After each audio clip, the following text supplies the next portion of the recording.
şolmalar, poeziyanını, yektalın, şoblanı vakıfı, aşılanı, şonu. Добрый день, дорогие друзья! Мы начинаем нашу традиционную республиканскую поэтическую эстафету, которая проходит у нас в этом году в 13-й раз. Мы надеемся, что это число счастливое. Если можно, микрофон там, пожалуйста. И несмотря на то, что карантин, у нас все-таки тут есть люди, мы думали, только будет один вирус, а на самом деле уже, так сказать, уже народ приходит. И мы рады, что она начинается, и считаем поэтическую эстафету номер 13 открытой. В этом году, аплодисменты, да, пожалуйста.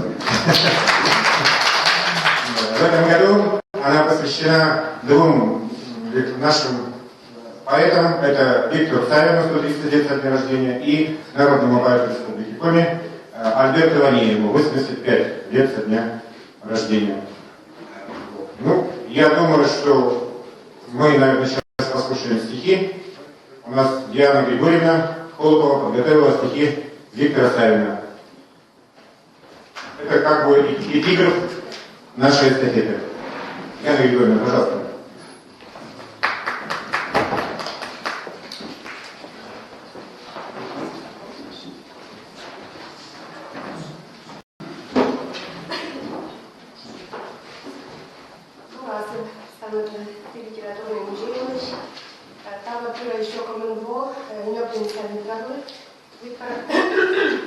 Виктор Алексеевич Саймонович и Любовь.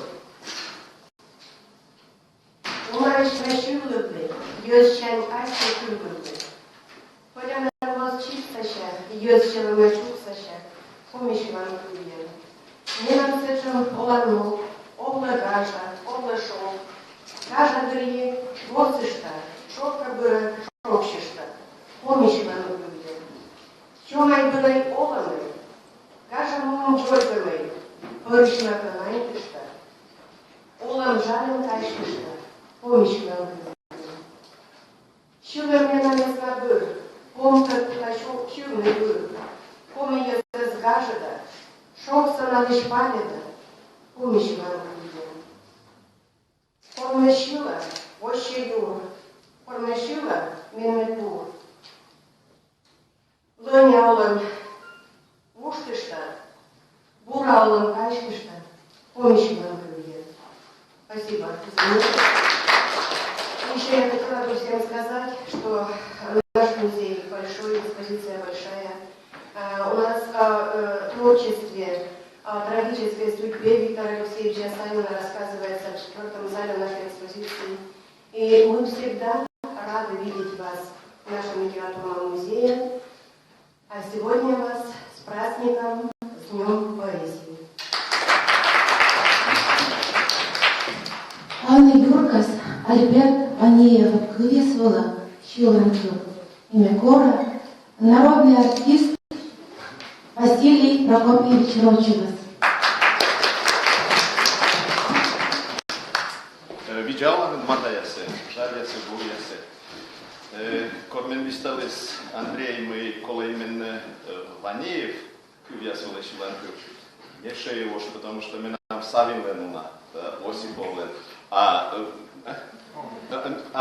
Но мне так казалось без микрофона, привыкнете, но за 3-4 дня вот взял, вот, нашел сборник, потому что Ванеева я не так знал. Я его знал как и поэта, как писателя, и научного человека, потому что мне сразу показалось, что он какой-то такой, компьютер, энциклопедия, как у нас говорят, одним словом, взял и выучил, вот, у меня стих будет музыкальный, версия 1001, это моя версия, вот, но вот это прозвучало где-то, и очень мало, я так понимаю, что в Сыктывкаре ванеевских песен, на стихи Ванеева не так уже много, вы согласитесь, да? Ну есть, но не так много. Вот, и сейчас я настроюсь, я возьму нотку. Потому что волнуюсь все-таки. У меня еще и концертмейстер немножко приболел.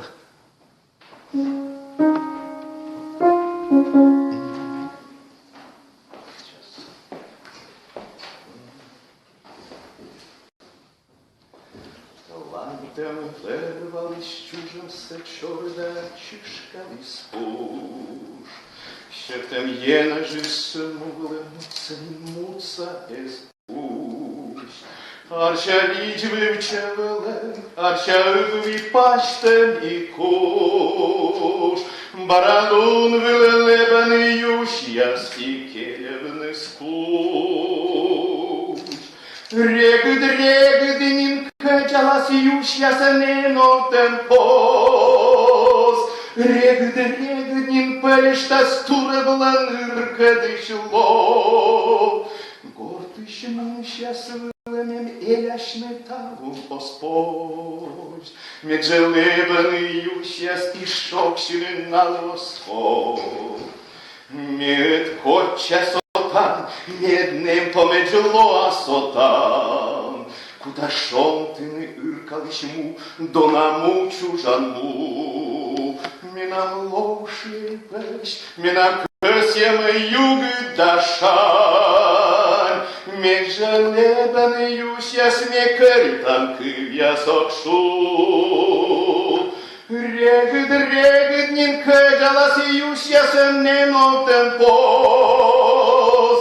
Regd nin păliștas turăvlan ыркădышло. Гордыш мунșjas vămem еляшне талу ноspos.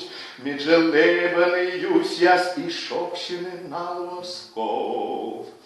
На лесах онемевшие изморозь густо легла. Облака тяжелее над самой землею висят. Но над полем пустым, где колышется сизая мгла, лебединые стаи одна за другую летят. Скоро стынут их гнезда в речном камыше. Скоро зима их размечет дыханием ее. Ну и пусть не таят они горя печали в душе. Ни к чему нам грустить, лебедей провожая на юг. А келевны скуч.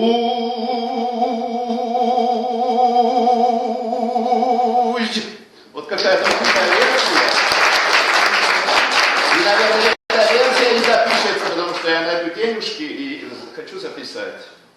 А у Савина у меня очень много песен. Даже... Спасибо.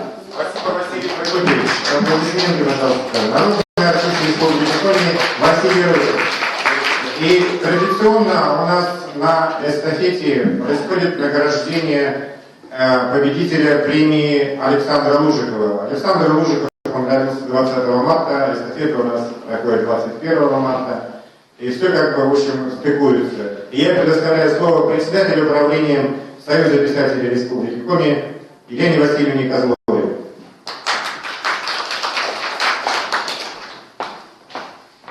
Дорогие друзья, дорогие любители поэзии, поздравляю вас всех с Международным днем поэзии.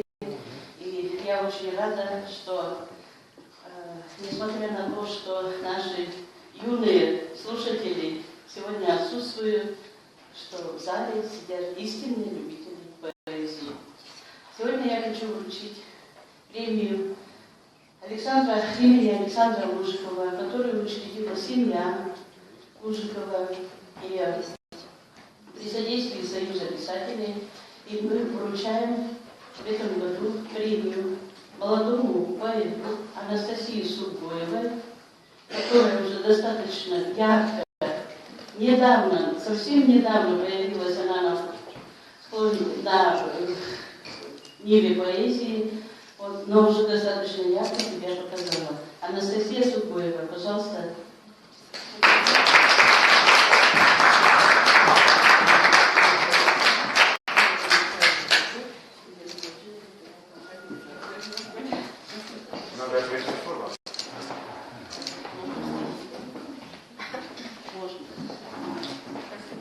Очень неожиданно было для меня.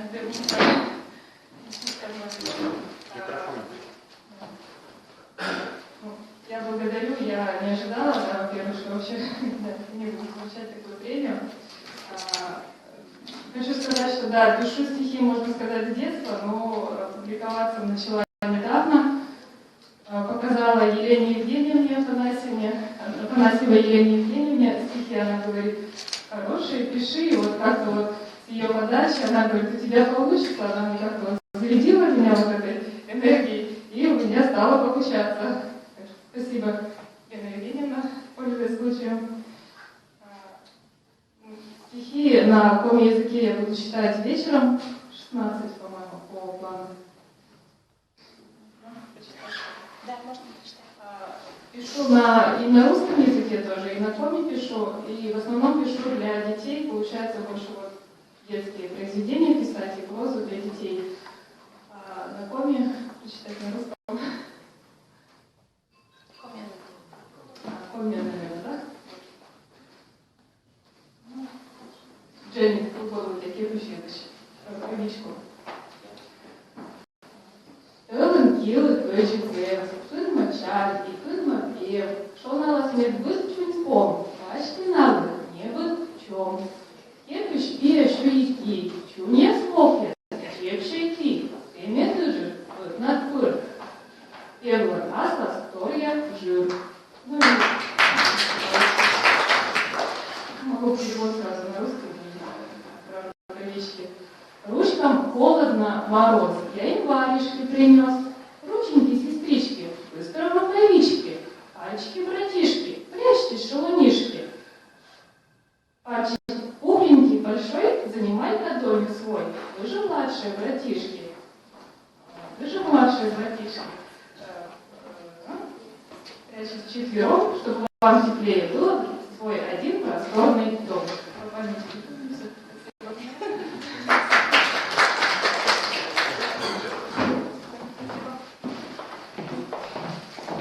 Я еще хочу объявить сегодня в День поэзии, что Союз писателей выступил инициатором такой акции «Читаем Виктора Савина и читаем Альберта Ванеева». То есть мы очень хотим, чтобы эту инициативу нашу подхватили наши районы, школы, библиотеки. И в этом году много читали и Виктора Савина, и Альберта Ванеева. И хочу прочитать одно стихотворение Альберта Ванеева «Весне», потому что в этом году мы уже все заждались ужаса. Шонди, вытлон пути скачни, было, пышни силен пепся умны, было, визутаны вид шасены, бърса шорьяс, нырса мычи май ставом, хычку корьяс, гында волес шонен позле, чифи швае, талом нет вачавиш киплин, коли пхавес, ышка-мышка югат кисе, мычи с югат, бой был муа, чужан сикте, бой истулес.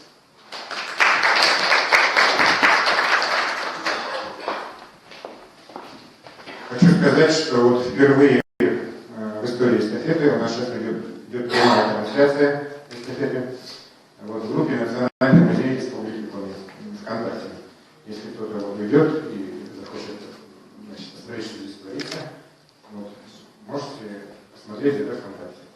А теперь я объявляю первого поэта. Сегодня в этом году нашу эстафету открывает прекрасный поэт из Коли Юрия Татьяна Канова. Аплодисменты, пожалуйста.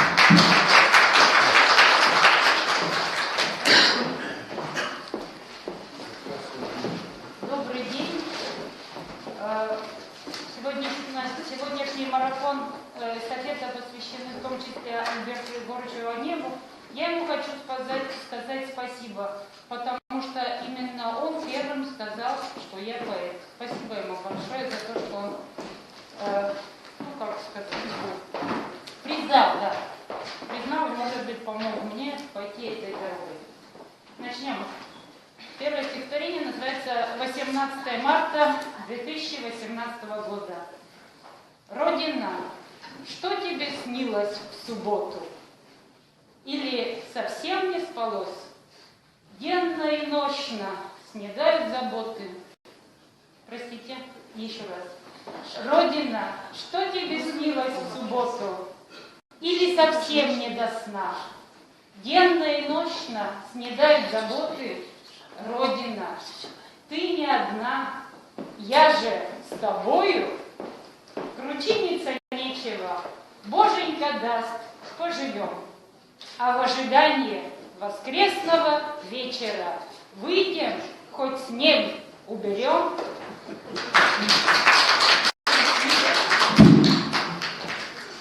Григорий Спичаков. Незнакомой станции вокзал, погруженный в сумерки перрон, захолустным взглядом провожал мимо проплывающий вагон. Мимо проплывала наша жизнь. На столах дорожная еда, скомканных постелей этажи, немудренных россказней вода. В окоем вагонного стекла вывески вокзальной не прочесть Богом позабытого угла. Может выйти и остаться здесь? Из потемок пялился вокзал, на мелькавших окон яркий свет. Проводник мне станцию назвал, но сказал, что остановки нет. Я думаю, чего-то не хватает. Только что подъехал. После поэтического марафона прошлого года было светло и грустно, и не понять, что собирает людей в этот гулкий зал. То ли осталось еще, что себе сказать, то ли тебе что-то главного не сказал. Было светло и грустно, и так легко. Слезы и смех находили себе друзей. То ли просторно тому, кто летал высоко, то ли тому, кто из омута просто вольней. Было светло и грустно. В потоке фраз душу свербели и жгли не мои слова. То ли еще не пришел мой заветный час, то ли на этот час утрачены все права.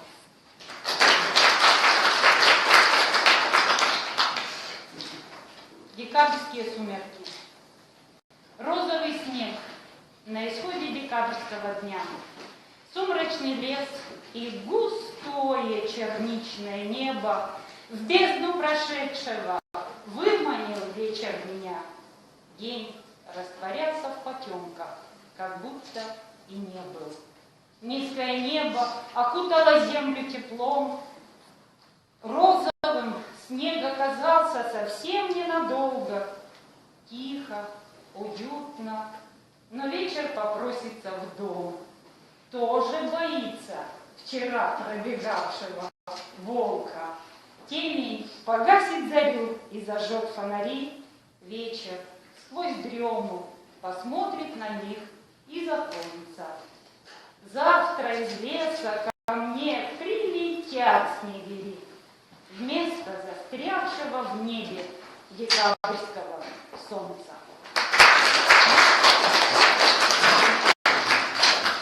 28 января. Еще 3 дня и все. Закончится январь. Состарится зима. Косматая и злая, метелью и пургой опутает февраль. Но ей не сладит с ним. Февраль сбежит, я знаю. Еще 3 дня и все. Мне станет легче жить. И стужа, и буран еще придут. Но все же в предчувствии весны я буду ворожить над горстками семян, апрель нащупав кожей. 8 марта. 8-го утром баба топором ломала лед, намерзший у колодца, а в небе расплескалось море солнца, и птичий гомон слышался кругом, и в сельском клубе ставили цветы на праздником окутанную сцену, а женщина, себе не зная цены, привычно натаскала в дом воды и печку затопила, а потом еще полдня с обедом хлопотала. 8 марта гостя поджидала, а бы какого баба ледолом. Имя на снегу. угрюмая и злая, но выхлестав всю ненависть, слегла. Я у крыльца сугробы разгребая, березовую веточку нашла, и вдоль тропы от дома уводящей на вечностью сверкающем снегу я начертала веточкой дрожащей то имя, что промолвить не могу. Я эти буквы тщательно скрывала среди многих слов и множества имен, и только ветка сломанная знала, каким из этих многих наречен отец детей, не мной ему рожденных, другую, взявший в дом себе жену. И я с другим, но все же завороженно я всаживала буквы в целину, но с новой силой налетели ветры. В пустыне снежной сгинули слова, и только имя да сухую ветку моя любовь от вьюги сберегла.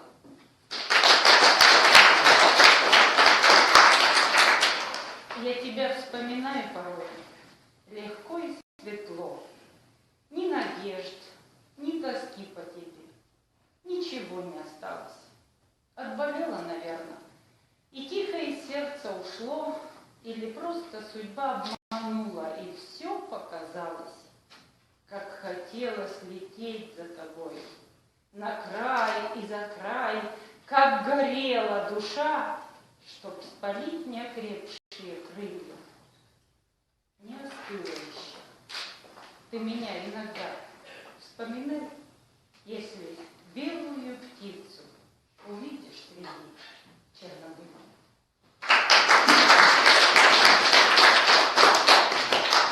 Устав, часы сочли ненужным тихо. В оглохшем доме тихо, как в гробу. Неспешный вечер, словно чья-то прихоть, неслышно пробирается в избу, лениво, сторонясь застывших окон, ложится в уголочек у печи. Какими одиночествами соткан его покров! Не вызнать, помолчим вдвоем, пока ни шороха, ни света. Озябший вечер дышит мне в лицо, лишь я да он. Мне пожалеть об этом, да хлопнув дверью, выйти на крыльцо, да закричать, забыть с тоской на пару, все выплакать, по бабье, в 3 ручья, пойти на праздник в клуб, да выдать жару. Как кстати будет то, что я ничья, что мне с того, что глупых пересудов в деревне хватит зиму скоротать.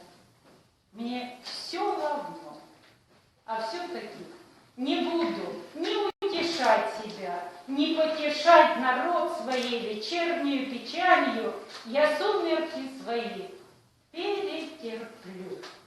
Как только ночь мой дом накроет шалью, пущу часы и печку затоплю.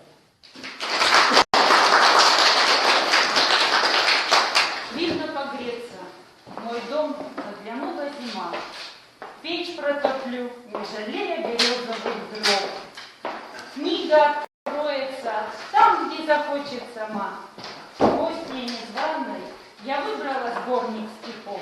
К чаю горячему в доме одни сухари.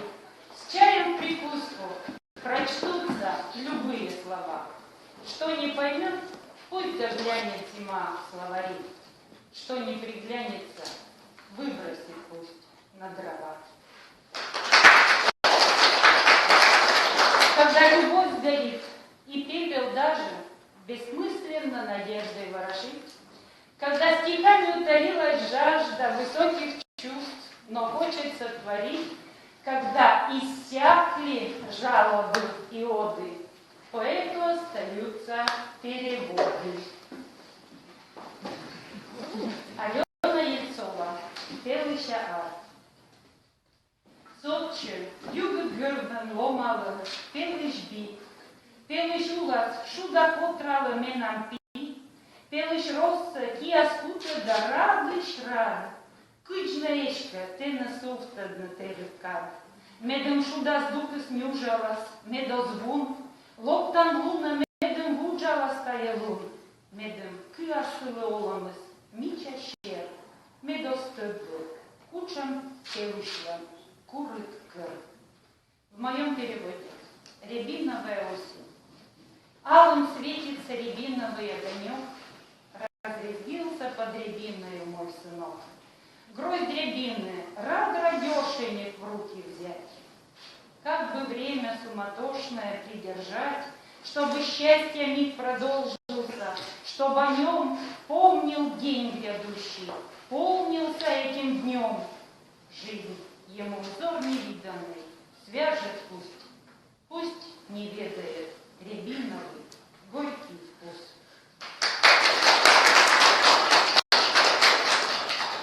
Алена Ельцова. Арой смещин васы, наджамин чукат тасожджи, войт борщавой, огнадын тыданты, мыло олыма своджи пыдыстым вой. Арой слышкы бурса, щеломой память освиджас, кых борщакы. Мы-то дволыжи, шуда и югыт и мича, кычедес был. Кыче став давнес, муасес гылав, корм борщакор. Позже на берег остался. Текила, абы на счет. В моем переводе. Осень заплакала, капля за каплей тихонько, горсть натечет. Бездна ночная, одной тебе ведомо только, что меня ждет. Слово за словом останется в памяти сердца осени стих. Были же радость и свет, чтобы слякоть согреться. Нет больше их, лист за листом осыпается золото, розма. Наверняка можно вернуть все. Ты слышишь, покуда не поздно. Можно пока.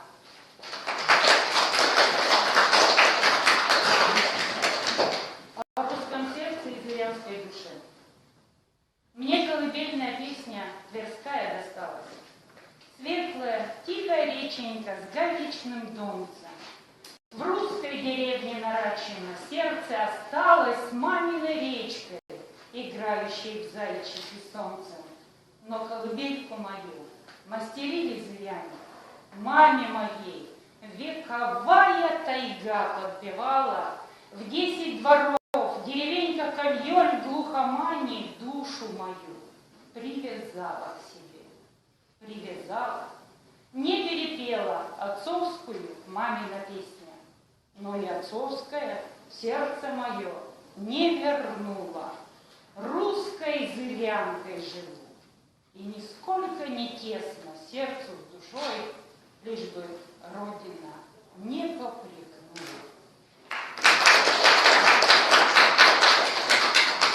Солдатский хлеб горек и жесток.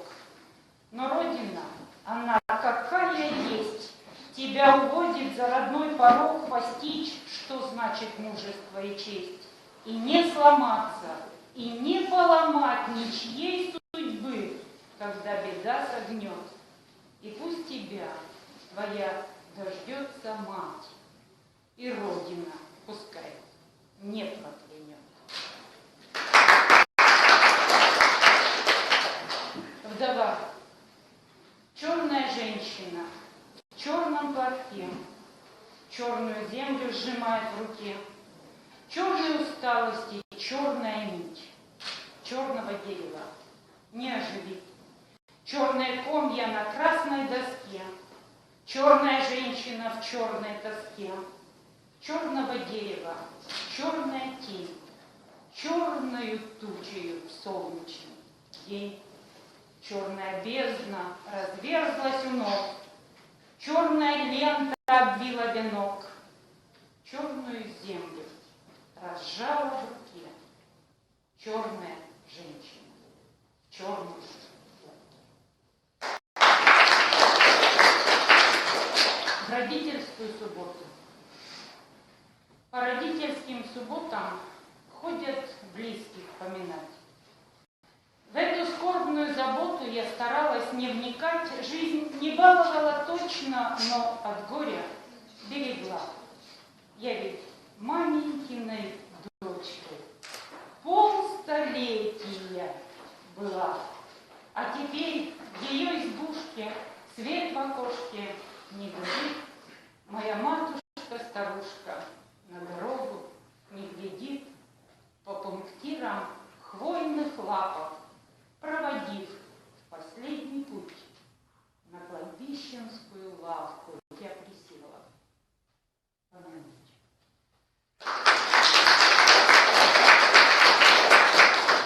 Мне бы мудрости твоей, мне бы святости. В темноте живу, слепая словно, ощупью. Мне бы света твоего, мне бы радости. Ах, какой бы я тогда шагала поступью, темноты своей стесняясь, не юродствую, лишь живу, как мне моей судьбой положено. Сколько идущих ко храму ныне, Господи, только мною та дорога не исхожена, между мной и Богом мне нужны посредники, я не знаю. Не гордыня ли то, не ведаю, но живет во мне надеждою последнею свет души твоей, в него-то я и верую. Я гадала, что для счастья надо, скатерть-самобранка или принц. Я пересчитала все ухабы, бегая за перьями жар птиц. Белый конь, дворец и королевич без меня прекрасно обошлись. Напророчил, что ли, мне Малевич беспросветно клетчатую жизнь? Но не зря судьба меня учила, что для счастья надо, поняла. Теплый дом, чтоб печка не дымила, чтобы мама рядышком была. Спасибо.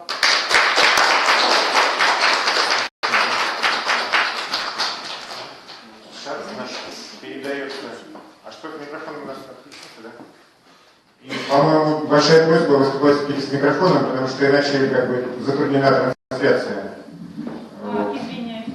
Вот. А продолжает наш поэтический марафон, нашу поэтическую эстафету Наталья Сипина, Усинск. Аплодисменты, пожалуйста.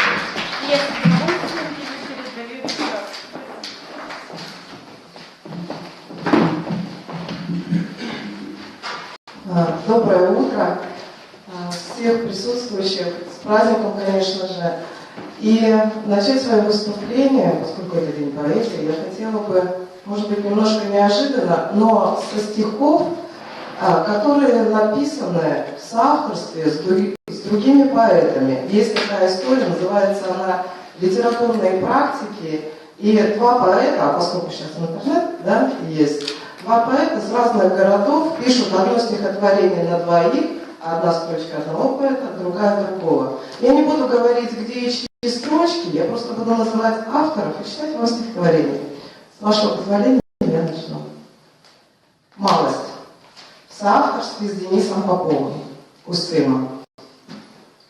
И ничего, что небо прохудилось, и до зимы осталась только малость, найдется и для нас у Бога милость, а может быть не милость, просто жалость. Найдется пара звезд, зашить прорехи, да ниток нет. Но не печалься нам ли, переходившим вброд сугробы реки, не отыскать столь мелкие детали. Себя не потерять под небом сложно. Еще сложнее не потерять друг друга. На нитке мы распустим жалость Божью, пусть милость его станет нам порукой. И не беда, что небо прохудилось, нет худа без добра, а снегопады укроют, что между нами плохо сшилось. И этой малости мы будем только рады. «Птичий язык» в соавторстве с Татьяной Кантиной, Челябинск. Усни, птицелов, только сны о пернатых верну, прогулки по небу, где тонешь в пуху золотом, где облачной сказки часам не хватает минут, и звонкое имя твое обернулось дождем. Все детские страхи, как сплетни с сорочьих хвостов, твой слух не уловит. Запомнив лишь птичий язык, и просится в петли селков строки новых стихов, доверившись по свисту хитрого ветра на миг, оживший снег сны о весне, где глубокий старик уходит сквозь свет предвечерней гряды облаков. Оттепель в соавторстве с Марией Размысловой, скрипка. Оттепель. Скоро снега не будет совсем. Он превратится в пепел сожженной тетради. Пепел развеет ветер, которому хватит горстки, чтоб небо стало предвестием поэм. Жаль, но ни строчки не продиктует весна сердцу, что ловит только твои позывные, ставшие глуше с первой капелью. Иные пишешь ты письма, глядя в экран до темна. Все прозаично, битые пайки тепла тянутся к марту стаи длиною в полгода. Не от того ли солнечной стала погода, что этих пташек я до весны берегла? Оттепель, значит, ты будешь знать, я смогла, выпустив стаю, следом шагнуть на свободу.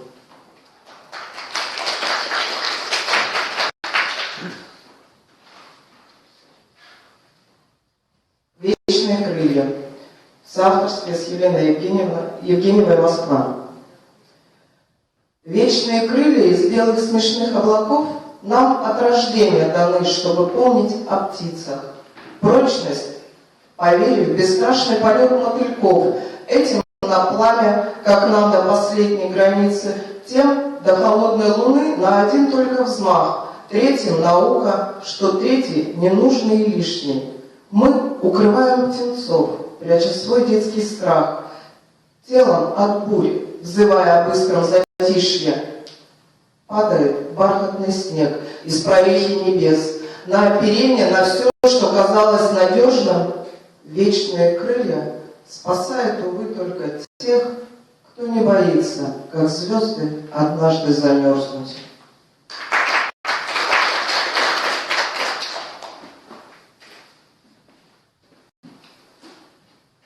Мы не станем такими, как раньше, в соавторстве с Евгенией Аркушиной, Усинск. Мы не станем такими, как раньше, если стало привычкой молчания. Дом наполнен опасным звучанием одиночества, ставшего старше. Становлюсь и беднее, и богаче, отпускаясь тебя. Среди масок не добудешь столь нужных подсказок, их привольность пуста. Не иначе, это просто заявка на бездну. Только вдруг заскрипит половица под ногами. Знакомые лица рядом. Боже, не дай им исчезнуть.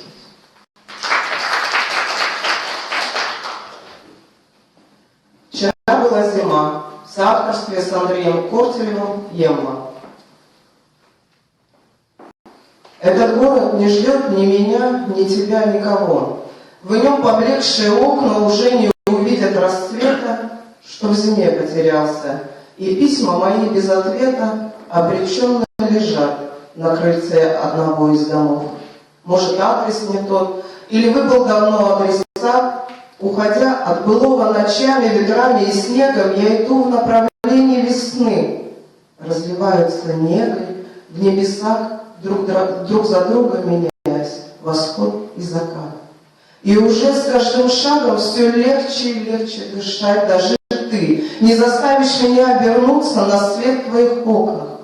А в апрельских ручьях будут плыть мои письма, поскольку они тоже спешат с твоих улиц холодных, пустых.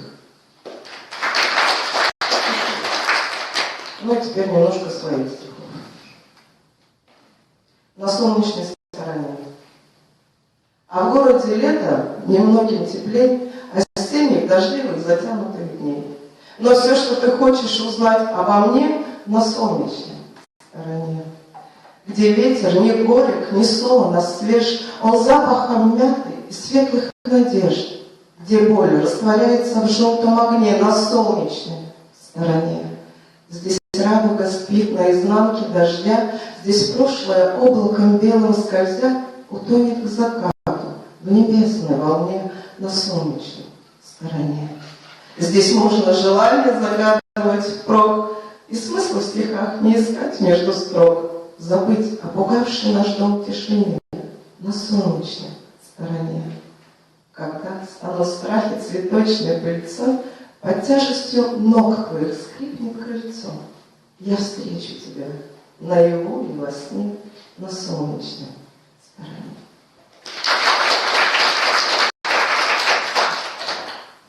Пока ты с детства. Воздушный змей с руки сорвется детской. На тонкой нити солнечное время, и кажется наивным это племя смешных мальчишек, но со взором дерзким. Чуть-чуть до моря. Камешек в ладони похож на мир, лежащий под ногами. Пока ты с детством встретиться с богами так просто, как дойти к родному дому, где дышит все извечным теплым летом, где мамина улыбка — знак прощения, где папа строг, но каждый раз с терпением на все вопросы детства даст ответы, где каждый новый день как откровение, и нет еще попыток стать поэтом. Маме. Все когда-нибудь будет и легче, и проще, ведь возможность летать — это вовсе не драма. Пусть деревья за домом давно стали роще, но улыбка твоя все такая же, мама. Все такая же, словно мы не повзрослели и не стали с годами надежнее, мудрее. Мы о многом мечтали, о многом жалели, и от общих потерь становились сильнее. Пустяками своими тревожить не стану. Только если случится, что жизнь вдруг подкосит, я, как в детстве, придумаю страшную тайну, чтобы к тебе приласкаться. Услыши, не бойся. Обниму тебя крепко, забыв все иное, и приму твою боль. Я уже научилась. Что теперь нам с тобой притяжение земное? Только в сердце твоем, мама, билось и билось. Не время. Как оторваться от себя самой? Всех якорей надежный лист бумажный. Зима не время, чтобы быть отважным, не время, чтобы ссориться с судьбой. Но шелестят в деревьях паруса заветы зацепившихся пакетов. Что ж, шанс на счастье был упущен кем-то из нас, так доверявших чудесам. И станет нежеланным пустяком забытый в книжке пятилистный клевер. Стирает память равнодушный север. Однажды ты мне станешь незнаком, и контур твоей тени, темно-серый, скользнет по мне случайным сквозняком.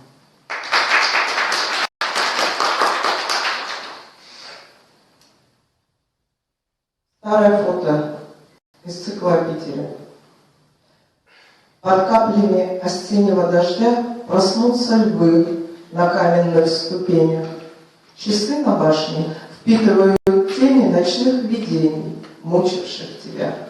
Разбило время дымку над Невой, и первый луч забытого расцвета коснется нежно старого поэта, вернув на день утраченный покой. Печальная улыбка красит лик.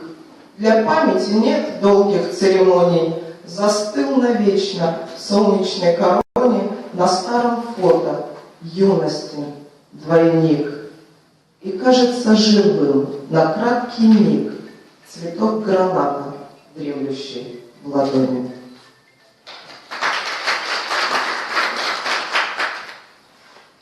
Внутренний цензор. Мой внутренний цензор, как внутренний вирус, гуляет по венам, жрет кровь, свобода забыта, свобода забита, свобода писать про любовь. Возвышенная жестко, униженно, мило и просто за тем, чтобы жить. Натянутые вены, натянутые нервы, притянутые рифмою жить. И сладкой отравой выходят на волю стихи не о том, что болит. Мой внутренний цензор, убитой свободой, свободно во мне говорит.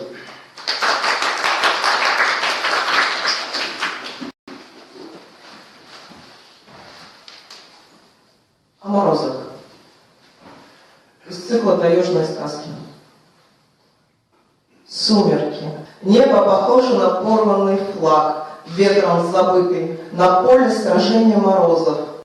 Сыплется время со скоростью старых прогнозов, колкою взвесью за ветхий потертый обшлаг белого кителя, сверженного декабря. Пообломались за окнами ртутные копья, сыплется время, сбивались пушистые хлопья, пеплом салюта ложится у ног января. Но ненадолго спокойствие, вой седой с воинством крепких морозов вновь примет присягу и с победителем станет под рваные стяги, новым сиянием под яркой полярной звездой. От снегопадов, тишайших до новой войны, время свободно парит в небесах белой птицы. Север, мой север, открытая миру страница, с правом изведать такие таежные сны.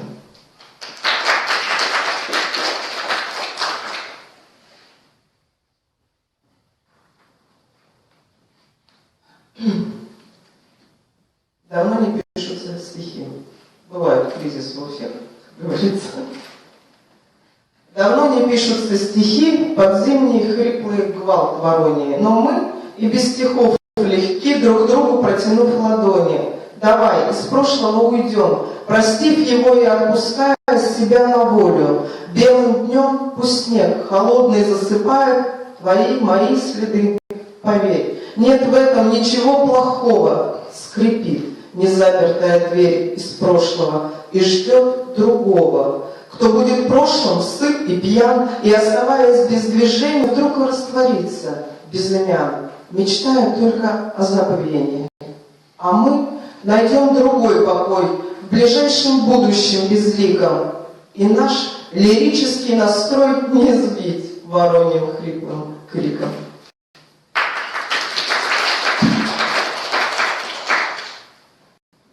Аня из цикла «Письма». И, собственно, октябрь здесь ни при чем. Как дым воспоминаний он нечаянно. Ах, Анна, Анна, как же я скучаю по нашим разговорам ни о чем. И по уюту колкому зимы, чьи вечера темны, как лисьи норы, по музыке шопеновских миноров, по вкусу замороженной хурмы. Работу все еще вершит висок, руками дрогнет, стих не оборвется. Пусть в этот день оранжевое солнце вольется поздним медом между строк, чтоб подсластить октябрьскую хандру, напомнить, что тоска и боль не вечны. Смотри, как эта осень безупречна в своем желании сбросить суету. Причудливость сегодняшнего дня поверить в то, что все для нас как раньше, что друг для друга мы не стали старше. 4 октября скучаю я. Вербное воскресенье. Не хмурься, небо, небу не к лицу в пресветлый день исплакаться дождями. Пусть колокольный звон плывет над нами, даруя вести от крыльца к крыльцу о въезде сына в Иерусалим. На смирном ослике, который вдруг споткнулся, а на пушистых веточках качнулся от сквозняка верный херувим.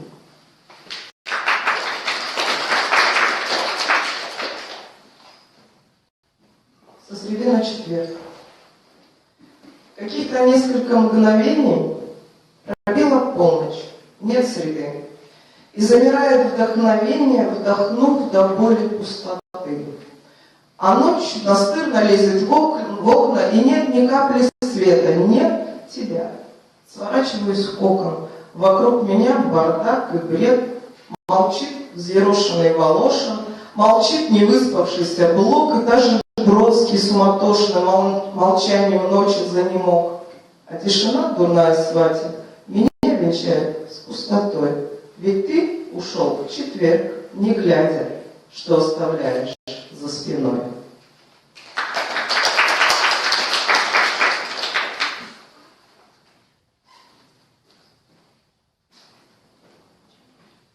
Отпусти. Сегодня листву не сжигают в кострах.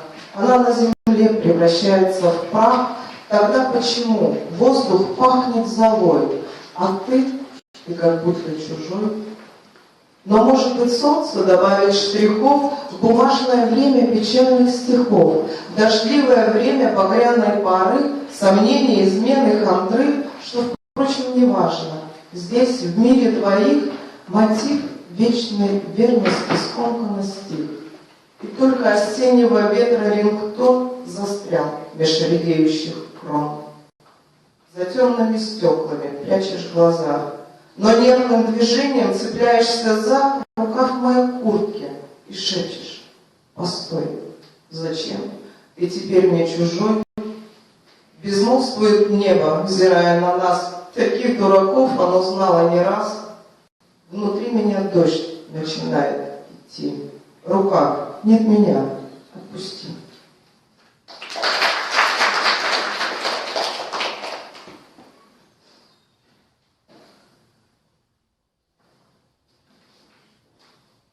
Приближается скоро светлый праздник, Пасха, поэтому пасхальная. Квадратик форточки, что щелочкой зимой. В огромный мир, приют для нас, для грешных. И этот мир всегда живет одной на веру, уповающей надеждой на воскресение из мертвых, сон живых того, кто принял смерть, забыв о страхе за всех, за нас, за старых и молодых, за голых и родившихся в рубахе, за человека.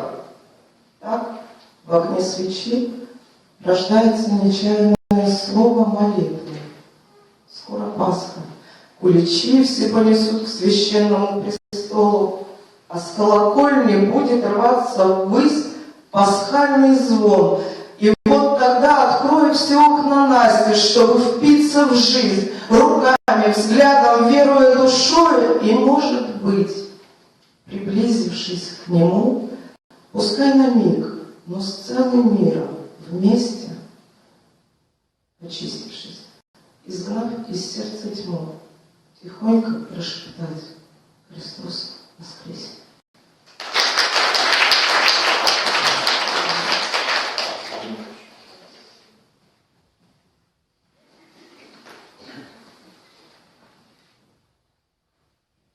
Танго с тенью. Тени так любят огонь костра в треске поленья. Слышишь? Танго криолия. Тебе, сестра, впору объяться бывшим. Ночью так много в тенях страстей, им не присущая мера. Рваность движений на равность дней, прожитых множит вера. Голые ветви небо скребут, тянется к звездам пламя. Танго и осень тебя спасут, освобождая память. Но если станешь тенью теней, вдруг убоявшись страха, я не смогу быть еще сильнее, вслед стану частью мрака. Так что танцуй, и танцуй, пока в ритме трещат поленья. Я точно знаю в тебе, сестра, вера сильнее тени.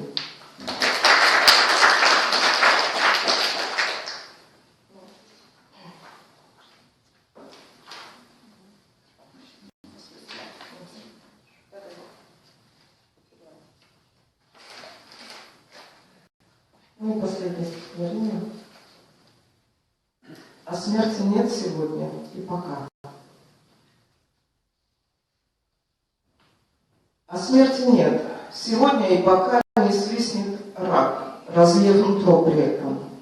И тянется к перу твоя рука писать о жизни только белым цветом.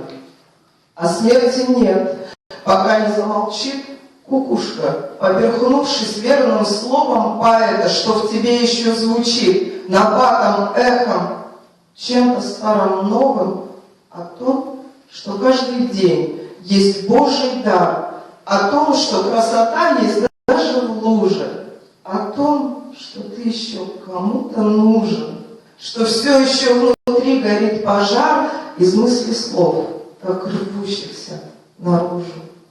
И смерти нет. Ни завтра, ни пока есть те, о ком в ответе перед Богом и тянется к перу моя рука писать о жизни только высшим словом. Спасибо. Спасибо Наталье Стикиной. Она сейчас передает наш эстафетный шарфик белый поэту Александру Суворову. А я напомню, что идет трансляция нашего мероприятия в группе ВКонтакте «Национальный музей Республики Коми». У нас уже сегодня выступил народный артист Василий Рочих.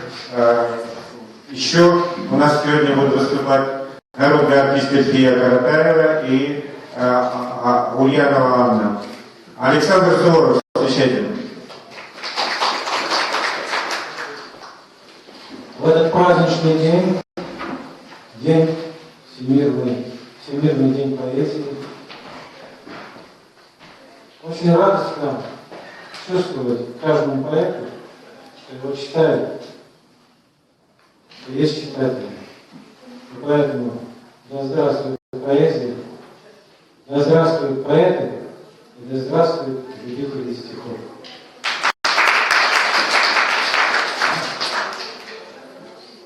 Ну, а сегодняшний день поэзии посвящен Альберту Ванееву и Виктору Савину. Вот я посвящаю стихотворение Виктору Савину.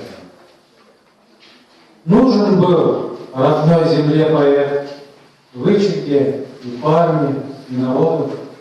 Он явился и уже 100 лет в коме жизни делает погоду.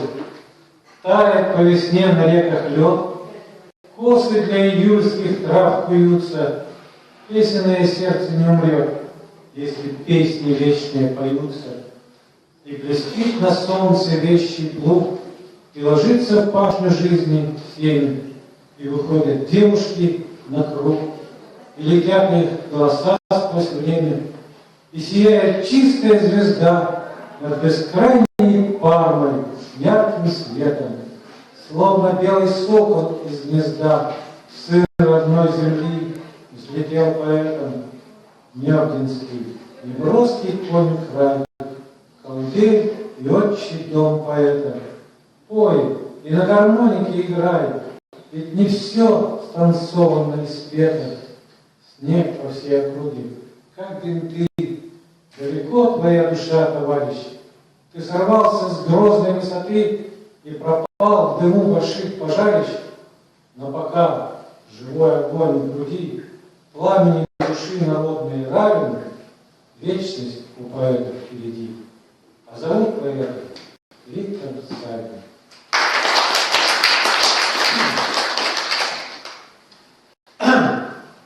Сыта душа духовным хлебом, давно замолены грехи, и пишутся под синим небом голубоглазые стихи, без лишних слов, без помарок, прозрачным воздухом дыша, судьбу целуя за подарок, свободно трудится душа, и только вечность смотрит хмуро, ей бессловесной не понять, что только так литература и может целый мир обнять.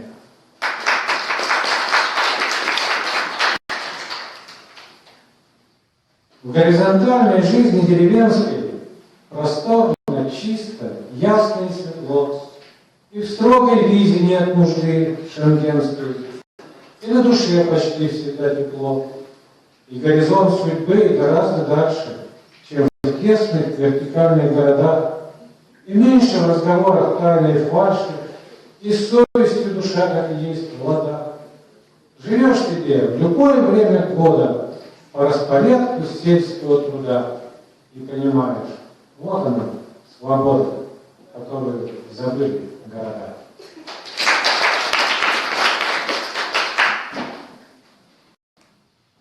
Студеные снежные зимы, упорный расклад бытия, до боли сердечной, любимой, неявки эти края, бескрайние белые ночи, над вычеркой тишь да туман, и мысли давно не охочи до южных приветливых стран. Просторно под северным небом живется негромким стихам, да не попрекнет меня хлебом мой север и цех мой и храм.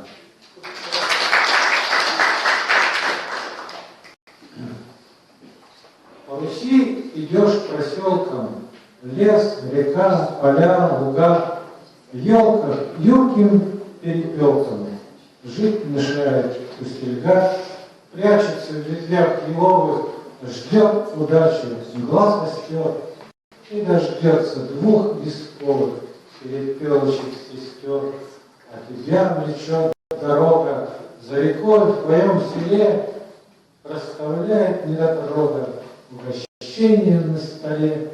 У нее такие очи, глянешь в них, сойдешь с ума, а в саду такие ночи, а в саду любовь сама. Все вокруг тебе знакомо, каждый кустик наизусть. И в окне родного дома мать твоя седая трость.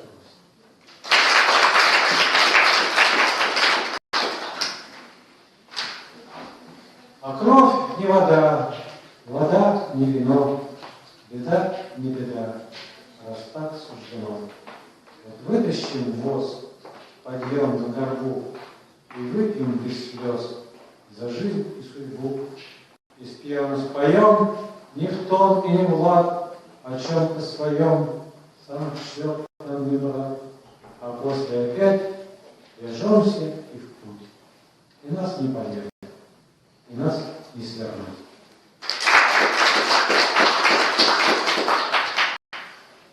В тени. Лучшие места под солнцем жизни заняты, хватает локтачей. Ну и пусть в родной моей отчизне не довольно солнечных лучей. Ни локтями, ни с руки толкаться, дел в моей душе не в проворот. Некогда мне суе отвлекаться от своих рифмованных забот. Я в тенечке, я по-стариковски примощусь на ласковой траве. Бог меня погладит по-отцовски, по незагорелой голове.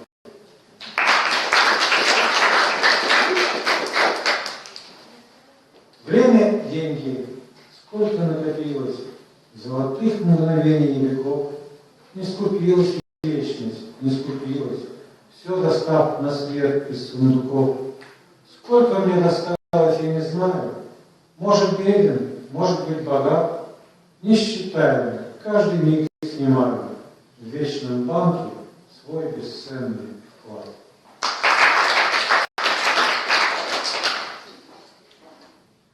Тик не так, лгут часы на стене над моей головой. Я из черной своей полосы выпираюсь седой на живой. Врут часы, не попасть бы в просак. Уж не время ли вьется по шву. Тик не так, кто же ведает как. Вот я мудрецом не слыву. Отсчитали часы много лет, но, как видно, их счет не впопад. Мне уже дарит радость рассвет, и почти не печалит закат. Снова хочется за горизонт недоступное время познать. А часы надо срочно в ремонт, чтобы к истине не опоздать. Сердцебиение. Что-то сдвинулось в пространстве в вечной темени, словно сбилось бытия драматургии. Показалось, зачастило сердце времени. Или это у меня тахикардия, Показалось, замелькали в звездном пологе скорой помощи стремительные фары. Пусть вселенские успеют кардиологи, в Орион, Кассиопею и в стажары. Пусть собьют они высокое давление в бытие межзвездном. Что им стоит? Может, это и мое сердцебиение, как на время незаметно успокоит.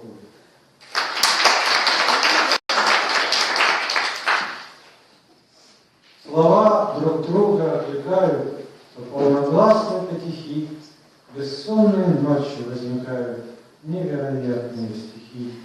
И сердце в такт спешит и бьется, и разрывается почти, и бабочка у лампы ведется, сбивает с мысли, как с пути. Ах, эти ночи, эти грозы вне времени и бытия, и что мне кардио угрозы, и что мне бабочка моя.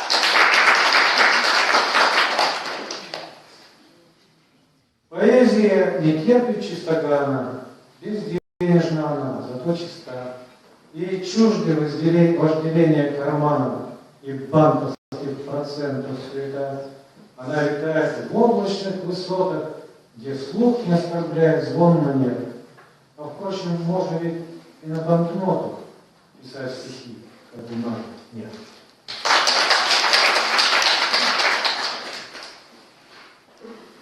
В завалах чепухи живут сверх Божьей сметы бессмертные стихи, бессмертные поэты. Небо нет пока средь бурного потока, что в мире на века, а кто умрет до срока. Как хорошо, что нет на судьбах четких знаков. Ни от того и поэт ни с кем не одинаков.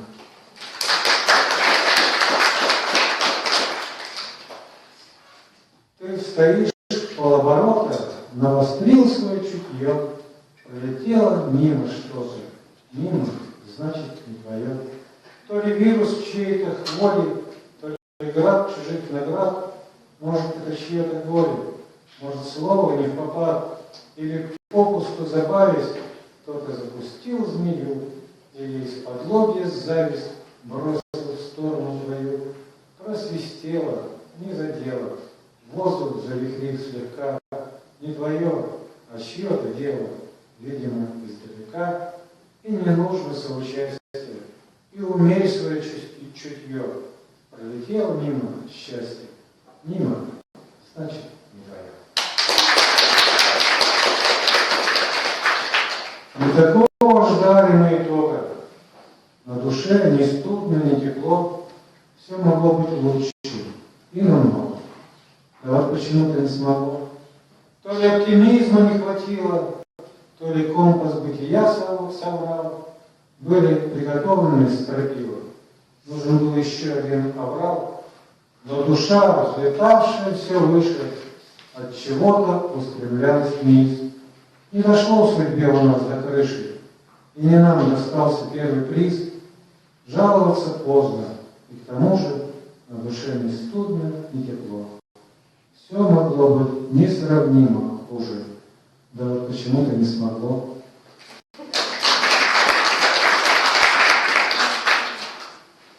Быть щедрым на земле несложно, все строго пополам. Дарите радость, и, возможно, подарит счастье вам. Ведь есть сердца побольше ваших, с любовью через край. Их щедрость плещет в полных чашах, бери и разливай. И не копи себе для скуки на черный день в судьбе, протягивай на помощь руки, чтоб помогли тебе. Зря говорят, что дух в народе сегодня слаб и вял. Круговорот добра в природе никто не отменял.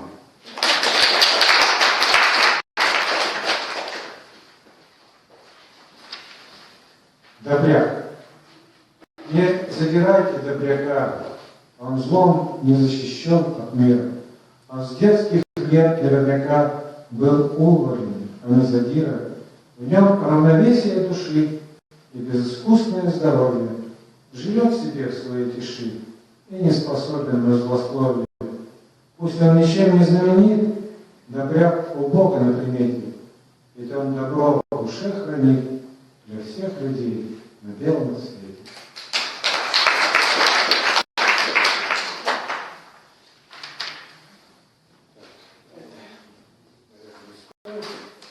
Если невозможное возможно, значит можно все, чего нельзя.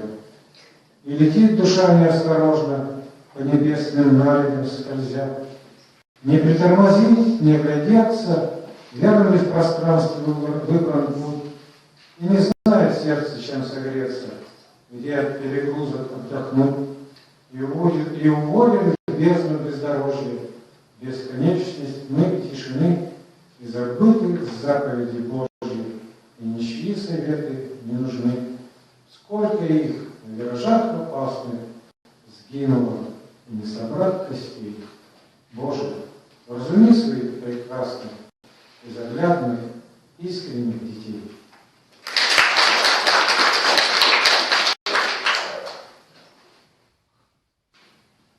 Храните, ангелы, детей от хворей, хлябей и огней.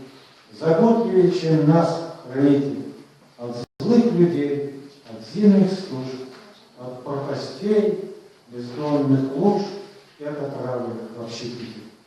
Нас, взрослых, все-таки хранит, живого знания гранит, и опыт жизни что-то значит, а им еще неведом страх. Они живут на всех парах, не зная выбора породы. Лишь ангел в ливень и бургу ловить умеет на бегу летящего к обрыву кроху. Несчастье все перебороть его послал Господь в огнеопасную эпоху. Пусть же в радости растут свидетели средь вселенских смут под чутким ангельским приглядом. А если вдруг прервет их бег, гроза, огонь или человек, мы с ангелами встанем рядом.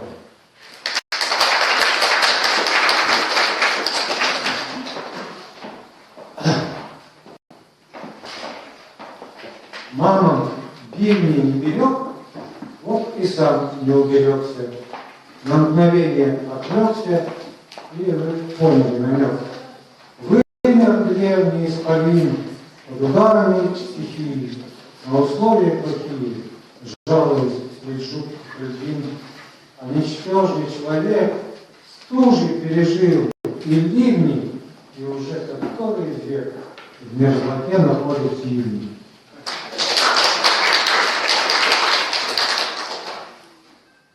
Однажды человека случайно создал труд.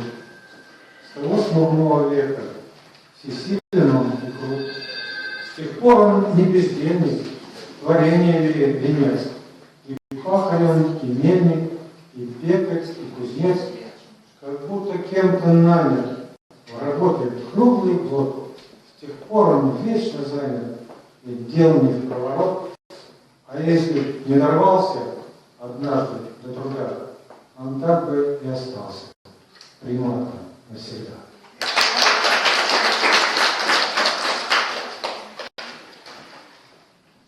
«40 лет спустя в Фейсбуке», это вот после выборов, 40 лет спустя в Фейсбуке скажут оглядевшись внуки: удивительно, но встать Русью тоже правит царь. А в Москве опять на троне будет восседать в короне самодержец всей Руси. Боже, Родину спаси, пусть оставят нас на власти, а кому сидеть у власти, вседержителю виднее, лишь бы царь был не злодей, лишь бы Русь на белом свете за добро была в ответе, лишь бы через 40 лет не прикрыли интернет.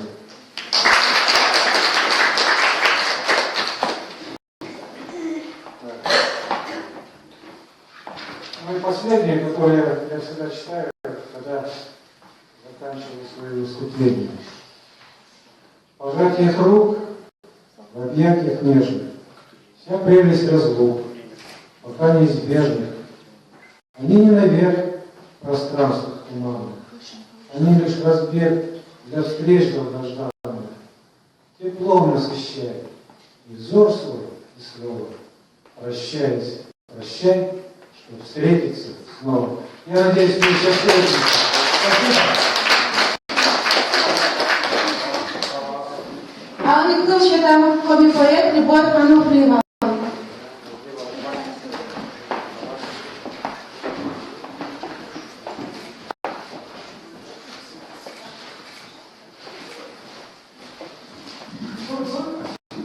Добрый день. Останок Пешкова, поэтика Луна. Всех поздравляю с Днем поэзии.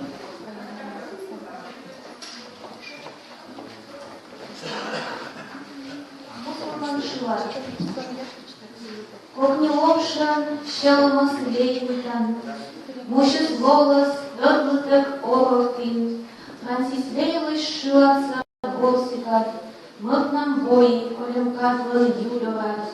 Юдоват бойда, щимачи языскат, Шавлун савичеш языскат. Винала скучищи киянас, ажвемалы вочна джоянам, Олнитая сечам нин лъщатам, а пучищи киянас. Кан воман нимно сналан, кев мышан кръгян, лой тралун, Кажет йихмага сывяли жалян, пимодва тек швойтан, тёкушки сволой, Винатаче коляй, винам кадрих татан, а влен чужам шонги матан, а сласкозиш соена шепкачас. Вознеюгав сылан, кылан, ордом гиштис, любылас, став состав нас щиптис, мускулом зер. Франсис Лейлан любушила углом, умалыма Оскар, борбой, и борбой ведорат. Это же стихотворение в переводе Андрея Остроуева. История любви. Легкое сердце лелея, нити земные не рви. Музыку Фрэнсиса Лея ты мне играл о любви. Следуя плавному звуку, вышла над тихой рекой, и за родимую руку вдруг ухватилась рукой. С детства увядшая в нитях, за чередою разлук, как я отвыкла от этих оберегающих рук. За бережные дали заволокла пелена, долгой молитвою стали давних людей имена. Соприкоснулась и сходу, малою каплей дрожа, выпала в темную воду трепетная душа, но травянистой и топкой в тонной глубине легла, тонкой солнечной тропкой реку пересекла. А из-за перечья, отодвигая живи, хлынул волною навстречу ливень ответной любви. И ни о чем не жалея, по разноцветной тропе, светлой музыкой лея, я возвратилась к тебе.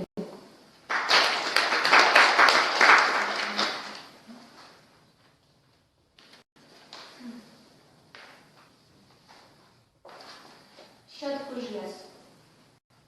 Йолам кадын, коныш далечелун, ловным лыжбиса, аскушкын талям, ме бырда юдогын талун, счет кужьяс кыхтаным. Уже стывялись ю, уже щевен шивичи с берега сваса, город чист ачес дою слоначем, мокрый слон ловлас и щелом стаса. Уже чирья стыдан от берега сколи, берег полон сочериус ю, кытан он и ю слонтуюс, счет кужьяс кыхтаным. Ая гыман буала юс, ая пырис гортам мущер пышкан, сел важен у ночери кылис, мущер тыве шедесталын ачес. Мёлан кадын, коныш далечелун, ловным лыжбиса, аскушкын талям, ме бырда юдогын талун, счет пыжьяса вештала ачым, счет пыжьяса вештала инам.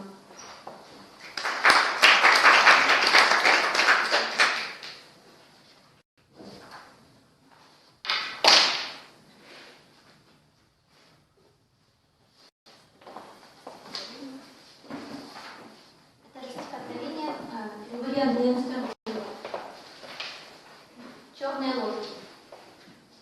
Время для жизни нам вышло немое. подошвами, сердцем в огне. На берег выйду, слезами умоюсь. Черные лодки плывут по волне. Реку опутали радужной сетью, души людские в сети ледяной. Видишь, огромной щукой за смертью выбросился на песок водяной. На берегу полумертвая рыба, снулая рыба на мертвой воде. Каждая лодка, что черная глыба, тяжкая из ниоткуда нигде. Слышишь, отец, глубиной подводной ропщет река под цветной пеленой. Сколько ты раньше ловил, а сегодня сам оказался в сети нефтяной.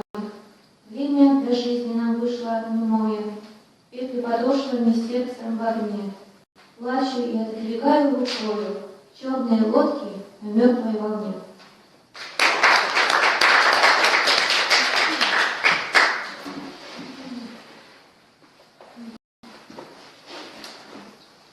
Шипалысын. Шипалысын оламас олый, эдотик, еркык, унабол. Волый, шелансоче, охтана муслун. Армис селон, гощалуна, ватанмуна, саордам борща. Челасущим видче, волый, ломтыщи спач. Ненчуштач, течлис насияс. Эстермошонатас, волоткачис, енажас. Ломтанырный, омаштан кадлыш пач. И баранах кычетыс, буристан восьмитером пригач.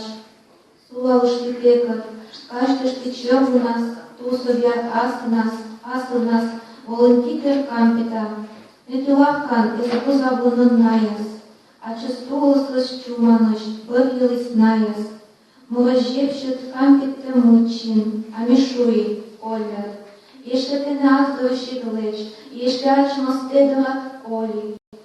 Но ту и стена дмулас абу, и вот пемца ида самый год. Сешима ордема скоплам вошис, вот вижила сошкола щищелом. Быловки в вас отшипалася, кидер кампета, бурас эскамон.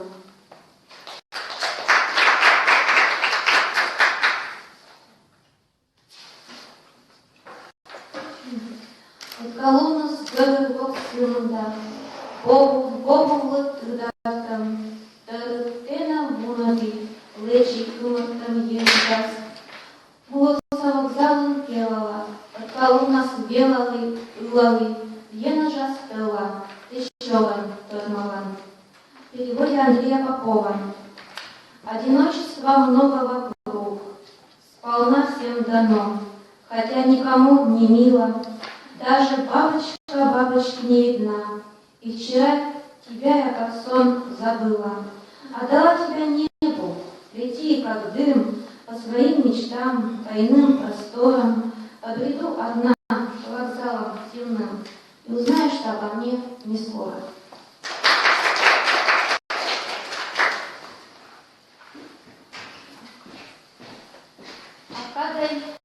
Акадай, отмысаться, твоя скачкалама.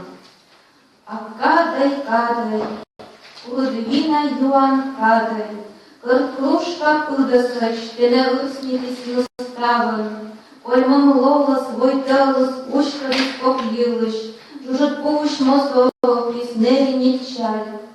Внател стояще мечештис, то таче нулис, исподь то подсывьен подпись. А сеща лонис, дорогмани. Скидня поша здорас, домом вывесас, лукупайка мужичей лылись. Город и сылы тюрмас, а сьянушкан сувались, и лылись вывесас. Войвился шондис, виргар куш платящис, божес от апостоловой вывесла енашас. Лежит статуя, чьи место было. Щиночан листащий, сменан памятлен важни книга. Жарщи жаргун, вовязбужаный ю, мадах берега свитчища наяс, киям солон кочемнян шером. Баракы почистов, гуган берга чемагас, кракищинван бърчис, киштис, човек зер. Гудпопайка мужичей сьющис, эстырмы вынос олом стануна. хатой, куштам голос сотен джикот, но век на берегът человек султан ара, вичища вървя със солен пъчен мен шърма. Купанчаръма платя на скалния шонгир, виждаше якта ена жас. Вървя се лоптала над порта, минам ловкавия вуча на шондия пос, Ирщина волана, нам радителна, жутурна вича.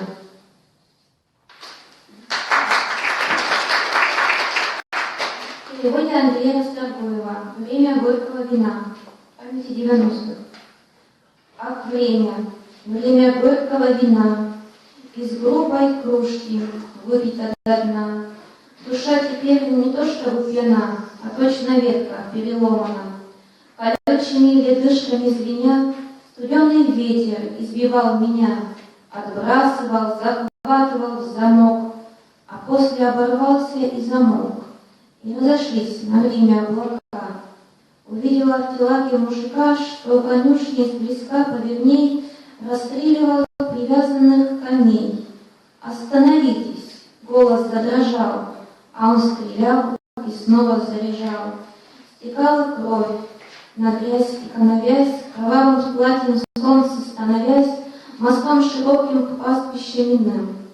А я столбом стояла соляным и видела, как в полуденный зной идут они к реке на водопой, а я их жду на влажном берегу, в руках ломоть соленый берегу. И тотчас ветер снова поднялся, осенние разверзлись небеса, и, как речную галькой о стекло, он спился, по-иному не могло. Ах, время горького вина, прожгло ты мою душнику до дна, но иногда, как милости прошу, горбушку хлеба с солью порошу. Сегодня солнце над разгулом трав, опять одето в лепестки купав, и в озорном цвету сквозь высоту по солнечному легкому мосту спускается табун моих коней на неоглядный луг любви моей. Невочтовий олом небо, маякачує сичащим ним, становище бубчика метр, мимоволон кусочки, и жарит на меня оскол, недленно слышнина легко, а стичкой шибит там лоб, не волосков там ток. Небо лишь олон пекчук, вывезла пеквеч лышок, а талом совежевой шишись, мать небо лишь мех листов. Переводе Андрея Старгоева. От жалости удержись, не печалься об огне. В пролистанной книге жизни нет повести обо мне. Дымок над землей бьется, зола ворожит шурша, в той книге не приживется потерянная душа. Но если тепло струится над углями под рукой, то просто моя страница под корочкой другой.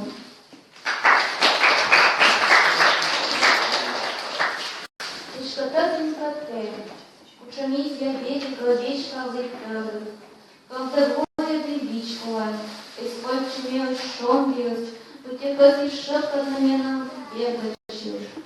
Прибичклас, и кроме Николая чудная слышными на голос.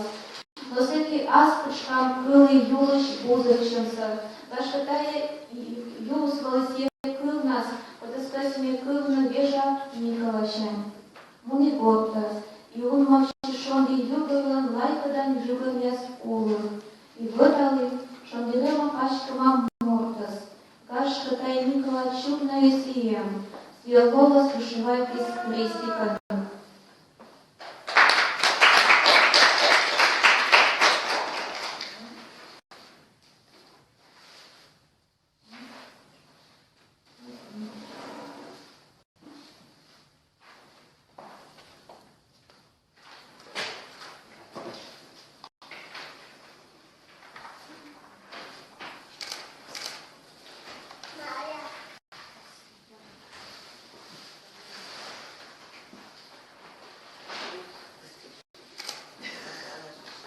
Быстрее надо шуршать.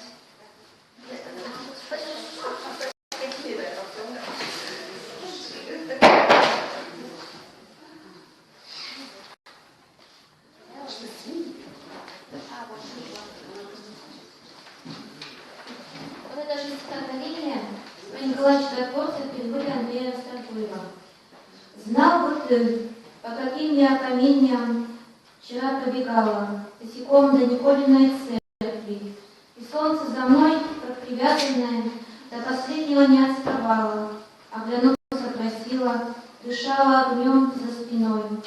Отворила, вошла, попросила приюта и гроба у святого Николы, смиренная просьба к цене, и тогда услыхала желанное тихое слово, словно речка лесная волною плеснула во мне.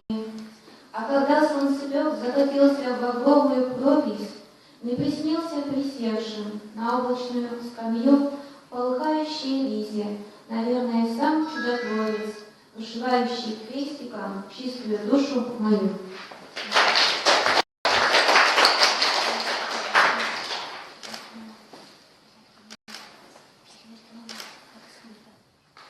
Еще 4 минуты.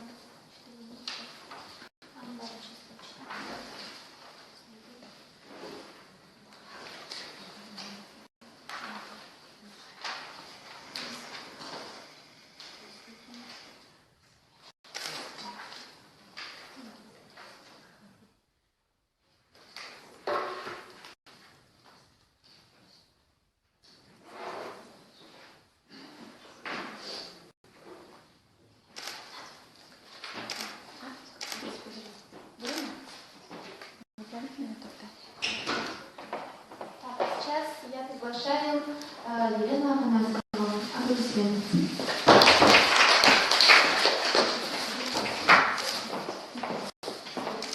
Bugün çoğu malaklar, Luba, çoğu Musa işva, Чужан щекам, допони вам, сам Буса.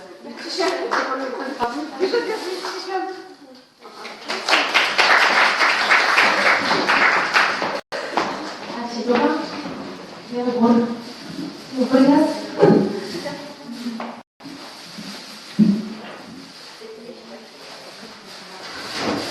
Люба, Лудя помня и рочку бюджет Андрей Попов, некоторым перевод целыш. Щелводжен, нишка щем струба, кушевасыпы, ыночна юланы. Коммуннен щип шарынсулалы, некодлыш вещик-то юланы. Сыджуджда, гашкей джуджи-джик-мыл, олалоптыра кывьем. Щимна тон суч, мордлан кывьем он чукса, и тывьем он тывья.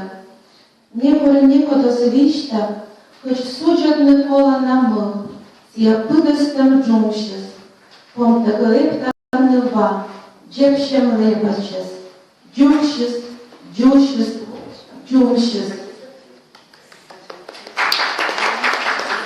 Колодец стоит посредине села. Я воду его не однажды пила, смотрела в него и не видела дна, и в душу входила его глубина. И мысль глубока, как бывает порой, когда наполняется слово душой, простором лесным и предчувствием сна. Я в душу смотрю и не вижу в ней дна, но помню, что сон мой уже пригубил студеное слово подземных глубин. Никто не подскажет, не знает, когда судьбу обожжет из колодца вода, чтоб точное слово поднять я смогла с холодного дна посредине села.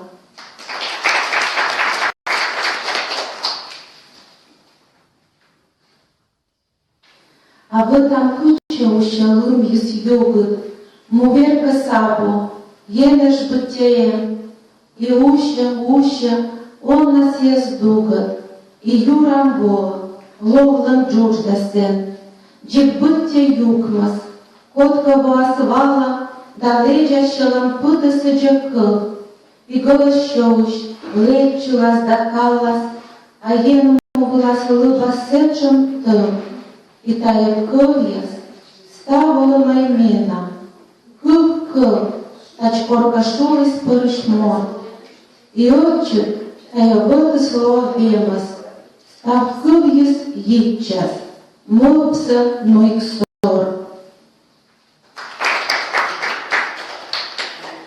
Во сне моем снег падает отвесно, но падает куда?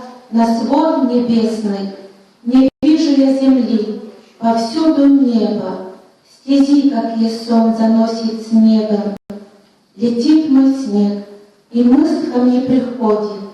Во сне душа бездомна, как колодец, и человек, прохожий сна и грусти, на дно души бадью пути опустит. И голос свой из глубины столетий 100 раз поднимет, и поднимет ветер, метель души.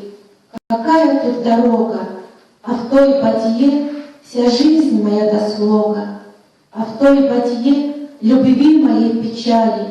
В начале было слово, я в начале веры и в начале жажды, что станет явью снежный сон однажды. Слова криницы обретут друг друга, в мысль сердца моего сплетаясь туго.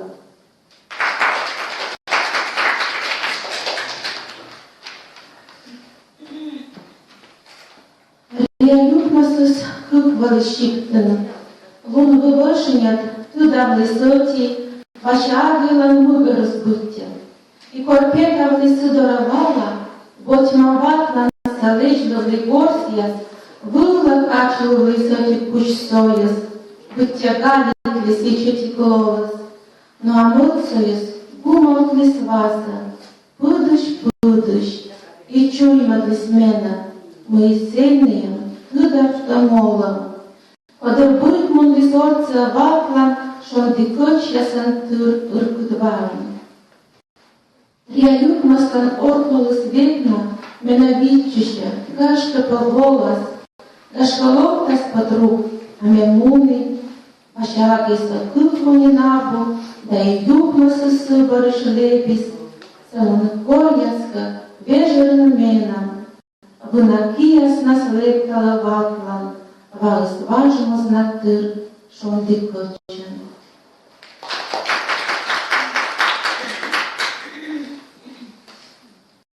Из нашего села, с родной земли, исчезли все колодцы-журавли, как будто бы от зимних стужи мук перелетели стаями на юг. Один из них в былые времена я видела из нашего окна. Казалось мне, как за водой идешь, на бабушку Августу он похож, журавль сутулый. И была темна, как тайна в том колодце глубина. В ней жизнь своя я верила всегда, поля там пашут и пасут стада, там тоже плачут и смиряют нрав, но полное ведро со дна подняв, решала, там на утренней заре, как солнечные зайчики в ведре, играют светом и поют про свет. Уже 2 года, как колодца нет, как будто улетела на села, как бабушка Августа умерла. И только в памяти моей порой вновь поднимаю я ведро с водой, вновь вспоминаю напряжение рук, и ждет колодец, что вернусь я вдруг. Подарит, как былые времена, мне солнечные зайчики со дна.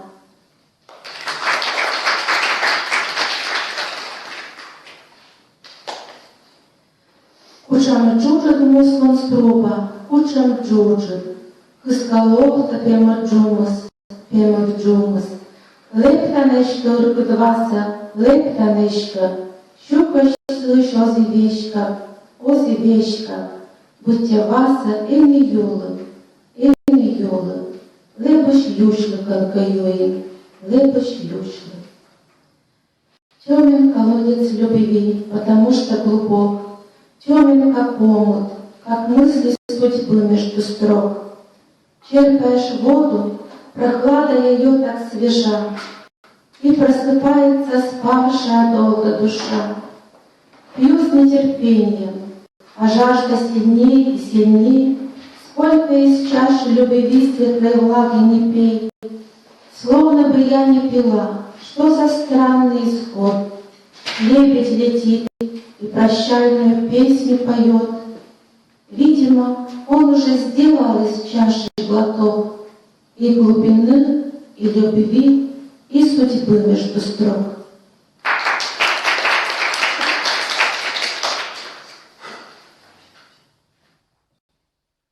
Lebaci. Da, ci quel cupur, când să mă pomale. Cuvlin, vole să-și îndora lebaci. Borcel se colis, acis lebis, bâtie se vălă, șeci stăvă. Cuvlin, ambara volis, matăși libălâși, valis zamituși să lovia câvlăși.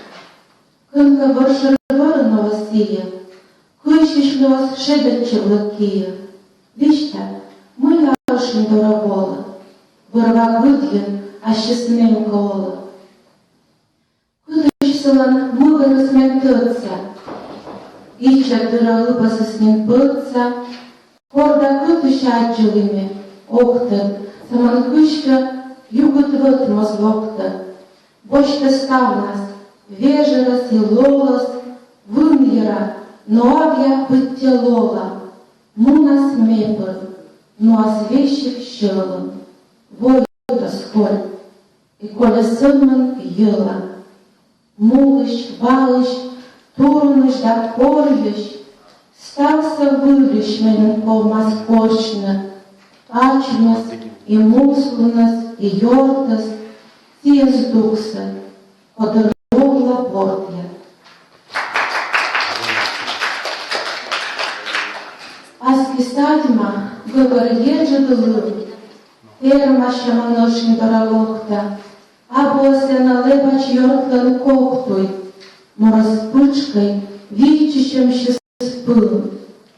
Абу волома на аджа, котикадос выльпал модный дащ, Щеломка сия, чепа сия octă mâlacută se stagi. Câgli, împăcăm că se ceamtui, hodă să bugiu și mă da să vort cu tădnă, cugitaia olăma să ne pădnă, vașghes șorum șerchițaia, vu, hodă să călabor de alebaci vigea, vuz, pomtămcat părmânuși post, veșic hodă să ia gicăci cost, Пичка свынус морт вежаращиджа. Лебачиска нико рознінло. Цитак овна вела чамякучка. Корша быдма чугледжга спышка. Подан пыста коджа вырснікок. Пуктавала, шонди воджеледжа. Джельярошин коля сылы жорк. Война скыла, стекла кужа торг. Круто содья термаш манлеча, волома, кокту Исраэль, сичка сия чутки сошнитаска, ведем понди витчишнанин аски, аскомыш, и воясчеш, и не.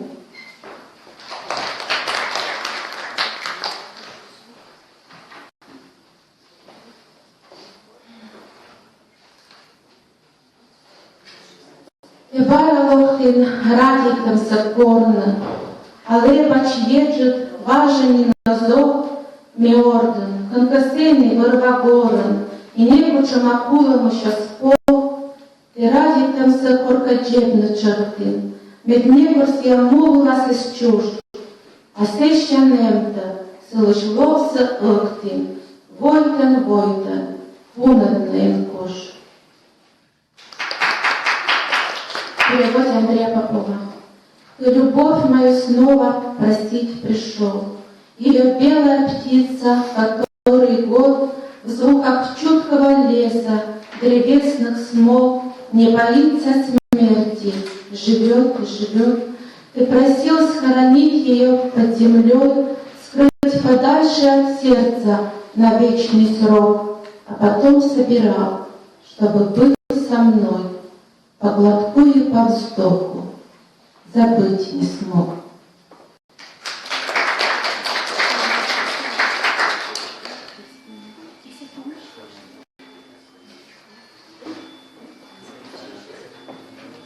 как мусло. Подланичка щинвалась, як шар'яга кіщема. Подланичка щинвалась, горджащема, кішмама. Помнилось щинвася, чод я раз кищукарта. Помнилось щинвася, зарні кудія юкарта. Чод це оптик бордата, ребут кошмон муслунас. Чод це оптик бордяда, вілахтом на муслунас. Под каменщем щин вас, щукаш под мене ока вас, добру менщем щин вас, ока вас да ока вас.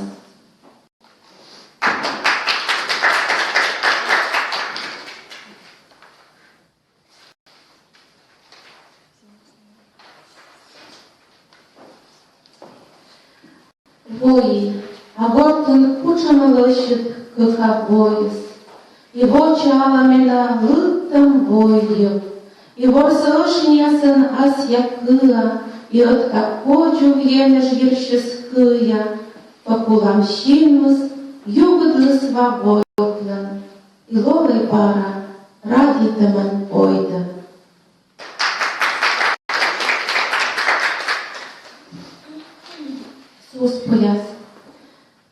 Суспояс, вишен тани, ставыр под ясрой, чужим нас пемдема, личка макады с ландой, радлу нас мунама, пыржема леткалым бич, джуленик суспос, боканджик быдмышся, вич, буяслан ен, тусав зельясан, лушка да ур, вижадлы, муслунан тырыма, личати холод, поменник кыч поясмаданны, божем, и поз, нічка, що милькала, кочу под плечем опоз.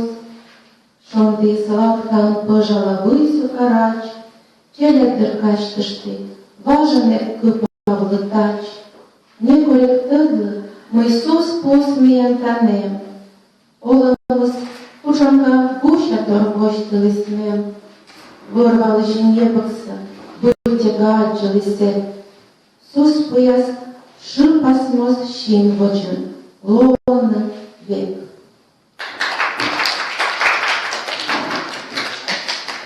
Спасибо. Дуже дайте. Анна Косяковщина, Алена Шомсова.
Mădlapălă redkas dabăr, iu secundă am și-a găr.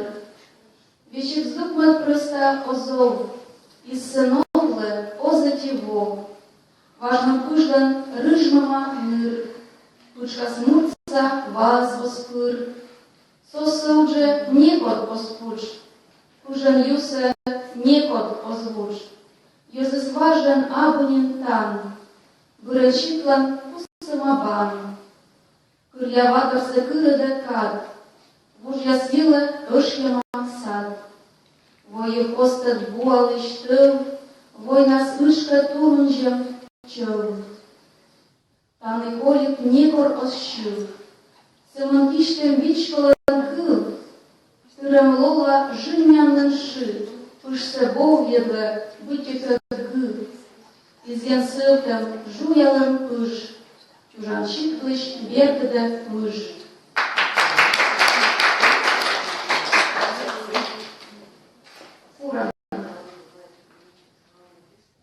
Curte curam paște vador vicse, ziljaniste turnse, upinis, voda skolea curam košman ičse, bytje tăia uđis, olăn kinis, čiotem zorad mjăždjenika ljete, čurat pinjas niste, sien, čača kodi zorad se šapete, văčama ca kužiš mortlan kien.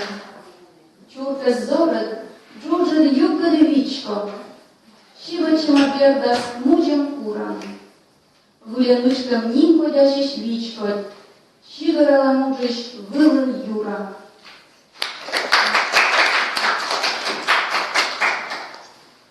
Почес. Замыт почес ашис бёрце виче, выте мордас асыкалам вынь. Зерда Божьес поческие щиджи, но сач лёгвиджи гласа нев. Гогналема почес лечек черен, мичи стачес вырва хотже рам. Почес сланчапи чудам щере, коми мортлен заячема щам. Мездышне озверны оти думы, кычи бурадорины асвер. Прасла ощандыра сланюнс. Он идёт зумщема выр. Вынь. И чеджирса то подыма вынь.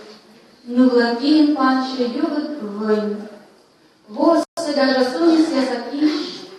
Регет нем черну нас воджа вищ. Ежит вывты кыще сунис гырд. Бытенемя своман ныван рыд. Сонин Валинат народ вышпас, сепуктас омалюл плыктас. Сунисту исак напель, да вольш, утрачкин бырад моль. Он и рычор, яс ягош, кылан вынь, антуе нуч вож.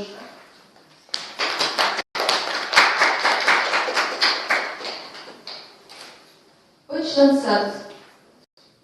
Почтансадын тырыт навылы шойна. Важно сычма бöля сыч да сыман кыркыш. Трактор машина юканыш ыкман лыпкыш.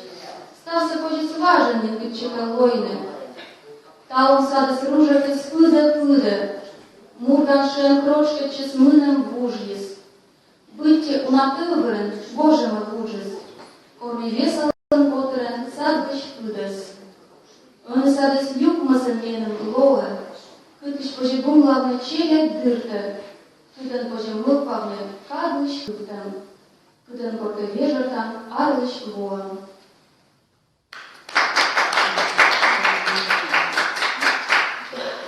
Высникока берба. Отчица один высникока берба, вещи кортесмены пашкыр чалле. Коны вылыщаргачама бале, вылен чужам поснику шудлывач. Мене содыс мылуас чудо, кипуда сыёк мысыка пукта. Бытте джеваныныш зарни чуктас, тая чайчис мет чалжит шудом. Чечалым и выныш, муса берба бале аслал лунтыр. Усурмунымла нырвыла сунтыч, но изводишь вещи пишу джинис. Арас мену бердыс шуштам бытын, бати садыс черы верба вкусы, и чтоб было лачами нам вкусы, заднячий сады свой щоден. Верба бальса думай соджен кутла, чили московшу да спыш якиш, и сыт коле, кыты что пищ, поршне вын, медсудичне шутла.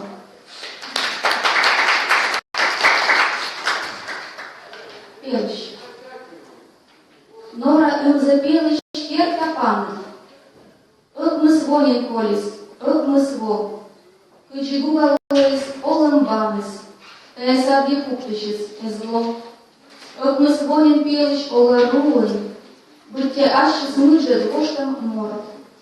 Вужна сыдва кучичетам мулын. Редец лишь колесамын орт.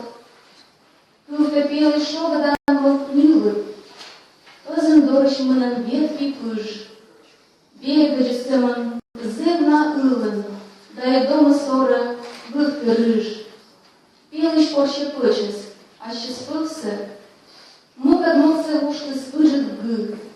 Стой вой настолько саблыщился. Визува тюльсам пелыши. Но азаджи пычыс сылын пелыш. Торьялыма орденны сылын вож. Кылалыма ылы, лопта пелыс, Йоскосът съест кадлан кош.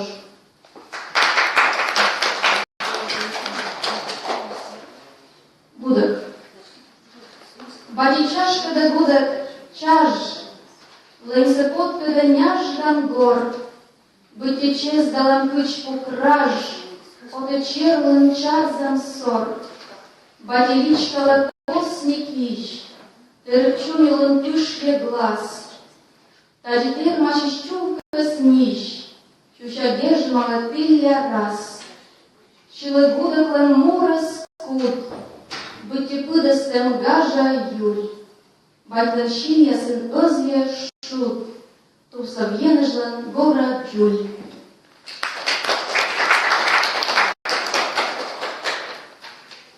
Щигудок. Чусман снимокыч лолан кыла, Мелы щигудок везлыч горсе. Батьлан пырес чунак шыла, Джужит козылын нежье горсе. Те щигудок ас ласкиен, Полевычлама йорты спыдди. Мидем щапки тас вырва пия, Ырки шиясы, щылын пыды.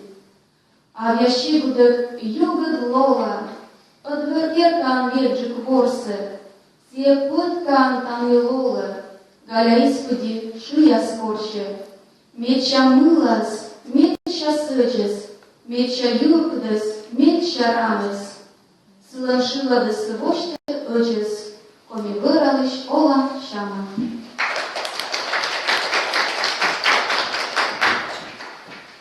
Гитара. Мине джоляс медвач велдес щылны бате, Гурагута тусуле, комен, козье, В лампом недовылы, попнидик ежик платье, И метывилын бытте выры, Лемчевич розьен. Корка выгнеда, а чем будут сакие бочты, Потищиланка борсы, велочем таен ештис. А бушой маменем гудакан волосы почны, И маршила датуя олан смена ештис. Ян рыжым легенду щетлама юркат пылян. И выльколи нагашка поля щас вожа бара. Гажачи будут локса аджама батлан пылен. Батин будет амина горис мыла гитара.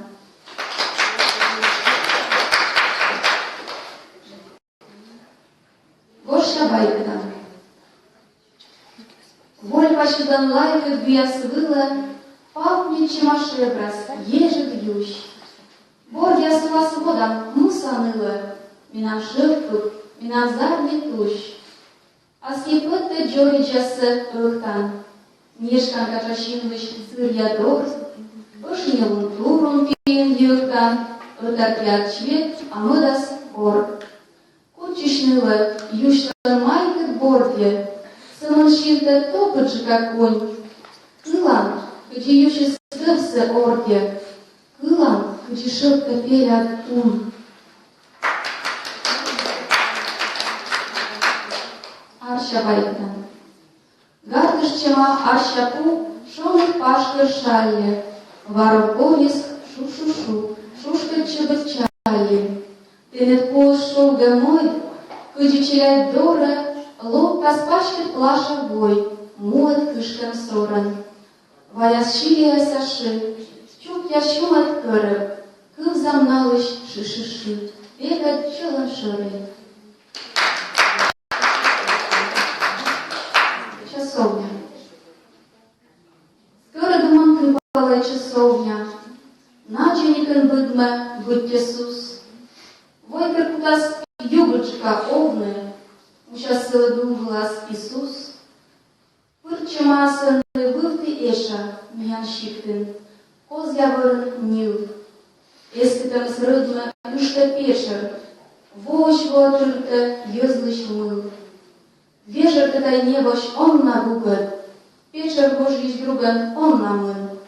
Кычить мордыш щелым, шо ожжугат, сечить лишь подорлой ин.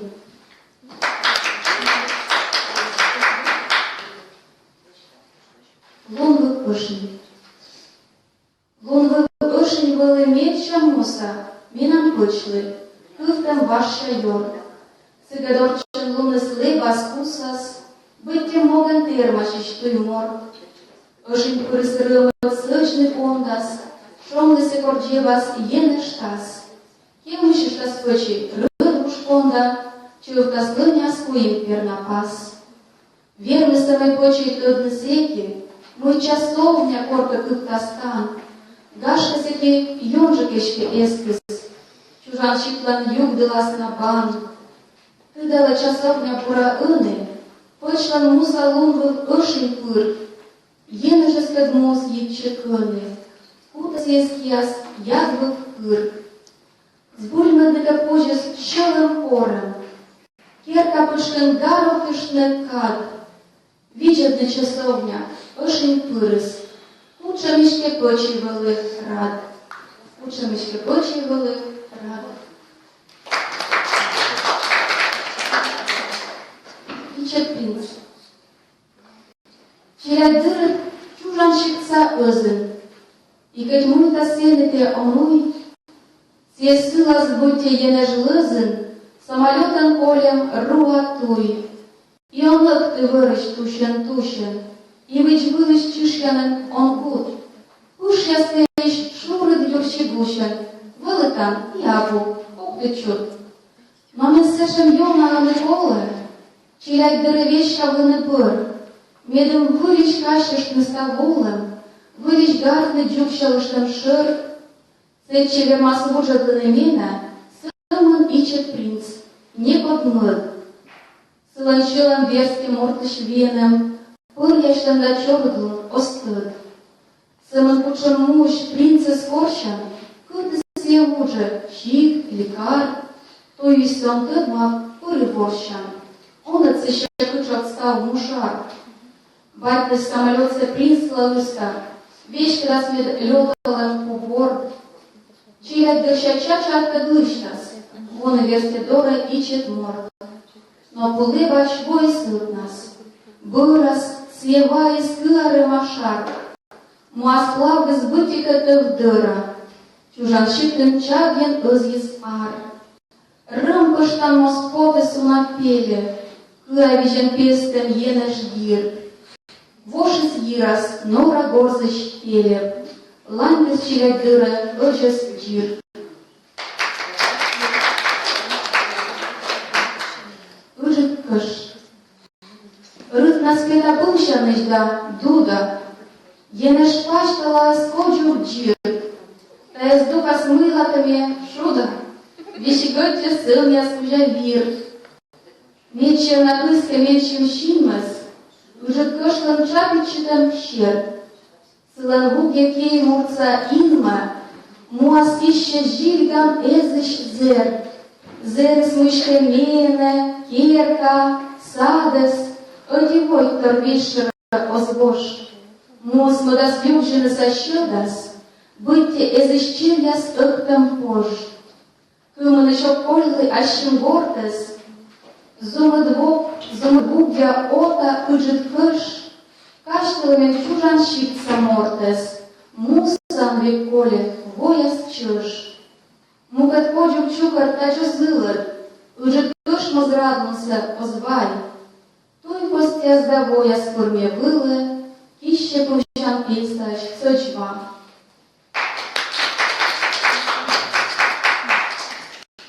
Лис. Та волиська мірам лоїкайтем, оникара таєс омін вич. Джорном лиски збиття пориш пич, воликами юлищ шога кайте.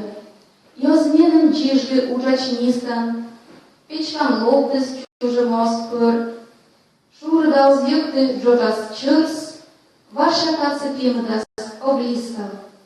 Та волиська мірам лоїкайтем, Кierka doren pieliš liebe zvo, tarka desta puse urk dvo, tavas na losadi polipkaitem.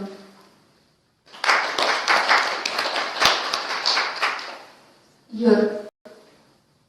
Karsa jör jaset inaštem lebačnos pontek žrča, minem tamnom znjumdeni šrčtet pred tempu, otpod kierkas, stavda se kištema otilu, Сечем вічкодіщ, вічте вічит власнален кучі. Чинно скуня да вічкала, батьмален кірка доре. Ловшикутамен кишелка, пачки да водам йор. Сеща пидя ловушта, юммадан синет кир, щелем пачки бла, ойде да стингунлен гажан горен. Єн інмеча пиршман кіркален варчам щире. Міна юрвишань кокулач упкартас жире двин. Будьте исковта сын ясыт, туп совершенный ынь. Кирка милая вашу насменым, быть костен керен. Нежде малышта кобригас, нищала добрас юрад. Куркабей торен вештышта, чупа да гуща таз. Быры визуты шважуслен, джебасе колем пас. Он и кажавлы, пему дас искимо скорка тюры. Ваша кыт самознюдыштас, Уфтаса суптем бывшан, вилишпися швидчище коиштас ходжи два. Будьте вылысам сырмадан лысвас кища шарф. Зерен мышкалам молидам кыса кычку бывшан. Чинман кывела йорнымас кычалыш гажа ывла. Колик чилгаман долада шычас муса сад. Сертылын кыть гожаман аджишнымекад рад. Шонат ловшишес Нерни клымчерен сотчас сила. Горда доловес джульки да турмоз вежа да нюча.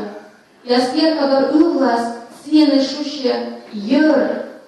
Мы хоть карса коромина кушта не пачта остыр. Цементатаны енкала пыдысы изла сучен.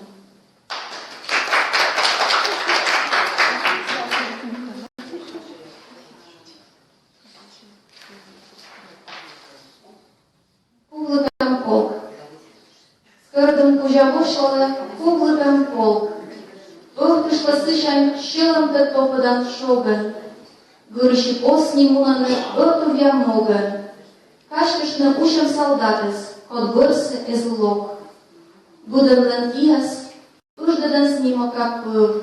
Подланка батис, поданка тыдала пырис. Пывясыс костат жугуля лейбала тылыс. Разадны тосина чужамын, зелалын чыв.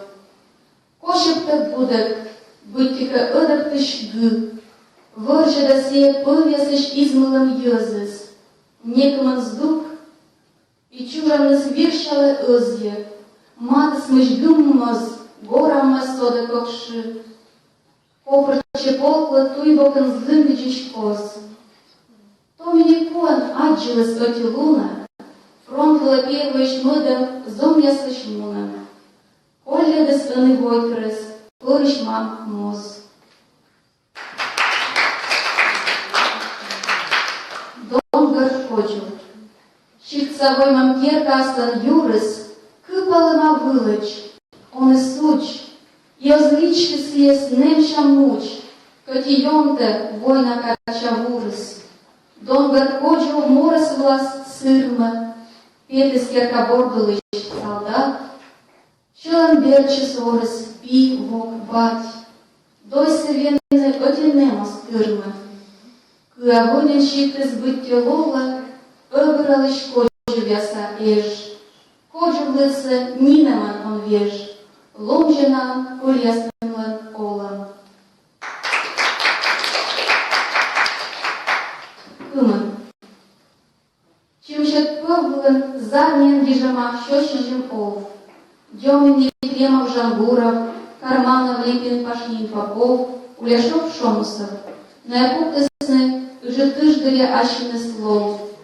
Вежеры бураколима, обелиск здороверимым луна, скырдуса иче школачан, велодышка дмуным, чега сабу магаш, асвачем джорич яснулым. Сыны клуба джинставын кывзычам, герой ясилыш вишты. Но унамов тырвежеры, чеган ылдье пишты, и сонин тылысты вишты, джорич сыр мазмуот ишты.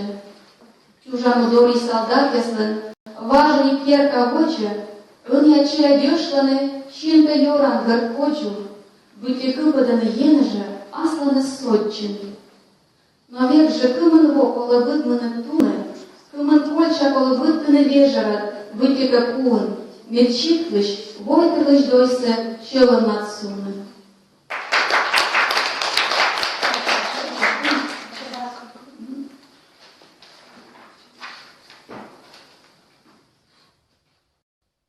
Печка.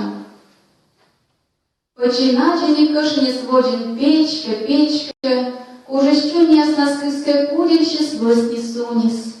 Быть шомдыщиска вшарылас, юбер пычка, ведем шомтаны щипцовой террас, кычет лунас. Та печка насканка, нем саенкымын чужис. Порыш пычи насыкадры пуклыс пеша воджас.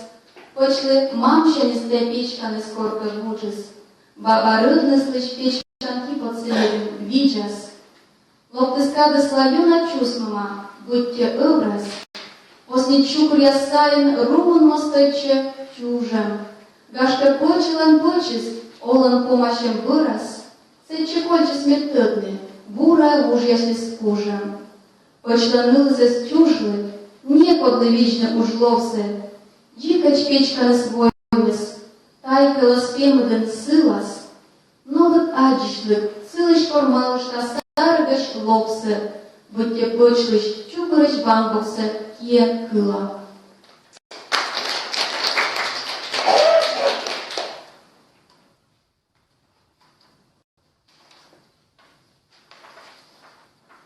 Щеропалич. Кадыс выржеде важа скалич, медем лыбадны немя свома, будьте грант ящера палич, разрешилялын дыра ума. Воще вочлын войтыр олым, сесть чуклядыш юан нула, мян пульяслын ыжит колым, лоны вынан чужан нулым. Сымын юстай ыны яма, либо вордасы ащит веже, таджимиянын чамыс раммы, да и важеска дунам вежен. Щеропаличтан ыны акадыс, мурдан бугыт чемиян мывты, суе розмана олам ладыс, муштым чипас мозгула гылды.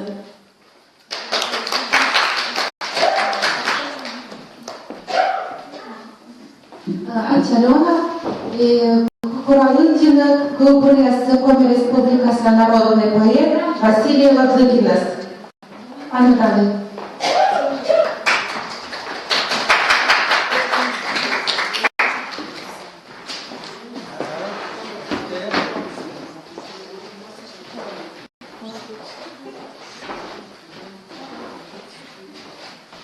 Niceolanlı, sayısı, kaçkı, bokudu sayısı nöş. Benim çok büyük oğlum, benim 19-20, но будет воно еще даску кырында, даску кырында жайло. А мужак простите. А мне вот касается унсились там я мы там я чукарчеван праздник. Так помню поэзия, я русская, я называю праздник. Вот чукарчеван. То я не точно, соответственно, мы того, что берем год культуры республики Коми. kuralım bu. Köyün tak uca çıkartçını koydu. Kırkırcıda. Măt bokşente çıkartçını, ofru kutay çıkartçını, yani pomurumuz boşu. Pomurduğunu boşu. Вот не только были пасим пожарым, бористы готовились, шагом были, не уже движешься, мы здесь смотрели. Летние фекции Александр Васильевич Ульянов выступил, ой, тоже журналист, все были Алексей Полугрудов, но ему, конечно, были. Также полностью корчили у нас на меня того. В основном, мы юбилей, шуба запас, я совершенно точно набираюсь, я ты забываешь, что там совершенно месяц. Вот, Андрей Николай Александрович, позже сажался. Что пришло? Если я шуба запас, я Михаил Игнатов, Торгица, я не район жив. Это мечта не район жив.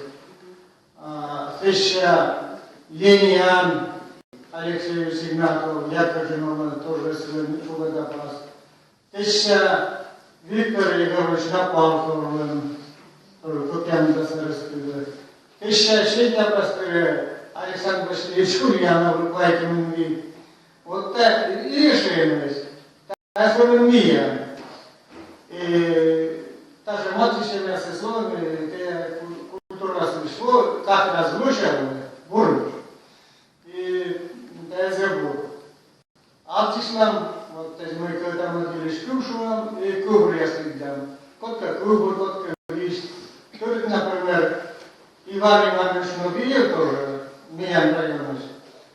Всякие же вишки, и только с ним борщом, пожарными, цилами вишки уже, инсценировка очень, делающий давность, а сейчас борщус, и библиотека может быть сейчас борщус. Мы, конечно, точно, ашим кубре с людьми возили, съесть, мы, коли став пожармуса, мы это кажем, адзины, да, адзины, кому руса, боже кутны. Не пришла ему, которые сирожка были, вот Юрий Андреевич Ионов, который был из Бурана Кубурменщины. И там что было? Колоты жизни все кубурясы, а мы все кубурясы шеты, да, это пеша. А шус мы еще покололи лошади штабны. И всякие насот-то. Еще Москва, Сталинград, я служил десны. Сотта и не держи книга Сокорколизя. И Ашин купил грижный рощи. А рощи там, если Ашин белый коми и рощ, литература тоже. Помалу так и степень институт. Но не слишком бура рощу заохтет, грижный кубуль. Когда здесь трудно вот тут почувствовать, ну, выпьем, лёгкие, уявленные. Почему комнату закрыли? А система кто? Да еще ударение отсюда неправильно. Вот так теперь дороже мыть, и вдруг ударились неправильно. Вот Юрий Янович. И тая куда несколько путаны, но могут быть Николаевич, да, сетчика кубур, я сположил ручен, грижштабла. Но могут быть, если Асим Кулам, уже чуть как то я шел, да, кубур Штыкова. И рожи смерть Василий Ладудинца. Вы знаете, что сборница положили, и кубур я сняла грижштабла. Вот так он кубур, наверное, теперь куем кубур летят. В лес мой в Венеции живу, кругом березы, сосны, ели. Я помню край, благодарю, нет лучше в мире колыбели. Зимой метели разговор, а летом алые рассветы, весною глухарельный хор, а осенью лощей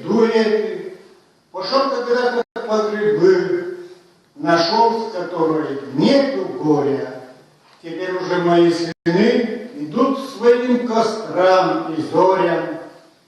В лесной Венеции живу, нет лучше в мире колыбели. Здесь что додумал, что смогу, лишь дальше бы дубравы пели.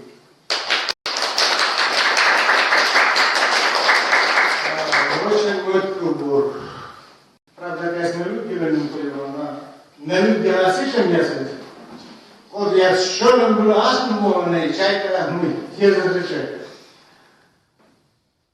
О стране России гений спел Есенин. Я пою о парне, о земле своей, о зелено-синей, радостной, весенней, ясной, лучезарной родине моей. Под окошком месяц и в моей деревне, и моя берега под окном светла. Полон счастья здесь я, где живут поверья, где врачуют росы, да шумит ветла. По лугам туманы, по крыльцам гармошки, а солнце ласка, словом красота. Марья Ивановна соберут морожку, сыграют сказку, свадьбу, как всегда. О стране России гений спел Есенин. Я пою о парне, о земле своей, о зелено-синей, радостной, весенней, ясной, лучезарной родине моей. А тая кубуса, а этого стихотворение сочинил еще недавно. Если путаться буду, простите меня. На всякий случай возьму, потом если запутаюсь. Так и будет. Расскажу вам, как было. Я как голубь лесной, так и быть, расскажу вам, как было не сегодня, а лишь год назад. Я как голубь лесной, сизокрылый, край родной прилетел, без преград. Новый год мы в деревне встречали, пригласила родня погулять. Не тревожили вечер печали. Пели, пили и пели опять. Я сидел и внимательно слушал, и как будто летел без крыла. Но не это взволновало душу. Здесь другая причина была. Незнакомка она против сидела. И красиво была, черт возьми.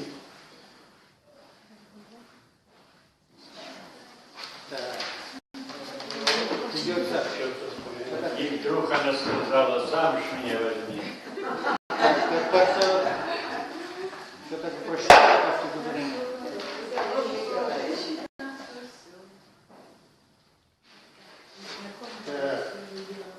Незнакомка напротив сидела, и красиво была, черт возьми. Знать веселые струны задела, если вдруг потеплело в груди. Что случилось, не знаю, но было мне как будто опять 25. Бесрассудство волною накрыло. Еле-еле его смог унять. Мне сказали потом, что девица, нам какая-то даже родня, слава Богу, что ныне не снится. Эта глупость обходит меня. Все преграды сметает лавина, но что разумом спаяно, нет. Всех прекрасней моя половина, и мне все-таки 70 лет.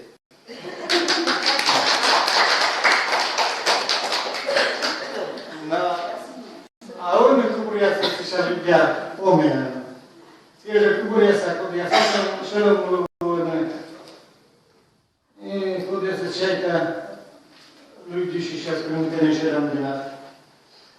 Ашным борьем таемусе подошел делом шу, мется дома, мется мута, луна бана, шужам му, немцы там олам былам, быть торгашный тюрмышам, подошивши, секрешюлам, кодекола ужалам, там лишь вежавичам, пырна олахногнум шань, йокшис емся кедем визюлиян емным, задни ань, визюлюлем директора, пыделазим щирет вож, чечам вож, да водам шорем, пызам гывным абу куш, абу пылыс почес мае, эта карта, лыпадьон, улиши мирошисаем, тырыс ным, да тырыс зон, будем кодны когда колы, кырсы шуарда, оздур, сыментаны шудалым, сещенек, тыщес шур, сыменташен улыш кырам, сыментаны гажным тыр, варышкия, чужмыр ныла, комему, ознекар был.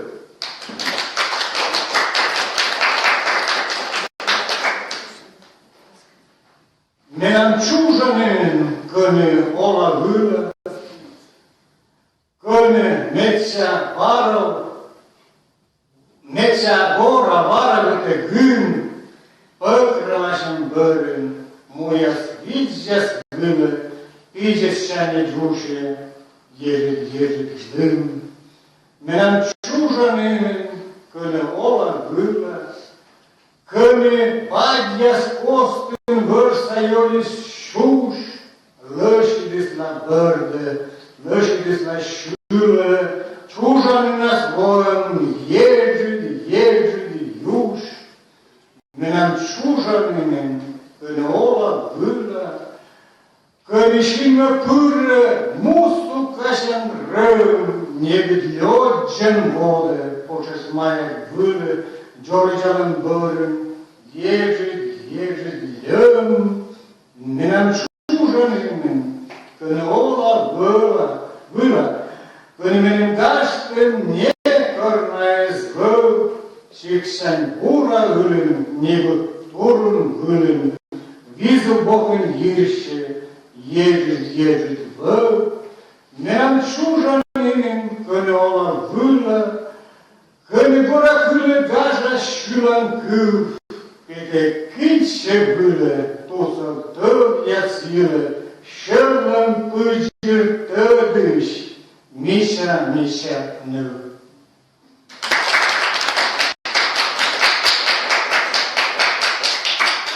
Мам, меча дома войны силиш кубур, уна пыжмена миша мальчика свитя. Лызында, гырдында, вижедлыс, асырлыс, енежлыс бан. Чечеда ошыне вижедлыс, вожавош кыпалыш мам. Мишай, мусай, домай, менамдай шылым шырай.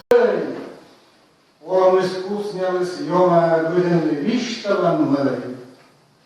Зарнен паштыны көсили, сымынтай нина моше, арыскор зарнен өзілі, зарнен өзілі, бигурын өзілі зарнесе қоялы тер, мишай, мусай, домай, менамдай шырлым шыррый, шырылыс сепілті ёма выданды, вишталан мая.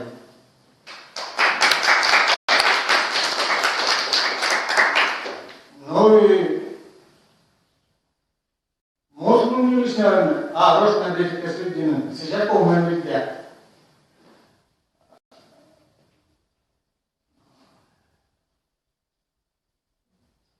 Так было.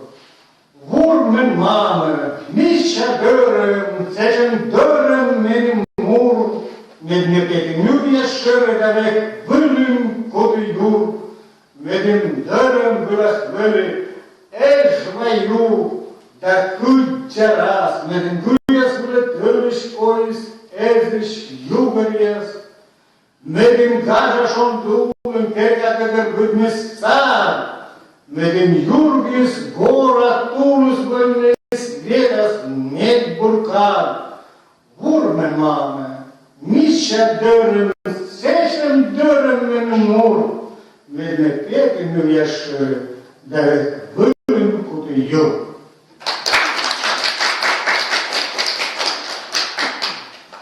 Коряс окашман, сементörle, özgürlüğümün bir uyu, okılışıda budakçıralı, okılışıda şülünün, şıkşız muşama, bura ülünün teki tamyası nednay vö, ne bir vortını, ne bir şülünü, ami suruştan teki çöv, когда выбралась эта пища, рыбы зарнем пища все, мы готовим это не пища, мы пища самым те, коря сокашмен самым те, зерителем вырпою, околышда будут шивалы, околышда шивалым.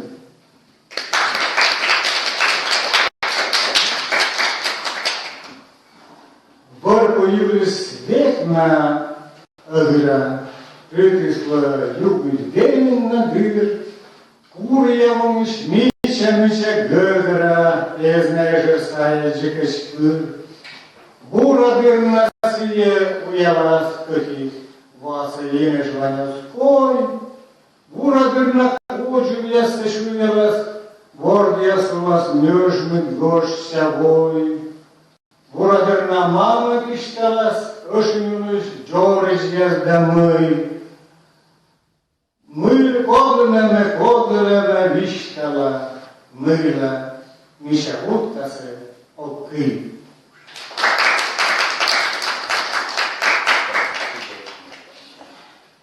Boryakadas kutu biżarny Рошен кашуны чуть раскишие, а комы кашуны йорны куты жени форма мол. Вот мы ташим тоже купим бура у нас на люди. Будь боры копать носков, боры аскармыка парашка русами. Вот ташим.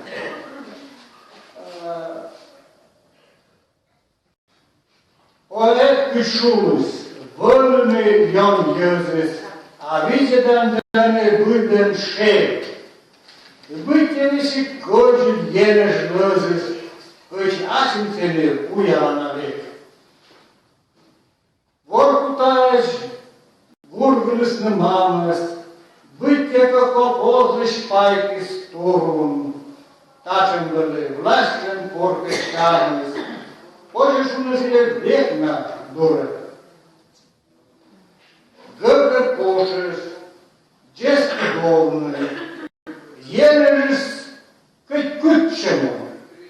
Кашка сювесна и ловны, тепче вълзише бедлунуш. Векна кашкала аз шум томлумас, подмеш визуца езет помлыны, уля коляма, Уля мунама, над нинами сабу мунама. Ожем се пърдетълис, тънтай сие оспър. Померен пуска въли, тами сулавне вър. Всичим да се звичете нилове, умала табера над воле, къншиве да мъшве, Zemnicia, să-mi șărâm gortă slicea.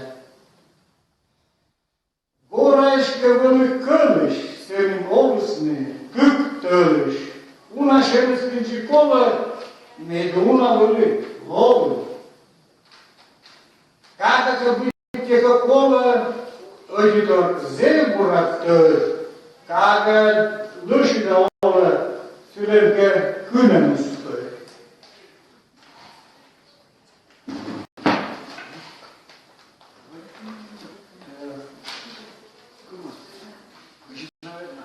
Чужанин оти, сымноки, сбылищаская некчему, тирштавы, лишь квашкштавы кати, сымнсене метчаческий фон. Сишне век да кертах пищ, да ясным пищам ми, ёналёк пор душем вищан, пор ненабу ловия би.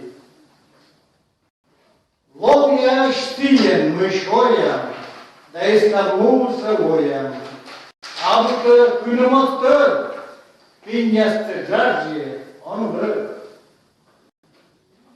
Медшаунамиян мый, а вы, медшаунамиян вы, ваимсы. Ловия да смерть перка, ношта шижин уж, Ташем Дрезден Шерпас, быре коми уж. Мали дадува, ситек овшена, вали авума, ситек овшема. Овданин кодяш эмшушем, а мы так дисой душем, юрун мывку дисозов, летен пыйди, кыш-шелов. Поршиня спожат євте, великий мішану, кидяште льонничок там, а ошовник тайки.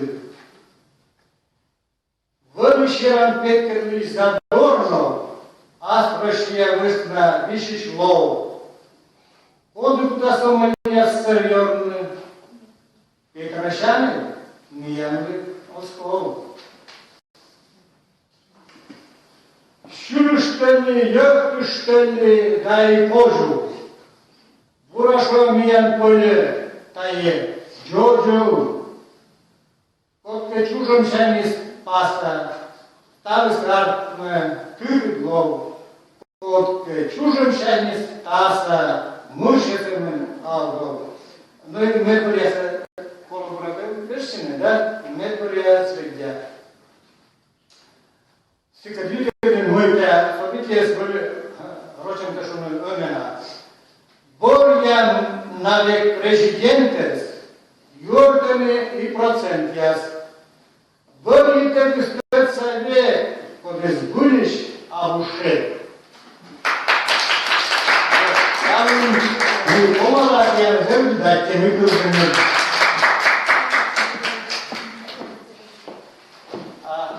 Микул там Николай Александрович Щукин.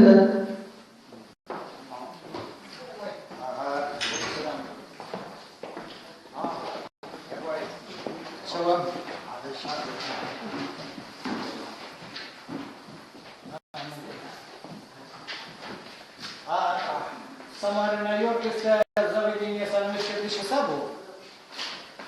Книга Коля, да. Я так говорила, Диана Дышисабу? А. Поздно, кому нам книга пекли, с мужей гликом.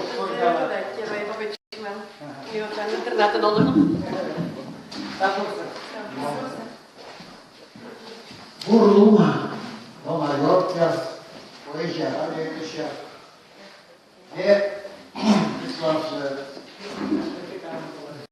Dyrusali Baker, Suskan Tyyn, i Ambulance Baker, Dykoroszky. I Deuma bliżej chcę satiriczek tej bliżej. I tu się teraz lektur listy się wybrałeś. Elime tiango ilja. Oczytym kawałek dmułam. Widzę tam afisze jasne, magazyny jasne. I dziwy goście. сказать, даже русские поймут, я напоминать хотел, но поймут о чем. Где же мы живем, называется, так походу. Кажется, уличку Жамуна, Гагарланка, магазинья, комикруты такой бунат, выдала реклама имя. Алко, маркет, лада, верта, слева, бижутерия, херо, фронда, Аристон, пиццерия. Это магазины так называются у нас. Думаешь, къни олам, кашката я суерцай. Вожели дела, Милано, ноутбуки и клондайк, бистро, лидер, примавера, рококо и тапи руж, аквахобби и агора, ГГРГ, реклама пуш. Вот циркулярно какой. Думаешь, къни олам. Ладно, поминения с ложкой, но мы ночью жаль. Была шуша киберпочта, мы чакылна не тували. Ёзбула ветлы важен, рожа жек на дон швондайт, вещь подмен дали вояжи, асланым там суерцай. Эмка гона, шоя манго, быстро вишталны тен. Коми ёзбу с нами млянчин, коми кылын, юлманем. Вот это. Вот они вещи шкоя, сам дубданы, коми кылын. Тена, ну и мой. Ой, а мой диво, и ми, чем бланками и ветером. Сейчас ставка волшебно там работает. Вот. И будем все, вы смотрите, наверное, вечерами кривое зеркало, да? Ой, а я как увижу это кривое зеркало, сразу убегаю и не хочу смотреть. Вот я написал. Но это, конечно, меня перевели. Я написал на помне, а потом перевели. Кривое зеркало. Давно идет по телевизору кривое зеркало, а там уже как будто с неким вызовом, кривляясь, занят Петросян. С ним Степаненко на поднос, как его болтливая жена, что пустое выдать броско, уж так ущербствует она. Там новых русских бабок слева два представляют мужика. И вместо праведного дела давно валяют дурака. И Юрий Гальцев, тучный ворон, в тупой гримаской тоже тут. Но ни один сказать не здоров, а что же цены так растут? Ведь там еще немало прочих, числом, наверное, целый год, да только их видеть их не хочет, уставший горечь как народ. Мелькает там и Жириновский, бессменный думский депутат, хотя бывает он и жесткий, но посмешит порой рад. Политик чей давно заметил, что в нем божественный огонь, и потому на этом свете все вдохновенно может он. Могу, мол, быть и президентом, попутно мир честной смешить, и прямо с таким презентом он может даже женщин бить. А москвичи всему смеются, им жизнь до горла не берет. Аплодисменты густо льются, у них ведь нет других забот. А мне вот помню человеку, смех ни над чем на ум не идет, когда неясной жизни влеклой, который год уж душу рвет. Я перестал давно смеяться, а значит, путь не надорву.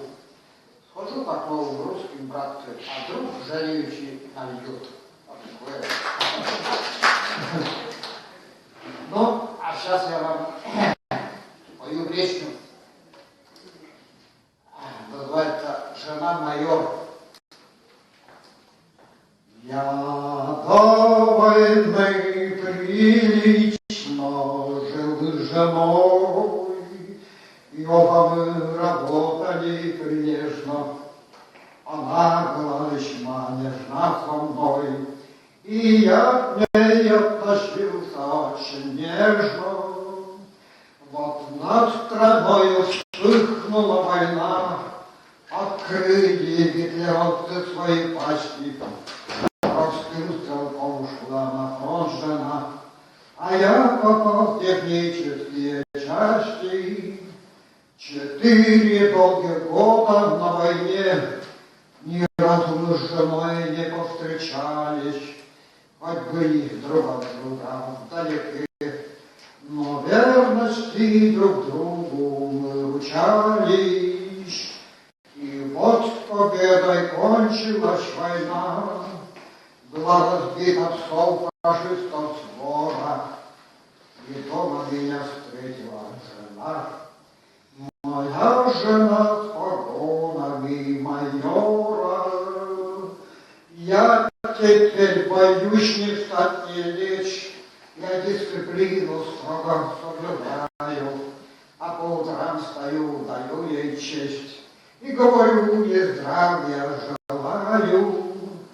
К тому же не курю, не пью вино, боюсь купить пирожное с получки, боюсь я без жены сходить в кино. Припишет самовольную отлучку, погладить бы жену по волосам, как прежде по душам разговориться. Вытягиваю руки я по швам и говорю, извольте обратиться. С такой женой мне право трудно жить, и чтобы мне с чинами с ней сравниться, решил я добросовестно служить и тоже до майора дослужиться. А в глубине души я все ж боюсь, что уже не останусь под началом, пока я до майора дослужусь. Жена, пожалуй, станет генералом.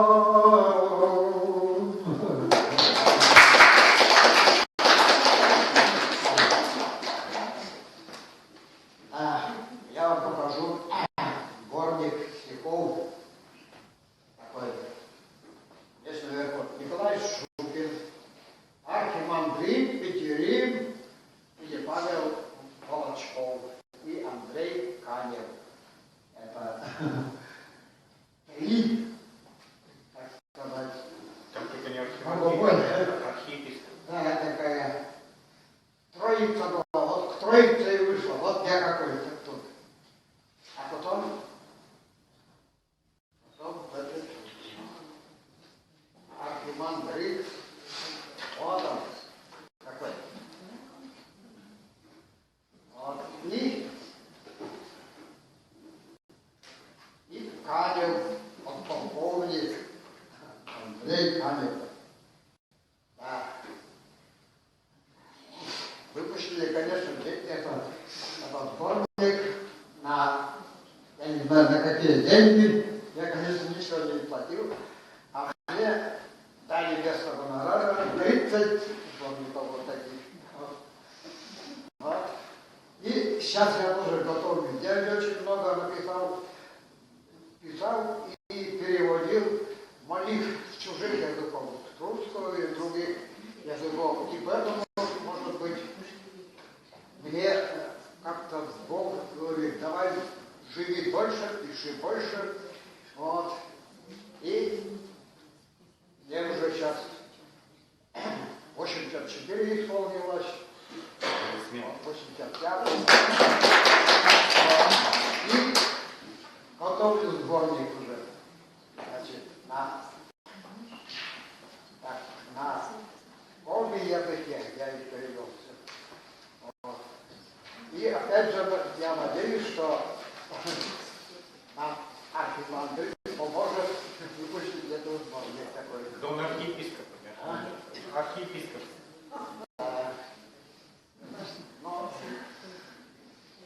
Ну что, я на время еще есть? Конечно. 5 минут еще. 5 минут, поэтому я хотел больше идей.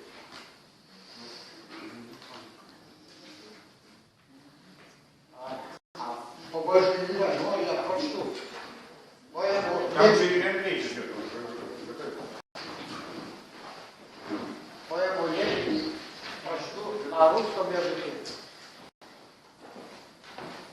пустыне, тундре благодатной, там, где дали необъятны, где вода озер щадей, царство гордых лебедей. В этом сказочном раздолье лебединое гнездовье у озерных вод можно видеть каждый год. Вот застыл на водной глади, не прогулки вольной ради, лебедь шею изогнул, и в воде приблизив клюв, там в глуби добыча бьется, лебедь к берегу плывет, где его подруга ждет. Он лебедушка добычу носит гордо и привычно. Снова их весна идет, встреть таинственный забот. На крыло поднять потомство даже парует непросто. Будет много трудных дней в жизни славных лебедей. Но ничем и это счастье выводить птенцов с участием из заботы отца будем вместе до конца. На другом краю озерном, там, где берег необзорный, возле скромного гнезда, где лебедушка жила, плачет тихая подруга, нет, как нет родного друга. Застрелил его злодей при полете лебедей. И лебедушка страдает, как же быть, она не знает, только там, где есть отцы, появляются птенцы. И она кричит надрывно, грустным голосом призывный, ведь одной не решила ей выбежь из своих детей. Плач услышал лебединый, хитрый лебедь, путь не длинный, над водою пролетел, у гнезда несчастной щел. Думал, скоро воротится, но бывает, что и птица может, как и прочий коряк, чувство меры потерять. Небо ярко голубело, вмиг неделя пролетела, вдруг он слышит вихрь дней, зов лебедушки своей. Отрезав от мысли скверной, он летит по друге верной, осознал, что лишь она для семьи ему нужна. Быть державший птичий слов, передам их диалог. Где ж летаешь ты, гуляка, вспомни, что ты пел до брака, друга верности забыл, с кем ты время проводил. Виноват, прости, родная, как случилось там, не знаю, только твердо понял я, ты одна, любовь моя.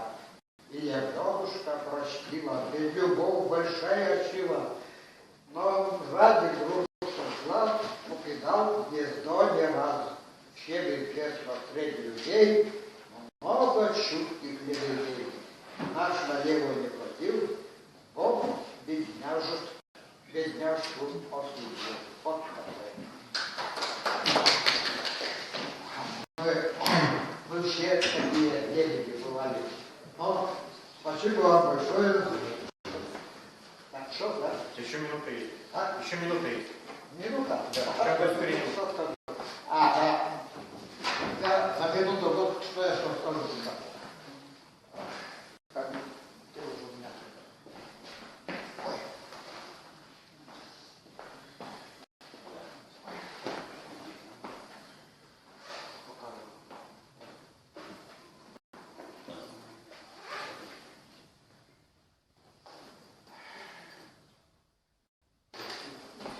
Никогда не думал писать роман. Знаете? Никогда.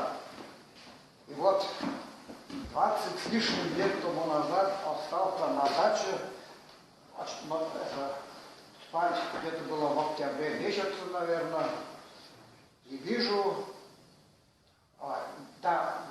вижу сон, что я лежу в гробу, и ко мне приходят дети, ой, дети, жена, все знакомые и незнакомые, и это. И один такой тоже писатель, который мне был много раз против, чтобы меня приняли в своих писателей. У меня уже 4 книги было. Вот. И подошел тоже к гробу и говорит: ой, Щукин,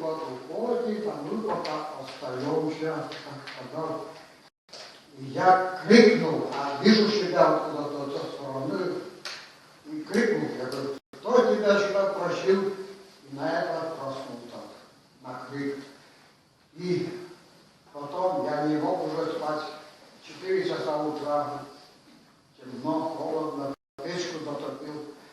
И вот потом после этого никак не могу, не могу этот сон забыть. Ваша, наверное, помнит, в журнале печатали, да?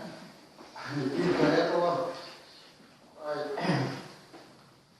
меня, можно сказать, опять вызывали туда стружку снимать, что ли. Вот. И все равно никак не могу забыть. Кто-то мне говорит, давай пиши об этом. И я написал, называется «Вся жизнь и 40 дней». Это я со своим ангелом, Колей, летаю над этой грешной землей 40 дней. Вот.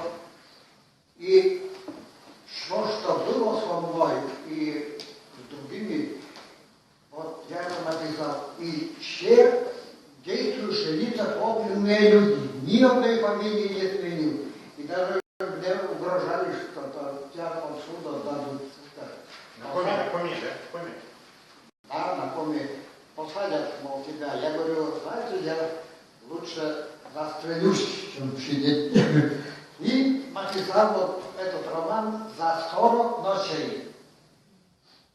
Это такое бывает, нет? Но не каждую ночь, конечно, но за 40 ночей. И вот вместо плавания день первый, день второй, день третий.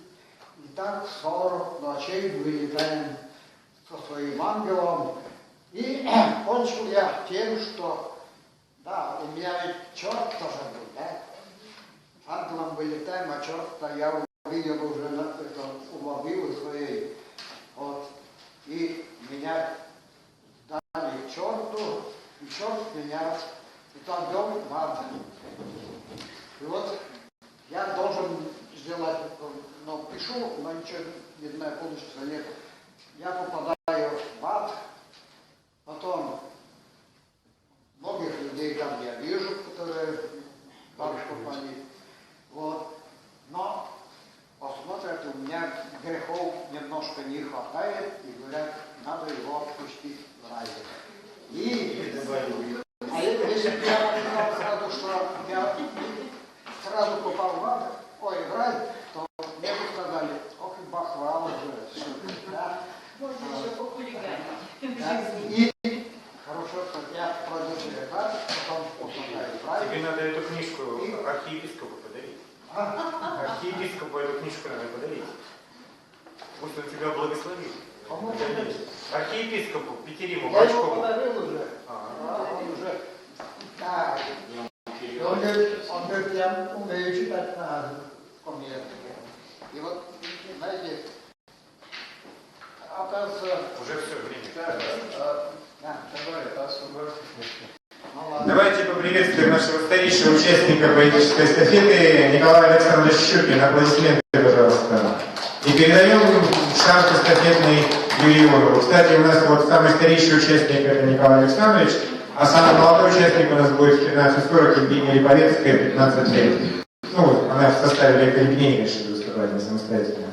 Вот. Аплодисменты Николаю Александровичу. Эстафету принимает поэт Юрий Андреевич Ионов.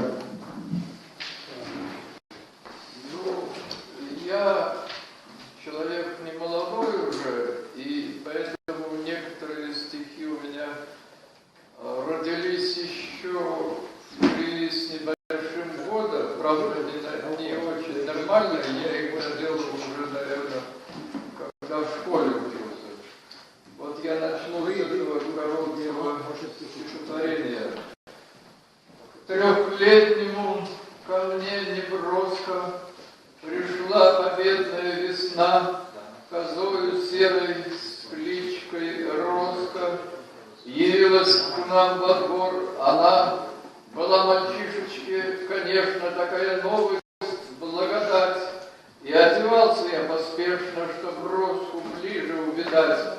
Не скоро кончатся невзгоды для всей страны и для села, а нам в те памятные годы коза кормилицей была. Но в мае отступили беды, вздохнули взрослые легко,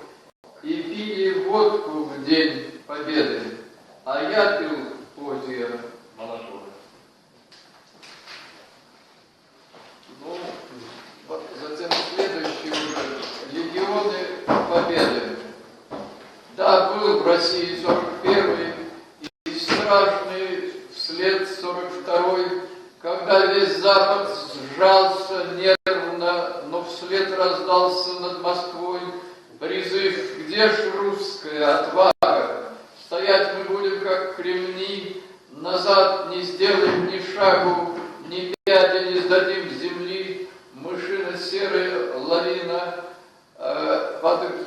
за год под Сталинград пришла, взяла его наполовину, но сникла тут, едва дыша.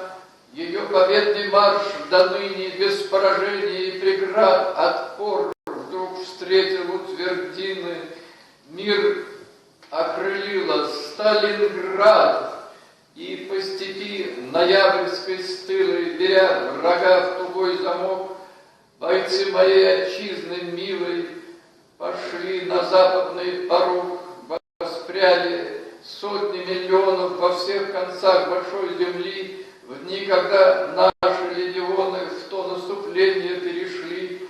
Котел раздавлен Сталинградский, и до сих пор необорим прогнулся Третий рейх пиратский, теснил его наш Третий Рим, всей силой на победу бросив, на стягах, на устах страны несла Владимир и Иосиф, святые вечные имена. Над пепелищами России вдруг став хоругвами, теперь они сияли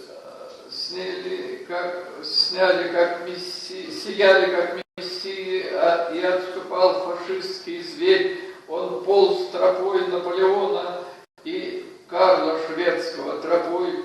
Шли мерно наши легионы за обступающей толпой и били зверя в хвост и в морду. Дойдя до логова его, раскинулся от моря к морю фронт государства моего. Из нареченного Третьим Римом с неримским кличем на устах дошли победно до Берлина и водрузили тут наш стяг. И вроде триумфальной арки навечно встал солдат-герой в германском сердце в Трехтов парке, как в многих странах над горой. Иуда лгут неутомимо, России роль невелика, но как у легионов Рима победа наша на века. Ну, тут многие стихи у меня, я их взял уже написанные раньше, но вот связаны именно с нашей победой, потому что сейчас нам нужно страну отстаивать, чтобы она снова стала такой же могучей, какой была до 91 года.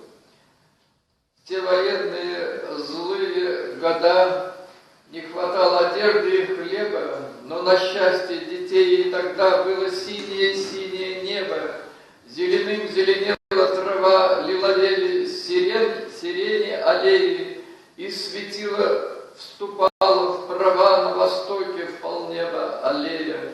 Пусть ругали войну мужики, и солдатки угрюмо смотрели, ну как празднично пели жуки, ну как бабочки ярко пестрели.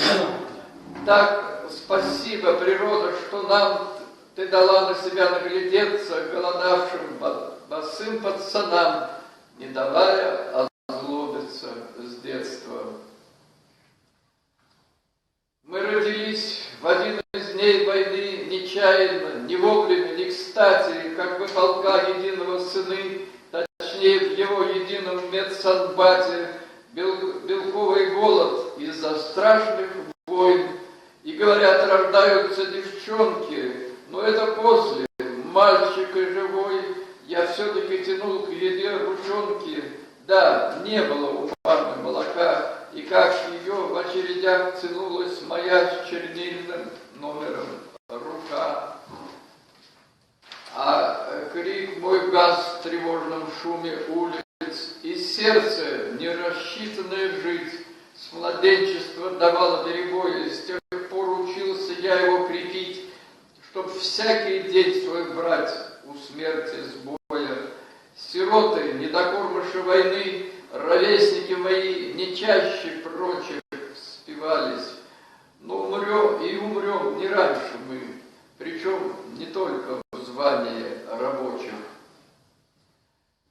И тут матери, конечно, я всегда стараюсь в любом цикле посвятить, хотя ее уже нет давно на свете. Детство, моя дорогая пора, хлебушка, поиски тайные, все на базарах несла со двора мать, чтоб добыть пропитание. Не до нарядов тут был бы лишь хлеб, мать заторопится в очередь. В старом пальто, что спустя 10 лет перелицует для дочери.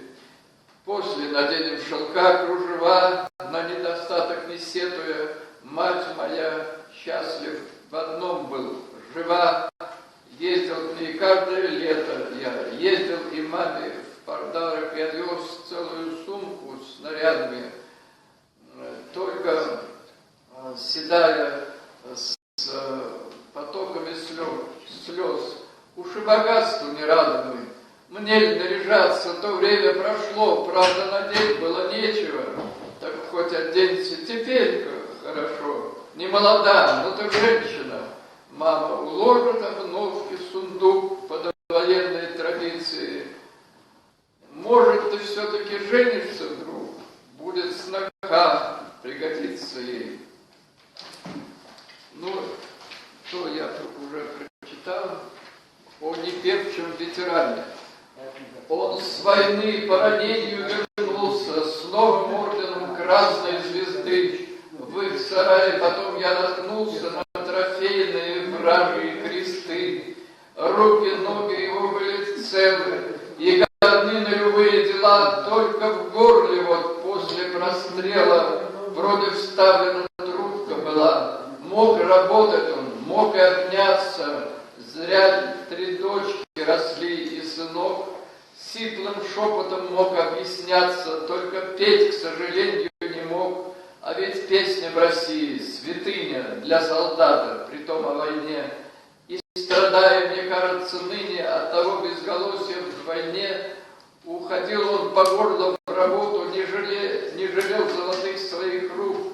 Он такое ружье для охоты смастерил, всякий ахал вокруг, делал лодки фабричные быстрее, дичь стрелял больше всех в том краю, уткам ловко сворачивал шеи, как фашистам бы мстил за свою.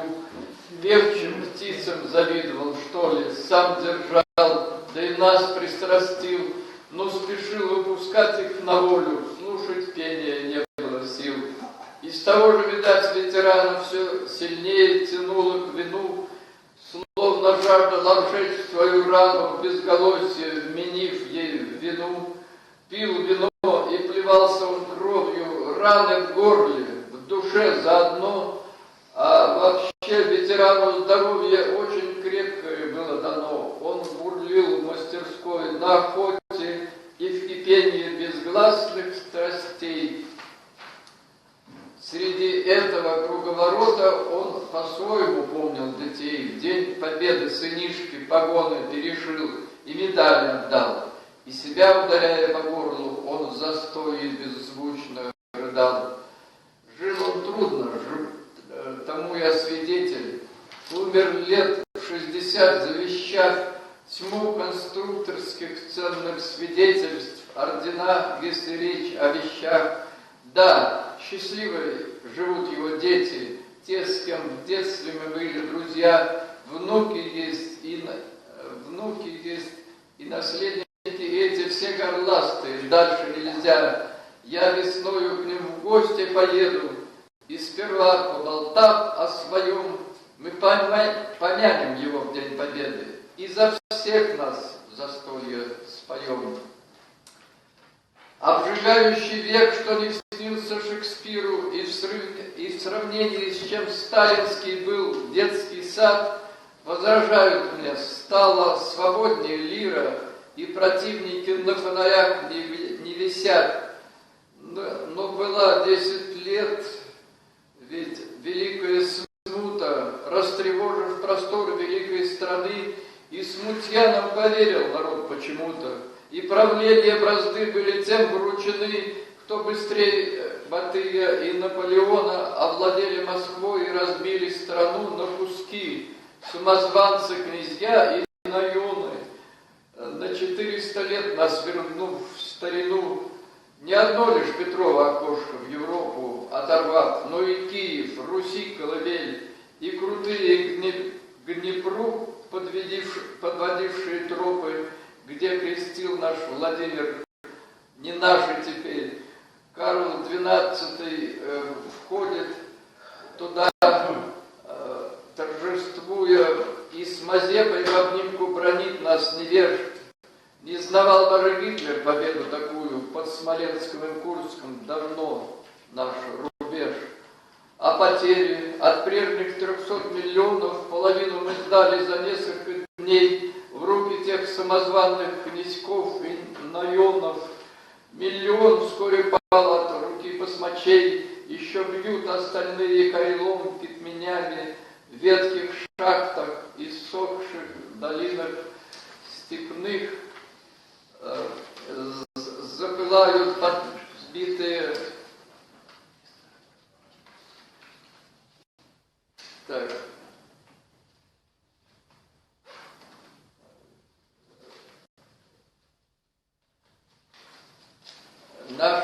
наши иногда восстают на хозяев с камнями, что об угнанных в рабство мы знаем о них.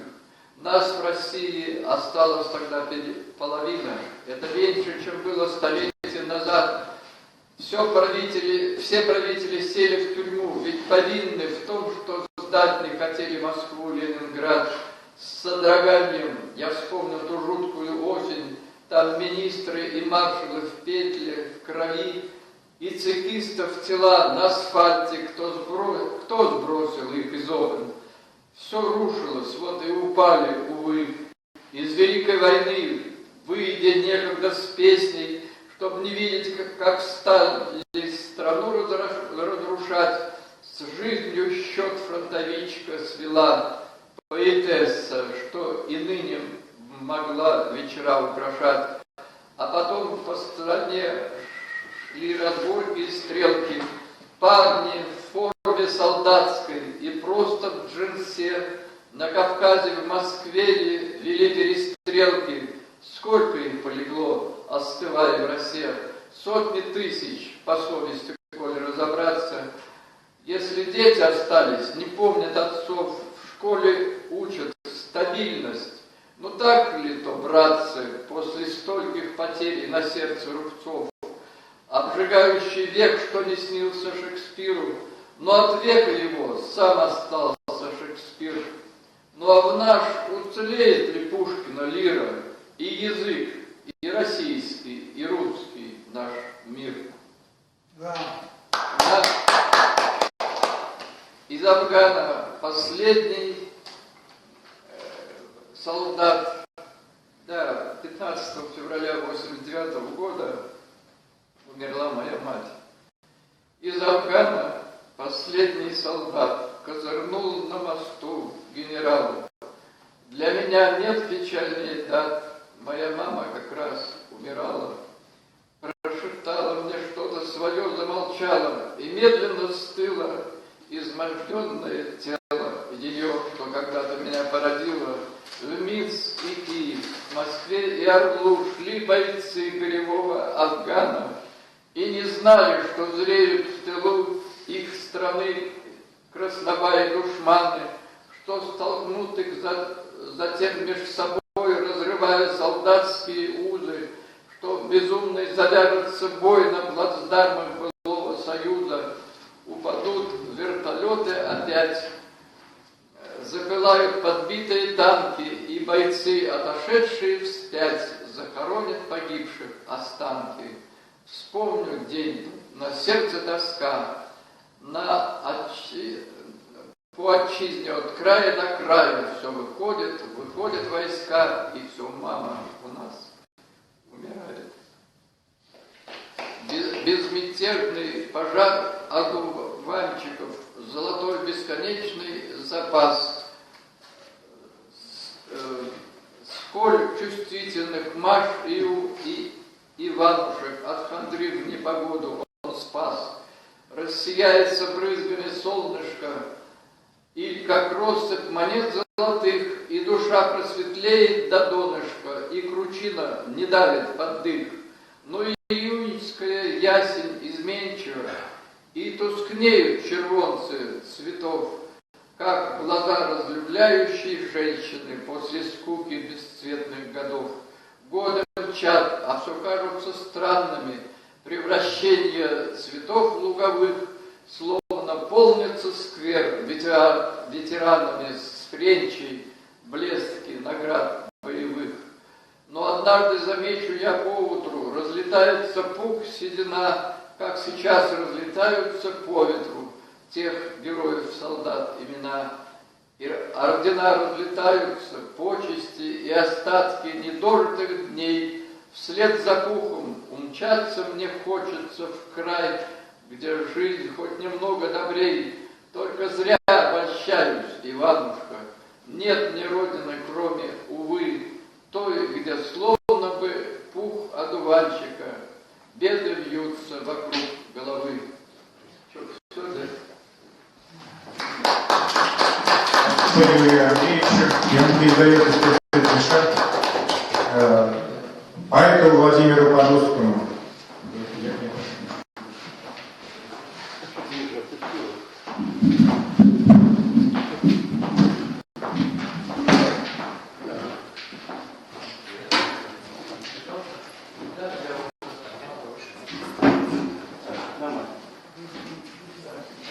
Ну, я приветствую. Кажется, чуть-чуть больше стало людей.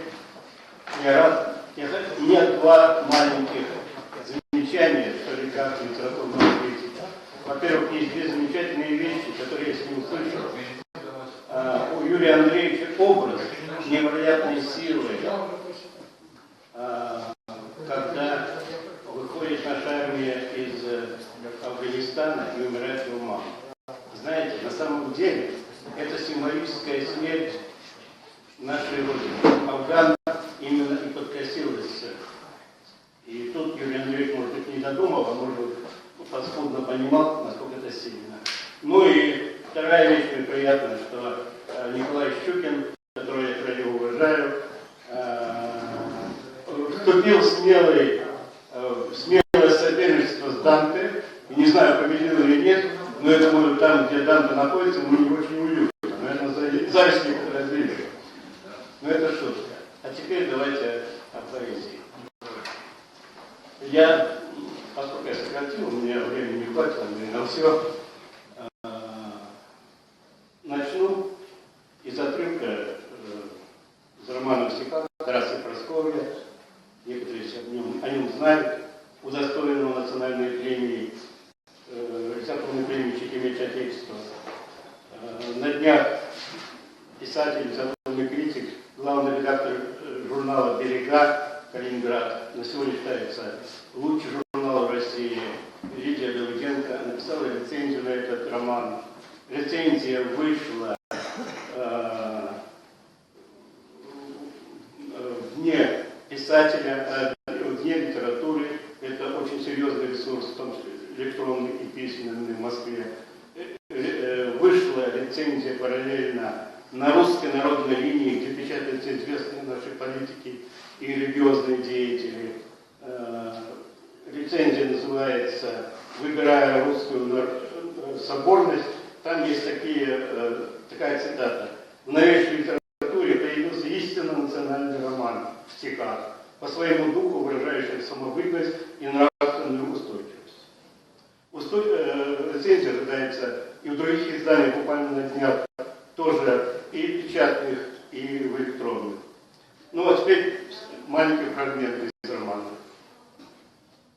Наказ академика.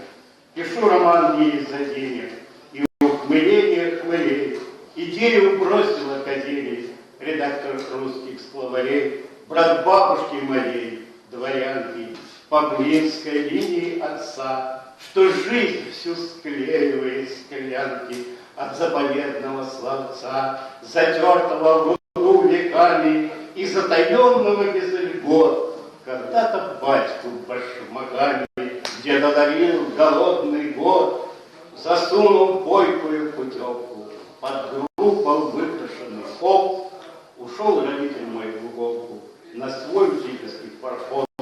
Обычная тогда задача для гимнастических фигур у этимолога на даче. Пытаюсь строить каламбур, косит ученый на манеры, малопонятная мне блажь. Да не пошлет же на галеры, внучатый все-таки племяш. Дает последние советы член кор и, в общем-то, сухарь.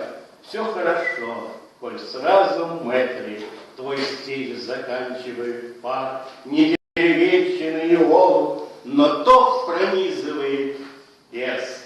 Когда беру СЕ автограф, увековечивший сей текст, где погружен в мои страницы военной лиры письмена, тебе придется покориться и дожидаться времена, пока, внучок, не посидеешь, Руси ни капли не поймешь, газету лучше ежедневник, чтобы оперялась молодежь, черкнув район яснооконный, на вырост парочку замет, там умный, добрый, пасконный народ живет 2000 лет, или 22, идут раскопки, и апология эпох выносит все подряд за скобки, что знал языческий их бог. Езжай, приглядывайся, пробуй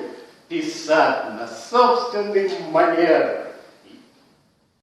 Спорь по возможности с Европой и помни суть СССР. Пройдешь там университеты, закончишь параллельно вуз, получишь женские обеты и дернешь истину за ус.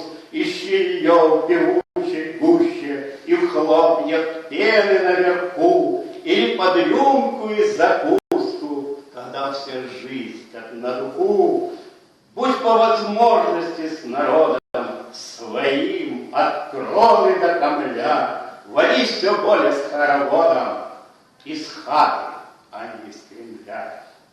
Не жди удачливых мгновений, в наш век мгновенно лишь суды.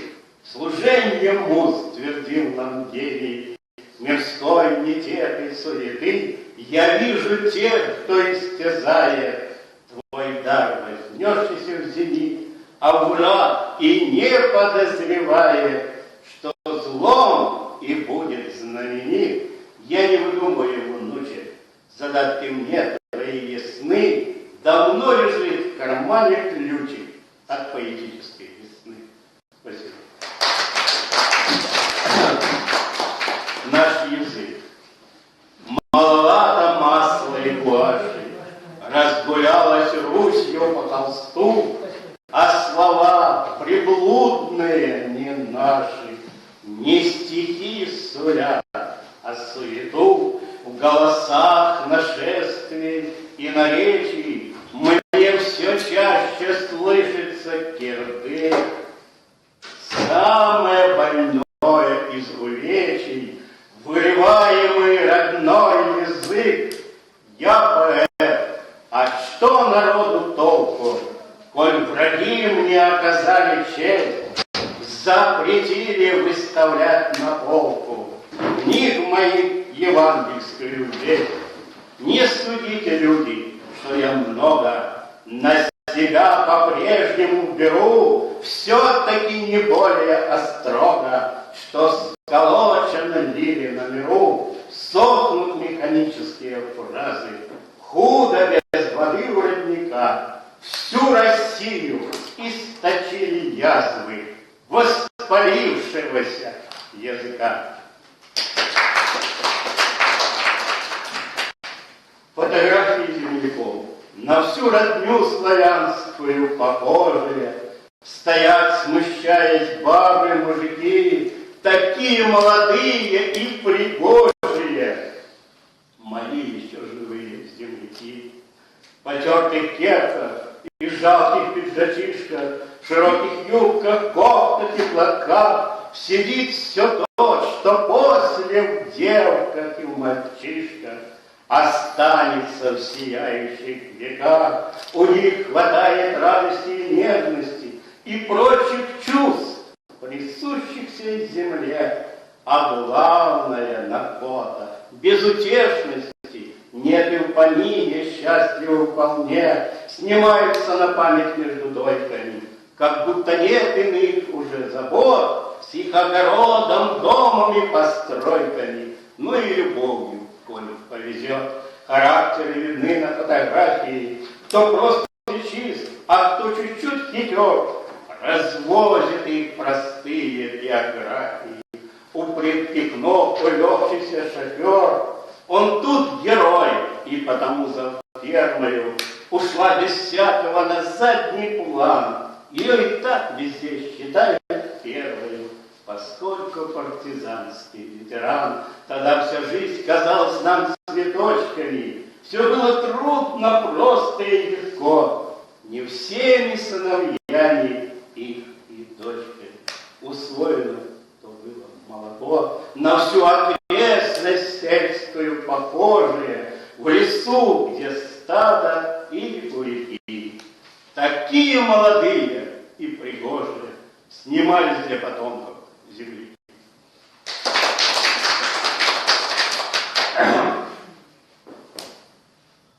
Плеяды.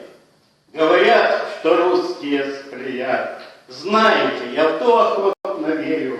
После всех немыслимых утрат, скормленных чудовищному зверю, в небесах сияет стажары, главное созвездие России. Собирают люди до поры все свои рыдания и силы в золотой провинции Плеяд. Сами мы с пшеничными усами застевает землю звездопад нашими родными небесами. Потому и с вековых начал мы в своей душе не всех непременны. Сам Господь в колыске нас качал, чтоб не докатилось здесь до измены, в небеса его первый взгляд. Крест притом показывая зверю. Говорят, что русские сплят. Знаете, я в ту охоту верю.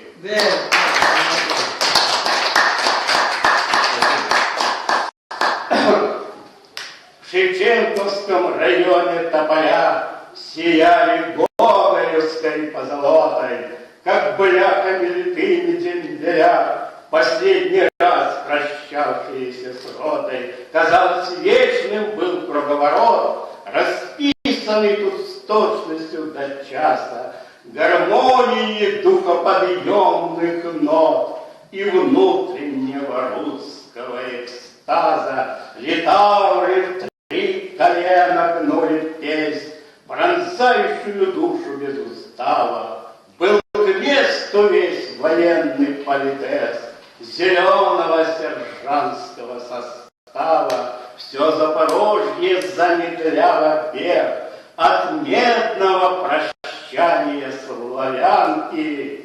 Ронял слезу усатый зампотех, что брал Берлин от имени диканьки. Свой срок меня вот так же на вокзал везли под расторопные фанфары. Мне было грустно, я как будто знал про ангелов, загоняемых в атаре. Глядит насмешливо теперь Тарас, у кобзы струны жизни обрывая, и с чоботами вместе Адидас вытаптывает имя Николая. В Шевченковском районе тополя стоят, как будто иереи в рясе, уходят подчистую дембеля со штемпелем, полученным в Донбассе.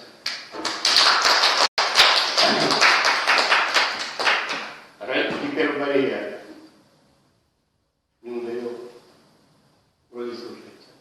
Гиперборея. Россия — новая Гиперборея с блаженным ощущением границы, едва-едва понятного пробела великой ненаписанной страницы. Вся эта смесь народов и сокровищ, раздор пустой и легкая спесивость Набросок чудный мастера, и то лишь до тех эпох, покуда не свершилось преображение людское, то есть всего того, что всяк переболело, генплан, как фантастическую повесть, век сочиняем для Гипербореи на разных языках, задуман конкурс на лучший гимн и на бессмертный эпос.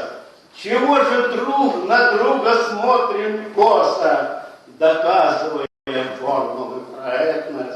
Мы все одни, все мы мазаны одним елеем, и благодарны Господу иною, согласные с Лукою и Матфеем. Мы не согласны сами с собою. Россия — новая Гиперборея, где войны свет старинной пирамиды под флагом первозванного Андрея от Арктики горит до Антарктиды. Да.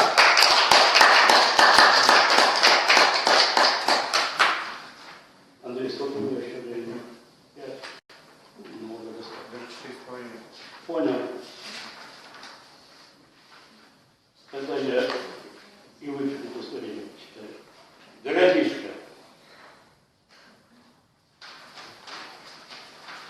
Толь русский, толь еврейский городишко, чуть причепуренный колхозный стиль, как первая прочитанная книжка под лунный прогорающий фитиль. Я сам такой был юный, бесшабашный, заброшенный судьбой наугад. Любовь познал и всяческие шашни, и то, что жизнь действительно театр.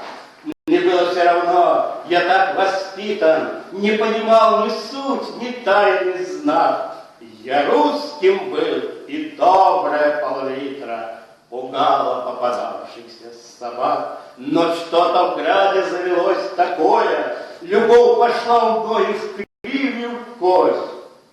И у приемного бродил покоя старик, бормочущий про Холокост. Все жили так, как вроде и хотели, забой строил древний городок, душа в его раздваивалась в теле, и даже в нем раздваивался Бог. Религия оказалась пережита, в чем убеждали глупые рано. Не избежал я в юности ошибок, лишь потому, что было все равно. Жил русский толь, еврейский городишко, резной, лесной, без выжженности стиль. Соседствует холодная кубышка и полный дум пылающий текстиль. Ну и последнее. Стихотворение написано 21 марта 2018 года. Только сегодня. Так что, скажем так, пример стихотворения. Хамы, не вы, мои герои, обуяли верных Богу драмы жуткого расхристанного века. Ну куда ни глянь, повсюду хамы присосались к сердцу человека. Мужики кромешные и бабы, ангела хохочущего в щели. Русские страдают, как арабы, уходя в домашние пещеры. Помню с детства наставление мамы, беспредел тот терпящий по полной. Не ходи на улицу, там хамы топчут наши души и иконы. Подменяли несмышленым храмы, грязные разнузданные толпы. Жить учили всю деревню хамы под свои гримасы и притопы. Что-то несуразное болтали с будущими рожками сатиры. Так кафтаны русские латали, что сильнее... Так кафтаны русские латали, что сильнее проглядывали дыры. Едут на Канарии Багамы загорать последние пройдоки. Золотом увешанные хамы, новые языческие боги. Потому заветы старой мамы мне теперь дороже, чем законы. Не ходи на улицу, там хамы топчут наши души. И вот.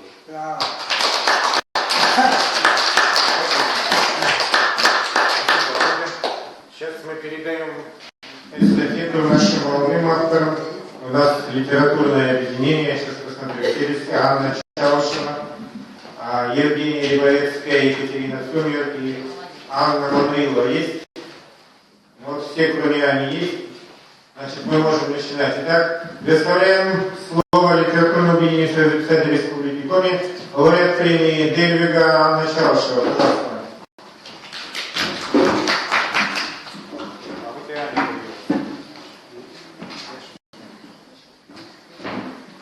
Добрый день всем. Я рада всех в этом зале. Буквально на прошлой неделе закончилась научная конференция, посвященная в основном проблемам человека на севере. Мы живем достаточно в экстремальных условиях. У нас сокращенный жизненный цикл, сокращенный репродуктивный цикл. В общем, если послушать ученых, все достаточно плохо. Но каждый раз, когда я хожу сюда и вижу вас, слышу ваши слова, кажется, что все может быть достаточно хорошо, потому что даже в самый неудачный год, в самый лютый мороз нас всегда сможет согреть поэзия.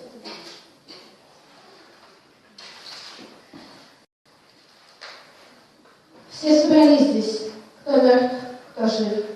Можно быть правдой или верить лжи, ждать у окна или ловить вожжи, или давать советы. Чтобы не выбрал, идя вперед, помни, что будет последний ход. Кто-то однажды к тебе придет призывать к ответу. Кто-то посмотрит из темноты возле последней твоей черты, спросит насмешливо: ну а ты что на свете сделал? Все обнулится: мечты, слова, клятвы, надежды, долги, права. Дух уже держится здесь едва, покидая тело. Важно не сколько с тобой побед, сбывшихся снов, отведенных бед, сколько ценил ты прошедших лет и в чем верил знамя. Пусть хоть все игры не стоят свеч, вместо патронов опять картечь. Важно, сумел ли хоть раз разжечь ты живое пламя. Будь вдохновенным, грози как сталь, боль сжимает тебе уста, или ты просто один из 100 в пик своих агоний. Раз ты умеешь, так докажи. Жизнь любит тех, кто умеет жить. Право быть первым уже лежит на твоей ладони.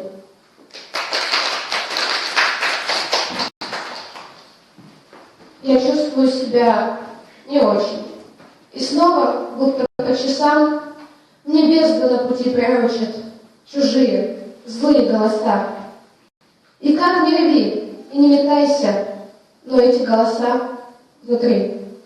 Они кричат мне: сдайся, сдайся. Они твердят: умри, умри. Еще, еще, еще немного. И разорвет пустые сны аудиенция у Бога или прием сатаны. Но нет, и это лишь будильник взрывает свою тишину. Сорви стоп-кран, нажми рубильник. Я дотяну, я доплыву. И будут дни, и будут ночи, и мы еще поговорим. Я чувствую себя не очень, но чувствую себя живым.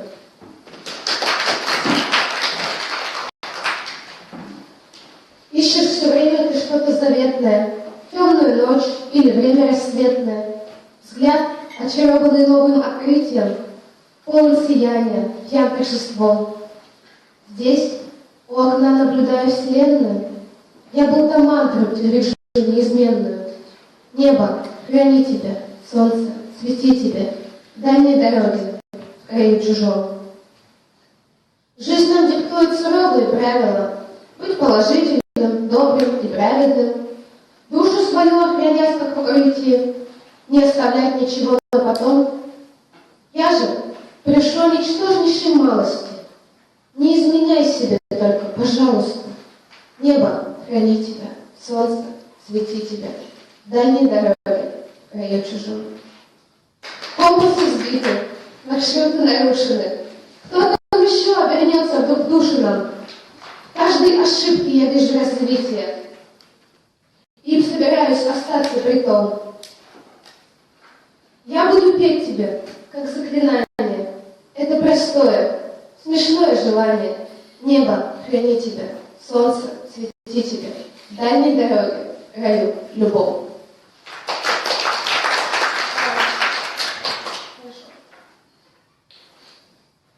Научи меня видеть, где суть, где ересь. Даже если от правды я не согреюсь, даже если теплее с удобной ложью, эта тьма дороже. И я буду идти в ней, сбивая ноги. Дай мне силы не поверить иной дороге. То, что сделано ладно, да только криво. Дай мне право не верить правде. Если вы положить нам во мраке правды, и сам черт не поймет, кто из нас здесь прав, то нам поверить, нам, наверное, стоит грешить на зрение, собирая судьбу по звеньям. Выбирать во что верить, теряя веру, красть надежду по крюхам, как браконьеры. Это, знаете, так себе мода века. Быть похожим на человека слишком мало, чтобы быть им среди таких же. Нам бы всем не мешало пытаться ближе, быть хотя бы друг другу, а там до Бога уже точно прямей дорога. Спасибо.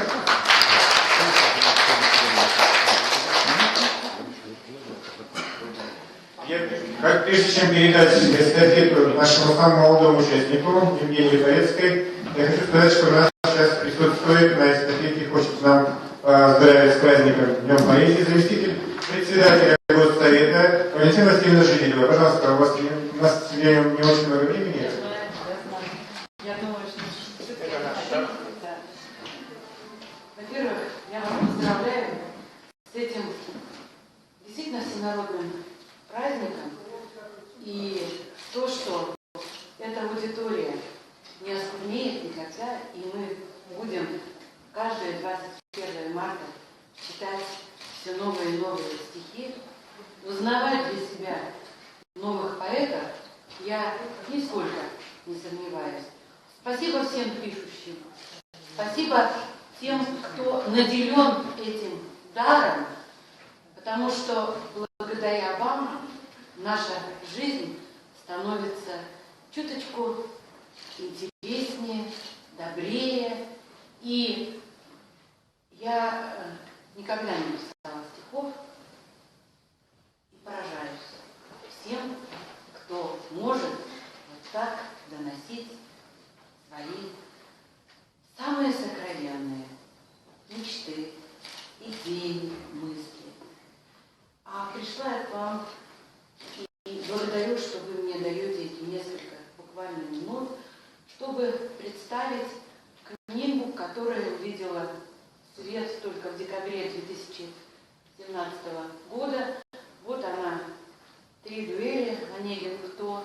Это книга, которую я смогла восстановить после того, как Алексей ушел, а работал он над ней, я могу точно сказать, лет последние 15-18, как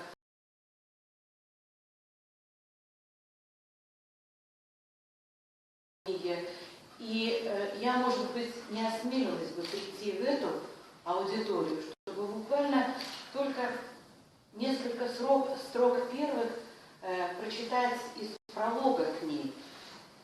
Ну, а начинается она, как, и, кстати, многие стихотворения Алексея Васильевича, со строчек того или иного любимого им поэта. Так было с Есениным, так и это. Несколько строк. Мой дядя, самых честных правил, когда я не в шутку занемог, он уважать себя заставил. Такой у автора пролог. Нет повести, нет популярнее романа, чем про Онегина, Татьяну и Ольгу. Как она беспечна, и Ленского в тоске извечной. Какой не глянешь в стороне, будь то в деревне или в Москве, Онегина кто не читал? И я, как всякий, узнавал картины русской не познал еще. Вот в этом году исполняется 185 лет со дня первого издания романа Евгений Онегин. И я думаю, что в год литературы, в год культуры мы имеем право прочитать все, наверное, эту книгу. Я ее представить, хотя последние строчки ее очень характерны для Алексея, потому что, несмотря на то, что, как Немурский оказалось, он глубинные поднял вопросы, но сам относился к этому и с легкостью, и с такой, наверное, внутренней иронией, которая для него очень характерна, потому что заканчивается этот роман такими строками. Мои усилия, поэт, найдут признание в отчизне? Скажи мне, да или нет? Читатель наш, народ капризный. Возможно, да, возможно, нет. Так вот, я хочу сказать последнее. Я, наверное, не осмелилась идти туда, если бы большой друг Алексея Васильевича Валентин Гафт, который на протяжении последних лет знал, чем Алексей занимается, и помогал мне редактировать, могу сказать, этот роман, несколько был сначала удивлен и даже напряжен, давая ту или иную оценку. Но когда он меня 31-го, как уже вышел роман, 31 декабря поздравлял с днем рождения, с Новым годом, простите, это было сразу после юбилея Алексея Васильевича, он сказал: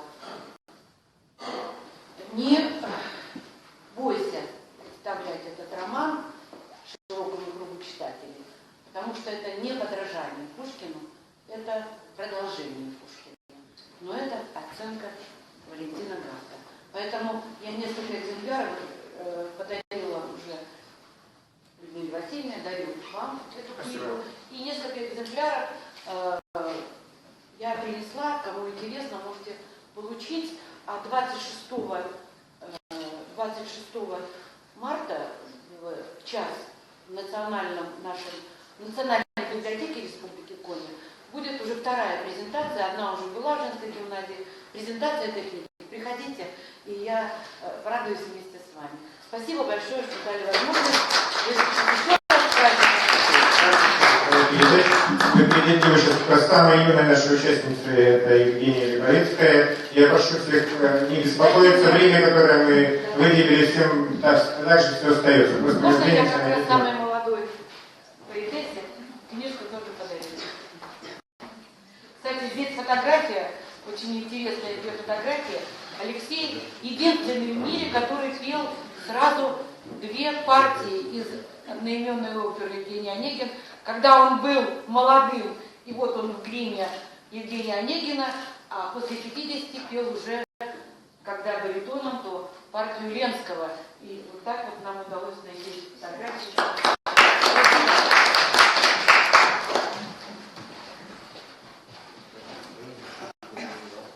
Обычай ключ на оставленных дверях и закрытые они. Как ты стать же колючий? Обычай ключ на оставленных дверях и закрытые они. Как ты стать же колюч, как и все, как и я, как и все эти дни. Где-то в люстре сверчок, не понять, почему, оказавшийся в ней, наружу бычок. И неясно ему, как, пожалуй, мне, как последний бычок оказался вверху. Да не в этом беда. Мне наскучил сверчок, шифонер, потолок, холодильник, еда, шоколад и вино, наша марка и чай, сей безрадостный день. Мне уже все равно. Это крах, это край. Я не здесь, я нигде. Ничего не стряслось, не свершилось, ни вдруг, не приводит в восторг.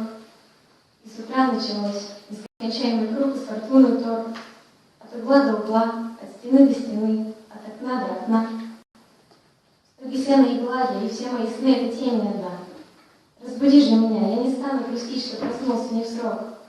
На печи без огня напишу я: прости, мой товарищ сверчок, мне пора уходить, уезжать, улетать, словом, друг мой, прощай. Разорвется вдруг нить, пошатнется кровать, загорится сарай. Словом, все как хотел, как давно уж мечтал, ничего за спиной. И сверчок был теперь облаков карнавал. Он плывет надо мной.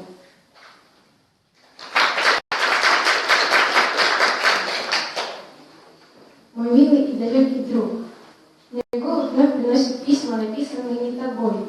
Представь, один птенец ревой передает чужие мысли, когда мертвеет все вокруг. Мой милый и далекий друг, когда же ты отправишь птичку, и ветер пусть несет привет, затем угрюмый мой ответ, едва уместный на страничку.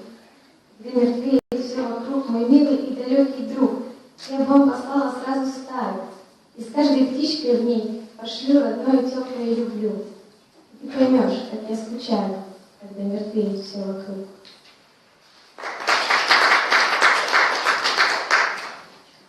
Поэты сыплют образами, я сыплю соль на раны свои. Они кричат звонким голосом и ведут системы неравные бои, а я без голоса вслух могу сказать лишь бред, ерунду, зато свою. Но дерзкий мой дух зовет меня жить в этом бреду. Что ж стоит собрать мне волосы и волю в кулак и заголосить на весь этот мир те слова мои, которые болью стали просить.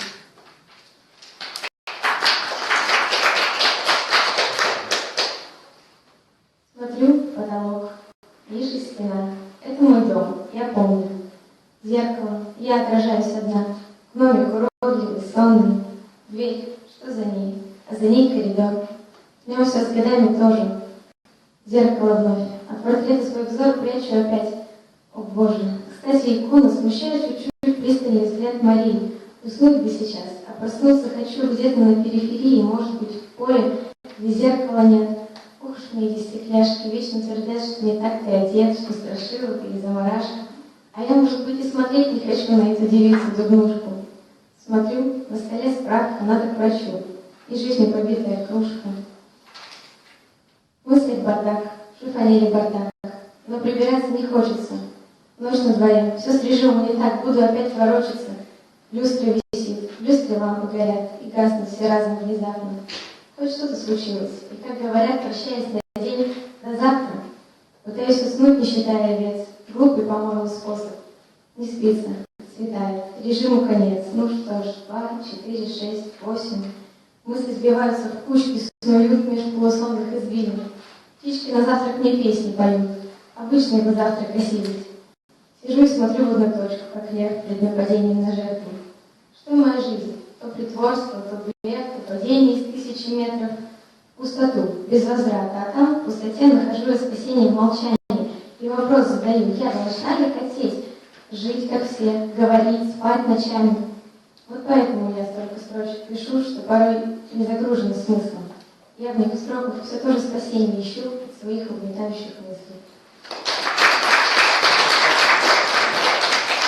Спасибо, Евгений. И мы передаем слово еще одной дебютантке нашей эстафеты Анна Мануилова. Пожалуйста.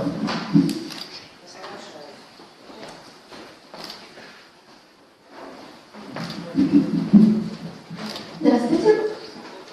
Я прочитаю несколько стихотворений, раз уж тут как-то пошла тема про север, мне как показалось, что они немножко даже подходят. Первое стихотворение питерское. Небо чуть выше шпиля Адмиралтейства. Лучи с Исаакия можно черпать ведром. Это отчасти похоже на чародейство. Мост прогнулся над рябью Невы ребром. Воздух сер и как будто бы осязает. Застревают в горле, вязнет на языке. Я бреду по пятам за пустым трамваем и сжимаю томик стихов в руке. Трамвай нет ни маршрута, ни направлений. Он плывет одиноко между домов и крыш. Он развозит по Петербургу немые тени тех поэтов, чьи сборники ты хранишь. Он застрянет в доме, что на Фонтанке, и на мойке тоже задержится до утра. Я догоню его в старом трамвайном парке. Мы отправимся вместе будить Петра. И когда закат опустит печальные веки, трамвай, вздохнув устало, продолжит путь. Нас с Петром позабыв у библиотеки. Он уедет в закат, чтобы там уснуть. Это стихотворение одно из последних, хочется его читать. С каждым днем все седее и тоньше становится волос. Иногда ощущаю из самых глубин подсознания, так и лезет мне в уши глухой и настойчивый голос, что немногим лишь младше крови костей мирозданий.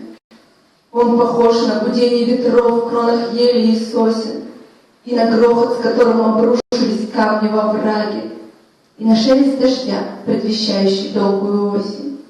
Под его ровный гул прежде пелись легенды и саги о богах и героях, чьи ныне забыты деяния, и остался лишь голос, что яростно лезет наружу, несмотря на научный прогресс, бег эпох, расстояние, прорывается древняя музыка прямо мне в душу. И я вижу, как волны ложатся на острые скалы, и я слышу, как бьется о лодку прибой на восходе. И уходят могучие воины, дети Вальгаллы, и стоит за их спинами грозный сумрачный Один, и разносится по морю песни о великом походе, и на мачтах олеют щиты, что страшнее пожара. Уплывают за новой судьбой разноцветные лодьи. Их когда-нибудь встретит тепло, золотая Вальгалла. Начерти мое имя на первом руническом камне. Сохрани мою песнь навсегда в генетическом коде. Я хочу, чтобы помнили все о походах тех давних. И пусть бьется, как прежде, а лодку прибой на восходе. Последнее стихотворение называется «Песня кита». Эпиграф. Он тяжело дышал, и грудь его высоко поднималась. «Нао», — сказал он, — «я пришел к тебе». «Навсегда?» «Навсегда», — ответил Рэму. Юрий Редхеу, когда киты уходят. Тишина. Горизонт на востоке задумчив и сед. Океан величаво и гордо молчание хранит. Ты стоишь одиноко на галечной черной косе. Я кит. И я вижу тебя через толщу прозрачной воды. Я лежу на руках у Создателя мира, один. Я оставлю свой дом и пустые немые мечты. Ты жди. Я не знаю, как там на земле, я там не был, увы. Я не жил среди леса, не видел домов и людей. Я не знаю, какие там птицы, и есть ли там львы. Я здесь. Я плыву, и дрожит от напора и силы земля. Я же вовсе не думал, что чувства приносят беду. Мир не рушится, слышишь? Он вечен, он жив. Это я. Иду. Спасибо. Анна Манилова передает шарфик Екатерине Сумер.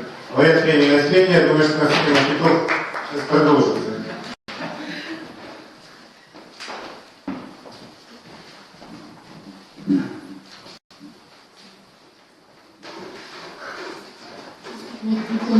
Продолжим. Всем добрый день. Всех с праздником. Мы с тобой киты. Мы плывущие рядом. И ты подставляешь свой бок, если плыть не становится трудно.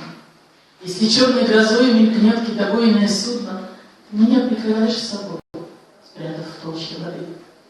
Плавники вместо рук, полуслед, под водой близок.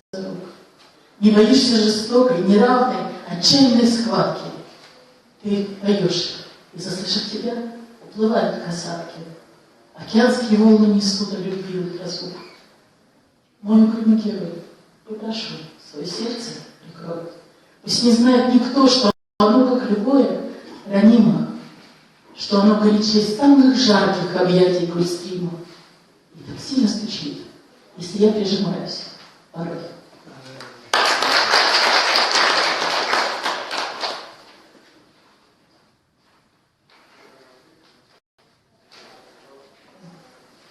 Расстаемся. Ты не подсуден. У Львы перерыв на снег. Слишком долг и слишком труден был ее торопливый бег. Гордой поступью иноходца сошла она сквозь дожди и зной. Огрубела любовь. От солнца стала кожа ее сухой. Взгляд устало коснулся. Осень. Ветер рвется сквозь щели век. Оправданий никто не просит. У любви перерыв на снег.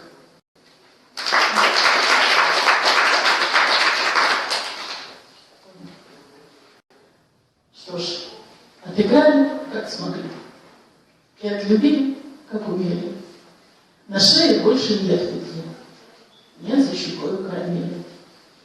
Застыли звуки, с языка им не слететь, не отогреться.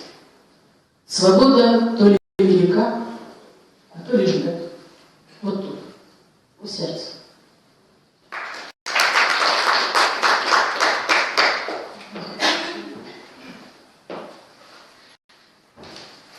И утро наступит, и будет лучистым, прохладным, наполненным шепотом трав, предвкушением зноя, небритым, лохматым, ворчащим с поросенка тобой, роняющим что-то, куда-то спешащим, нескладным, в планшете листающим чьи-то имейл и пост, терзающим душу напуганным, любит, не любит.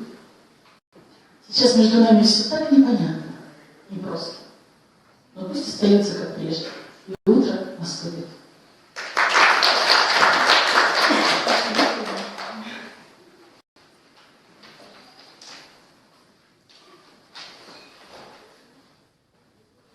Играл рояль в безжизненном дворе. Слоновые кости прикасались пальцем. Под скрип калитки, желтизну акации. Под вой слепой собаки в конуре играл рояль, выплескивая звук, как кровь из сердца, с густками, толчками. Он, застывая нотными крючками, цеплялся к листьям тополей вокруг.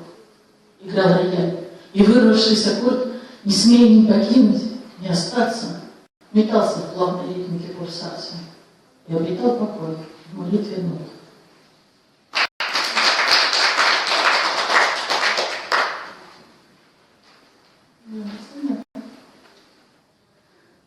Вот и ты, твои губы и лоб. Этот взгляд слишком дерзок, неистов, как лавина, сорвавшаяся на выстрел, накрывает холодной и льдистой неизвестностью, жар и озноб. Прядь волос, покидая пучок, улизнула червячной кошкой. Губы цвета неспелой морожки. Топнув от нетерпения ножкой, я вонзаю в асфальт каблучок.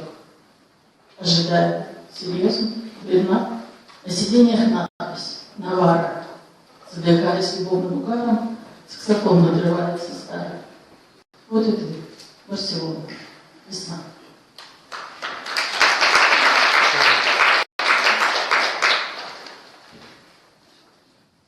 Это счастье случится завтра. Как весна, непременно, вдруг.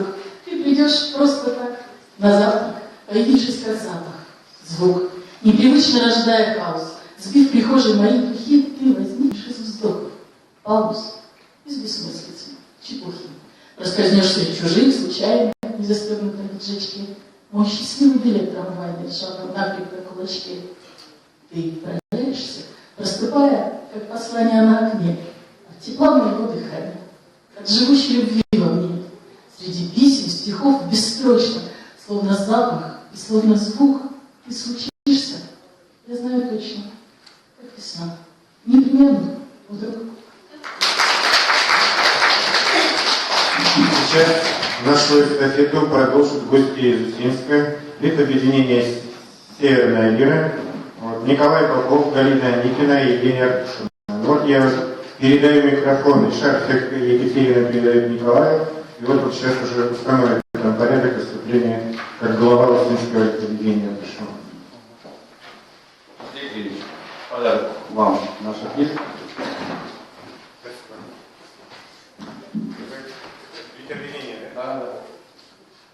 Язык мой, он разный, то плавно певучий, молитвенно ясный, с ручьями созвучный, то грубый и дерзкий грохочет камнями, то трогает сердце простыми стихами.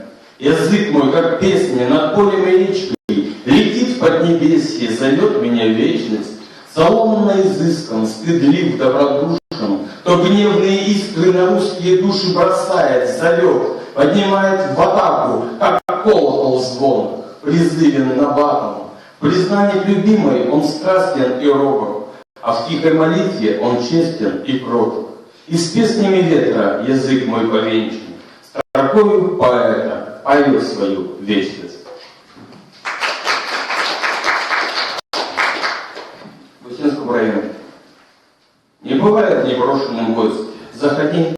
В доме северном дверь поплотнее прикрой. Ты ведь здесь не впервой. Но тогда расскажи, почему для тебя этот край стал родной?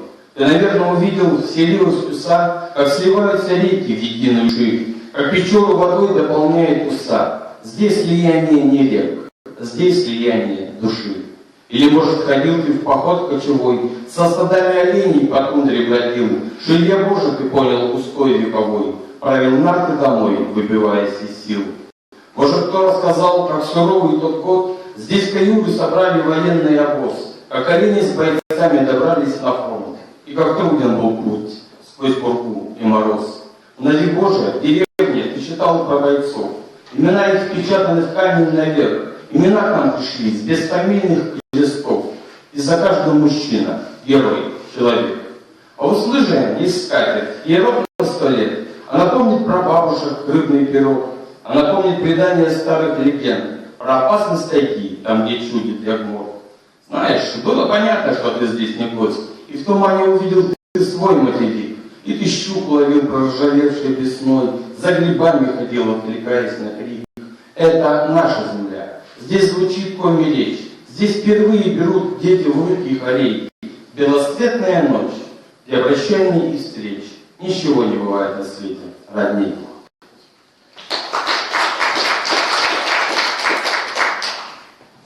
Поймаем. Что-то не так в этом мире кем-то запутанном. Вера, религия, философия, фатум, карма. Я за любовь. Я повязан ее путами. Мама. Мне любовь объяснила мама.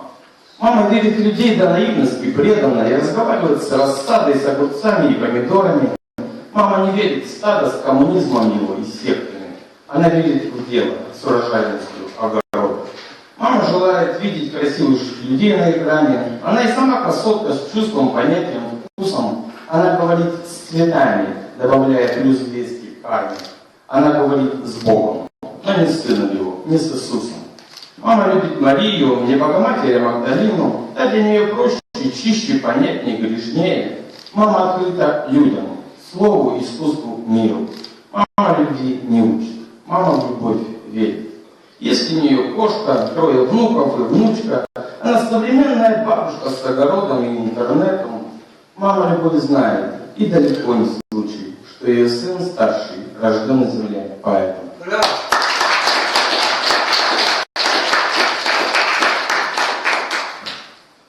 Мало. С тобой будет мало. Слов, улыбок, прогулок, ночей, вещи, ворохи, одеяла говорят про ненужность вещей. Лишь открытость, любви, обнаженность, тени, запах, объятия, игра. И твоя мне нужна покорность. Нет, не прав. Она не нужна. Пусть лишь страсть, как игристые вина, легким облаком разум мутит. А под утро нам будет не стыдно. Страсть отступит, а разум простит. Недосытившись поцелуем, недолюбленная душа любит снова тебя, земную, с неземной тобой греша. А прощание объят безумия, как из света шагнешь во тьму, с безысходностью поцелуя. Почему? Почему? Почему? И я приглашаю мою сыну Галину Онегину.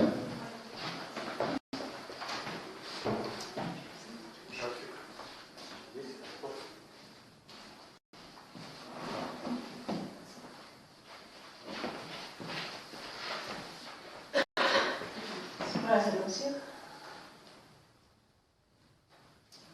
Я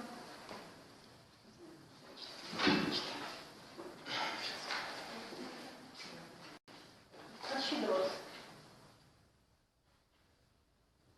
Что подарить? Себя? Не молода. Быть может, сердце тоже износилось. Стихи, ты говоришь, бельберда, щедра. Но вот несправедливость.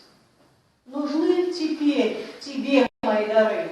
То, что ценилось лишь до нашей эры, когда уходит молодость, увы, но скудостью щедрот миллионера.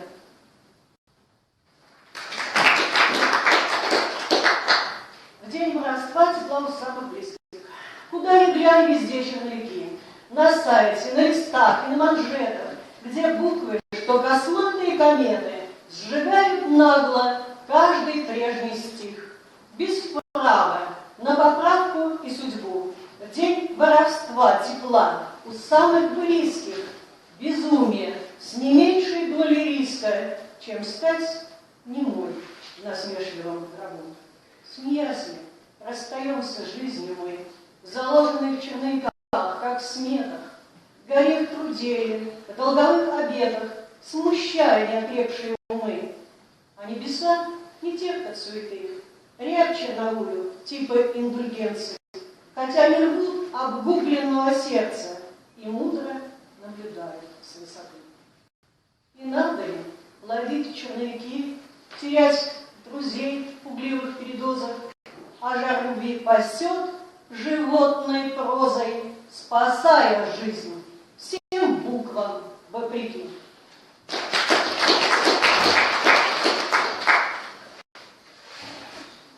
Коротенько, шаг до храма. Кутузова, Степановский собор, под ярким солнцем купола блистают. Париж, так почему-то с давних пор местечко это люди называют. И занесло ж от Франции вдали. И только сделать шаг всего до храма, и было бы дальше Гарри до Дали, а жизнь души на полвесны до драмы. И сколько любви не говори, а сыт стихами все равно не будешь. Пусть поговорки все дороги в Рим, а шаг до храма — поколение судеб.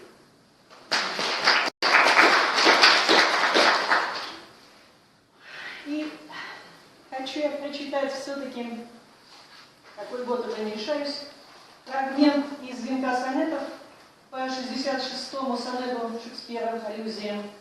Несколько, успею, наверное. Начну с 10-го. И глупость маски мудреца, пророка, и на нее довольно простоты. И забываем все о воле рока, и разом разбиваются мечты. Но масок столько, сколько подлецов. Всем хочется повыше, сразу в гору, и растолкать решительно истцов, попутно облапошили которых. Но есть еще обратно путь с горы, когда сорвали с лиц несносных маски, когда лицо ничем уже не скрыть. И так немного надо для развязки, и ждет за поворотом поворот и вдохновение зажатый рот. И вдохновение зажатый рот. И сколько рты у нас не зажимали, но не молчит обманутый народ. Пускай в гулаге жизни отнимали, пускай поэт как шут при короле, но режет глаз прищурив правду матку, примерив в суе множество ролей, подвыпивший для храбрости с устатку. Тогда герой, и смех тогда красна, тогда у нас всерьез страна героев, тогда Россия вспрянет ото сна. И вновь заплачет горюшка хмельное, смешное соло где-то у порога, и праведность на службе у порога, и праведность на службе у порога. Заветов много, а порог один. Пока он есть, в заветах мало прока. Лень мозга — самый страшный господин, а праведность, добро и сострадание давно уже оставили Христу. На месте этих странных слов зияние было бы залатать да захлестнуть, но человек не видит в главном смысле вопросы задавать, зачем он жил. И я устал от своих же мыслей, сплетая волю из последних жил. И помолчав, скажу, хотя не вдруг, все мерзостно, что вижу я вокруг. Все мерзостно, что вижу я вокруг. Не погрешу, сказав, что жизнь прекрасна. Пришла такая мысль ко мне не вдруг. Другой не будет, гибельно опасной. Пусть меж славян все явственней надрыв, но пушкинских призывов грех стесняться, когда народы распри позабыв, в единую семью соединятся. Лишь в этом путь друг друга поддержать. Ведь изначально всем людям, братья, была ли народу выгодна вражда, толкающая призывающие нас к чужим объятиям, в объятия НАТО. Вот порочный круг. Но как тебя покинуть, милый друг? Но как тебя покинуть, милый друг? Больная, но родная мать Россия, когда уже почти сразил недуг. Нет, не надеюсь только на Мессию, я верю в разум. Кто-то должен жить и дать надежду нашим внукам, детям. Неужто судьбы надо положить, чтобы доказать, что правда есть на свете? Я не хочу рыдать за упокой. Когда есть шанс пожить еще во здравии, но не просить же старым скрипом дать мудрости народу и державе. И прошепчу, внявши в сердце дрожь. Зову я жизнь. Мне видит не втерпешь.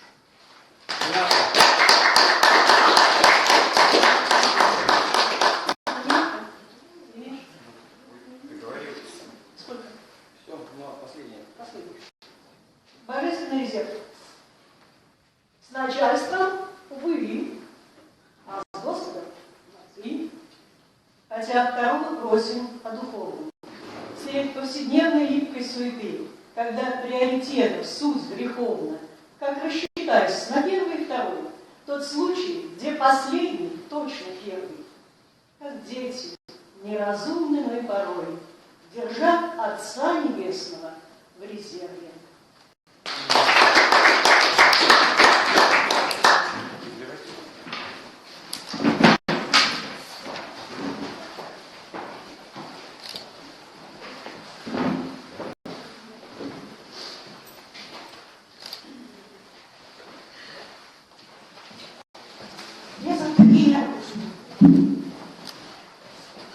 Я купаюсь в твоем тепле, замирая от мысли, что скоро все закончится. Без повтора жизнь одна на одной земле. А судьба творит чудеса, не задумываясь об этом. Все закончится. Будет лето, 3 недели, день, полчаса. А пока за окном темно, только звезды творят на синем. Все закончится. От бессилия все сломать, что предрешено. Не хочу ни о чем жалеть. Будет так, как решилось свыше. Все закончится. Голос слышу и купаюсь в твоем тепле. Вечерняя. Как много взгляд твой говорит, как мало в этом понимаю. Звезда вечерняя горит, настройным светом обнимая, распространяется легко сияние газовой горелки. И кофе будет молоко, колечки фруктов на тарелке. И будет крымское вино, родное нам снега попало. Не успокоится окно, то, за которым жизни мало, все кочевать и кочевать, перетасовывая карты. И где не надо покивать, а там, где надо ждать до марта. И будет музыка свечей предновогоднего разлива. Рука тихонько на плече так успокоится красиво. Звезда вечерняя горит, теплу душевному внимая. Твой взгляд о многом говорит, как мало говорит, понимаю. Стихотворение называется «100 лет», посвящается Антону Чехову. Мы разминулись на столетие. Ты знал, что будет так всегда. Когда вздыхал полночный ветер и гасла желтая звезда, ты звал меня, в объятиях многих не забываясь и маня. Но встречу затаили боги и поздно создали меня. Я поняла об этом ныне, в твоих строках услышав крик. Тебе был дар, ты создал имя, не понимая, что велик. Моя те строки знала мама, а прежде матушка ее. но шел ко мне, шагал упрямо сквозь страсти, годы, забытье. Бежала белая собака, гудел бывший пароход. Ты звал меня, возможно, плакал, и знал, что в жизни не придет к тебе моей печали пламя, моих объятий сладких плед. Что боги сотворили? С нами любовь, лишь жизнь обратно.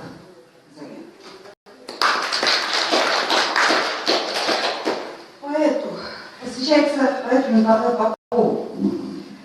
Его куражило вовсю. Он был поэт и мог немало. Легко вписаться в полосу огней ближайшего квартала. Он мог переселять миры на теплый плед его жилища. Но, помня правила игры, тревожился, что не отыщет одной единственной, лишь той, что для него слагает песню. Она могла быть непростой, большому миру неизвестной, но только лишь ему нести глоток воды, спасти от жажды.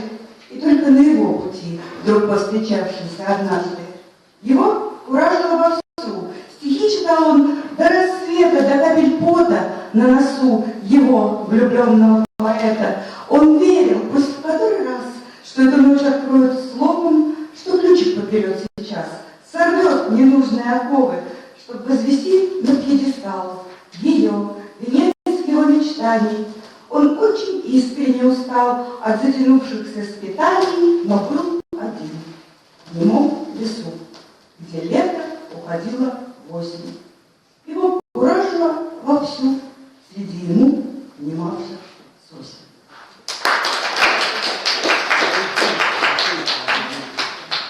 Стихотворение называется «Солнце». Слово ты прошептал нежное, слово ты прошептал дерзкое, светит солнце твое вешнее, но теперь стало солнце несколько. Не бывает ведь так. Знаю я, лишь одно из них есть истина. Только я к твоему зареву потянулась листвой мыслями. Показалось вдруг жизнь сказкою, показалось вдруг жизнь славную. Слово ты прошептал ласково, слово ты прошептал главное, но пылает и то солнышко, что же зажглось до тебя, вечное. Сколько ж солнц надо мне, сколько же? Подскажите пути млечные, подскажите пути дальние, подскажите пути близкие. Слово ты прошептал тайное, слово ты прошептал искреннее.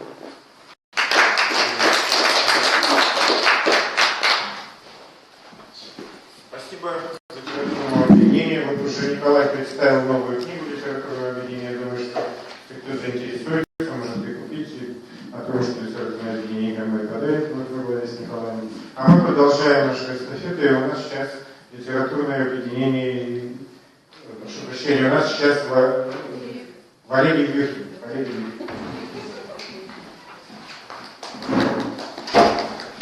Валерий Николаевич. Ваш лауреат премии правительства Республики Япония имени Куратова.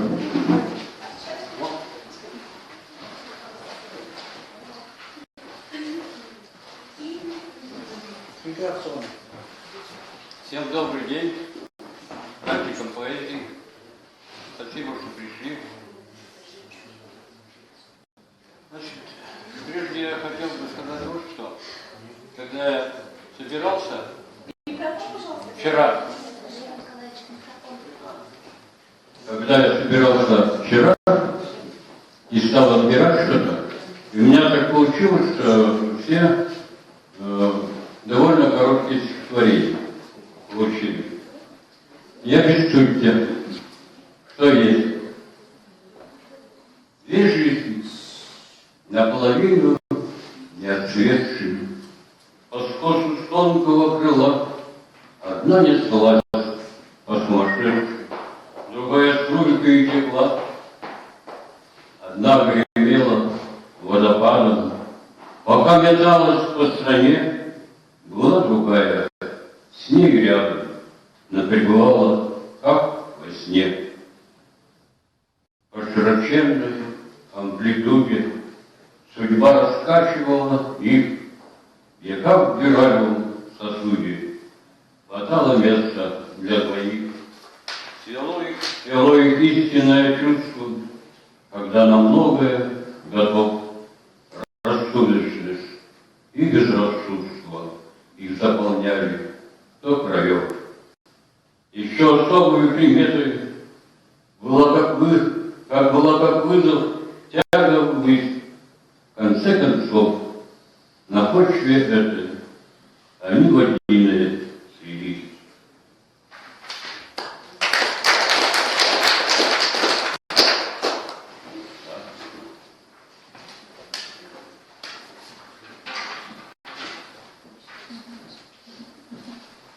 Я говорил, что это самое не очень длинное стихотворение.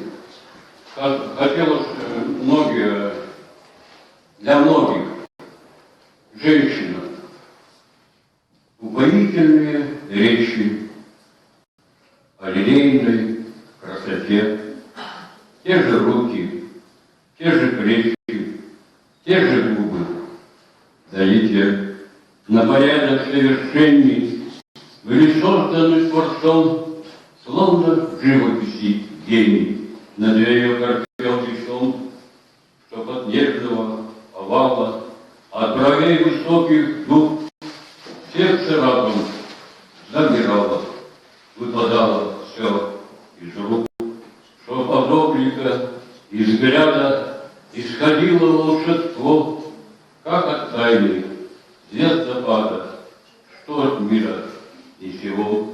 А еще Господь добавит то, чего в мужчинах нет, величайшее исправит материнство дивный свет.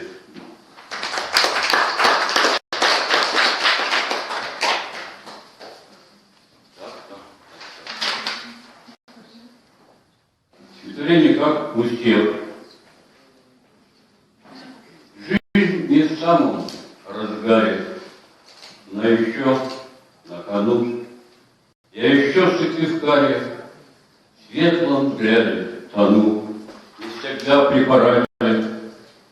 До смешного земной, но поэзии рядом не стою за стеной. Век грядет косолапый, наступая на нас, словом пел, тихой сапой запорхнув на парнас.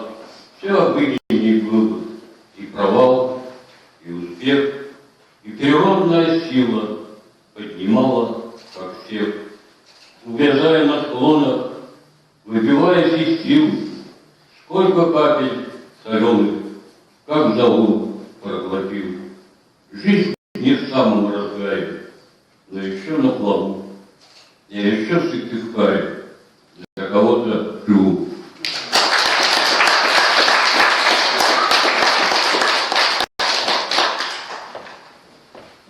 Надо и о мужчинах сказать несколько слов.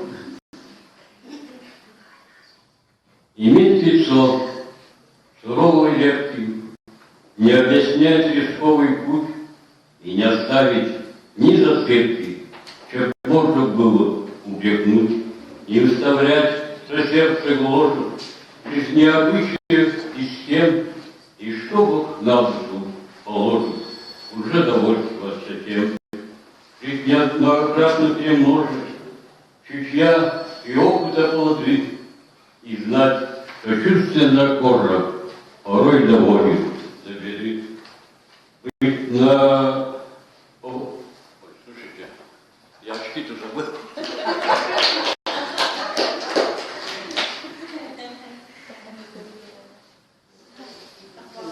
Что склероз? Вот, другое дело. Жить, быть по возможности не ровной, иметь особенную стать, какие б дамочки не сохли, себя свободным ощущать, блаженным глупостям не вторить, не проходить чужой маршрут и помнить чудо, что вдруг горят, на белый свет не призовут. Что путь земной пройти непросто, не разорвав запретный круг, что надо жить без переплетка, без истерических потуг.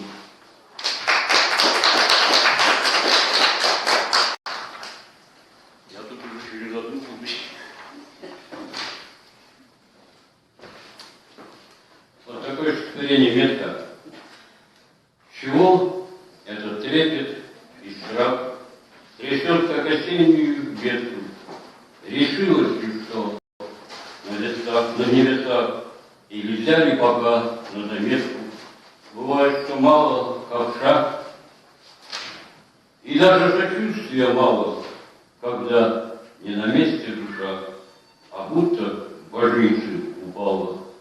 Так эта неясность гнетет, что шутки развеять не могут. Какой еще выставят счет, какой поцарапает коготь, опять догоняет хандра неясных пока обстоятельств. И это уже не игра, где нужно чувствовать пряжность, фатальностью. Воздух пропал, как будто играешь в рулетку. Решилось ли что в небесах, и только поставили метку.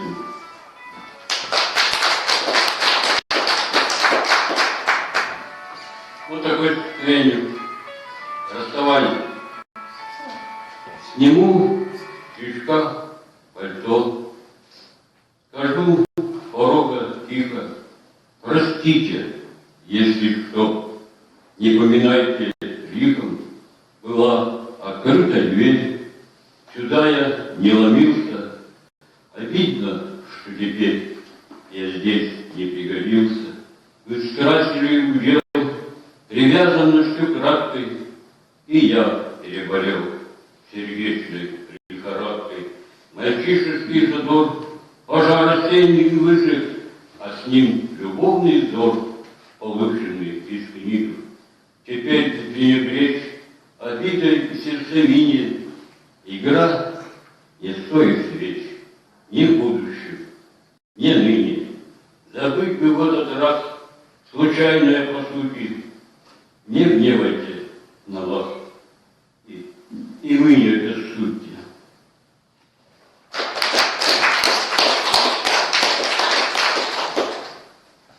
По-другому. Сердце лишь тобою грезит, неизбежной ворожбе. Ничего в башку не лезет, кроме мысли о тебе. От чего ж тебе не близок, а ведь были два крыла. От чего ж ты легким бризом мне по сердцу протекла? А я-то думал грешным делом, что и я тебе не чужд, что иным, что потом единым целым будет нежность наших уст. Но получилось все иначе.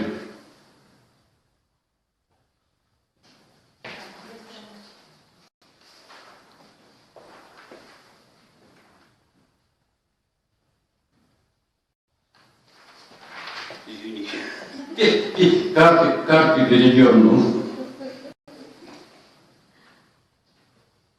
Вот такое состояние художник. Непритяжательный художник, что сам себя предначертал, растет везде, как подорожник, как березняк и краснотал. Его глубинные приметы на расстоянии видны, мерцание внутреннего света, идущий с каждой стороны, неприспособленностью красок, по вкусам мелочных людей и отметанию всяких масок и отвержения идей, сосредоточенный художник, с уравновешенным умом, боится встреч пустопорожных и разговоров ни о чем. И если рухнут чьи-то школы предначертанием вопреки, не пропадут его глаголы и не иссякнут родники. Бессрочной выручки художник, что не случайно возник, он сам себе основоположник. И в чем-то жизни учить.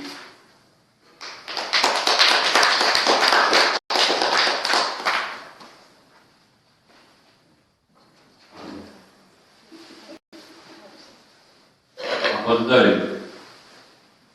Болтается лист запоздалый, оборванный ветром на треть, и мы опоздали, пожалуй, сорваться и вдаль улететь.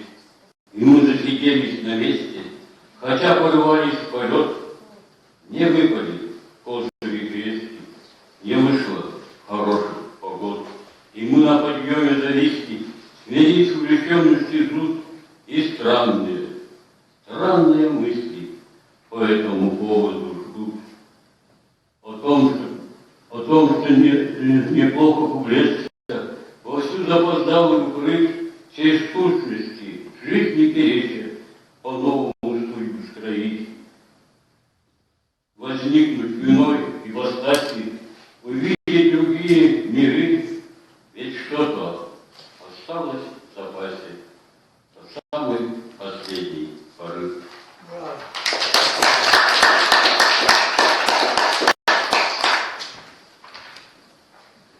Возьмем пластинку откровенно. Притворяться не станем, что чисты до конца, что ничто в женском стане не волнует сердца. Отпираться не будет, уподобить конжам, взоры тянутся грубо, губы жарким устам. И в имеет нет смысла, веди сам сама, все и сама, что бровей коромысла просто сводят с ума. То, что мы не бесполны, есть божественный свет, ни вины, ни крамолы в этом все-таки нет. Не беда и не благо, что не жить без нее, есть природная тяга, остальное вранье. Ну и 20 строения, они... Так.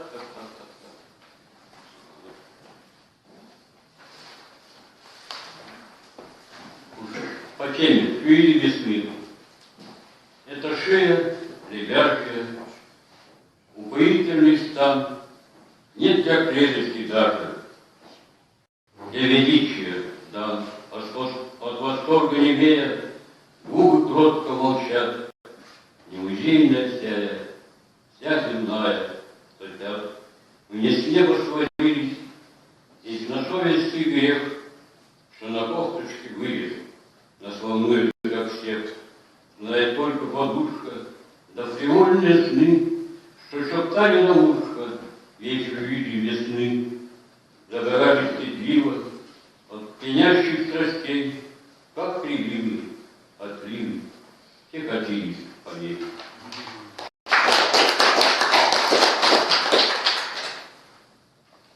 Так, Андрей, там чего? 4 минуты. 24 минуты. Хорошо. Два поэта, ну, поймете, писалась губка, лесенкой, идейная насквозь, но не единой песенкой в народ не пролилось. Поэмы, как воззвание, все время на виду, никто не знал заранее, что выстрелит и дождут. Писалось звонко, весело, с небес наверняка, как много перевесила певучая строка. Сплошная безидейщина, чувствительный стихом, на первом месте женщин, все прочее потом. Признала их поэтами, не схожая среда, застой и объяветанный, хоть в разные года. Конечно, не товарищи, но были тем сродны, что слишком вызывающе вели себя они. Два типа наших крайностей, запрестие густой и оба хулиганистей.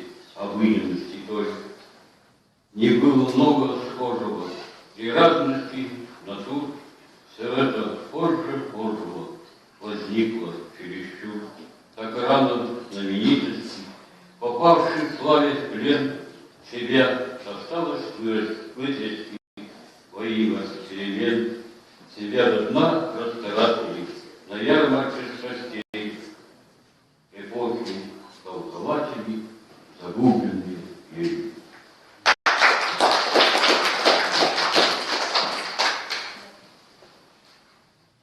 Вот такое стихотворение неоконченное. Ну, сами понимаете, это автобиографическое. Досталось по жизни царапаться из самого низа почти, большими слезами заплакаться. Досталось годам 10, досталось душой потратиться, когда бы расти и расти, судьба никому не потащится, намяла бока 20. Событие текучее, кажется, мешало быстрее шагать, плохими стихами откажется. Случилось уже 25. Маячили взлетные полосы, что могут огнями свести, восторгом от гибели молоды, привыкнув к годам 30. Судьба занимательной выносла, вперед увлекала их искать на главную линию вынесла. Наверное, уже 35. Менялся и внешне, и внутренне. Едва поспевала строка в храм Божий, собраться для утренней. Собралась, подобила лишь строка. И сразу насущно выгналась, досталось по жизни плутать. И помнится, первая видмарь пробилась уже 45. Бывало дыхание ровное, но чей-то пленительный взгляд уже не считал за греховное писать любви 50. Мотает еще по обочинам, несят на отрезке крутом, действительным или просроченным, вся жизнь дожатна кругом. Сквозит временная расщелина, ни жизни гудят, как в трубе. Наверное, свыше неверно, все знать о себе, все знать до конца о себе.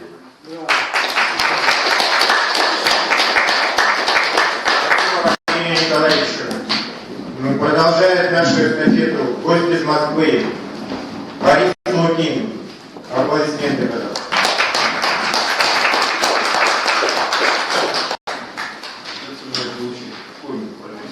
Чтобы он перестал мне представлять 10-й раз гостем Москвы.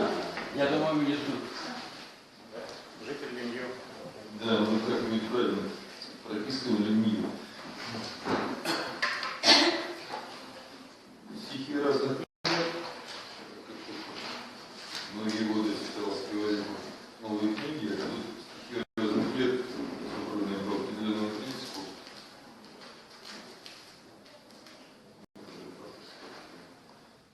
Не специально для марафона, а просто даль затянула как бельмом, завесой снежной. Забуду думать о былом, та тьма кромешна. И даже если там весна капелью с крыши будила тело ото сна, ее не слышу. Прижмусь к окошечку тесней, пусть станет ближе до первых утренних теней, сошедших свыше. А все-таки жизнь, какое яблоко без пятнышка, какая женщина не ведьма до любви, какое солнце, если некому назвать его, какие мы, когда и травы крови. А все-таки жизнь с ее распутицей вечерней, стертой землей на полустанках, по берегам, под стать течению, движению, стремлению кануть. А все-таки жизнь, видеть яблок зерна на свет и помнить крылья, как сбитая птица, развеять печаль, звук любимый, наветы знания и небылицы. А все-таки жизнь, словно крылья расправить, усталого лета почувствовать силу в глуши, вольной молчать и слова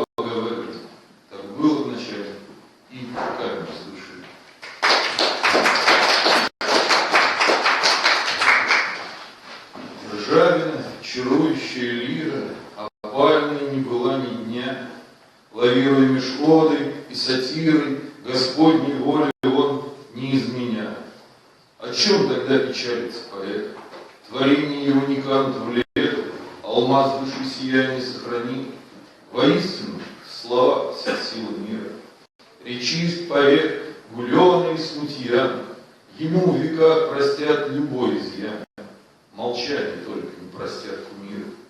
Един Господь на том уста сомкнул, но вправлена вся жизнь моя в строку, и рай, и ад, и этим жив пил.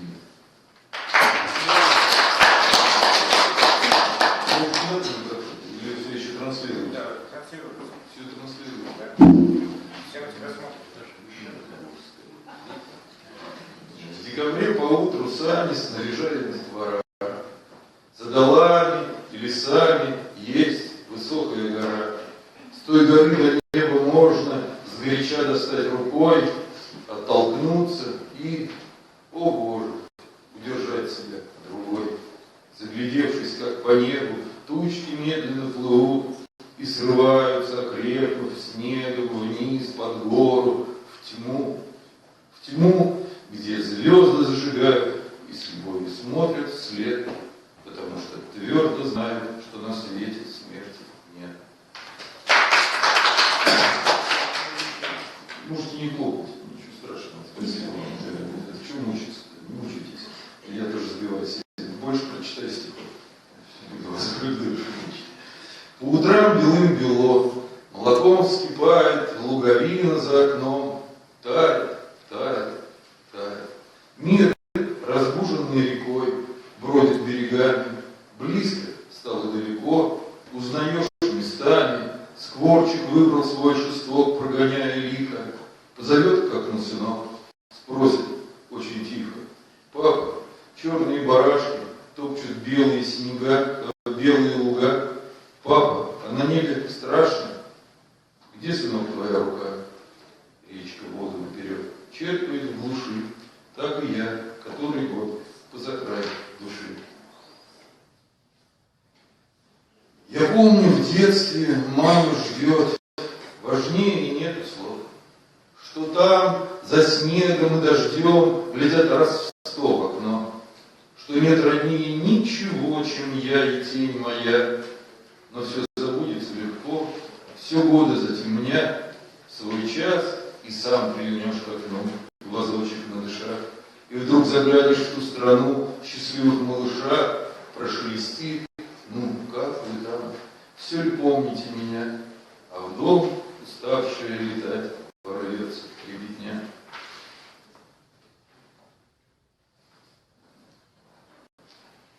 Нашим старым отцам было в радость, что мы молодые, что ровесников наших отцы им годятся в сыны. Каждый год нашей жизни для них, как листы наградные, за отвагу, за храбрость, за веру до смерти страны. Это мы за Россию, они за сестрицу, за брата, за родительский дом, за святой в 3 захода погост. И, дойдя до бессмертия, вернуться сумели обратно на родимую землю, как сладко ступить с облаков. Возвращались любимые, а теперь все уходят, уходят. В воды века продвинулся следом за горизонт. Наше время пришло. Значит, Богу так было угодно нам остаться один на один в этом мире со злом. Родительская. Бабочка в окно влетела сквозь стекло, на нем же села. Мама как-то между делом посмотрела. Это мне сегодня снилось. Папа, мама, все мы вместе, лето, утро, время сбилось или просто стало местным. Бабочка в окно влетела, на стекле остановилась. Папа встал, 2 шага сделал, а во мне сердечко билось. Это время незаметно возвращало землю, небо, только вас давно здесь нет. Как, что вы, где вы, с кем?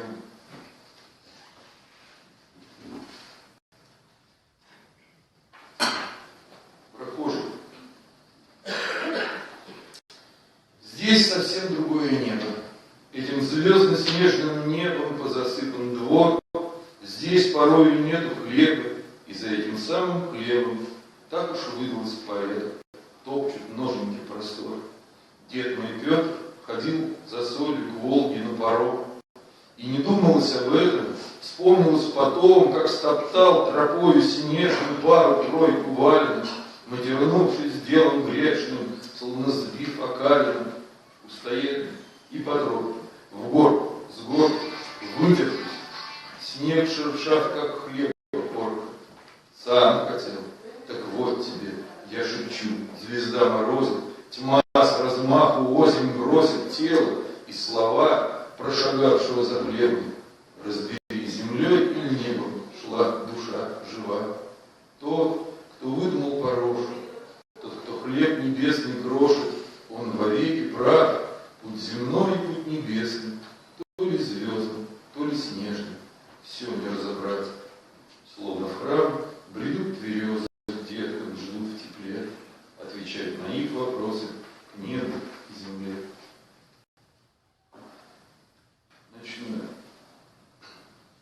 Представляешь, все растает, вся картинка за окном, словно книжицу листает кто-то вечный перед сном.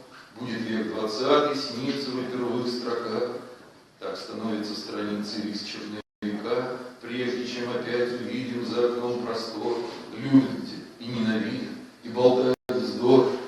И за нас совсем не страшно, всем чертям до зло, потому еще, что наше время не пришло.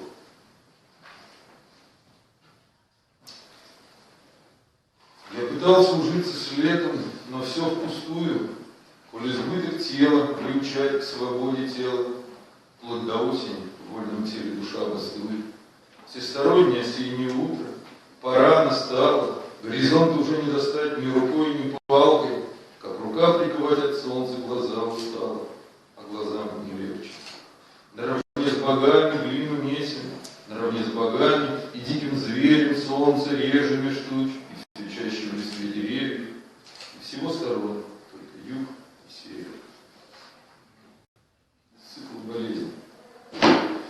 Бог сна стоял у изголовья и что-то вечное шептал. К колбу болящего с любовью так прикасаются уста. Ты помнишь жар невыносимый, и боль, и страх, и суету, и кажется, что не по силам все это дотерпеть к утру. Словно метелица заносит, врываясь с улицы в дома, все медленнее звучат вопросы, ответы все лишь слоги «ма». Терпи, запоминай, что шепчет столь редкий гость в твоем дому, на том единственном наречии, не данном смертным никому. Еще история из этого цикла вспять. Потому и болеем, что любят. Словно осенью стынь и дожди, память вспять опрокинет в простуде, вот и выдалось время пожить. То ли бред, то ли сон, это небо, заглядевшись, нырнешь с головой, и не надо ни света, ни хлеба, если воля вокруг и покой. Это мама приносит лекарства, это я улыбаюсь врачу, в том единственном может быть царстве, где подольше остаться хочу. Колыбельная. Засыпает, поздно дом засыпает, забывает обо всем, забывает, засыпает снегом нас, засыпает, засыпает, а во сне все бывает.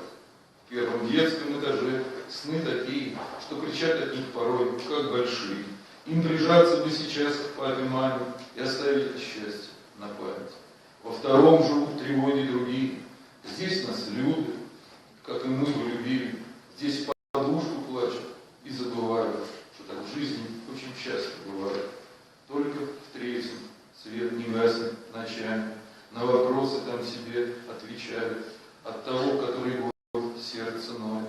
Ну, конечно, все мечталось иное. А, наверное, там к небу поближе. Время медленно течет, и все тише. Снегом ляжет за окошком, и точно, что во сне все, как и в жизни, не очень. Забываем, обо всем забываем. Засыпает снегом нас, засыпает. Все кончается. Кончаются ночи. Вот понять не для чего все. И точка.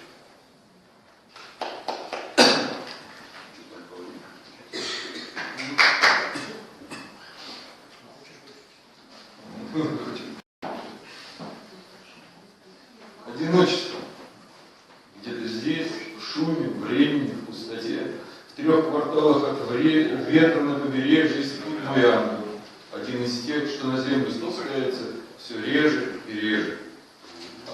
Громче читать? А в подушке комками беру перо. Ангелу хоть бы что, а мне не уснуть. Я не расслышал. Что-то не так, не нормально.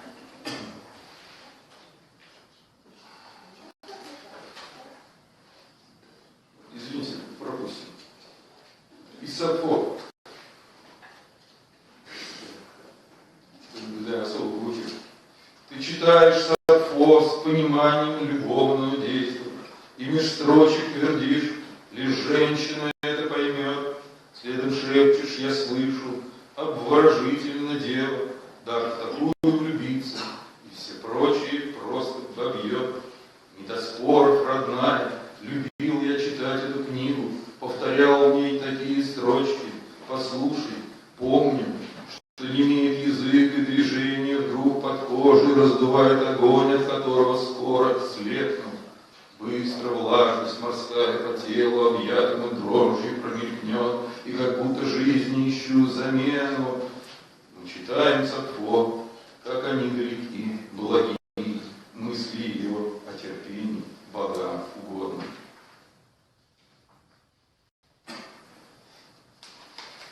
Медвежья река. Это из цикла 10417, посвященного Сахалину. Нерест. Вода ушла под плавники, под камни, трущиеся брюшья, под плодоносные пески, став вязкой жидкостью горючей. Так нагревается река, от прущих друг по другу рыбы, так яхты мира ждут регат, и паруса от неба дымом. Шипенье пенящихся тел, влечение к таинству горбылью. Начало, жаль, я проглядел, но не медведи. Те здесь были, они врывались поперек движения жизни не помеха. Трепало их, как стебелек, и выдох рыб бежал по меху. Грызали, жадничать не смех, варан живую вечность в тягу к рождению, звездную купель вторгаясь в чужие изнанку. И понял я, у них в горбах бьет плавниками, трется молоть. Не слышит этого рыбак, не видит, жизни новой полон. А берег цвел от медвежат и каждым камушком дрожал.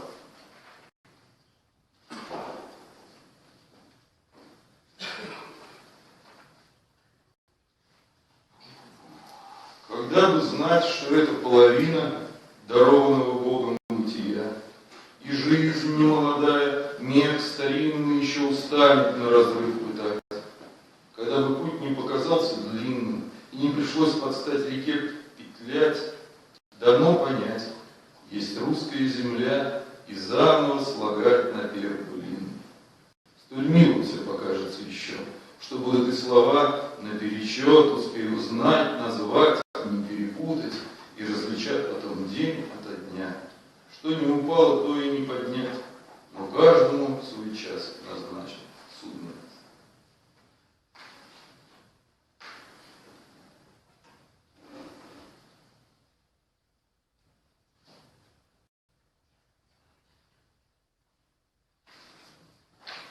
День, который на рейде стоят суходолы. Будто море не вширь, а в двери слегло. Слышишь, скорый навстречу летит из Гурзуфа. Следом литерный шпарит повдоль берегов. На Фароксе или Трое была заварушка. Жаль, что даты сбивают шальная волна. Время вхлёст, вспоминается наша житуха, где твоя и моя еще кровь солона.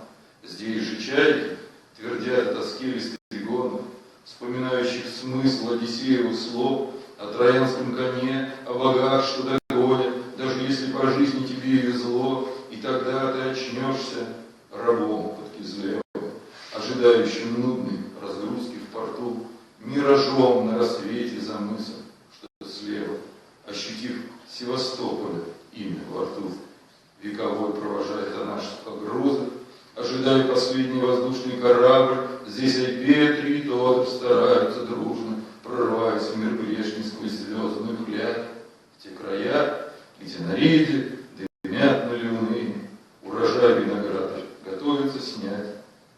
туман бородатый читает Минеев, поминая меж строк и тебя, и меня.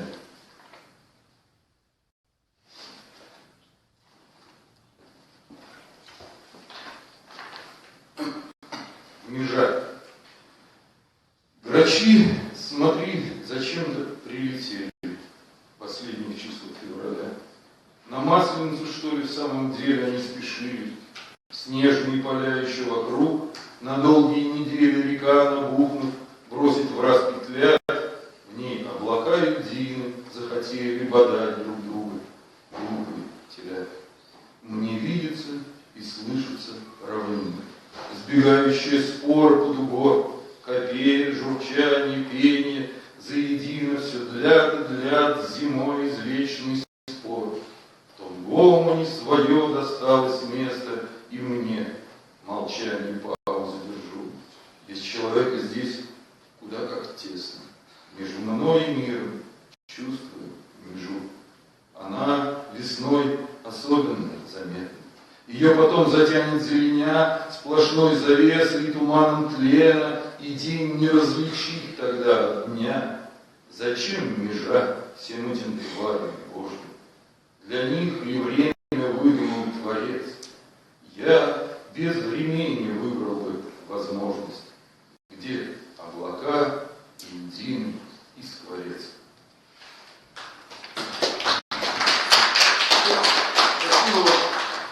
Все. Борис Лукин, Москва. Эстафета посвящена Савину и Альберту Ванееву. Но мы всегда помним о наших поэтах. Вот большой неожиданностью нашей была большой печалью, что ушел из жизни так рано Алексей Ивлев. И вот мы сегодня предоставляем слово народной артистке Орфее Каратаевой, которая прочитает стихи Алексея Ивлева. И я надеюсь, что даже споет песни на его слова.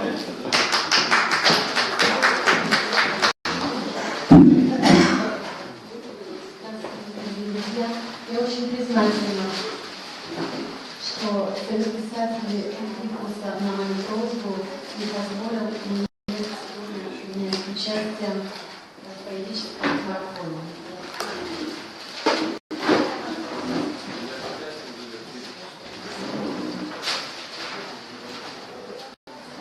За окнами снега уснула ночь, устав считать на небе бриллиант.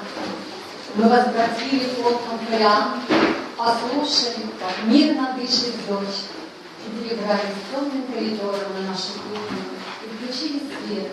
О, странный возраст середины век, когда согласия предпочитаем скоро, когда уже не нужно проверять на прочность устоявшиеся чувства, когда в любимой ценишь не искусство, а силу в ушениях устоять, когда жена любимая и друг, и в ней жива девичья осанка, заварен чай, стоит варенье в банках, и пахнет домом пальцы милых рук. Сейчас прозвучит песня на музыку Марка Новоселова, для Алексея Ивлева «И собирала дождь».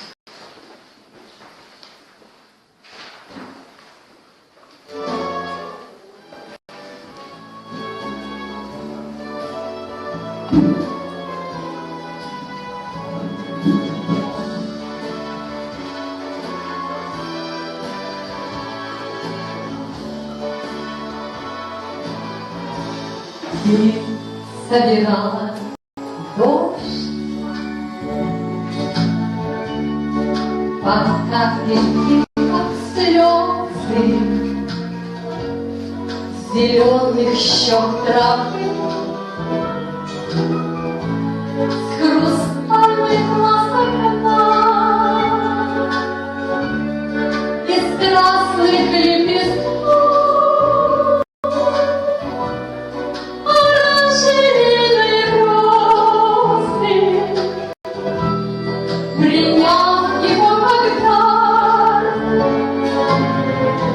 Угасшего огня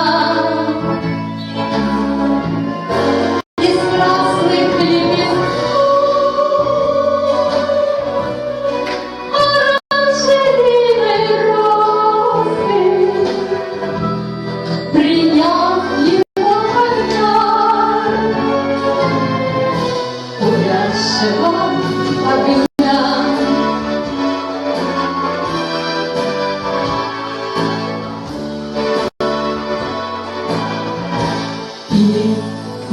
омрачила грусть.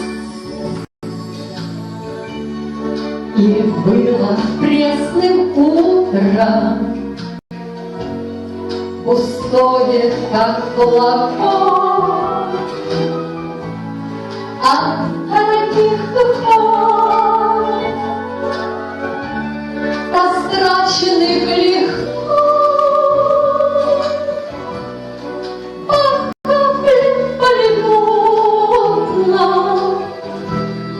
и принявших неоткровенных слов, растраченных легко,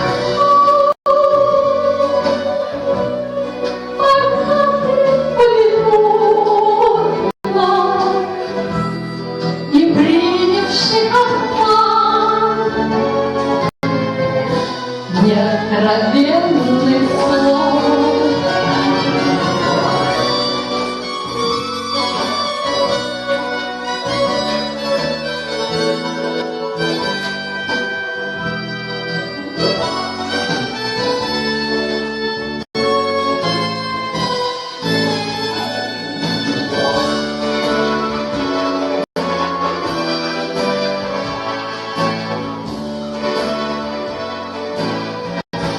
И было высоко,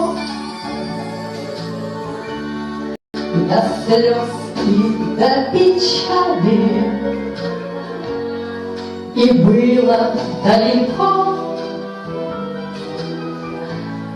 до завтрашнего дня, и грезилось легко,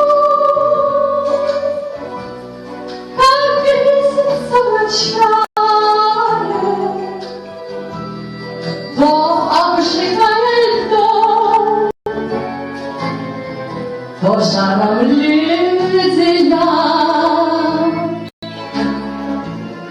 И грезилось легко, как грезится в начале, то обжигая льдом,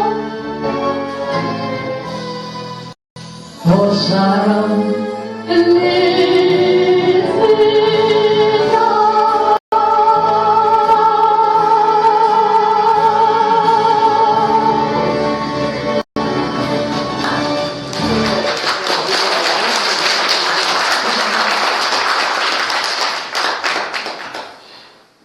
Ах, как коротко лето, как модное платье жены, все стороны света, леса сентябрем сожжены. Не зовите пожарных, хватает воды у дождя. Из вагонов товарных отправятся в путь поезда. Те, что едут на север, ничуть не умнее меня. Там морожка, как клею, стелилась коврами огня, а потом, вспыхнув солнцем, погасла на кочках болот. Что там светит в оконце, и что на востоке встает? Скоро ночь на полгода, полярный закроется круг. Невиновна погода, она из неверных подруг.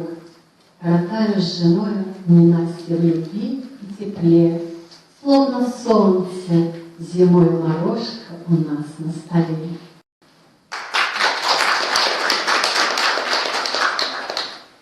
Бабушки Лия. Пенсию бабушки в срок приносили, радовалась рублям. Дети выросли, ладно жили, все по своим углам. Внуков и русых, и черноволосых на лето возили к ней. Она их нянчила и любила, словно вторых детей. Много ли надо ее ребятишкам, шаньки да молоко, солнце и поле было с излишком, лишь раствори окно. Старой шкатулки держала бумаги, послевоенный заем. Все-таки деньги вернуть обещали, может быть, поживем? 9 железных рублей хранила, столько было внучат, чтобы на память потом остались с профилем Ильича. Выросли внуки, куда-то делись бабушкины рубли. Целое детство осталось на память сказкой родной земли.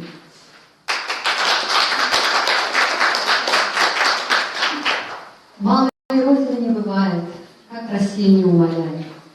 Океан целиком вбирает родники, и отцовский край, даже прячась в углу медвежьем, от России неотделим и уверен в завете прежнем. Там Россия, где мы стоим, где мы строим дома и храмы, где мы жили и будем жить. Мы за все отвечаем сами и сумеем защитой быть для России, если нагрянет, не дай Бог, какая напасть, а великая малой станет, если мы ей дадим упасть.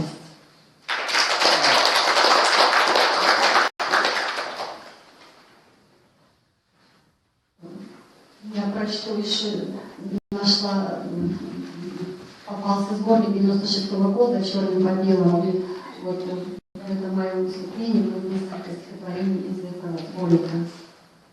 «Не кори меня, мама, в моем сердце свеча загорелась не смело, но она горяча. Ах, как трепетно пламя, как полет мотылька.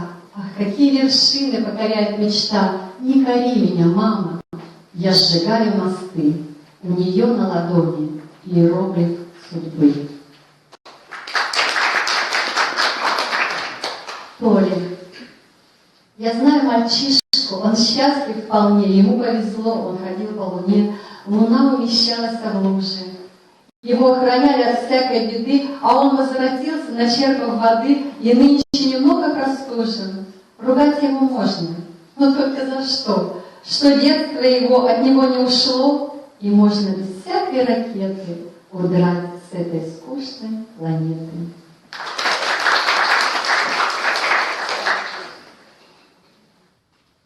В доме тепло от печки, а в жизни светло от сына. Солнечно мне от дочки и от второй половины. Жизнь половинами мерит, дело, наверное, пустое, но я стараюсь верить в искреннее и простое. Папу забрали годы, маму забрали годы, и на часах природы время мое проходит. Словно в кинокартине движутся человечки, в жизни светло от сына, в доме тепло от печки.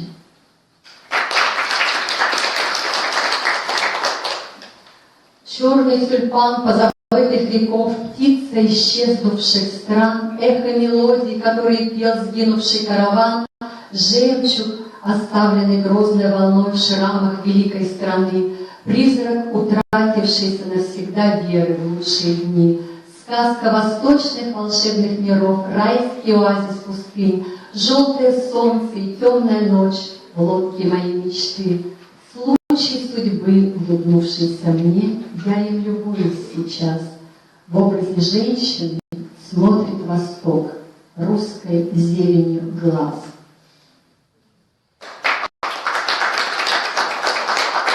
Ты осколок какого нашествия, ограненный веками и далью, сумасшедшая красивая женщина, чьи колени губами ласкаю.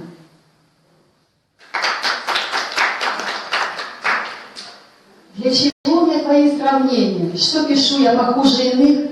Для меня стихи откровения, как умею, слагаю их, как умею, живу, не жалуюсь, не рыдаю на площадях, сердце рву себе, недовольствуясь тем, что люблю тебя, не придумываю опасность и пирата с серьгой в ушах, и невольницей в чьей-то власти не хочу тебя писать, ни сусальный, ни позолоченный, в шелке розового полусна, не гадалка тебя напророчила, ты сама в мою жизнь пришла, знаю всякое тебя, неправую, не умеющую уступать, как дубиною машешь расправою, все забыть, все порвать, наплевать, знать не знаю тебя канонической и причисленной к лику святых. Ты подруга богинь языческих, и характер взяла у них.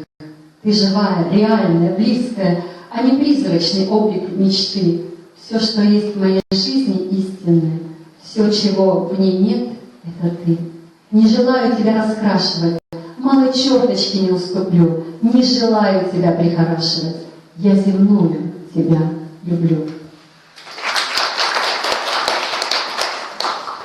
Я как бы зачиталась этот сборник «Черным по белому», и я попрошу не судить меня строго, но я вот свою эмоцию вот написала на листе бумаги вот, за 5 минут, у меня вот это вот родилось, вещи не стихотворение, а эмоция.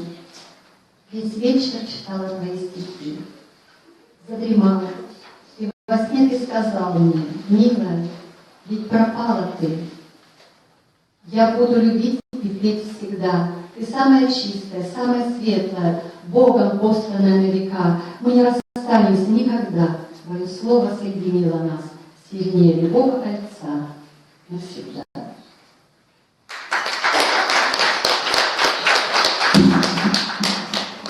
Афия. У нее все получится. Будет плакать всю ночь, будет совестью мучиться, чтоб себя превозмочь. Говорят, неуживчиво и характер не мед. Не надо, если надо, улыбчиво. Даже надо, не врет. Не сломали заранее и теперь не возьмут. Говорят, это мания, но я думаю, врут.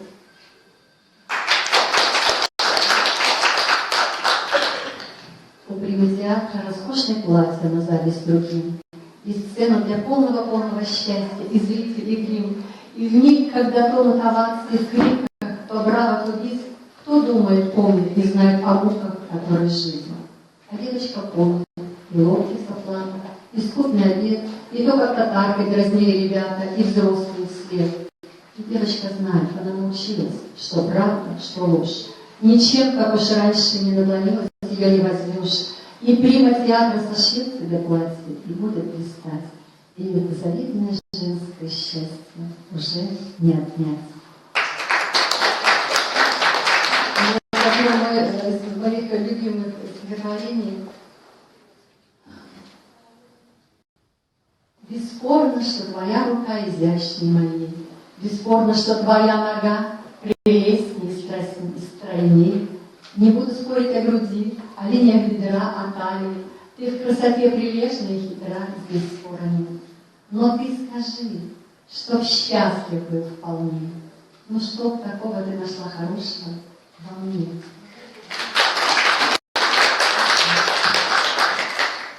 Можно вторую песню? Называется «Дарите женщинам цветы».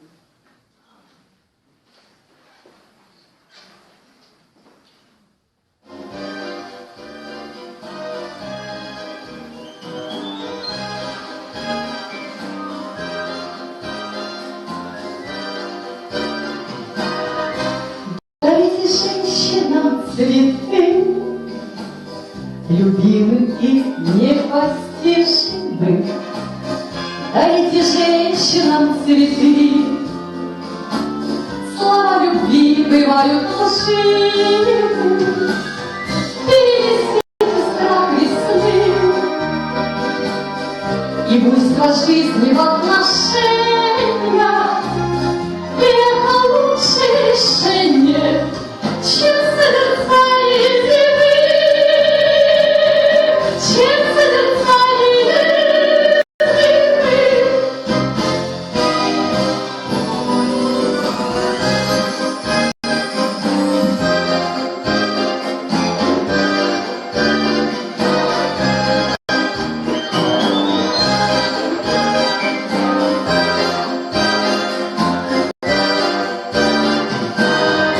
Не надо холода, границ, не надо сдержанности в чувствах. Давайте ласковать в искусствах осуществление любви. Ее нога, ее рука, как откровению стремится. И если не дано разбиться, поверьте, чувством и цветом, поверьте, чувством и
Помолитесь за нас, предстоятель, может, Богу тебя слышней.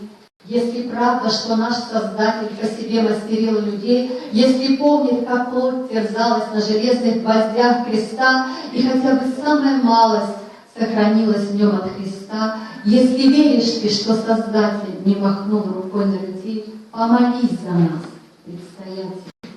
Может, Богу тебя слышнее. Спасибо.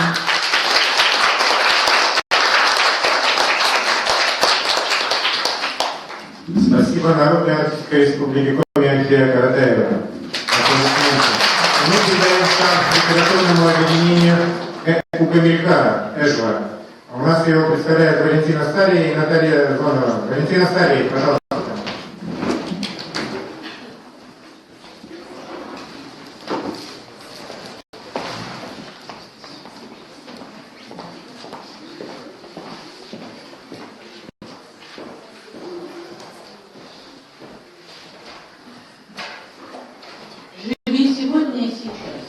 Мгновением настоящим, а то, увы, не ровен час во сне сыграешь в ящик, и будешь горестно жалеть, перед весами стоя, о том, что не успел допеть или не принял боя, ругать себя за всякий миг, что выжидал бездарно, не смог, не выпил, не достиг, на свет родился старым.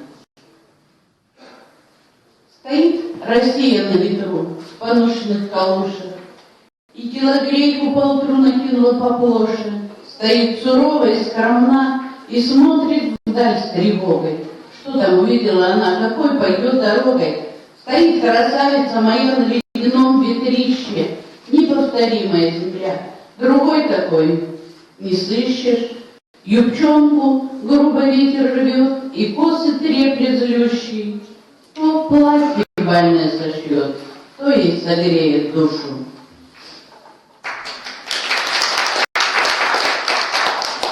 Как саваном укрыта снегом родина, там даже эхо дремлет до весны. Давно-давно пути дорожки пройдены, остались только радужные сны.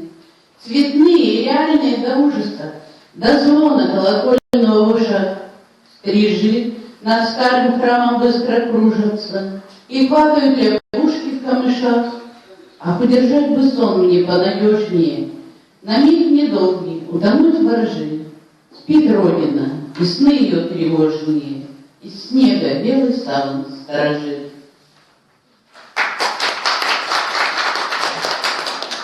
Кто читатель в жизни, кто писатель, кто творец, кто просто наблюдатель.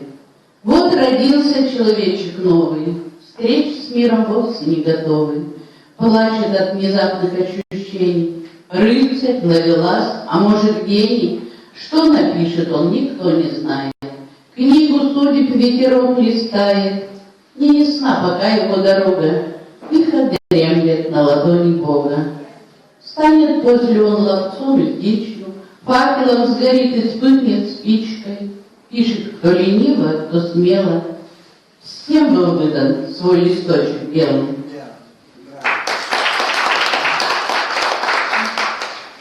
Я просто кошка, без уловок зряшки. Случается, клочками лезет шерсть, и все-таки свободно и бесстрашно. И что попало, я не стану есть. Порву врага, как тень не пожалею, и хвост поджав, я в угол не забьюсь. Моя свобода всяких благ милее. Любовью не торгую, а делюсь. Совсем не идеально, уж простите, случается, хоть выноси святых. Лишь нежностью, быть может, и прельстите. Я не приемлю клеток золотых. Сама приду, когда настанет время, и когти прячу, и свернусь клубком. Я просто кошка, никаких полемик. Ну, приготовил миску с молоком?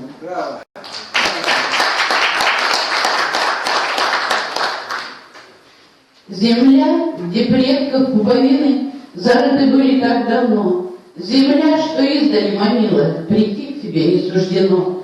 Земля, любимая, святая, отчизна, родина моя. Земля, что душу вынимая зовет далекие края. Земля, что в полном запустении стоит сейчас, как сирота.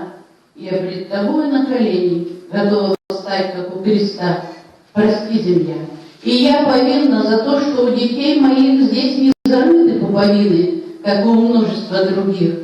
Прости, что реки умирают, что лесом заросли поля. Как оправдаться, я не знаю.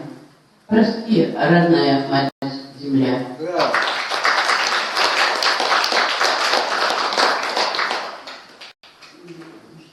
Не медовый ты, да не сладенький.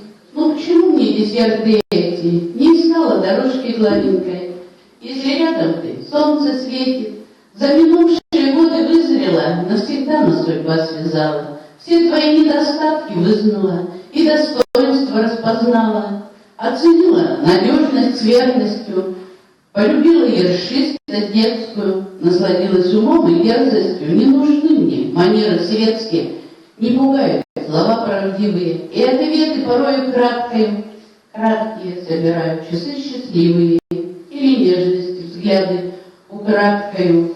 Медовенький и не сладенький, а порою как кактус колючий, но не подленький и не слабенький, исключительный мой и лучший.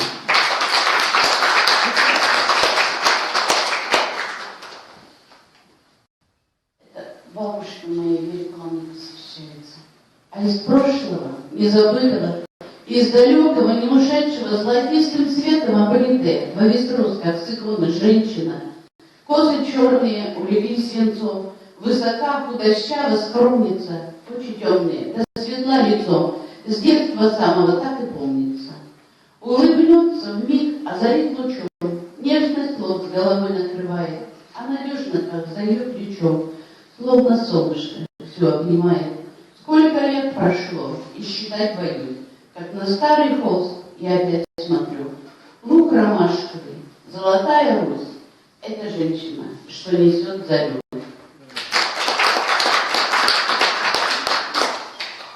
Ангел-хранитель.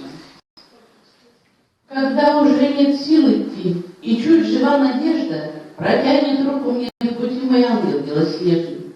Поднимет, если упаду, и подтолкнет, коль струшу. Зажжет свечу, что рот задул, согреет нежно душу. А если нужно, пронесет над пропастью глубокой, и после не предъявит счет хранитель яснорукий. Его не слышу я порой, грешна пожить нечасто. Вздохнет украдкой мой герой поникший несчастный, но если в вере укрепясь, иду легко и прямо, не прячет просветленный глаз, мой друг, надежный самый.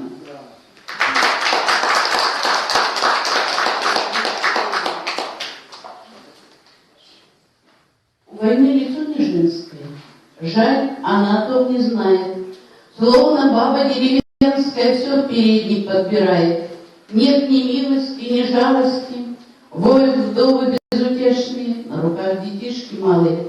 А война глядит с усмешкою, и глаза ее безумные видят все, и зорко счастливы, не нужны ли свадьбы шумные. От войны не жди участия. Кто решил? Лицо не женское. А куда без баб, да право же? Как же поле деревенское? А бинты кому кровавые? Перечислить, вспомнить надо бы. Поклониться низко в ноженьки за страдания ваши бабоньки, да за подвиг ваш, хорошие. А война глумилась подлая, докосила без оглядочки, не убила души добрые, серебром покрыла прядочки, насмеялась да натешилась, на костях крови поганые. У войны лицо не женское, прям слова какие странные.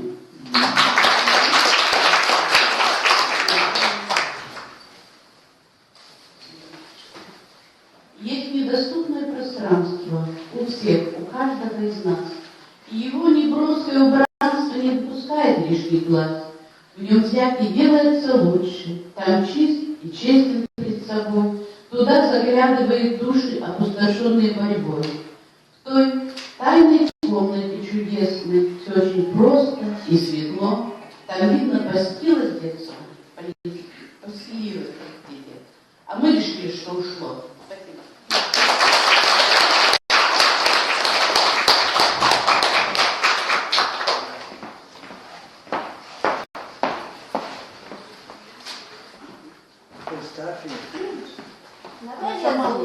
себя представить.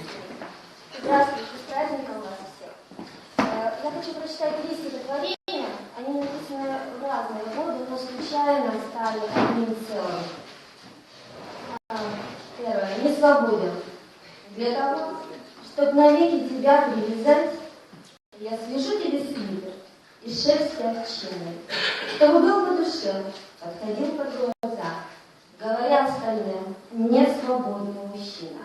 Я свяжу тебе свитер за крошечный срок, с тем, чтоб многие годы считался повязан синевой моих глаз, с глубиной моих строк, а еще с теплотой, наполняющей разум, чтобы однажды за годы удач и невзгод обернулся на все и остался доволен тем, что стало твоим, что однажды сберег, что когда-то казалось гнетущей неволей. Молитва по соглашению. Мы с горем, напуганная боль забилась в угол и дрожит, как листик. Мы пробуем слова на вкус. Их соль въедается в сознание, лечит, чистит. Что остается неумелым нам, не верящим в себя, равно как в Бога? Мы радуемся свету по утрам, скользящему по снегу недотрогой. Все приходящее, смерть меняет жизнь. Но как бы ни старался друг философ, не легче. Душу в таинство вложив, мы грешные, о жизни Бога просим.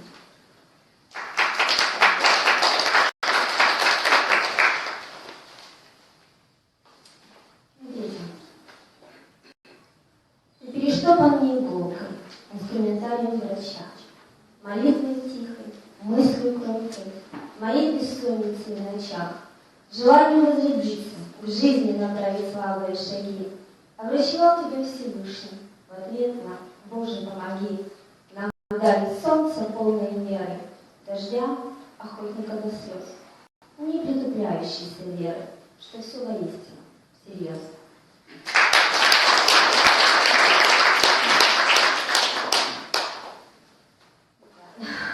В принципе, ничего, что ли? Не отвечаю. Хотела дать тебе почокать. В общем, без почокать. Останавливайтесь, когда если что. На цыпочках по кромочке судьбы зеркальных вод душой не касались. Лишь взглядом. Так хотелось возлюбить, но там вода глубинная оказалась. Я утонула. Господи, прости. Я душу напою, а больше меры. Всей глубины не удалось постичь. Ее, пожалуй, жизнью не измерить. Сомнений переполнена река, подтопленная лугами веж безмерных, я к солнцу на воздетых ввысь руках приподняла любовь свою и веру. Отхлынут в морь несметные войска, падут дожди, надуманных напрасно. Построю мир, в нем разведу очаг, пусть каждый миг спасенный будет счастлив.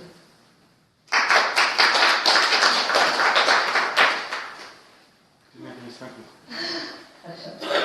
Упали длинные руки, они каким угодно достанут. Захочет, опутает рукой, захочет, как книгу сверстает. Ее иллюстрации яркие, ее описательность в прозе проста, и порой на смаку годится, но ей не поможешь исчезнуть. Увы, проходили, она нарисуется снова, а в этих руках ее длинных вся жизнь и продлить веский повод.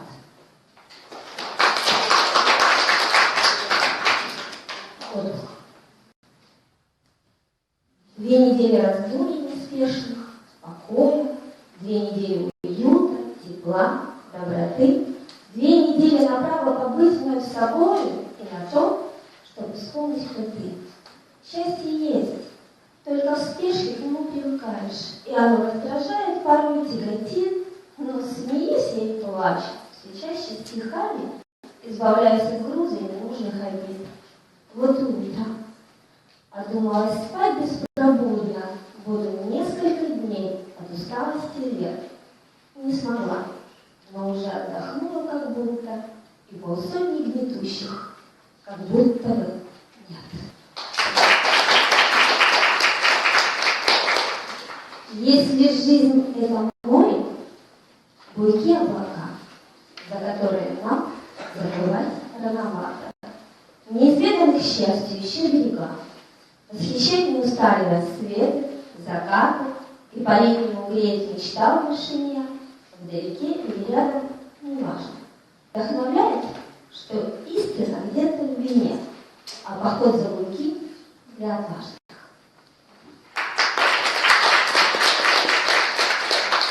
Одариваться щедрой тишиной, день ото дня, и при любой погоде, выдыхая предосенний непокой, и стойкий аромат любви природы, ловить рассветы удочками снов, пускаться в плавь лиловые закаты, забыл о том, что ты и есть улов, ловца судьбы, в ловушке переката.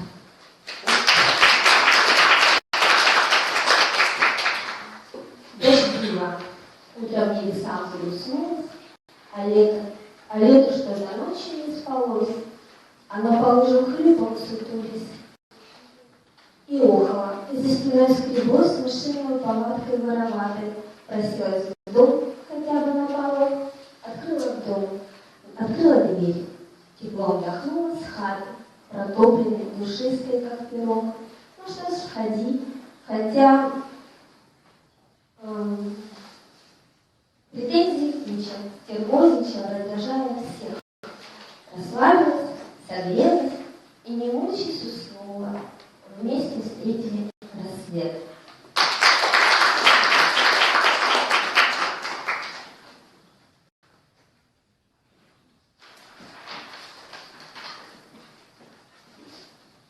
Мы отразились в мыльном пузыре, залетели ввысь, медленно поплыли над маковками крыш, едва задев, над куполом теплицы, шарик пыльный скользил над дачей, ветерком лисин, под хохот внучки, сдобренный восторгом.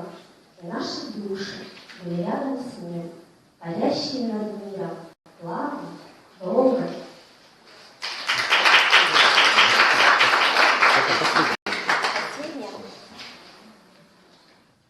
Не жду стихов, приходят сами, незваные, родня с полслова. Я за чужими голосами ищу себя в оттенках новых.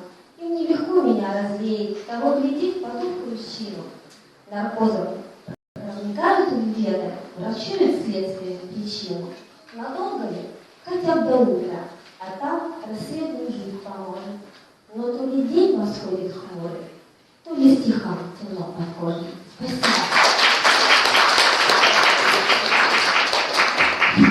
Сейчас мы предоставляем слово поэту Нине Обрезковой. Вот только что я прочитал бумагу, это послание из посольства Венгрии. Нина Обрезкова вот буквально час назад представлена награде, государственной награде Венгрии «Рыцарский крест». Поздравляю.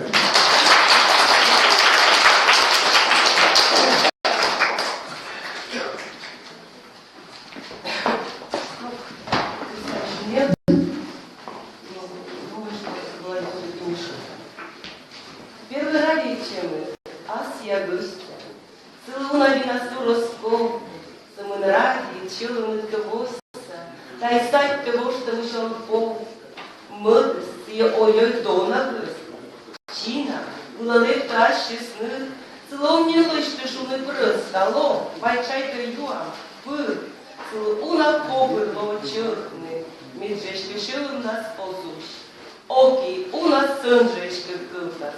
Ну и мне. Вот баба сыну. Пусть.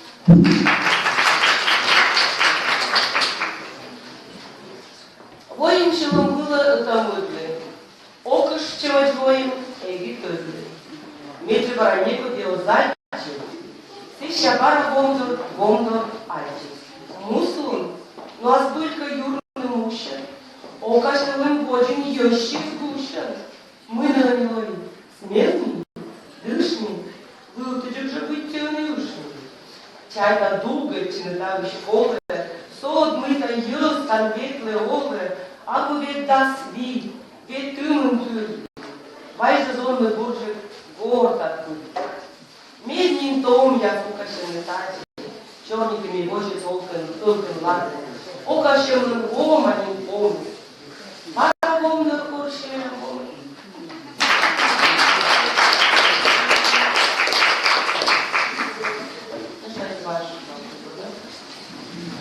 Бабы там и было смело. Не бедным степчиком и помню мир, коль мортен он еще он не вела, коль вистал на пустыне не вер, а мертвый колы герка вели, мед кузан был пуис горачай, мед куалом жисостом юя спылен, дашу до дволи скорнин, он и чай. Ты бабы видите, летя была рука, не тише нас на выля в расте. А ми нам там, турной на черткой. Тайкуна мука нужна, видимо, мерзость.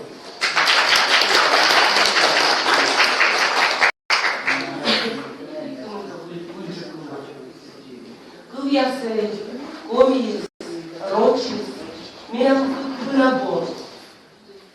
Кучными отдыхача, кочи, кодлы защитами гор. Тылы. Мов я се смерщим гущав, коли моя сели бедну, самим гущав тинає згущен, медже не побідено су, меде стаса метен шиптуйте, медем кучов неверміному коршни мутас, віштавний, чудний, тиле, віштав веселив шум, шумой мусло намінами спомаш, шумой щеломим самим дой, шумой мусло мудар помас, куржовушкой чалункой твой, шумой оломой сипер Олшис, ещурмула с меном пыл, шумый, шутчис месеки, олши, куша млопесас, видишь, тыл.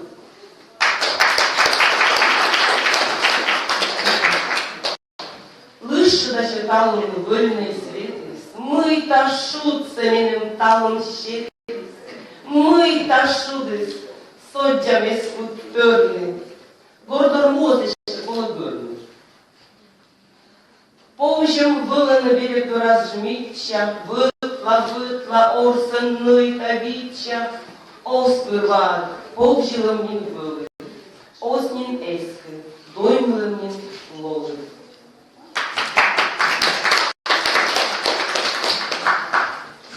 Енеш паштала стыл, выльный света смыла меня пьем кыл, лолос летом, мыла толщий стён бич, меньшим щелом, кучем помощь это мич корковылый, кучем шинчи да на мич корковылый.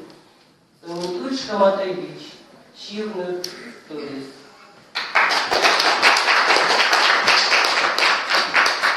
Коми бабушей русской почвочин, пуще пыжаще асыл был, куди черники спачкает баба, куди выйдет веселый жгыт мей кыл.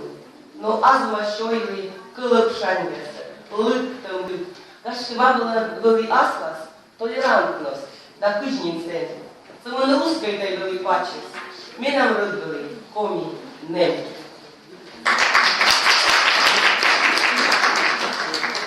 Ми хотіли б на какую хода смекиже шансы проекты. Сейчас эти минамничи, но обмеяли шансы. Скажи, как это, да? Uđe njuženi džurpete svošis, kodina sendeš, kodina, čur, buraka baranin višašne posčis, dom pomoć munte, čemarja vrtov, dălai tălai, de ionain višaš, lăzjan pe furaga ioa mičaj, una te argelan tălai, vai višaš, kodarin verasi, vištav te vaici, câtă nesie, vai vištav, en soši, kulama, lovia, prăsta en lov, en lăv, Uđe se njužnimi džurnjete svošis. Kodina se, kodina, čil. Kodina se.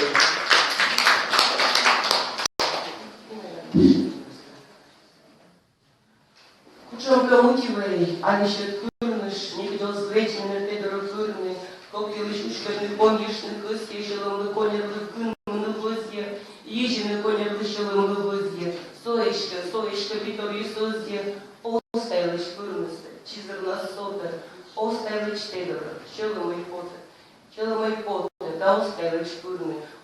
ще ушла, ще будьте, ще курнуш, тільки же чило, спонь розсліта.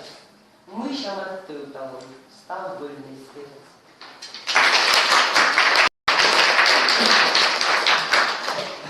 Керкадолun seteriz, Моди стаешь ема сырьясыз, кыжи олам, кыжи вылан сетени, кытын ветлан, пучам ыли дырьясын. Чайты чукыртымы кыкын сетерсы, чайты орьялами кыкын сырьясы.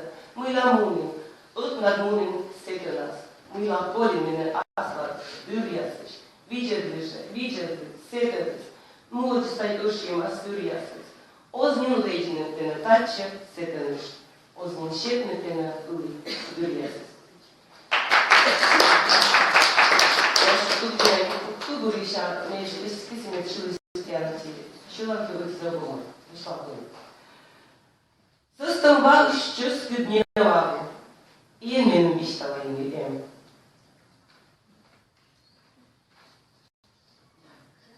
Ладно, вот это, там удачка. Мене коромичка Владимир Куляшин. Меня снимала на театре, снимала на Борсыш, восприняла лауреат, и мне кусение сешила с чего, куда мне уже дорочь, круглыш, а списала, Володя, чего? Володя Куляшин.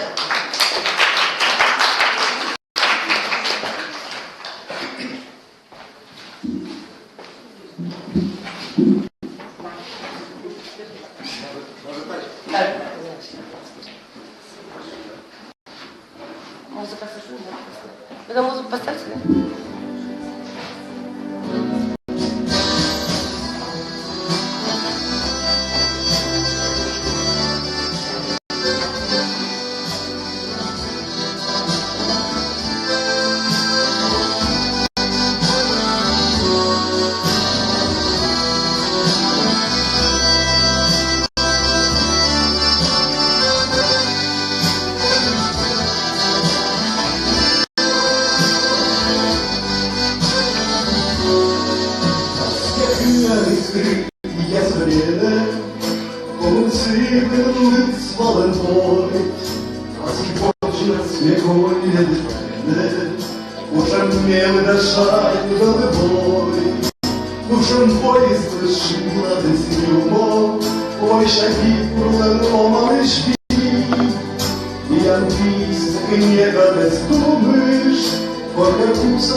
Стал запомнитою из ланги,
небольшое поздравление. У нас на эстафете первый министр сегодня, ну, в смысле не совсем первый, а первый из министров, который у нас сегодня на эстафете. Это, да, после заместителя председателя Госсовета нас приветствует министр национальной политики Галина Ивановна Габушева. Пожалуйста. Дорогие друзья, позвольте вначале я нашу дорогую Нину Александровну поздравлю с этим замечательным праздником, с ее творчеством. Прямо я бурны, я насычим акуза, еще мы как многим кайчитиште, как и сычим мы все векти гижаны дасму юлыш, и сычима гиджа шилама Нина Александровна Матьяна Зайгана. Спасибо. От всей души поздравляю всех вас, наших дорогих поэтов, коми, русских, всех национальностей, глубоко всех почитателей поэзии. Поздравляю вас с Международным днем поэзии. Александр Ильич, Андрей, прошу прощения, Андрей, сказал два слова только. Желаю творческого долголетия. Мы вас глубоко почитаем, уважаем, любим, читаем. Пишите на радость всем нам. Министерство национальной политики. Действительно, Кузьнем, Дабур, Шур, Витя, Николаевна Студия.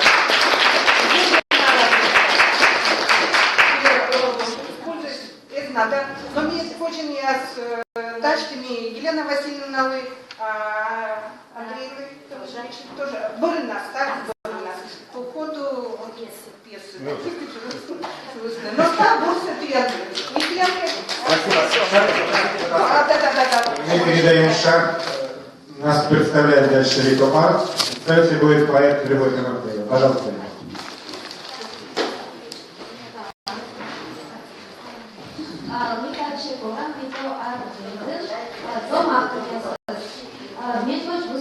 Мне нужен Мария Шахова.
Вытеватый огурчушно, подкашированный рушно.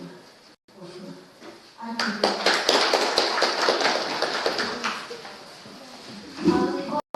Вадим Семяшкинов и Никот Сенавош Никочиот Мун. Пенсию приз. Ваша тачи хоче.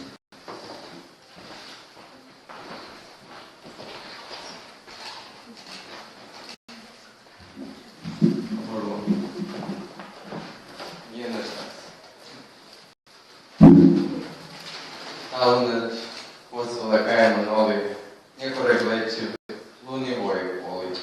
Судебный кости кожи лишь борт, некуда за отца, не эти морт.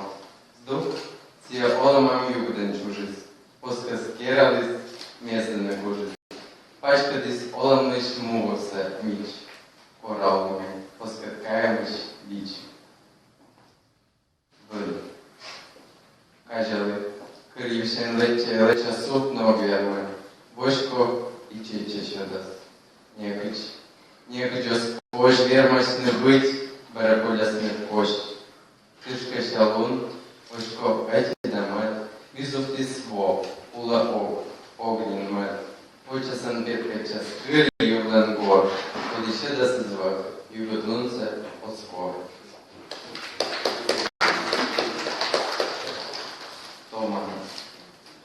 Немовище тюрма яркісна пила, п'ятне некич. Самонавще, те вина, п'яте лаште, досить мила, п'ятне сокич, те вже, те килан, ески щеландер, сики щекодлун силас. Варяк.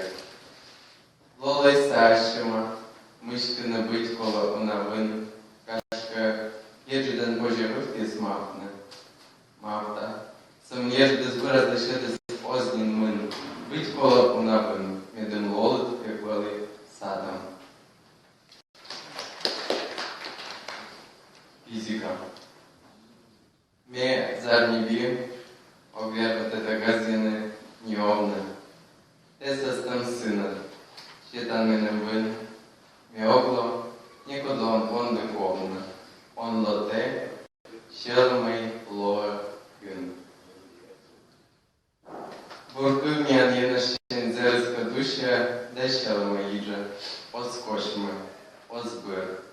Сан полман оле, а корки другушен, вильки боротчас, да лоасан пир.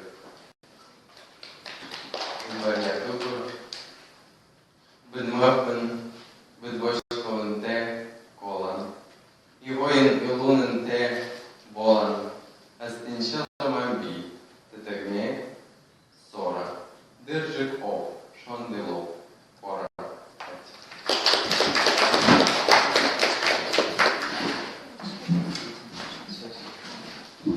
Талон Анастасия Сугоева, Александр Лужиков, Нима Премия, Чолова, Настя штраф и была Владимирка БС.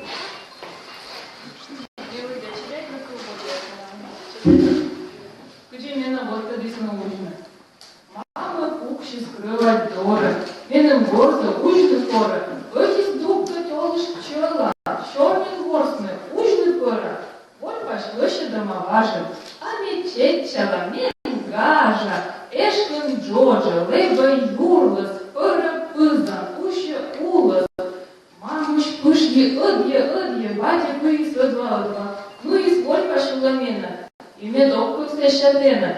Вило шло із шони дешки, мінамщин майка із плешка. Ключно водна свята воджа, дурне горсне кута воджа. Дир почились мойдись мами, лантись, уже не става. Тому ми таке терпіння, ознаучно, видиш, чин єс. Ну і важка. Лежи сталым хуем пачкам. Силы стойча дёрный холод, то не меча, жужик тола. Кача шудас. Кача, ты там лейбали. Дівчили не лейбула. Ми на те наповжались. Вим черпети щарились. У напосні єджиш моль, юргала мен гульда боль. Кача, тачам лунісад, шуші кача шудасан. Кача кошка, ок, та й лимші дон пурок. Кача шудас мен оском, орша ческу джетнатор. Сеща почес улеш бур, ішкіс, кочкіс, йона дир. Ömiç. Ömiç şuris içer. Причем югът, мича, певат гърданъзге, нечещвена възге. Възхищойны вощевом, тая была номер чом, лега Ömiç кучкас, номер гынамышка. Тури пух. Быдва нюрын, гыгрыз юра, шилит бока, восни кока. Воштан гомат, учан шома, вишен дырги, йона колмас. Лёв. Улыс, мич маюк да раскрыс. Тая лёв букы аслыс, ежик шыртыш чушьян небыт. Пашталас и пырчас регыт. Джорич пыдди увяз вылын, овочасны посни виян. Лёв бутушьяс турун вижеш. Вырын шёдыдыны чикач. Кучкас извиз гыгрыз, чорыт, унашоян кошмаговыт. Оз. Пойдес чутадырым, вашталама оз. Джебшеше манфорса, котка ачас оз, тăvнăрлев пискорса, чурит мен оз туш. Оз туш ледис юрса, ышалы озуш. Ачашен.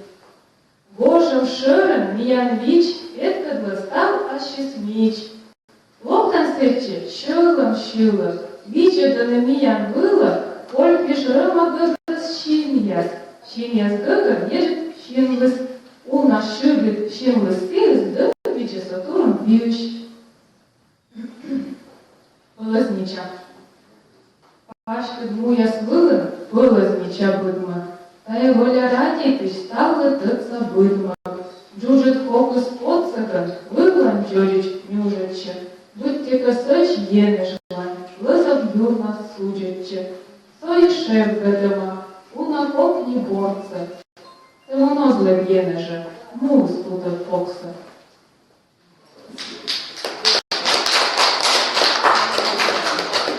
Бораджуль. Колокольчик телеглаз, ышадама юрса. Турун пьен житнян моз, шита глыня ворса. Равеник осчабичи, сывасна и кажече. Ошпиян. Ошмам, ошпиянсы ошкис. Гыр подвернис, гыгыр коршис. Пашкыр коз ясулын абу. Пырыш мыр ясайын абу. Сой ошпиянын ватис лофтовоце былачис. Вышем шипать сылыкющис. Гашка суиснайс кыщиш. Гашка бузачыны шорын. Тяпкачыны ымич дорын. Гашка вучиснынен юсы.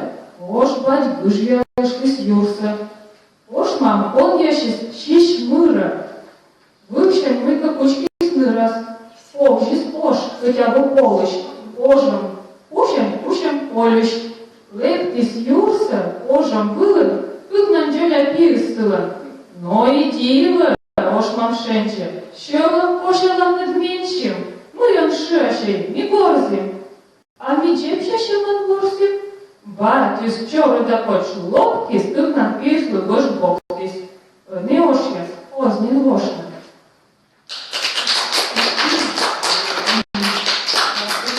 Более культура с нам уже абу читали, да, естественно. Вот ставочек. Вычес вошны мен кола, ами пола.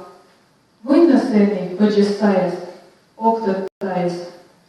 Гашка вичище сен шоклун, свечко он. Ну а гашка шедас позже, свечка позже. Вычес костат пиштис югар. Шуда юар, олам югын соттас, али сотас, ог, вошти, вешья бока, лола снока. Корша модычес и пыра, а будырат. Пермаз дертилоны тачи, не могачи. Тай майша шемусмина, чика джвена. Самысылыми алчетчи, пыра сетчи. Котка им дома отменым. Тичка верма, тырма щами вынсаджа, пыра таче. Вочи вошко, ноштавати, оповняти. Кути вукса, вошти смела, юса кила. Отец.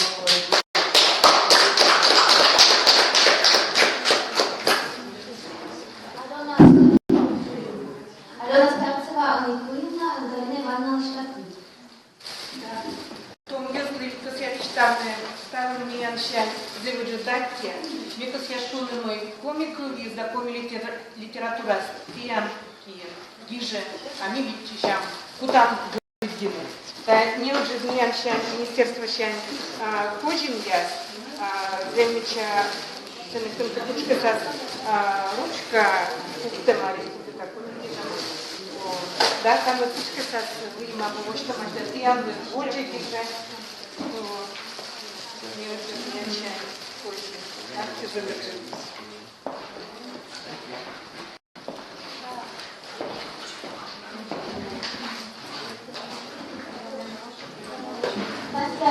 Voiva noștri uite studias, voci când se vișe ipomian și voce.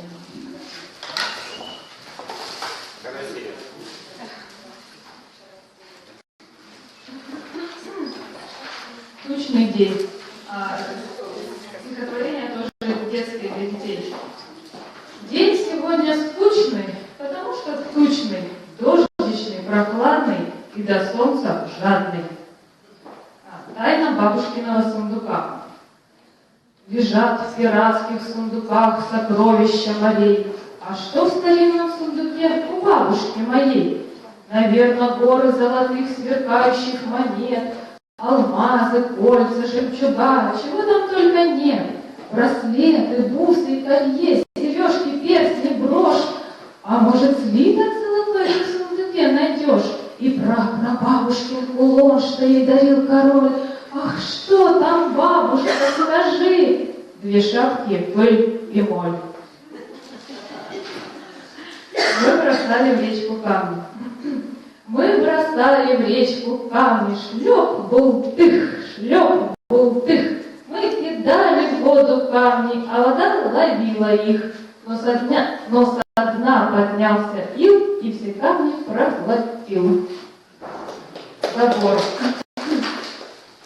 Возле дома клумбы, а вокруг забор. Начертили его зубы, устрашающий узор. Даже свиристель красный на него боится сесть. Ведь забор такой зубастый, может цапнуть, даже съесть.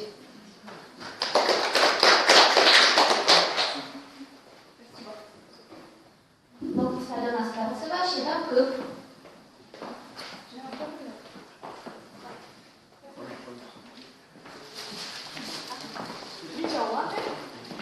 Не любя помне, тут я стихи пишу на том языке.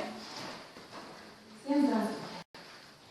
Борты Волган, Сара Панашла, Будок Шила, Шонды Банашла, Узандашлаган, Чили Няняшла, Шурук Вичиган, Пырк Ешпаняшла, Туру Куртаган, Кырши Скотчила, Ужни Водаган, Бабкан Мойчила, Борты Волган, Лолан Шольчила, Янджи Матвич, Карен Рочмула.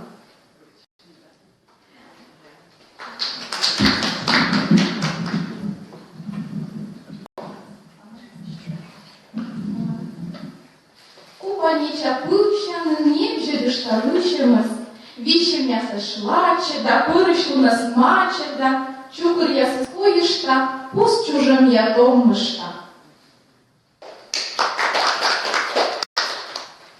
Ой, зашкалян, лоли паляла, тавун самим учит батя, юрла сула джебем, кыша кампе, юмже да скуржа молилась, малого корща, ощур.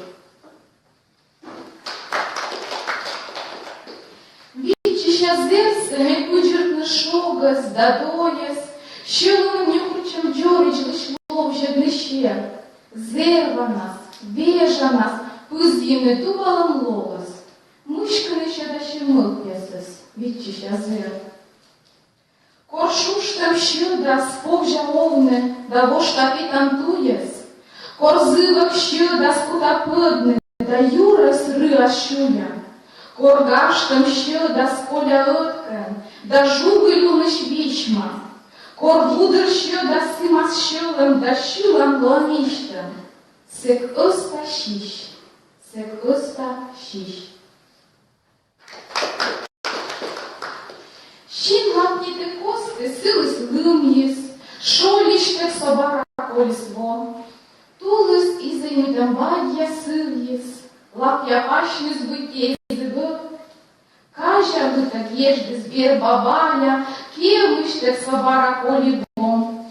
Лун да бойся, що да саменталі, югуджи консиджи егіло. Шинвай пета, а бърдно верно, єзло пета дведъзмъв недой, вичиша ылалыш жугуля зерман, ытлан бърдыштан, бытя тупчой.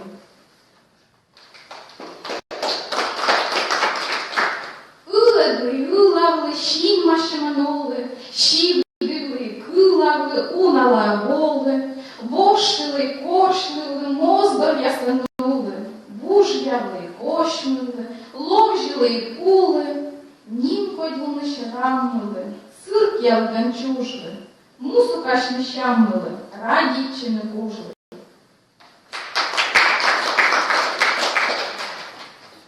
Русулкада, бърди, щем дитач, ръд пождюна майша шисне, кев митач, а будиран олиш, мам душуисне, шъпка диш яздине гуша нулисне, пъче лун кориша лъж бонядес, вомич лечис, всеки вълиш опнядес, пъвшан бърен ужанемен, морчан ми, съвън бара къшка шинва коршале, Коди там мене міс да собомічиш, бърден сторонловне помочис. Батя кула мамеуне джогески, коти кули яца чемшань унаво. Будьте пети сиявала либо песка, регы горда пырас, пырка ченинсом. Жуджи тагас вошко тыганус пырнюндас, но повищта шейвай кыджи коли лун. Zazbıdınız, da obraz voce sultas, caștășni redmunam râduș sos bun. Râd nas čukar čamečeskih puzdan saje, ăta mădăș pâine dlămân rehtam rač, câčet batăn pane svâlăge poskaile, noko duc de gigžinite kioča mač. Bara stavas luas važno, olan ladmas, bara stavan luam voča, nir na nir, kučišionan budžam tagas, lopkan kadas. Să deci vai bate, gortă păr.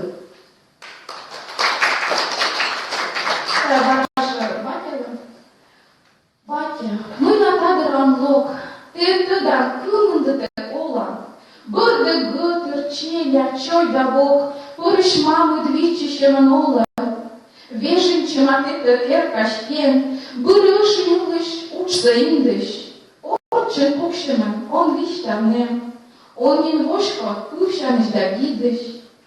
Батя, кыды лыты над горд, кытыш корша нас лычылым личет.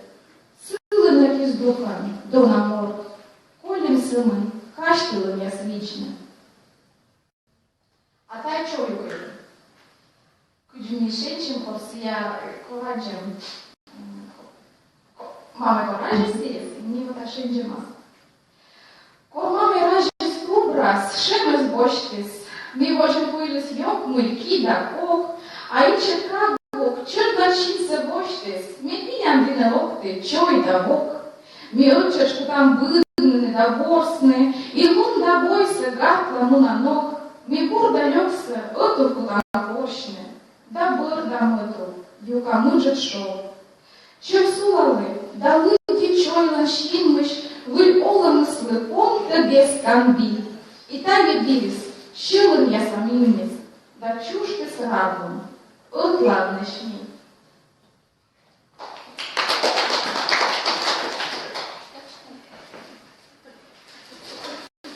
Кылбурын більше щетулись, шовщини виляще, ложі розпієс, ми кулись, митчими бочти спів, кылбурка сам маячим, корщасеш лола невин.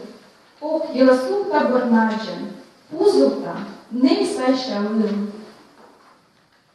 Сымын батя тыркище спет, сымын батя джет шуга скольчис, а весилы щылым эсекщет, сулалы, а колыс мунны воча.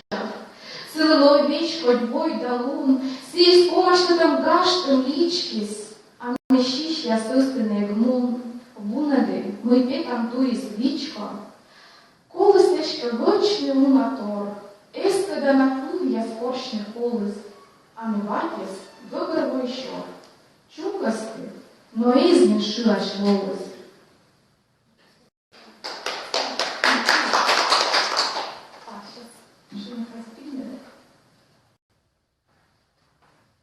Та Чоджикану пили, та меня шима Нина Хватовалы, ее на месте с радика, со творчества своей из цилта кубурщима.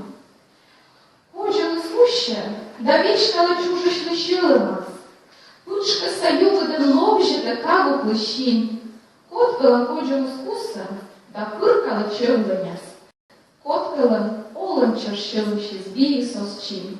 Видишки мія щелимиш бії снігом розчинь, відмінь вик олем долида, шуда, альпи.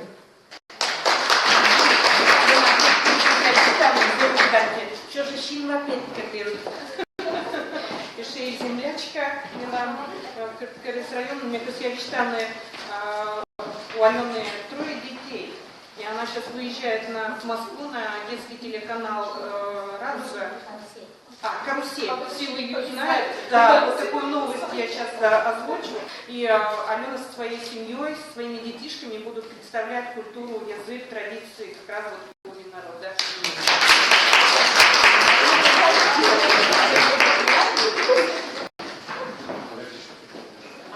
Алена передает шаг в поэтическую эстафету поэту Олегу Улешову.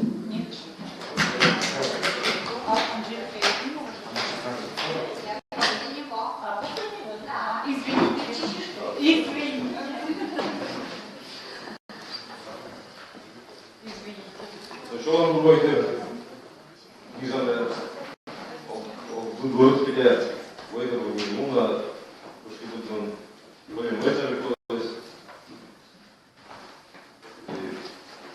Çünkü kategori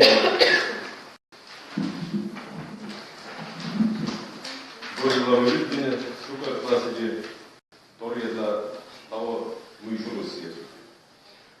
Но не для того, чтобы были молодые Уже так ничего, шуешь ужас. А раз интересно. Я думаю, что силы пока вчера ближе. Ева написано. Значит, я где написано, не место. Ева. Мы параллельно епчис. Мы сидели для Махлатина. Юзганес, Юргана, Юргана, Шинья Стрёрна, Ачи. Jurgen, de Dežašina, мы парапергали его, Гашка наичи ними, чуксала уже до була.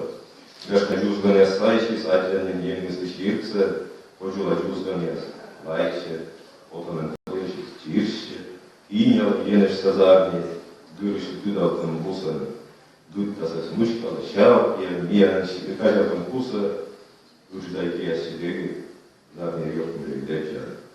Бордула слуханда, всеки мимоз енадорчи енши.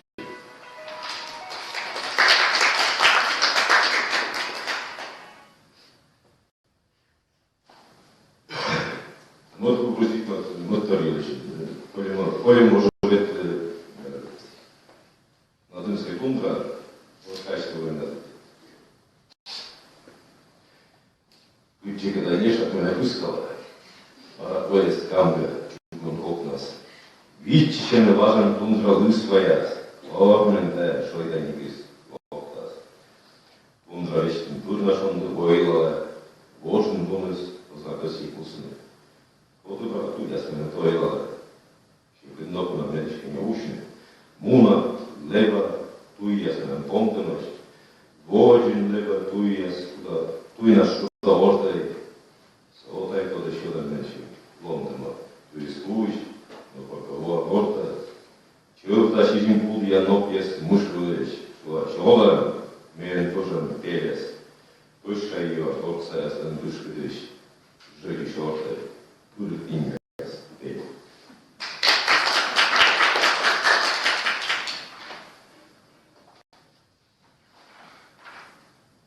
Съезжай, чукашись, поеда. Şuradan atay, Muslim kıl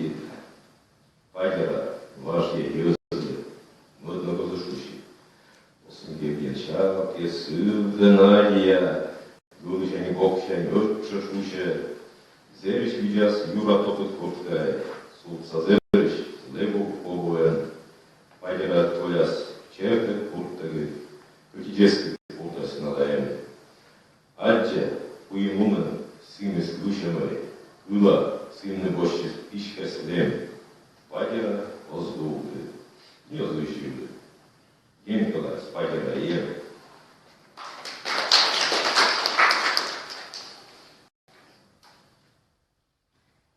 Даже кес помяночки кисли, сейчас им рожки лупжады. Асаны школы на каждый скоро помен денеся рожки лупжадымен корка бите ужадымыз жек корка мудара оригинал кличка. Но тут на состав и переводы свои оригиналы за формат. Ендон. Мы на сотом шоман план.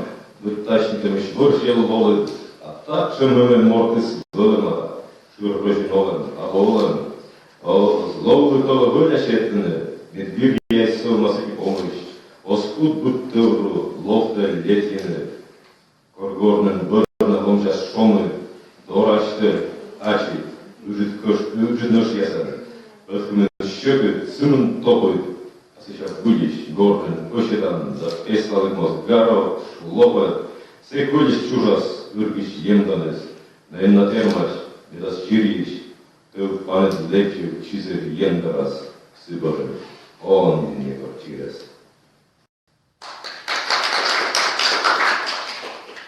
Ну и будем вперед, сталь. Что ж тебя пугает, ветерок и перьевый, дотлева углем от него трещишь? Разве был твой прадед вот каким пугливым? Комиш жить не может в норке, словно мышь. Дух небеснокрылый требует свободы, чтобы с телом зрела вольная душа, чтобы не пугали гордый дух невзгоды. Горн раздуй мощнее, мехами дыша, уй себя кувалдой, эй, на наковальне, чем удар сильнее, тем металл прочнее. Раскалил до синя, бей себя с подтягом, скручивая спирали повторно бей. А когда увидишь, как металл дозреет, не спеши свернуться, а коня ождай, пусть вино остудит встречный Божий ветер, ржавый дух под Богом превратится в сталь.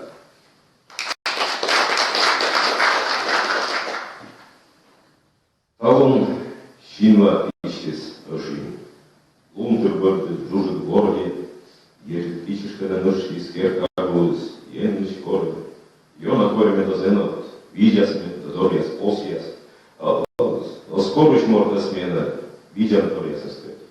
Очнес. Шинчинныч сыстым щинва, чингурансы шапты, очтес. Енны чукас чемей имет, меньше мужнесас вочты, углалой, лопай ломис. Керка ясная черных, чижин газ, да чижин голос, батька считает тормоз. Весь день сегодня плакало окно, стекали слезы в узкий желобок.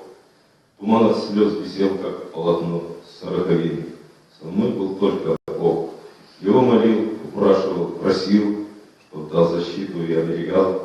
Не для себя просил, от высших сил, а мной хранил, чтоб защиту дал. С глазниц оконных слезы осушил, беленый лен старинного холста. Да сбудется, что я наговорил. Мне окна распахнет, закрой уста. Душа притихла, за окошком тишь. Изба объединила тишиной. Да, 77 было лишь отцу сегодня. Это зимой. Войбельный черный. Кыскымар поскат, муланечис войбель. Лызная поскат меланчичис. Сойко друг сотыштыс, коршвичниц. Бенем орснас. Юрвечтан орснас шулгыс, ырчис, лорсис. Мекой перевока вунаторин нужа. Но вовочина сывы летера тылыш пыжа. Экстав сывыч, мы вычны корка кордами. Но буратыда, чонсуни сора. Инвеста личет, но йорста, ина. Отменорсы гачи, сулан, чинан. И сидит туда, ролотина, чизы. Да мячин, чоржит чура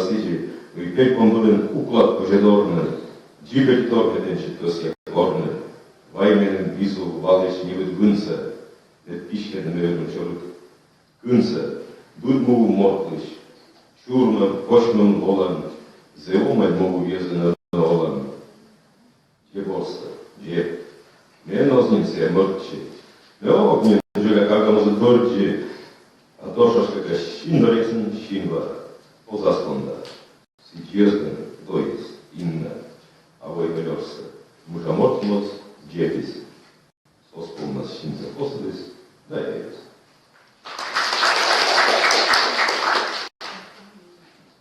Ну, перевод. Спустился Войгель по ступенькам синих туч, по синих войлока. Он подошел и жгуч, по моему плечу его, плеча удар был. Он свистел бичом над головой, и в жар меня бросало. Да, во многом виноват, но все же в серебряную лодку, Войгель, брат, садиться рано, не время мне пока. Видит он, потом рвется, но мои бока охаживать не стоит, строгий бич сверни. Тенет не ослабляя, глазом лишь сверкни, меня стягая, и себя лишаешь сил. Я знаю, резок ты, но ведь я не хил. Твердею так, что впору сталь на ковать. Одно лишь я прошу такую силу дать, не грубую, а тех текучих быстрых вод, способных растопить раз есть душевный лед земных людей, один замерзшей душой. Жить тяжело. Своей мудростью большой спрячь бич суровый. Ты же Бог, а не палач. И я уж не младенец, мне не свойственен плач. А если прождет случайная слеза, то за чужую боль отнюдь не за себя. Войгель бич свой виновато повертел, глаз вытер рукавом тайком и улетел.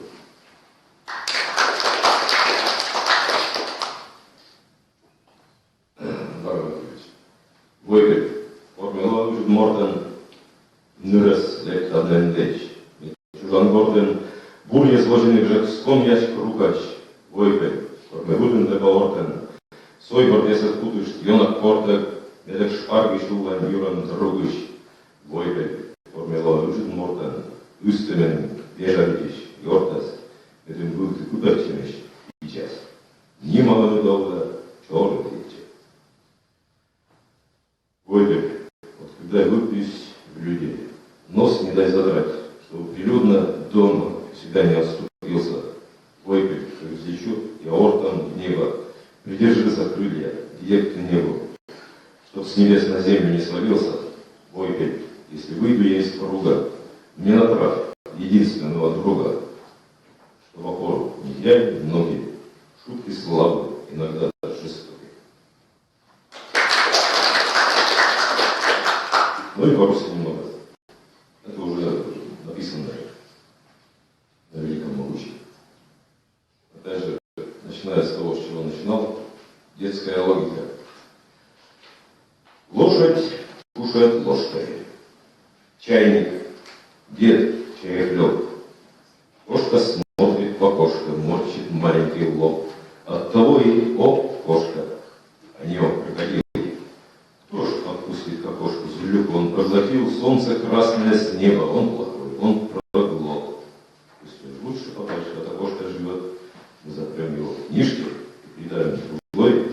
Крокодила пусть Мишка загибает другой.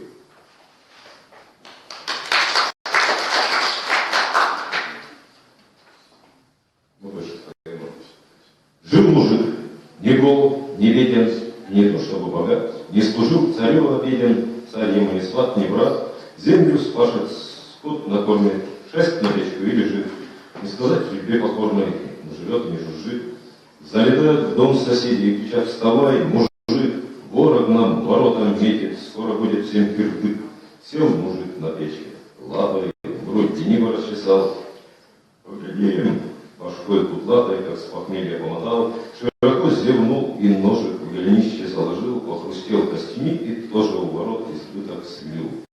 Вышел из ворот привычно, оглядел чужую рать, подхватил эхо зычно клич мужицкий, вашу мать. Размахнулся, разошелся, треск по улице пошел, огляделся, обошел все, недобитых не нашел. Сунул нож за голенище, дрын в крапиву зашвырнул, воздух вроде стал почище. Буркнул так, и в дом нырнул. Где-то царские раздавали, тем медали, этим крест, гимн победный распевали, месяц гул стоял шест. Лишь мужик лежал на печке и в две дырочки сопел. Чай мужик не сука аптечки, тих и скромен, и не смелся.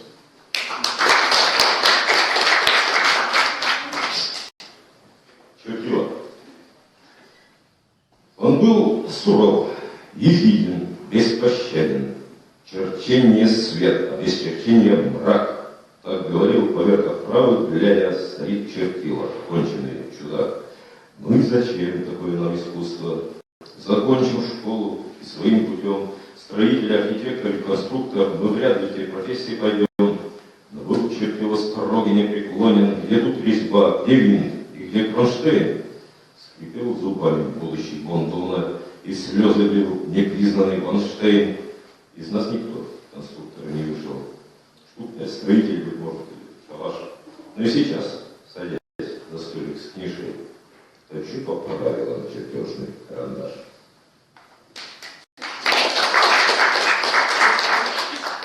Только бизнес, ничего личного.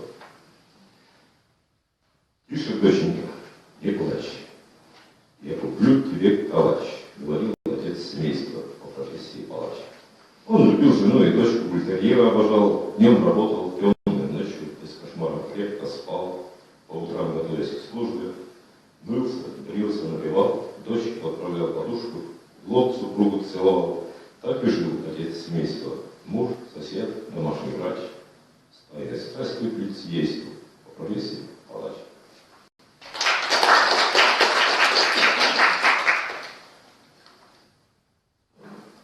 Хотел было назвать кардиологическое, но послушал кардиологию у Суворова и поменял сразу это название.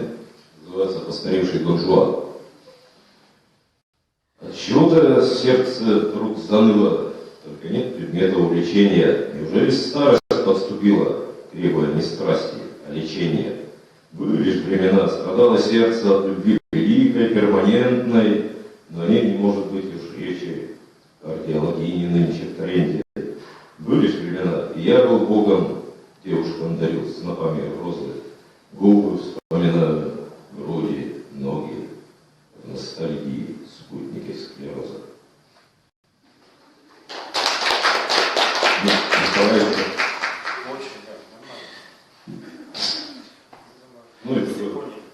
Ну и такое посерьезнее. Ночь.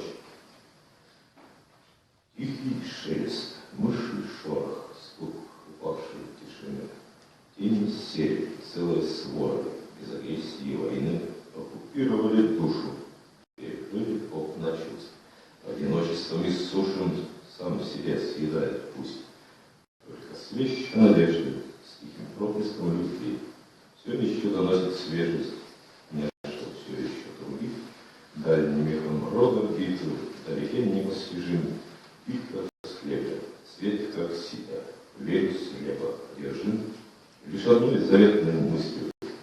Будет день и будет свет, что наполнит новым смыслом то, чего сегодня нет. Спасибо.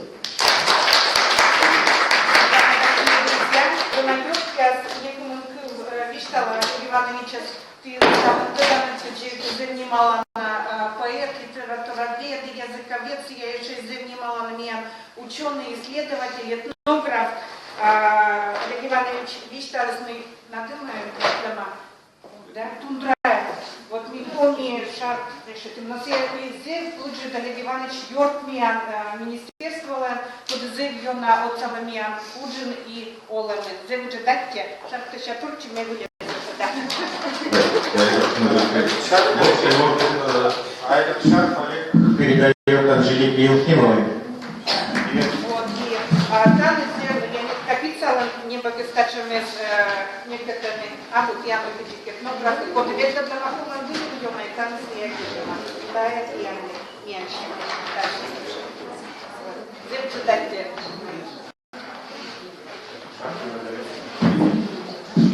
Анжелика Елхимова.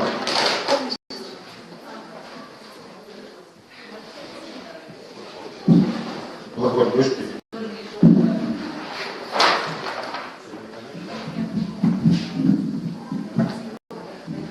Бурык Панайотия, Бурык Елизаветович.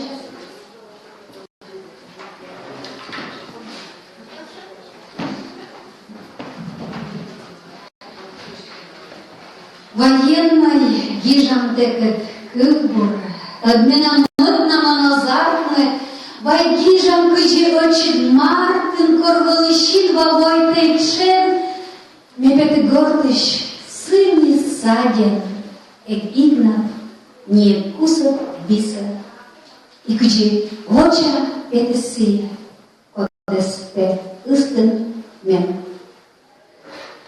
Лозавиш сынатся борд ясын бештала, юрдучай кобылыч ачым чырчылыз, меланищин ясты чыркыны эштаны ылчышны джик саяптач, сынадыс копнямма, лысван видела, лозавиш шер яса ылыс чему, эштанко каштышкы гученик миянс, дырджышлер донай, тена ох вон. Коля азбырша, гозмат кылбур да некомын йортас, сеша жалетті кадыс лотас, чыжым видимас, ыркнеда сару, сон музлунда аскы почта, сыкыт кокуласы енмыслы ушам, сие аджас, учам темуса, да кожнавас, джовича му.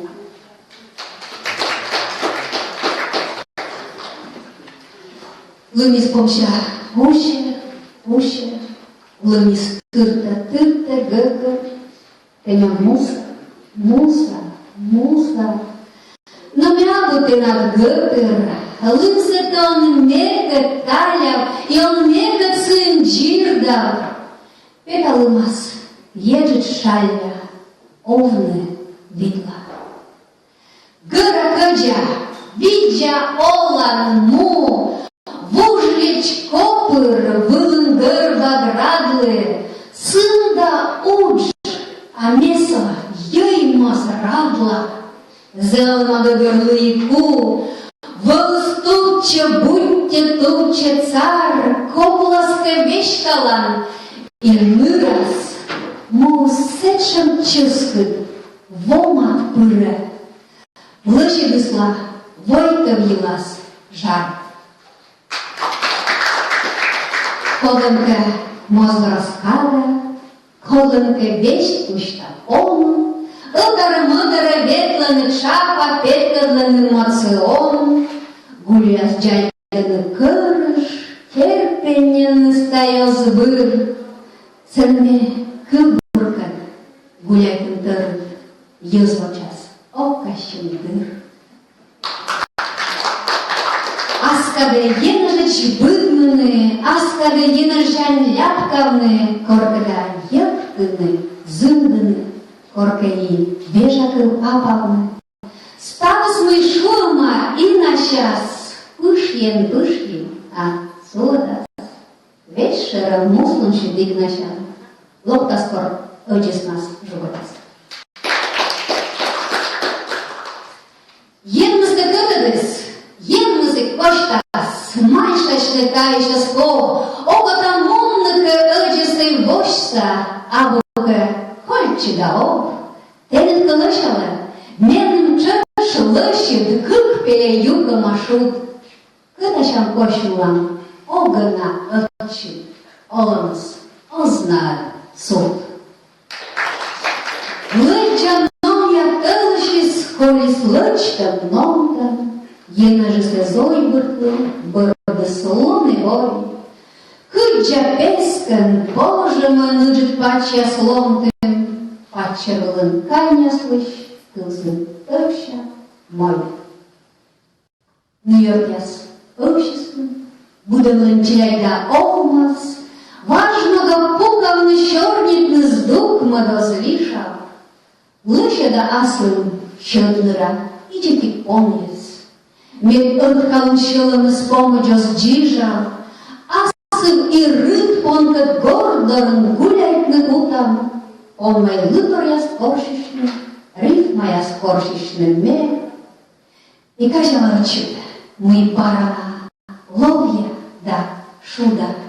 Мы мусульны сколанка мебаиш барана эм. Ушка гукай, уш, усакочу бырья, талазуас уш, но ено цаган тырьям, мича и дадыттет шыркас, дикач меден вун, меча шлуавытас, шебраслат пыр, шойче мучем копьяс, талазуас дыр, но толосис быт лоптас.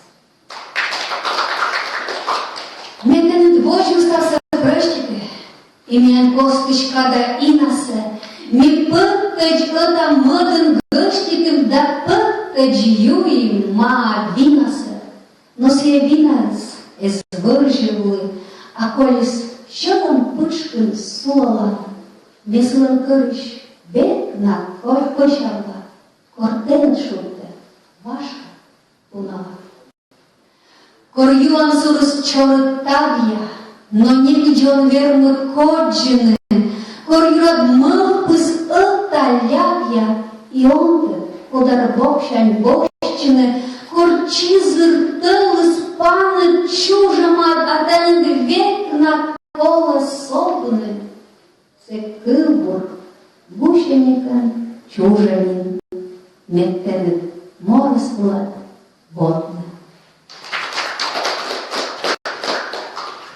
А раснучище, пелыш розья, Оркатекът милоам гозия, тăда мы бытем лоам, пелыш розия смос, ишмам воам, ежедвичком с гурью боща, сцены гыгарыс, пелыш розияс, уж свиланда, лада гыра, левач гозия, сеща пара.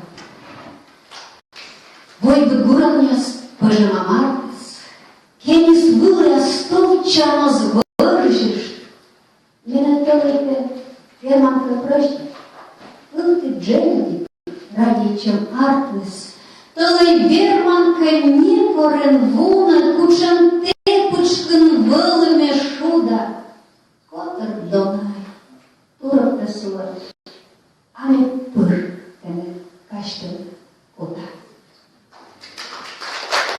Ășini vâlân vâsnico carăsada, Mâi vermăm și șon de la nisăniușece, Ăghișca Georgian căsida, Nu scapește mâșă, judăce, Nebâdvan, vujdoria să chișcășta, Și câșvoaiem veja musă sotășta, Ășini saiem, Își căse și râșta, Pășcoria să, Бушенька окушка.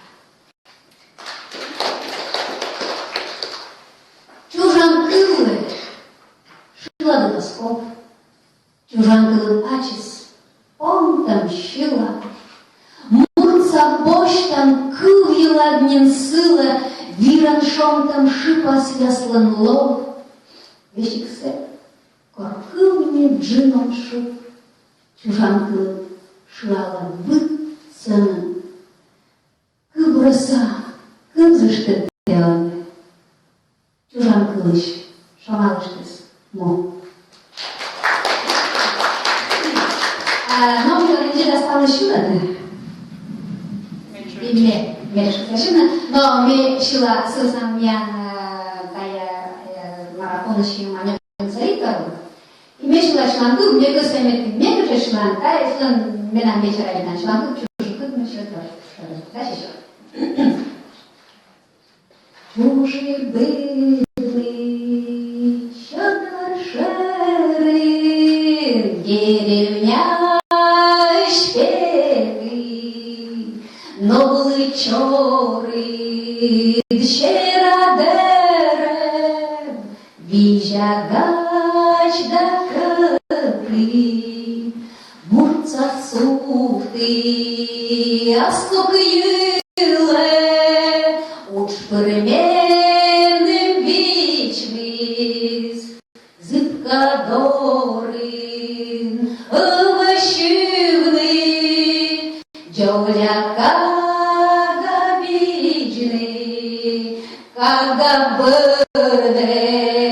очень беда, гораджика горза, пожив елен, щуриш верда, ожджик розум корща, бердичкага, ди розбурач, або сили ланьте, кірка еджеш, швачка бура, муна ворсиняйте, вчит мамит, корша стене, юаластен вокид, веснінєрен, швачка сени, луджа сигнан рокид, ритна суджиш, мамин вас, моя салямич, тачем велич, челядь моя, каштирла неч, тачем велич, челядь моя, каштирла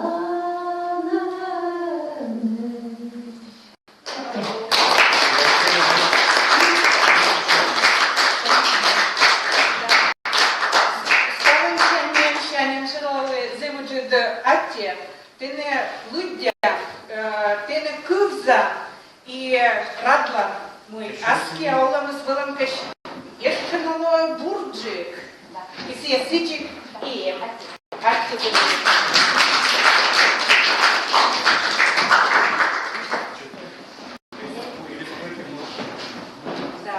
А заявка? Неплохо, да. Ну что, еще? Да, пример, как идет тут почему? Но vai сам с вами, видишь, что это? Да. Дай сам сюда.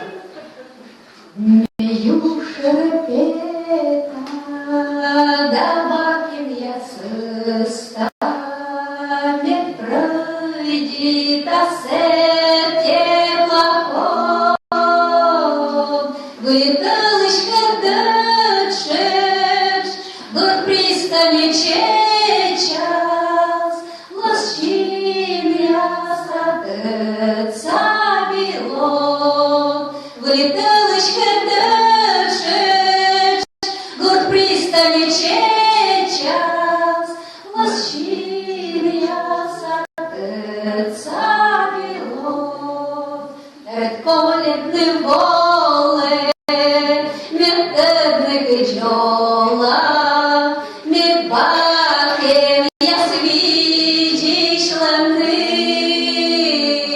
чорні несики, я бузи щеки, но мила кивошли влекив, чорні несики, я бузи щеки, но мила кивошли влекив, часто жих воле, да диржика оле, сехтед мала радійте оз, як стащачим, від буржика час, да берте плаходи соскоз, як стащачим, від буржика час, да берте плаходи соскоз, перехрестный, мею шерпета, да бакин я сестра, мед пройди, та сетке плохом, выталочка дышишь, год пристани час, лощины я садеца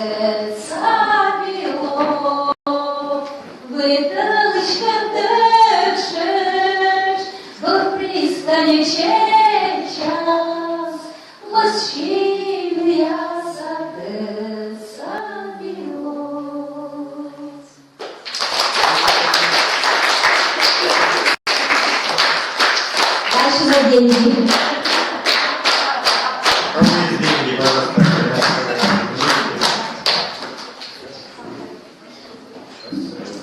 Дальше, значит, нашу эстафету продолжает литературное объединение Ухтинского государственного технического университета.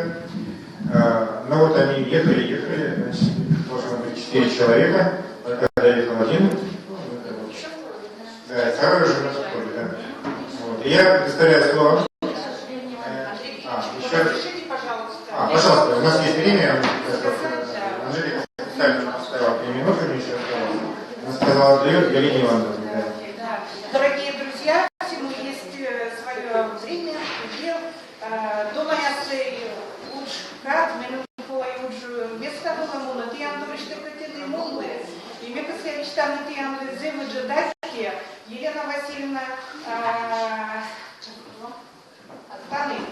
да, Андрей Гелевич, Диана Григорьевна, мой выдво, ты даштаны, потому что уже тут пишу да, пуречны, рочны пишоны, окунуться в творчество каждого поэта, писателя.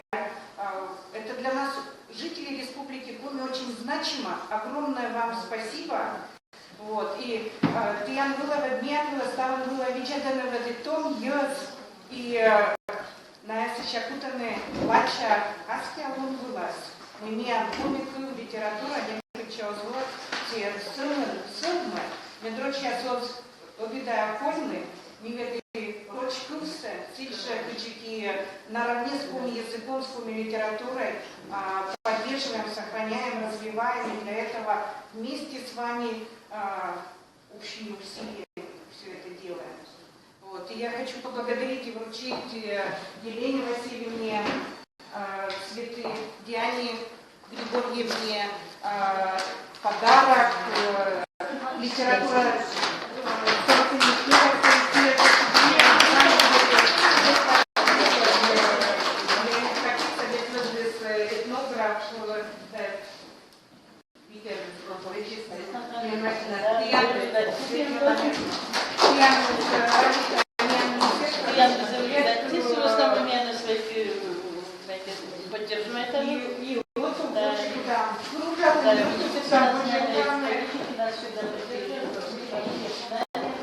Простите, пожалуйста, что вот Александра, Андрей, конечно. Мы вас очень сильно любим, наш друг, товарищ нашего министерства. Спасибо большое. И Галина Васильевна Кутыревала, старшая.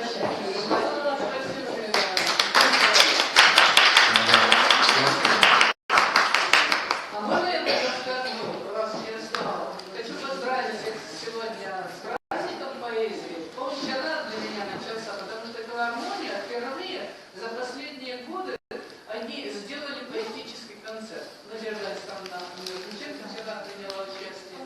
Было замечательно, они обещали на будущий год снова повторить. А вообще для меня лично праздник этот заканчивается завтра, потому что я завтра иду к лицеистам. Выпускникам сельских школ пригласили, и я с удовольствием продолжу эту эстафету там. Спасибо. Спасибо, Галина Васильевна.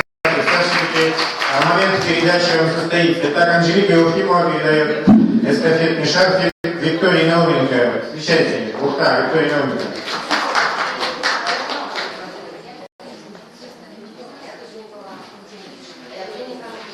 Здравствуйте. Прежде всего, хотела бы всех поздравить с Днем поэзии. Ну и, собственно, начать.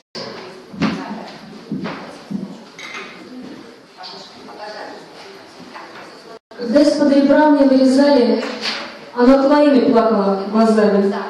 Когда я будто бы сдала экзамен, свой несчастливый вытянул билет.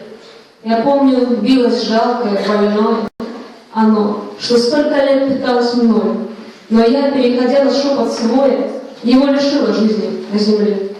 Небесно-светлая операционная, протяжно ангелов запели сонно, и кто-то сильный, безапелляционный, стал за моей сутулой спиной. И так не больно, милая, но странно. На месте раны не осталось шрама. Цветай, кухни капает из крана, ты не имеешь власти надо мной.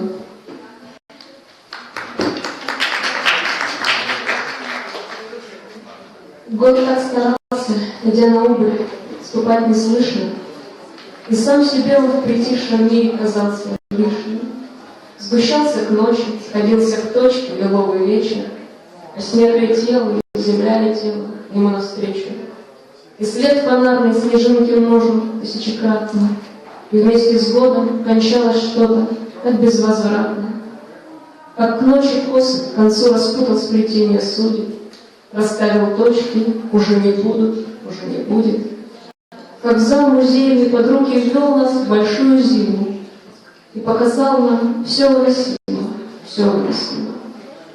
Он шел на улицу, но слов прощания уже не слушал, а снег все падал, такой прекрасный и равнодушный. На этом белом о нас на утро напишут снова. Мы вновь родимся, себя не помня, и будет слово.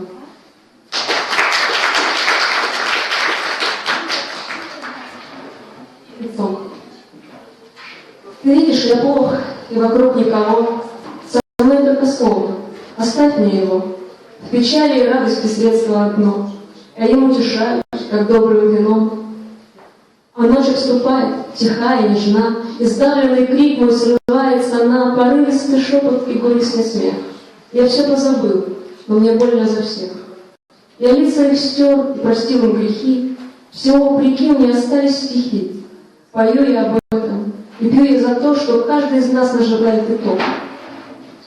Глядит, запрокинув лицо человек, как с неба разверстого падает снег, а сверху улыб вопрошающий глаз. Быть может, лучше, что помнят не нас. За чертой. Приветствую за сотни тысяч верст от тех домов, что открывали двери, от всех, кому ты верил и не верил. Мы встретились, а значит, ты дорос. Я знаю, как забылись имена тебя простивших и тобой прощенных, где спас нательный крестик золоченый, и где не спас, но не его вина. Не говори мне, как без слез скорбят, не говори мне о любви и боли, мы молча побеседуем с тобой. Мне тишина расскажет за тебя, что путь прошел от слов до немоты, что ни души на том пути не встретил, и в предзакатном медно-рыжем свете, как смерть, застряются черты. Это получилось совершенно случайно, почти в том же ритме написано стихотворение. А ночь опять чернила провела, порывистой, трепещущей рукой. Сгущается тревога по углам, и чувствуешь, объятый непокоем, как дышит бездна, разевая пасть. Как вновь чужая смерть проходит рядом и задевает. Чтобы не упасть, ты не рукой хватаешься, а взглядом за что-нибудь фиксируя деталь. Герани, полки серебристой пылью, и спящий мир до кома в горле жжет, и кривит рот бесслезное бессилие. Крестом простерся переплет окна, и на пол длинный отбросил тени. И над землей такая тишина, что каждый звук начитили спасением. Вот граммофона движется игла, слегка хрустят под пальцами страницы. Светлеет небо, ты сгорел дотла, и по привычке продолжаешь длиться.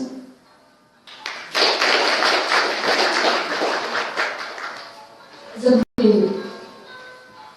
Прожив в жизни 5, не менее, я к выводу раз пришел, он нам даровал забвение, что право же хорошо. Прозрачнее год от года, как тень, как бесшумный тать, живу шло мимоходом, сбиваясь в толпе считать то спины, то лица новых, чтоб всех позабыть потом. Наверное, как на Дворцовой тот ангел с большим крестом.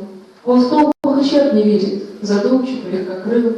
Но, впрочем, я не в обиде, я тоже его забыл. И лента вьется лето, призывно во тьме блестит, я пью из нее, при этом порой окунаюсь в скикс. Считает на счетах время со стуком костяшки дней, забыв всех, забытым всеми, так дивно живется мне. И дом на углу достроен, и 1000 раз остыл чай в кружке, и над Невой уже развели мосты не меньше. Все стало пылью, задумчиво щурю глаз. Вы вроде меня убили, а я не помню вас.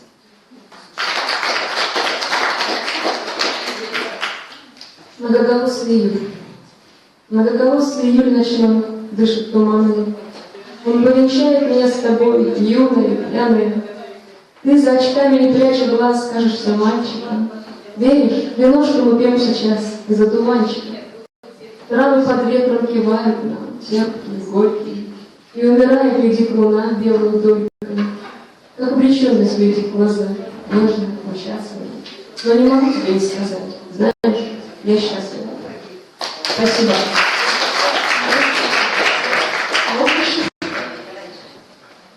Позвольте мне быть.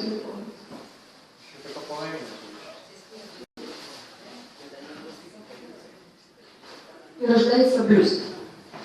И когда пустота по фигуре села, как садится на вырос хранимый фрак, это вовсе не значит, что плохо дело. Все должно было кончиться только так. Что страшило, смешит, и мельчают драмы.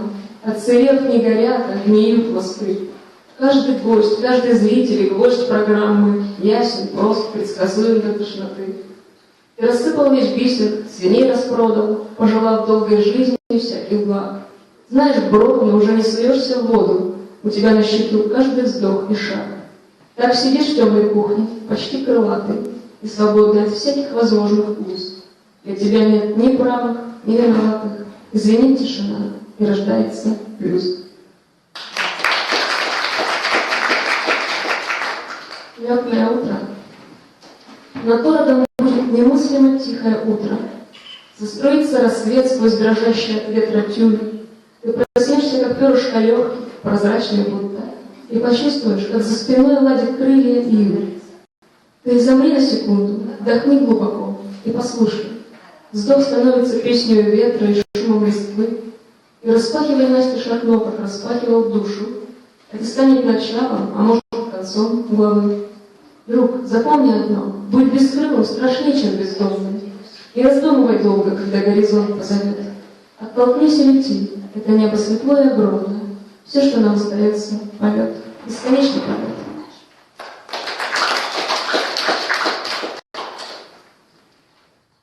Стихотворение написано по мотивам сказки про Мумитролей, точнее, части ее «Волшебная зима». Зима в Мумидоле или «Колыбельное сердце». Это снег пролетает над маленьким миром. Наш с тобой летний домик был в щепки разбит. Зерна льда на ресницы блестят, как сапфиры. Для тебя моя зимняя песня звучит. Да, я знал, что придут холода, и отчасти был готов с ними спорить, подкидывать дров.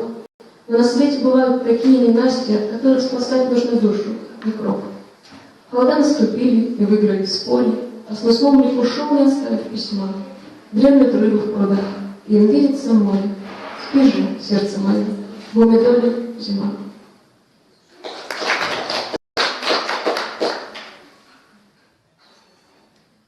Новая весна. А март меня отпаивает цветом и говорит, что я был молодцом.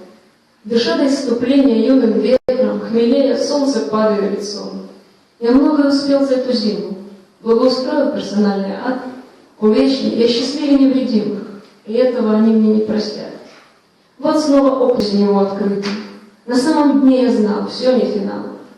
Живучий шельма, снова недобитый, а в мир приходит новая весна.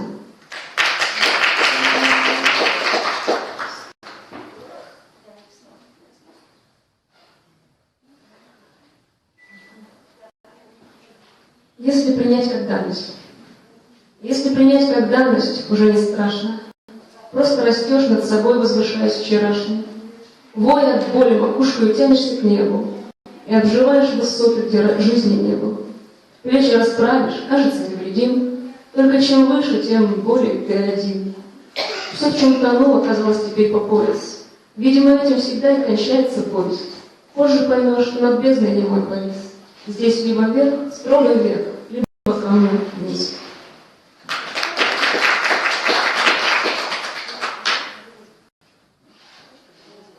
Проиграл. Мой друг, печально выдался финал. Немыслимо подобного случится. Заветные серебряников 30 ты тоже так позорно проиграл. Затем проигрывал последний бой. К исходу вечно рвется там, где тонко. О, скорбь, я получила похоронку с твоей слепой войны с самим собой.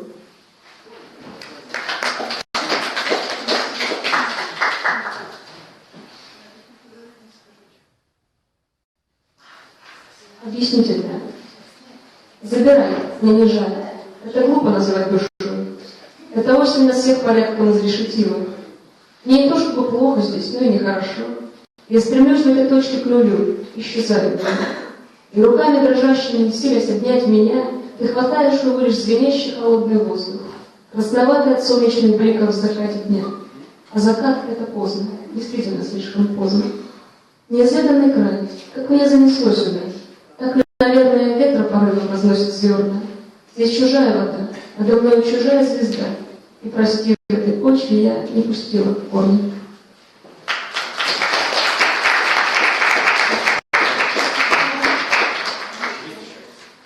И снова закончила старый читать.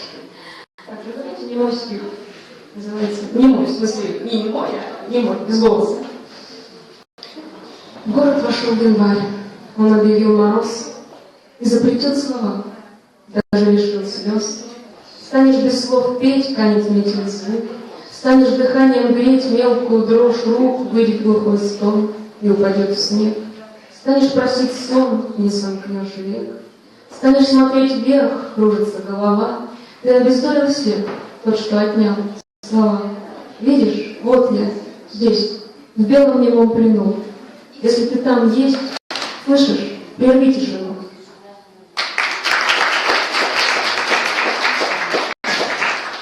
Спасибо, Виктории.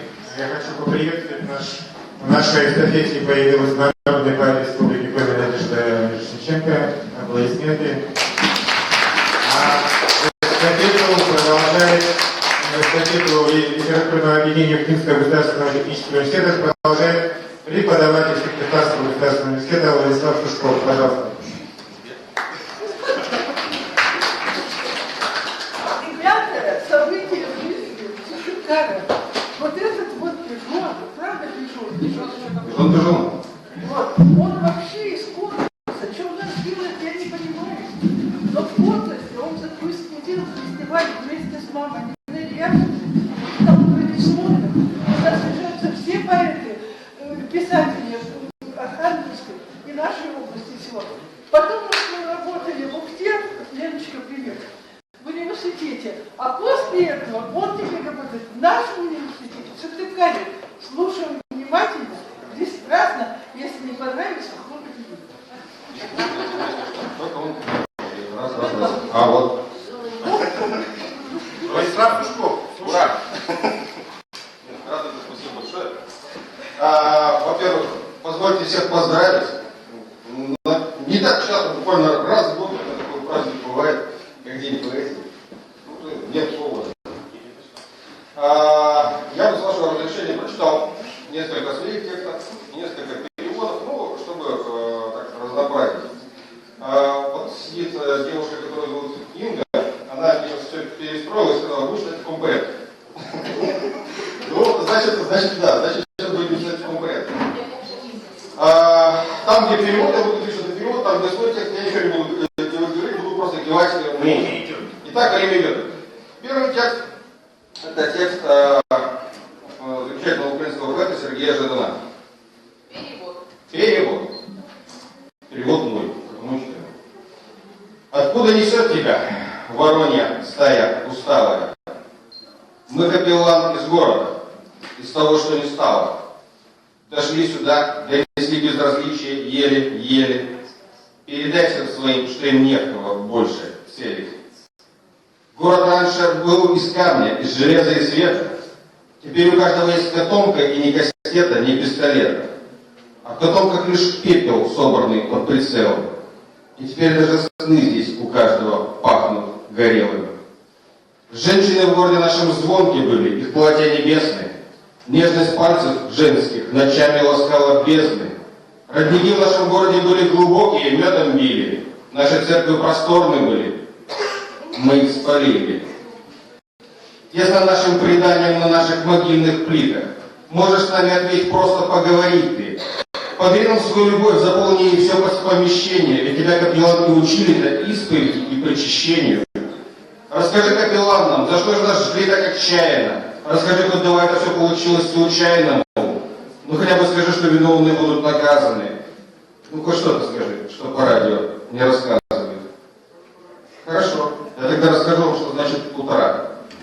если виновным не в жизни уйти от расплаты, и невинным уйти от расплаты ничто не поможет. Я вам больше скажу, ты вообще ни при чем, и им тоже. Как же именно вас унесло с собой этим потоком? Повнимательнее надо к первоисточникам и пророкам.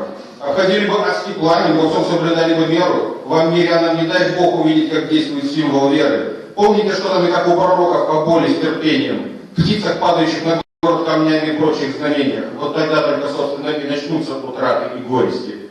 Под крестом все плохо вообще, давайте без этих подробностей. В чем же разница между нами? Как между гласными и согласными. Все готовы смириться со смертью, еще и своей только классно бы. Но никто никогда в этом мире еще не сбежал от расплаты. Я всегда говорю к своим, когда нечего больше ответить, ребята. Я не знаю, кому из вас можно и как вам достичь искупления. Я не знаю, как быть, где вам жить, я не знаю, в чем еще преступление. Я не буду учить вас, что нынче добро, а что зло. Вы только его с нами. Насколько нам не повезло. Браво. У нас уже очень долго идет марафон, уже много лет. Если мы начинали прямо с простодушных таких вот доступных стихов общему читателю, то сейчас у нас уже всякая поэзия бывает, и интеллектуальная, и философская, и историческая. И вот так как у нас сильная писательская организация, мы привыкли, в общем-то, себя вести как-то с уважением друг к другу. Поэтому, если кому-то что-то не нравится, или кто-то чего-то, может быть, не понимает, давайте все-таки правила нашего марафона. Мы дорожим этим событием. Потому что человек читает серьезные стихи, если разговаривать, конечно, это бесполезно, он уже нервничает. Но вот видишь, я хотела ругать, а все-таки защищаю. Ну, значит, ругать будете позже, я надеюсь на это. Давайте немножко уйдем, чтобы будем так качать настроение. Ты обожаешь маяки? И что такого? Но все же посреди тайги уж право слово совсем такое не с руки. От городского ты шумно снова убежишь куда-то к морю. То в Будапешт или Париж, за море, спорю. Ты там стоишь или Париж, не зная горя. Что бы ни случилось, не всерьез, все понарошку. Матрос веселый морщит нос к табачной крошке.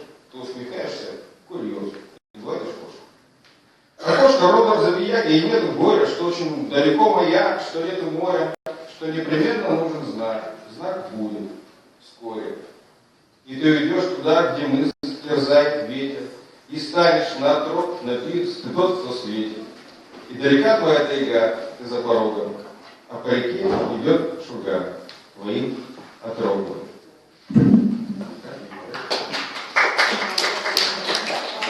То ли купол Исаака краски смешал, то ли глобус Зингера, то ли взрыв за рекой наколдован небрежно, неискренне. Словно кто-то хотел это небо подкрасить синькою, а она пролилась и разбилась в каналах искры. И пошла, загуляла по городу свежесть летняя, и блестят от нее даже окна дворцов за оградами, и от блеска такого влюбленные, словно бы слепнем мы. И таким поворотом судьбы даже чуточку радуем. И теряются птицы в пространстве, и может времени, и теряется город под крыльями, падает в прошлое. Остаются обрывки дорог, фотографии, сомнений, и растворяются краски, цвета превращаются в прошлое. Только белую ночью все видно, поверь мне на слово, и пространство и время прозрачно, нет силы в голосе. И сквозь все проступают, как будто обрисованы наскоро, купола и дворцы, отражающиеся в глобусе.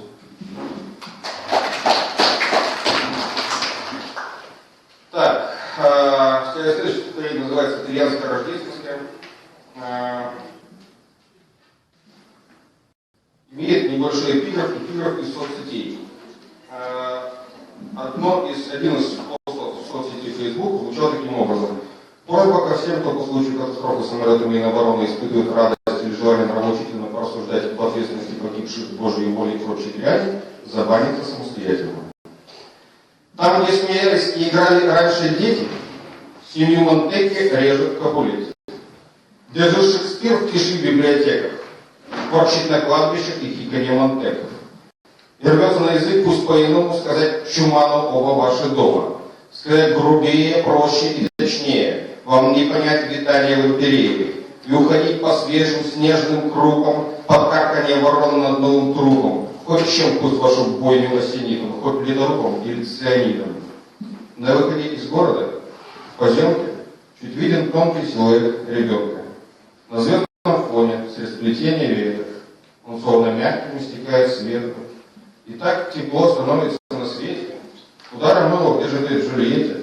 То хочется среди вашего садома сказать добра нового в ваш дом. Но снайперов в глаза глядят из тени. Уже заехал в Англитер Есенин, и на обрыве берега Днепровского уже напрягся палец Маяковского, и армия пространство ночью выйдет, то ли берет, то ли оставляет Киев, и курит старый воин врач устало в вагоне командирского состава, и блики на шприцах, зажимах, трубках, и множатся курки и обрубки, и мальчик молодой глядит с тоскою, и кажется, мы этого не стоим, и кажется, все это сон не с нами, но что-то будет с нашими домами. Да, это последнее, давайте. И давайте еще один перевод доброй, хорошей поэтессы тернопольской Наталки Пасечной. Вот, сейчас как мы его найдем. Так?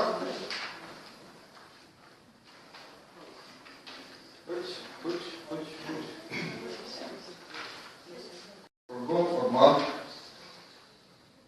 Он похищен, я понял. Ну ладно. Тогда так. Только всего притворите двери, на белоснежном листе расписаться, что не хочу, не могу и не верю. Рочерк, заверенный оттиском пальца. Пусть хоть кто за меня заступился, горлом идет уже вольная воля. Поздно, зеленый свет ядом разлился, и разливается лента контроля.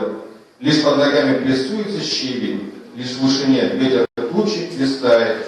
Кружатся птицами в небе черновиков, не родившихся стаи. А за спиной метели стенания, тысячи герц разрывают и воют. Сносят по камню и до основания крепость, оставленную мною. Спасибо.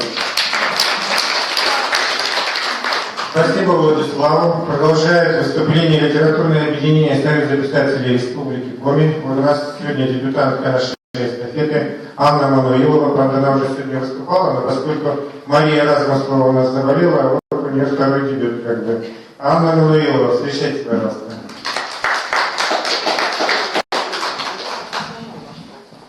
Здравствуйте. Ну, сейчас я прочитаю не те стихи, которые читала первый, а другие. Лживость имя тебе, песня твоя хитра, даже самой судьбе не изменить нутра. Танец твой зол и дик, пламя горит внутри, гордо прекрасен лик. Сердце кричит: умри. За верность свою скажи я, что получил взамен? Ты дочь первозданной лжи, и имя тебе Кармен. Значит, стихотворение называется «Величайшая грань».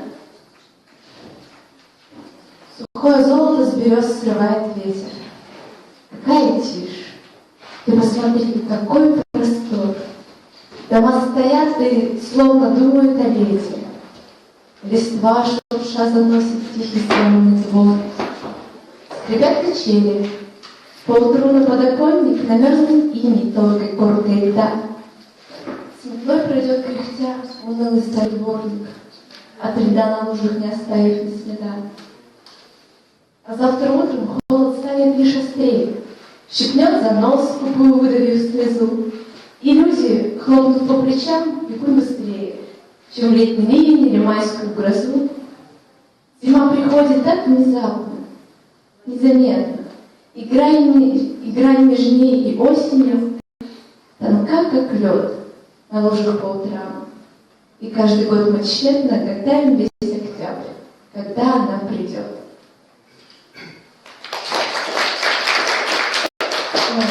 И стихотворение такое юмористическое. О чем же думает поэт, когда в ночи, глухой и тихой, под облетевшей облепихой строчит еще один сонет? Или в углу под ночником в объятиях томной полудремы, одной фантазии ведомой, читает старый, скучный том.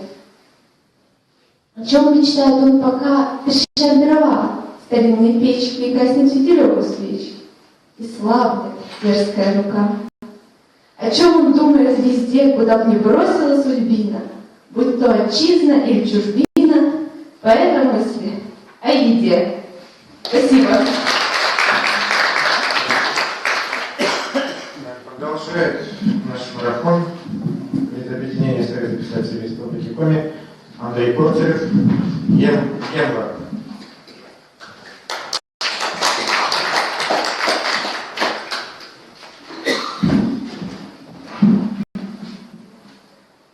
Первое стихотворение называется «Динамит». В ночном бараке эхом прокатилось: «Атас, контора!» Хлопнули дверьми. Я знал, что зэк по кличке Чикатило припрятал под кроватью динамит. Владение информацией — полдела, хотя своих вполне хватало дел, но важность динамита мне умело и грамотно донес на первый дел. Я четко направлялся к страшной цели. Дрожали светом лампы с потолка. За мной через невидимые щели тревожно мониторили языка. И в сердце убить тесно от кровати и угольной тюремной черноты я вплыл в шинели, словно в синем фраке, среди табачно-ватной духоты. В ней спят насильник, лодырь и кутила, и черти кто здесь только не храпит. Но я пришел к маньяку Чикатило забрать из-под кровати динамит. Не проходил я вовсе обучений саперно-инженерного полка, но знаю, что подобных поручений ответственность смертельно высока, потенциал губительный изряден, специфика заряда такова, что с плеч долой все головы в отряде, от жидкого в снаряде вещества. И может быть обманут вымогатель, мошенник вымогателем избит. В течение трагических обстоятельств воришка по нелепости убит. Сидит в ШИЗО на утро Чикатило, и невдомек убийцам и ворам, что над бараком пагуба кружила, что их я разминировал вчера.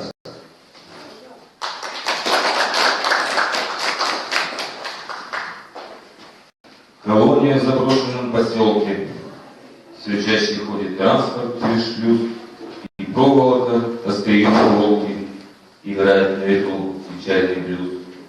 Служебный пес кружит тропой наряда по часовой и против, по кускам глотая тишь ночного листопада, стуча когтями слуха по мосткам, и смотрит чернотой погасших окон дома, что за периметром стоят, как убывают зэки раньше срока, молчит у часового автомат. Всегда известно было только Богу, кому-то она тюрьма, кому с ума, но он не знал, что в долгую дорогу открывались опустевшие дома.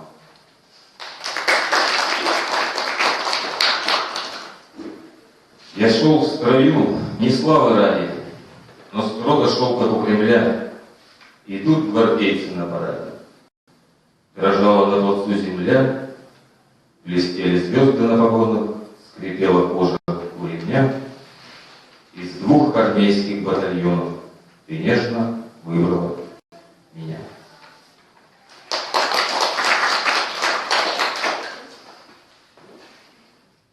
Тихо в поле перед боем стелет утренний дымок, небо серое, пустое, без ворот и без сорок. Стынут руки от винтовки, а в груди огонь горит. В напряженной обстановке невозможно без молитвы. Атеистов нет в окопах, любит сводный повторять. Посреди разбитых сопок веру лучше не терять. У врага большие силы, много техники, солдат. Что же, сами напросились. С нами Бог, а враг заклят. Разгорались танки жарко, смерть глотала черный дым. Пули пили кровь, солярку, проносились с визгом злым.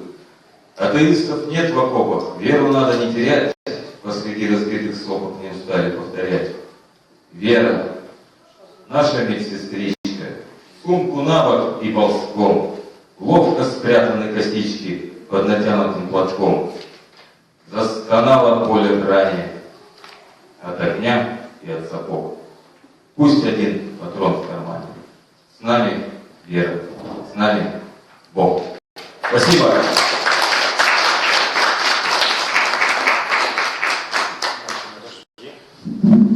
Значит, продолжает нашу эстафету Юлия Родионова.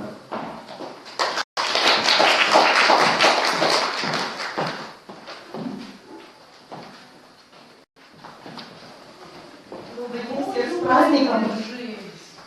Вдохновения.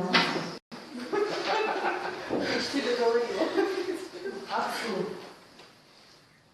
Мягкий снег и колкий иней уснули на твоей могиле. А сколько слез дожди пролили моих беззвучных слез. Мы вместе никогда не пили 2 стопки, лес туманно-синий, а воздух режет запах лилий и слышен плач берез. Скажи мне правду, ты ведь не напишешь? Не отвечай и мучай, знаю, нет.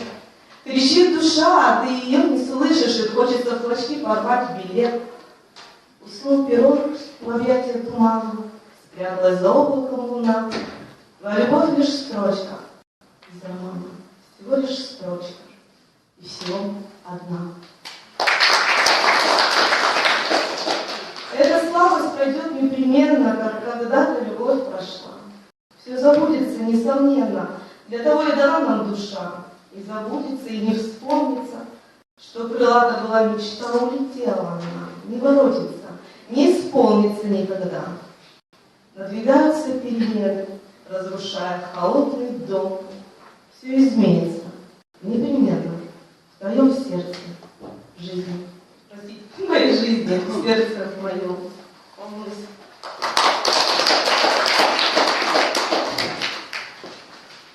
Сводит от холода пальцы рук. Чай горячий, не панацея. Плед. Мне он сегодня не друг и не радует взор орхидея.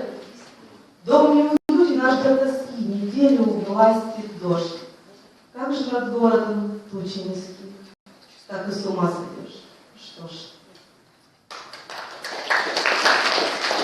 А я люблю осень дождливую, с переменами, с переливами, и люблю я осень звенящую, ярко-красную, настоящую.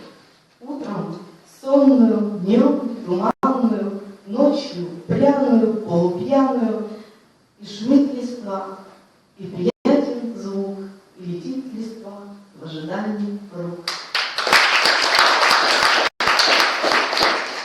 Девушка, растете на глазах. Спасибо. Учителя хорошие. Вот. Холодную осень сменила простуда, и тихо уснула во мне. Печальное утро, сквозняк, неуютно. А с кем я летала во сне? Не помню, не вспомню едва ли теперь. Налью себе кофе покрепче, а день открывает еще одну дверь, и время нисколько не лечит. А там, за стеклом ледяного окна, ложатся на землю снежинки. И кажется мне, я осталась одна в разгаре чужой вечеринки. Ну, еще раз. Ты мне больше не снишься, значит, память остыла. Значит, ты теперь лишний, значит, ты мое было. Лишь в стихах сохранишься. Ляжешь строчкой в тетрадь. Ты мне больше не снишься. Значит, время прощай.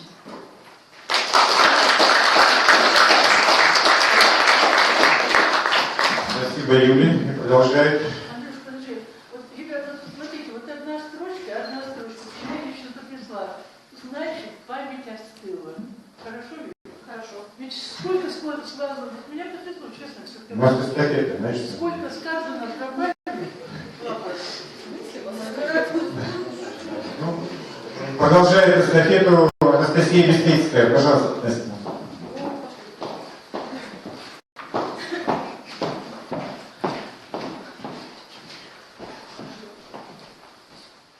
Здравствуйте всех с праздником. Я еще не поздравляла.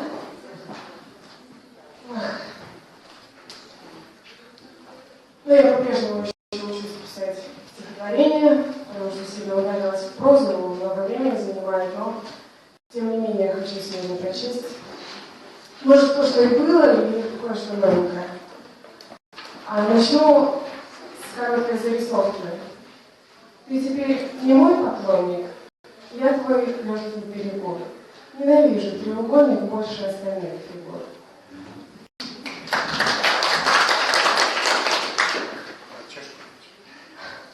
Присоединилась вся аудитория. Заразы пошли. Туман. Дорожное полотно укрыто, как одеяло. Не видно лишь размытым пятном кафе одиноко стояло.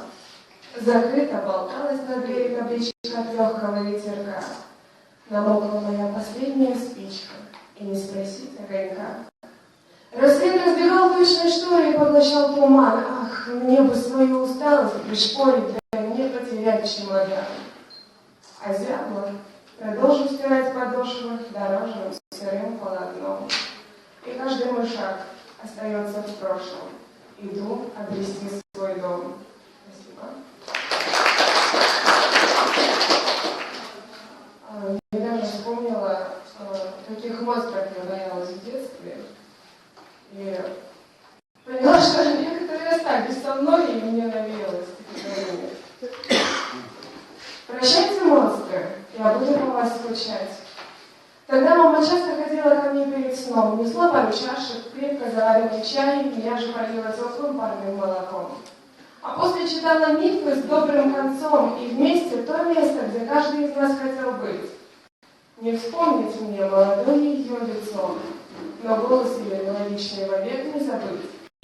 Я помню монстры, как вас побеждал отец, крикнув на абордаж и в шкаф на голове с ведром. С таким отцом не страшен ни чук для небес, с таким отцом был каменной крепостью дом.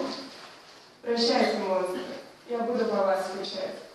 Все мои мысли в последнее время кое о ком. Однажды вместе заглянем с ним под кровать, и мы ее, разумеется, там не найдем, ведь наш малыш не будет, как я, одинок. Не будет хитрить, чтобы вместе еще 5 минут. Я с детства вынесла важный и ценный урок. Неопределенные дети монстров не создают. Спасибо.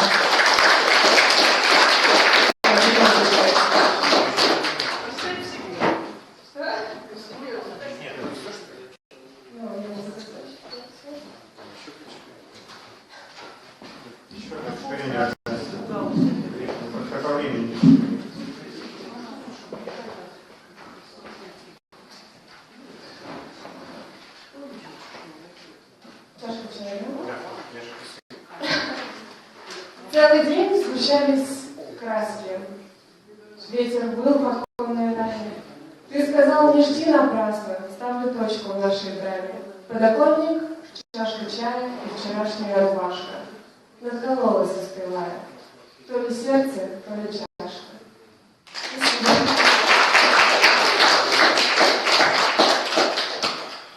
У нас еще продолжает выступление литературное объединение Союза писателей Республики Коми, и я прошу сюда выйти Анастасию Егорову, пожалуйста.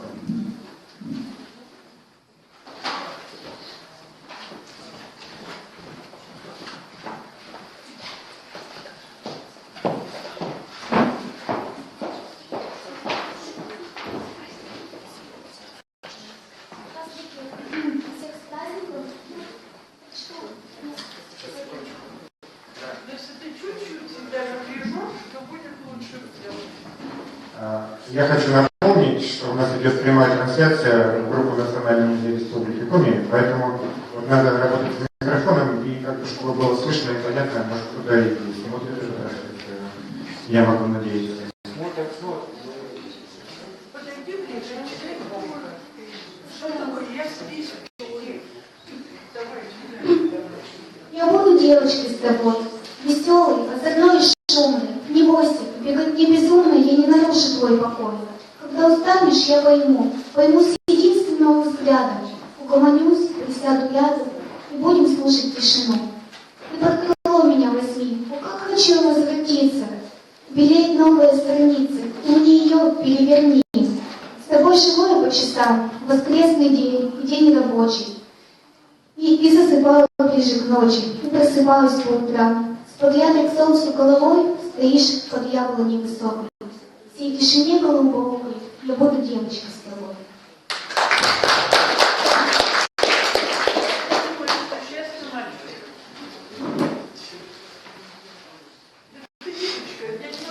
Она меня настолько умиляет, понимаете, вот такая самая цифра, мяу-мяу-мяу-мяу, а там такая глубина, я вообще ее боюсь. Я не знаю, что от нее ждать. Это, видите, я сказала, что я здесь, бойся меня. Ничего, голос есть, оказывается. Там много чего есть. Голос собственных наказаний.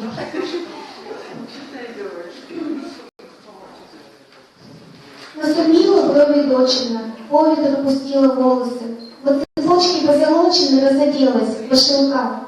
В эту солнечную ноченьку я запела безголосая. Над безмолвной часовенкой загорелись облака. По дорожке за околицей засверкали травы росные. В небе звездочки полощутся. Не запетливы свечи. А прийти ко мне захочется, поищи меня на родствене. И сегодня беззаконница, полуночница ночи.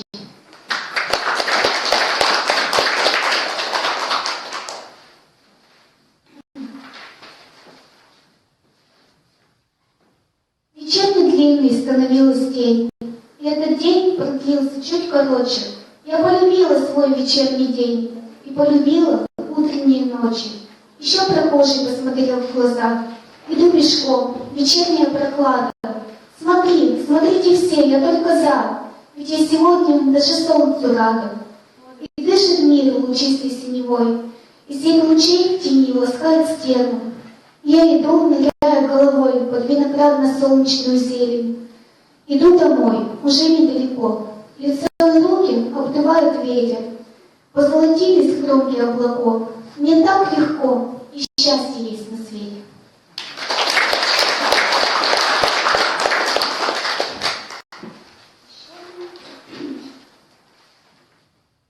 Кони рассекают встречный ветер, пролетая в облачном огне.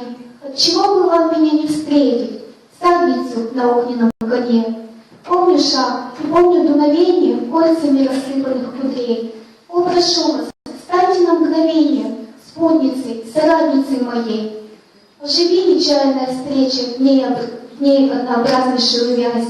Не укрощу, так буду каждый вечер кольцами, шпорами позвякивать, смеясь. Кони пролетают под луною, как бы мне и вашего застать. Как хотелось мне, чтобы вы со мною пополняли огненную рать. Я могла бы с вами до рассвета ехать от зари до зари. Горизонт уж темно-фиолетов, и горят у дома фонари. Я не могу, меня вот эти умиляют, вот эти юные. Вы понимаете, вот дитё, когда она вот начала у Андрея заниматься, да, ну я вообще думала, что она будет делать с таким характером, такая тихонькая, такая... Это тихонькая нам еще даст прикурить, я думаю так. Но какое чудо юность и какое чудо. Конечно, она не понимает, почему я издеваюсь, почему я говорю, это еще мальчик. Потому что если бы я сказала, я сегодня буду девочкой, ну ладно, но когда она говорит, я сегодня буду девочкой, я думаю, это правда, и что девочке надо еще дорасти. Ты молодец, ты очень растешь, я в тебя очень верю, я в тебя верю больше, ты Бог помнишь, спасибо, хорошо, Начали все прочитал. давайте похлопаем. Она еще не все прочитала.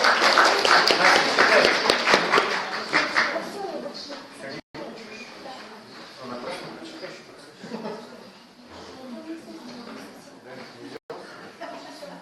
Нет, ну хорошо, конями заканчивай, там образ хороший, теплый, шляпный.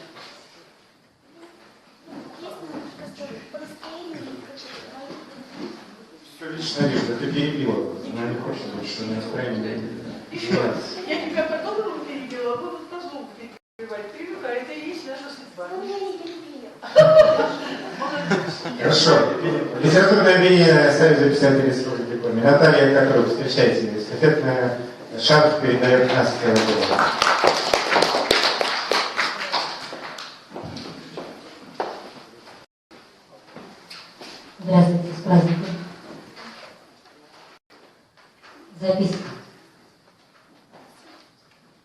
В который раз ты в сердце постучишься и скажешь, что во снах моих живой я безнадежно рваная пальтишко, что ты носила, хотела выкинуть весной. Но в нем нашла записку, в ней ты пишешь: я строю дом, прости, опять дела. Но, может, пригожусь тебе. Знак свыше записка, что я медленно прочла. Я верю, что оттуда, где нет ночи, ты видел, вспоминая былом, как разобрала я знакомый почерк и строить дом пошел, небесный дом.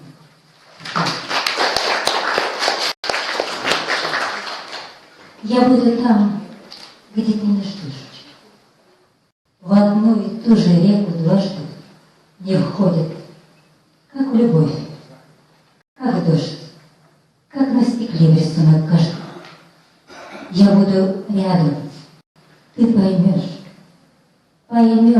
скользнув по небу взглядом, как входит снег в ноябрьский дождь. Поймешь, что я с тобою рядом, и ляжет на твою ладонь любовь моя, снежинкой стынет, легко растает, только тронь, но не забыть меня отныне. Спасибо.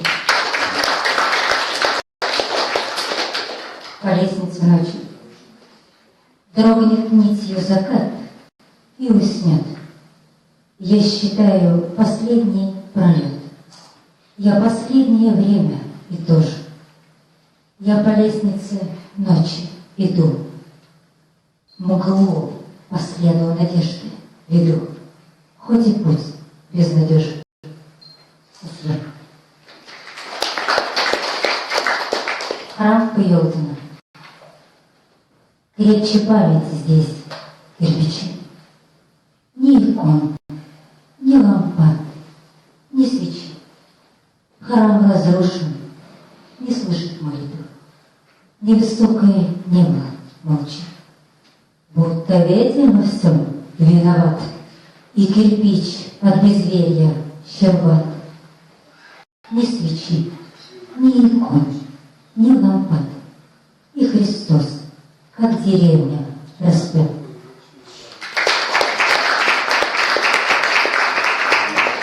Полотно. Слышу, что ветер ложится в постель зимы. Как он целует пальцы, как будто бы греясь. Словно любовь нас с тобою взяла взаймы. Долгой зиме нас однажды вернуть, надеясь. Снег я сотку в полотно, в тускло тлеющий день. Я голубей покормлю, замерзают птахи. И начерчу я на белом черную тень. Белую нитью шью город мужней рубахи. Надо прощаться мне, ветер ляжет конвой. Мерзнут привычно руки, я греюсь от строчек. Будет Бог соткан во мне холодной зимы. Соткан во мне будет Бог, я надеюсь, очень. Спасибо. Спи, весна, колыбели, чуть теплее, чуть теплее. Воздух, комната моя, солнце с грудью снегиря греет и зовет капель. Чуть нежнее, взгляд небесный на тебя, крепко спящая земля. Чуть аллея, ветер пущит темноту. И смелее, чуть смелее, верю в светлую мечту.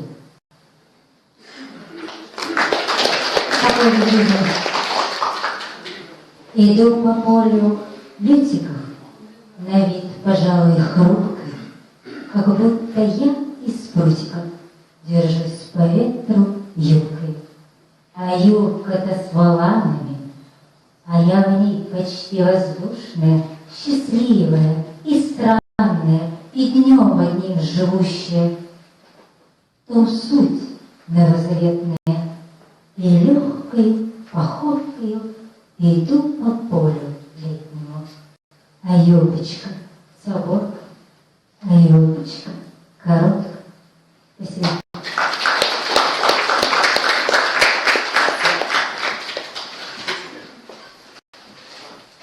Нежность.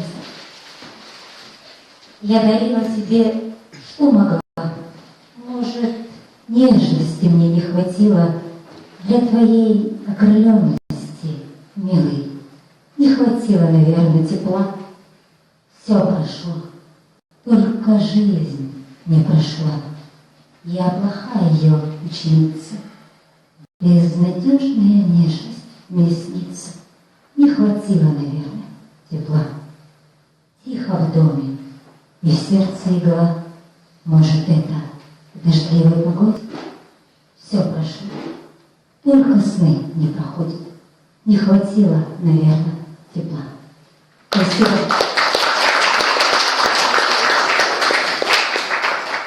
Спасибо, Наташа. И эстафету принимает Александр Герасименко.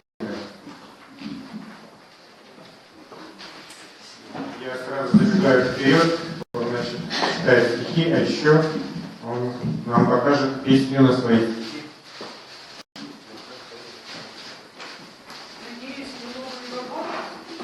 Надеюсь, не осмелишься показать мне новый вопрос.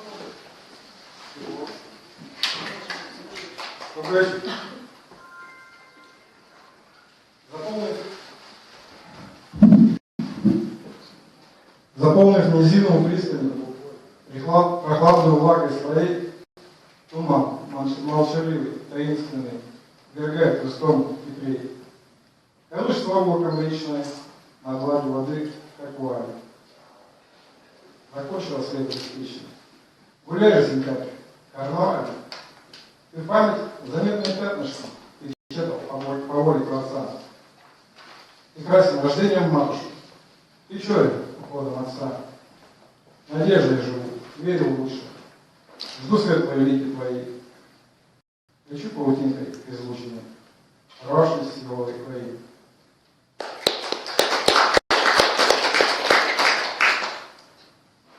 Какая в ночь поспела тишина.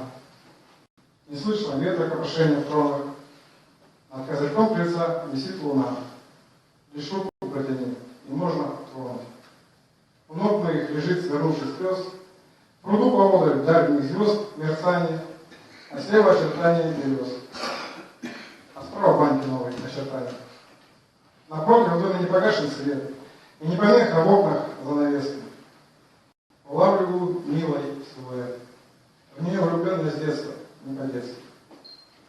Жаль только, что взаимность не дана.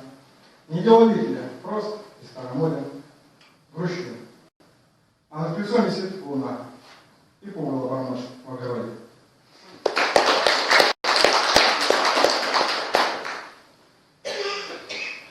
Ноги, значит, перекатаны, руки тянутся к перу. Может, и живу в Горбатах, но от скуки не помру. Я их слушаю, слепую, не спугнуть бы их порыв. Строки, ласковые струи, дань моя покою их. Благодарен я истокам, бате, матери родной, что живу в стране широкой и с широкой душой. Есть мне место для заката. Здесь и скуки не помру. Тащат ноги перекатом, руки тянутся к перу.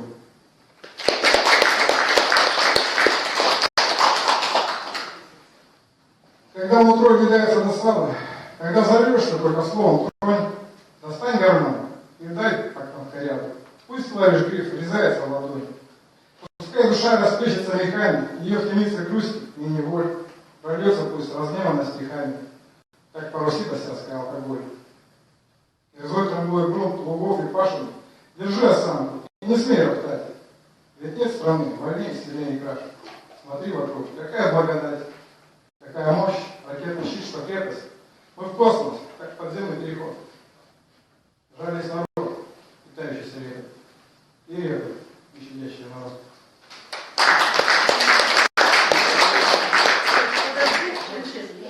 Человек первый раз читает, первый раз начинает, вот на следующий год держись, еще хуже будет. Вот, слушайте, ну хорошо и в космос, как подземный переход. Ребят, вот понимаете, я удивляюсь, я так люблю эти марафоны, мне так жалко, что я половину сегодня пропустила, потому что вот это все открытие. Вот из-за каждого такого открытия каждый из нас становится сильнее. В этом сила марафона для профессионалов. Понравилось? Я стою в дороге в свете фар одноногий. Мой единственный глаз сквозь ганом подсвет. Резать профиль мой строгий. Он довольно убогий. Я горбатый печальный, почти инвалид. В мой ботинок собаки испражняются. В драке был испачканной кровью, помечен ножом. Мне бы сбежать в бураке, раствориться во мраке. На столе распятый святой окружен. А где-то дорога на озере чат, изысканный бродит жираф, говорят.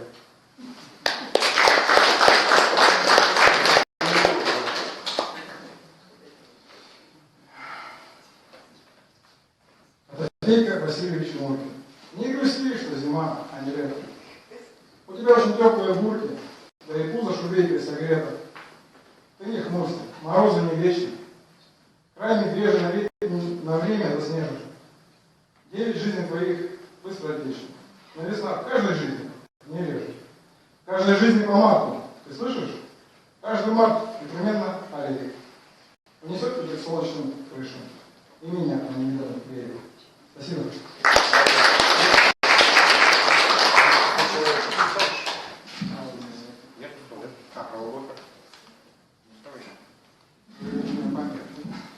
Ну, в Москве такая память. Спасибо Александру. Сейчас прозвучит песня на его слова, написанная композитором Федоровым из Москвы, по-моему, да? Санкт-Петербурга. Не наш Федоров, которого, может, кто-то знает, а Федоров из Санкт-Петербурга. Пожалуйста. Ребят, кто не знает, ребенок электростатчик. Ну, ребенок, потому что он ровесник моего младшего сына, поэтому я могу это сказать. Понимаете? Вот мужик электростатчик рисует. Вот уже мужик, это нормально. Прямо, я не знаю, рисовать походу. Никита, очень хорошая песня. Пожалуйста, можно эту песню?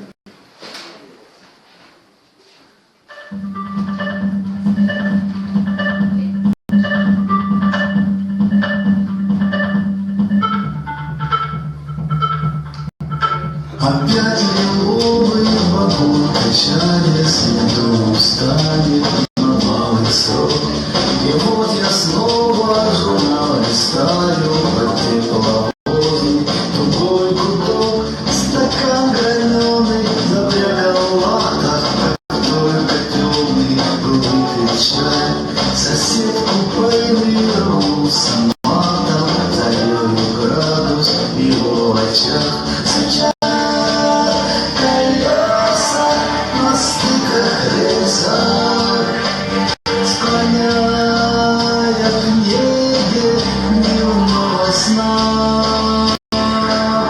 Уже за 100 таких вот рельсах судьбой скитаться мне жизнь дана.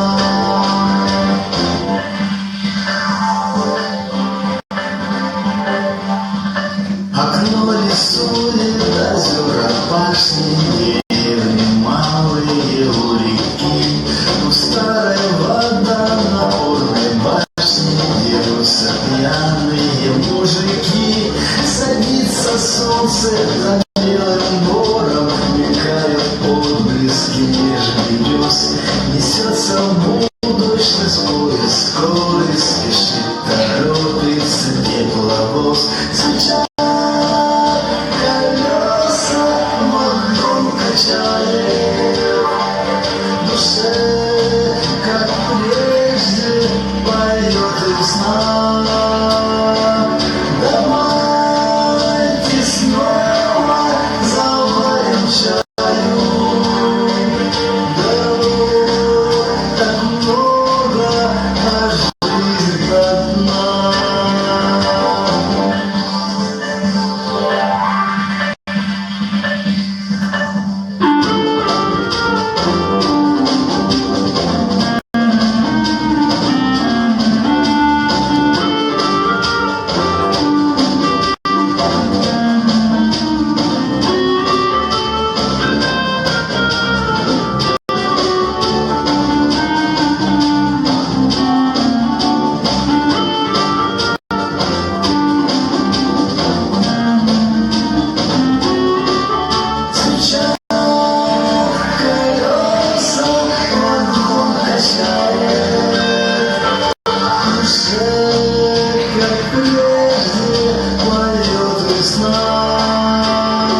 и на шарфе Инги Карабинской.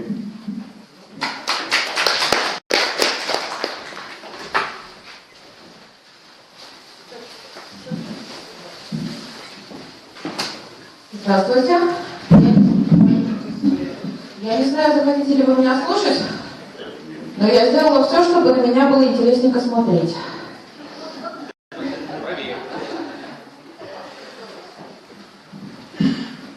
Манифест. Для сердца моего равны весна и осень. Для родины моей нет этих и не тех. У Бога моего прощения не просят. Мой Бог не прогонял возлюбленных детей. И знаю я, что мне воздаст не по вере, а только по делам восходят семена.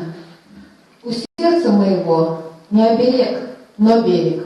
У ангелов моих земные имена.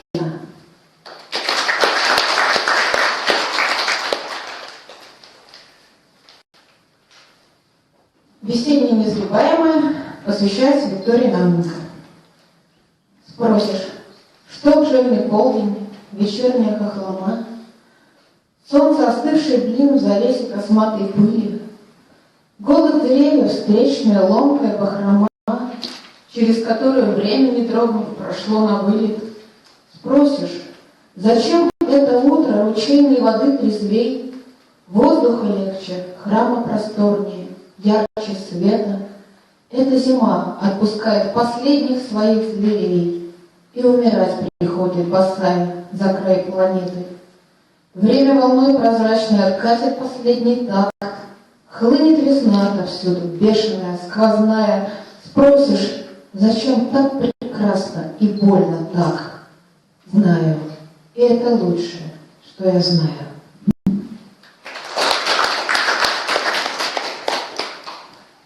Диптик. Смерти яблоки. Иосиф.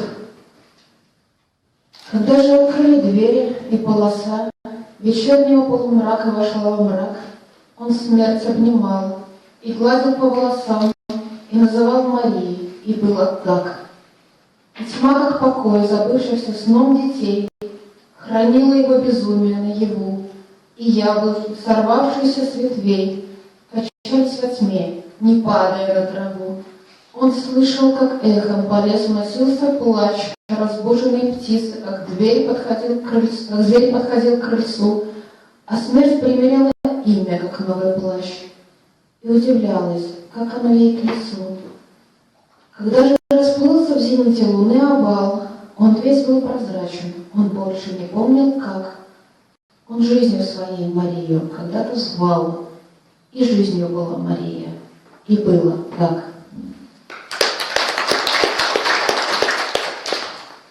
Марфа. Смерть приходила к Марфе задумчиво большеоко. Смерть приходила к Марфе светла лицом, хороша собою. В левом ее рукаве наливалось яблоко терпким соком. Белая легкой пеной забегала на голубое. Смерть приходила к Марфе, стол накрывала былью, желтым теплом, в ночи зажигала вербу. Марфа дивилась, как птицы камнями, о землю бились. Падали яблоки в обморочное небо.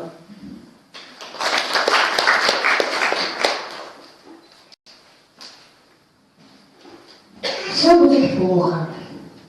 В общем, уже все скверно. Медью листва заносит лагуны скверов, как обнищавший за ночь инфант наследный. Будет любовь. Будет она последней. Все будет плохо, вместе поодиночке, мы все равно придем к невозвратной точке, к этой звериной немилосердной силе. Будет любовь, мы ее не просили. Дробно играет свет в черноте канала, только ли смерть случается в полнакала? Все будет плохо, все уже происходит. Время любви иссякло. Любовь приходит. Все будет так, как будет, никак иначе. Будет разгуливать вечер по старой даче.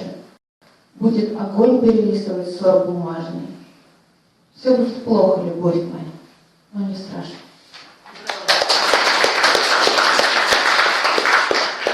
Назвал правильно. Он там. Иду на вы, не расти трава. Пусть хоть потоп, хоть мор, не кормите хлебом. А дуванчик кивает. Его пушистая голова заслоняет небо. Она там где-то алым подводит рот, кружится перед зеркалом и смеется. Мать мальчика, растущая у ворот, напоминает солнце. Мор не случился, выдался хлебным год. Брод через лето переходило детство. Небо летит в траву, достающую до него. Он там, иду на вы, никуда не деться.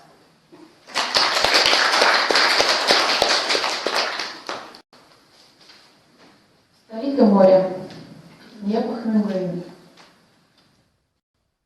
Горизонт, растирая в пепел, разнуздан ветер, наступает ноябрь, во веки веков и присно. Море воет во сне, седину разметав по тверди. Это море старо, как мир, море снится пристань. В эти дни к его изголовью угрюмый черен много лет выходил старик и молил безгласно. Я слыхал, что в смерти за рыбаками приходит море. Я пришел, чтобы ты не искал меня напрасно. Но кипящие гривы волн с виной в подбое оседали пылью морской на веках и веках. Умирающий человек приходил за морем, потому что море не приходило за человеком. Ибо смерть коротка, время тоски безбрежно, лишь стоящий на берегу примирен с границей невозможного, что становится неизбежным. Море снится старик, старику ничего не снится.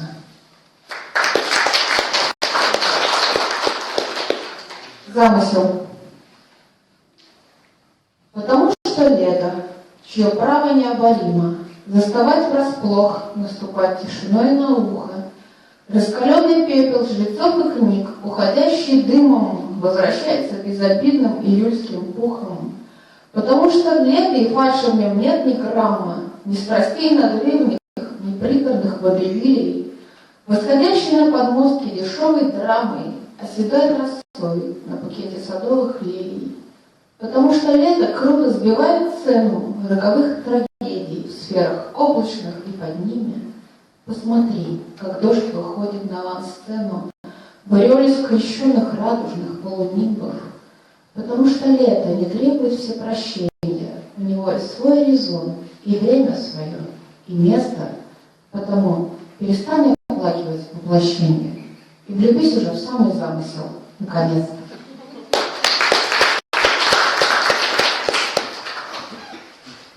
Междуречье. Там, где однажды друг другу причалят, чтобы сплестись, как травинки в венце, слово, которое было в начале, слово, которое будет в конце, там, на исходе рассыпчатой речи, там, на изломе небесной брови, вдруг ощущаешь себя между речью первой любви и последней любви.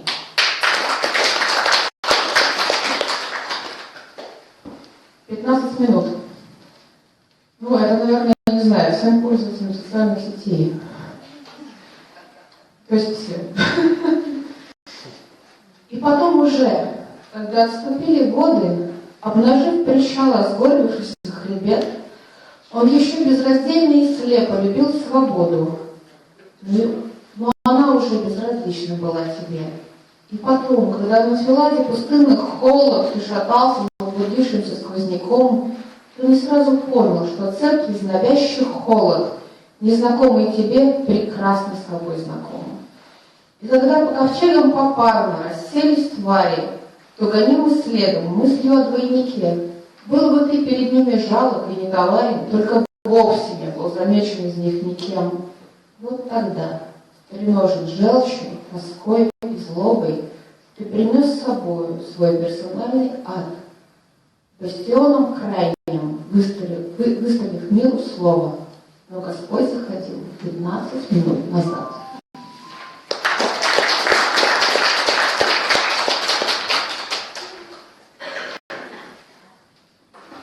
Вот такие.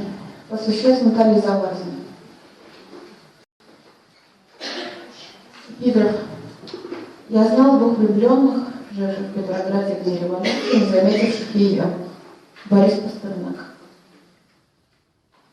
Под набухающей грозью очередной войны, в подлых объятиях к небу воздвигли чердака, смотреть, как голок, обтящий в пыльном стекле луну, плещутся два обреченных бессмысленных мотылька. В складках истертого клетчатого полусна, судорожно и сладко, не расцепляя рук, плыть золотой паутины над истерикой канонад, над отбиванием взрывов, разлук. Там за стеной, где густо замешан снег, роет окопы, греет ржавые воду на кирпичах. Что имя любовь твоя, красная тряпка, волчий входной билет, черная метка чумная, каинова печать. Выключить свет на секунду, открыть окно, выдохнуть глупых бабочек в стылый топкий мрак. Им бы, как всем, спасение и хлеба, но, как им без желтого света гибельной лампы, как? Значит, забыть о доверчивой жизни, пить черный чай. Смерть придет, прикладом поддаст, стряхнет за плечо. Милый, не надо, ты лампу не выключай. Пусть мотыльки еще живут еще. Пусть они после нас живут еще.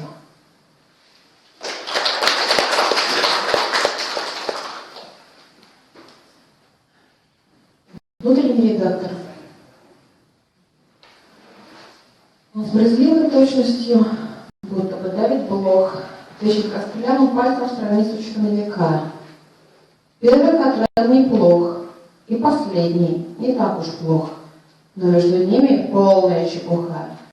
Вроде молчит, но во взгляде желчно кипит слюда. Жидко, мол, пишешь, не надревая жилы. Все-таки первый Катран хороший, последний туда-сюда, а остальное возьми и перепиши. Прав. Безнадежно и беспощадно, как не воюй. Он точно знает, однажды наступит день, когда эту рукопись, никчемную, но мою, оценит последний, он же единственный рецензент. Кто-то один, последний, редактор, Бог, полный тоски, сострадания и любви, скажет: прекрасный твой первый крик и последний вздох, а остальное иди и переживи.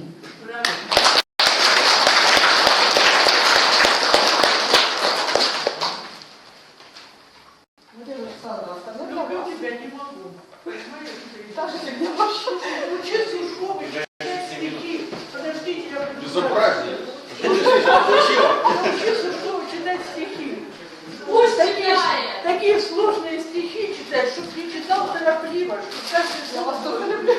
Я тебя передаю ей на воспитание. Понял? Спасибо. Пожалуйста. И мне ты попалась. Я уже поняла. Сейчас.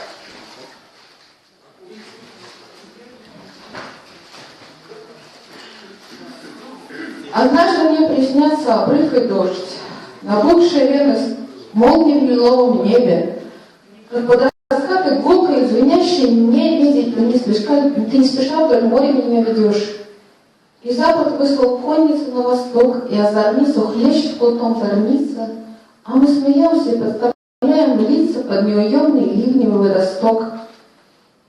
Как глядя на гремящий над миром бой двух колесниц под всполохи белых молний, я трещу, надсадно скрывая голос: смотри, смотри, да это же мы с тобой, да это же наши стрелы, прощи, ножи, да и ярость настолько хлесткая, гнев раскатись, что если мне когда-нибудь их не хватит, то мы с тобой, наверное, должим.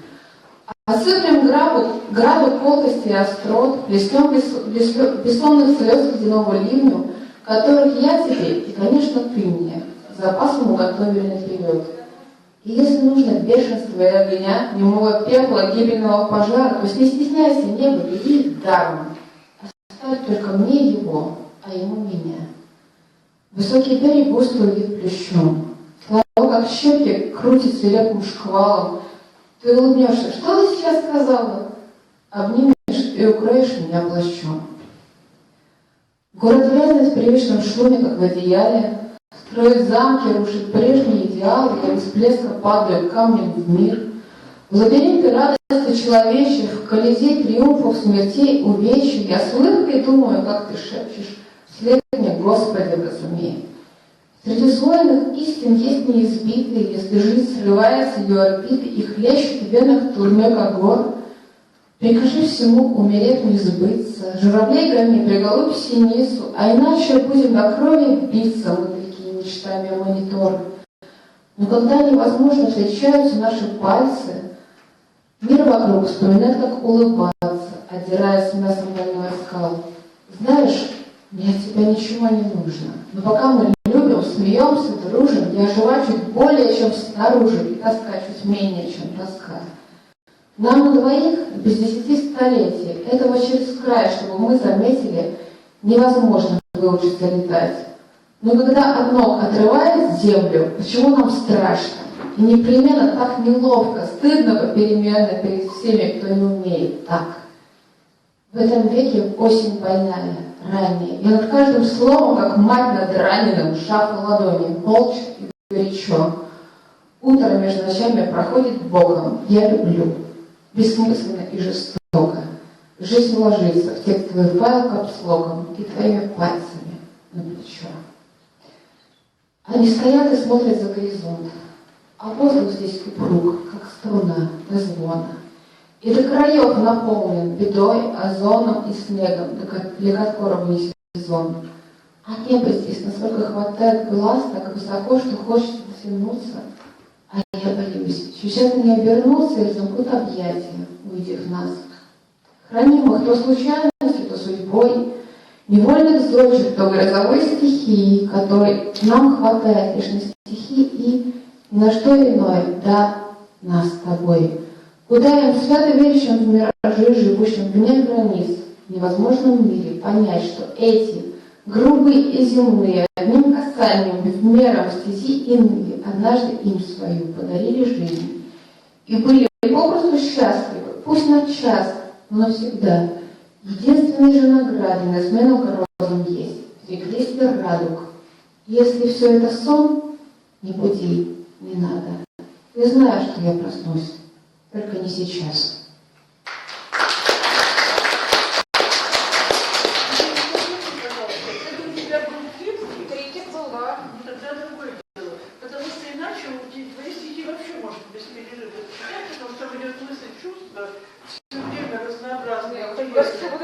И поэтому я думала, вот тебе хлопать в промежутках, я прослушала, что это детектив, понимаешь? Поэтому, когда тебе надо вот эти, то всегда, значит, читать с паузами. Вот. Вот так очень интересно. Ольги Авдеевой, которой здесь нет, рефлексивно. Помнишь тех, кому дано легко разматывать полвека тонкой пряжей, рассветные скрытки молоко, считая самой горькую пропажей, из черепи подобных же утрат, по древним жерновам стекая медом. Так ясно видеть солнце по утрам, так мирно засыпать его заходом. Если знаем опаленный тюль, вдохнет в лицо, понять, пришел июль, и одеяло хранить на простынь. А мне казалось, это навсегда. Когда живешь размеренно и просто, когда идет за вторником среда, ох, как я сейчас хочу туда. Нет, мы умеем выбить клином клин, когда хандру сменяет модный сплин, как будто бы кордон, гламурный блистер. На вылочный глянцевый парк Лейн я пафосно глушу плохой портвейн, закусывая болью и риской. Ты помнишь тех, которым так везло, как будто мир был сшит по их же меркам, которые свои добро и зло ныряли с головой без примерки, и там, где смысл искали дураки, светилось небо, матово и ровно. И Бог смотрел из-под руки и поправлял растрепанные кроны. Я думаю, что это сейчас, но мы наверх поднимаем глаз. Мы новые, но те же, как листва. Мой младший сын вчера окончил школу. Я думаю о том, что Кока-Кола всего лишь квас, не помнящий родства. Мне хочется немного Рождества. Мне хочется немного той зимы, где мы друг другу были невзаимны, где мы умели жить светло и вечно. Ты помнишь, Я барахтаюсь в снегу и плачу от того, что не могу найти свое любимое колечко. Ну а потом пришла весна. И челка травяная вдоль дорожки однажды вдруг сверкнула, как блесна. И вот она уже в моей ладошке, лежавшая всю зиму под крыльцом, прощенная, оплаканная вдоволь. Я чувствую себя таким кольцом, еще родным, уже чужим и вдовьим, хлебнувшим лихо по смерти закон, но втоптанным в чужим холодный грунт, и меня нашли. И тот же впору палец. Не надо. Отпусти. Уже не те стопы мы чтобы друг друга мучить. Память. Вот здесь, в траве. Оставь меня блестеть. Просто обознаюсь в суете.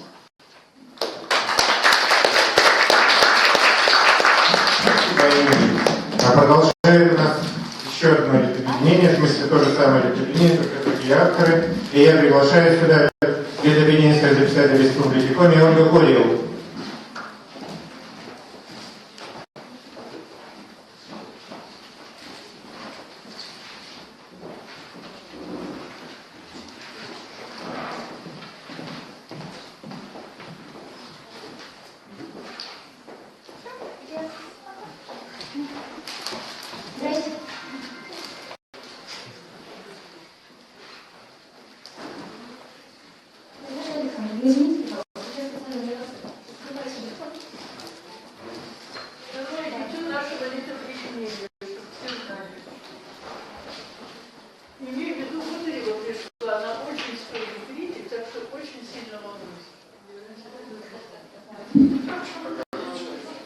Притча о танцовщице. На поле с землей черной девицы пришли с мешками, берут из мешков руками и сыплют на землю зерна. Наплававшись в море ночью, пришла на волнах рассвета с седым капитаном ветром его молодая дочь. Где ветер укажет, мчится, где свистнет, легко очнется. Где ветер укажет, станет, где свистнет, ногою стукнет. Проворны босые ступни, легка и пряма осанка. Девица и вслед хохочет, чтоб зависть прикрыть за злостью. Гляди-ка, за ветром хвостик, дурнушка, ты зерна топчешь. А ветрова дочка сеет свои золотые зерна. Танцует еще задорней, танцует еще быстрее. Где ветер укажет, сядет, где свистнет, подскочит лихо. Не слышит ни злого крика, ни громких насмешек сзади. Дивятся девицы сильно, да злятся, да смотрят косо, то ветки под ноги бросят, то камни ей кинут в спину. А дочка седого ветра всю землю рыхлит ногами, танцует, не видя камней, танцует, не видя веток. Где ветер укажет, мчится, где свистнет, легко качнется. За что золотое солнце? Зашла на земле пшеница. Дивятся девицы, злятся, бросают мешки пустые, их зерна под камнем стынут, под веткой сухой пылятся. Лишь там, где нога босая, прошла да взрыхлила землю, растет золотое семя, пшеница растет густая. Как ветер укажет, гнется, как свистнет, взметнется в небо. Танцуйте, прямые стебли, танцуйте, золотые колосья.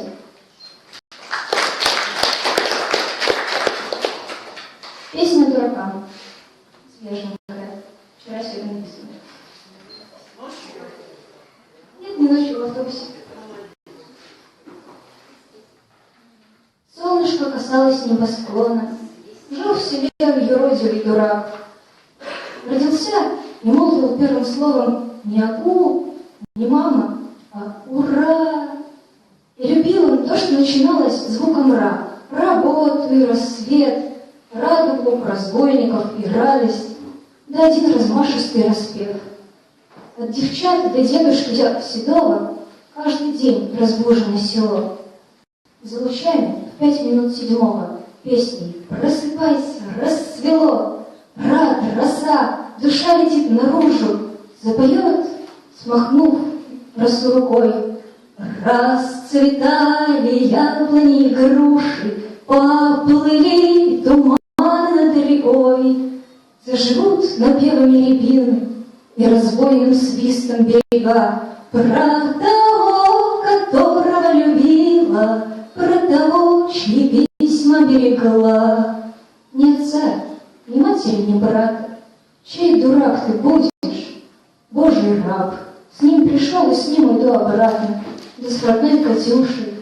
Ой, дурак. Разлетится эхо криком птичьим в 7:05 за версту, и к бойцу на дальнем пограничье, и к родной Катюше, и к Христу. 7:05 вот горланят без предупреждения петухи. На Руси так тихо и так рано улетают в небо дураки. Вот и наш раскинул руки в зелень, отдохнул, пошел тихонько в рай. Долетит ли музыка на землю? Спой нам с рая песенку: дура, расцветай, яблони и груши.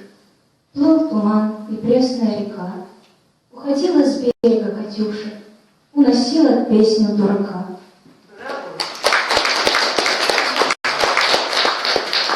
Знаешь, что плохо одно слово? Услышала на слух, нет? Сырая, это что такое?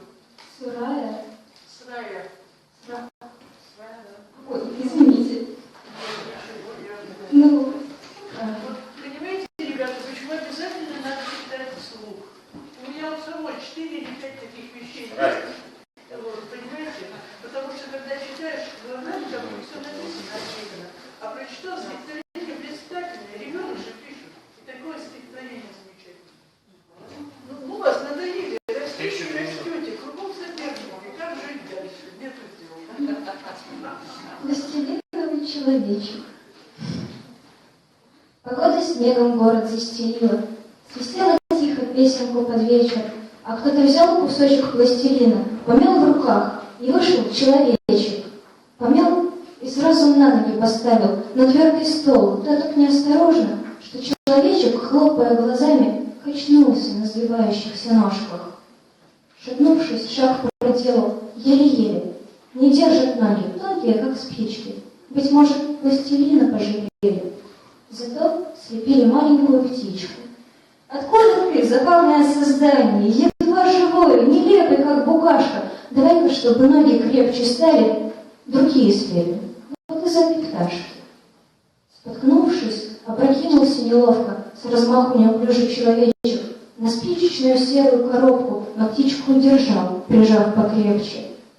Да что ж ты, чудик, держишь эту птицу? Из-за нее и шлепнулся с размаху. Почти зима, ты можешь простудиться. Давай из птицы вылепим рубаху. Воскликнул человечек, бессловесно, ему и рот слепили неумело. Воскликнул взглядом, мне в рубахе тесно, мне нужно, чтобы пела, чтобы пела. Слегка смутился, глянул глуповато, припрятал пластилиновые слезы, уткнулся в птичку, мягкую, как вата, и хрупкую, как веточка березы. Смотри, как прямо держится осанка фарфоровой красавицы на полке, а ты из коробки встать не сможешь сам-то, ты даже говорить не будешь толком. На мягких, смотри, как ниткой бережно пришиты, на мягких куклах тканевые руки, а ты больной, чудак, тебе и жить-то не более 3 дней на этой вьюге. Исправить рот, и руки, и осанку нелепый человечек отказался. Умрешь, чудак, тебе себя не жалко. Ну что ж, как знаешь, хочешь, оставайся. На всяких птиц, чирикающих песни, менять и жизнь, и ноги, и рубаху, прожить 3 дня, прожить не встав, на месте. Ой, чудак, забавный ты, однако. А человечек с птичкой и с улыбкой живет года на спичечной коробке, на вьюге, продувающей и зыбкой, пытаясь встать, но падая неловко.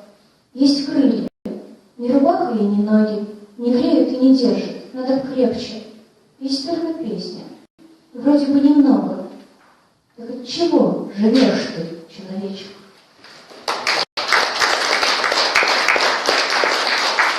Ольга Курьева передает эстафету Татьяне Юрьевне. Пожалуйста, Таня.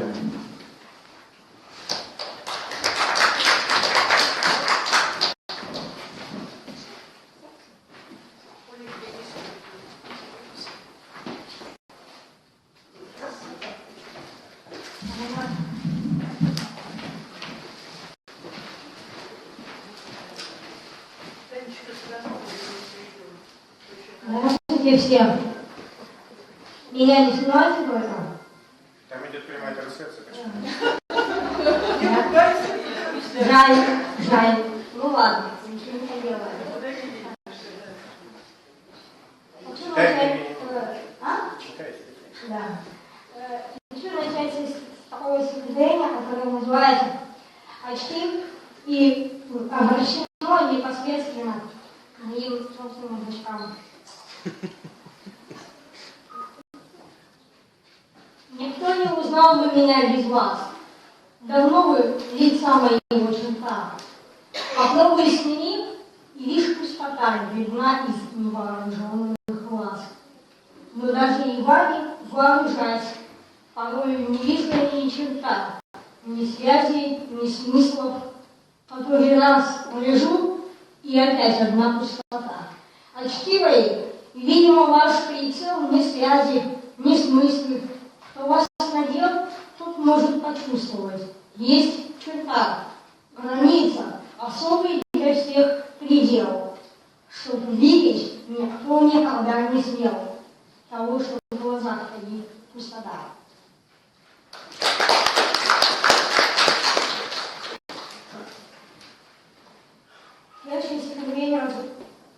Следующее стихотворение называется «Прячу душу». Я не приду, я не знаю, можно ли как-то с делами успеть иначе. Так, за словами совсем несложными, я свои сложности прячу. Я говорю, сохраняя бдительность, правды не выплеснуть бы наружу. И не утратить бы убедительность, не пустяки же я прячу душу. Вечные прятки меня замучили, но и понять мне душа не станет. Господи, как не скрывать научишь ли правду, какими сказать словами? Есть ли для этого подходящее? Вот говорю и ничуть не слышу. Может, вся правда это настоящая в том, что боюсь я не прятать душу.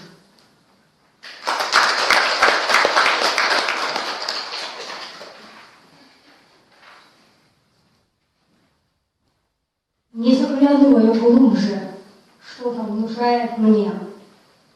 Отстраниться бы лучше, чтобы не сойти с ума, но не рваться наружу, прячется в глубине, искушая нарушить новую тайну тьма. Что поистине нужно, солнцу подобный свет, при котором послушно вся обнажится суть. И суметь обнаружить, больше ни тайны нет, ни боязни поглубже внутрь себя заглянуть. Так ответь мне, о Боже, свет благодатный твой не сойдет от чего же, сверху ко мне на дно. Мне хотелось бы тоже тьму озарить тобой, как любому, кто может быть с тобой заодно. Не заглядывай глубже. Это и твой ответ. Не храни себе душу, тайна она сама, и ее не нарушит, тьмы не рассеет свет. Он и не был бы нужен, если бы не эта тьма. Да молодец. Не зря я уезжала из города.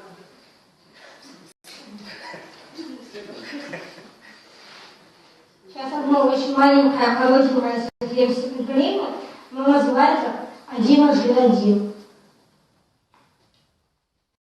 Одиножды один равняется порою совсем не одному.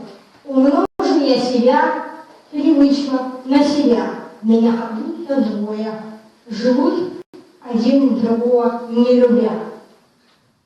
И ни один из них не замечает Бога в другом. А я в себе не вижу, не люблю. А если нет любви, то двое – это много. А Бога нет, так все равно много.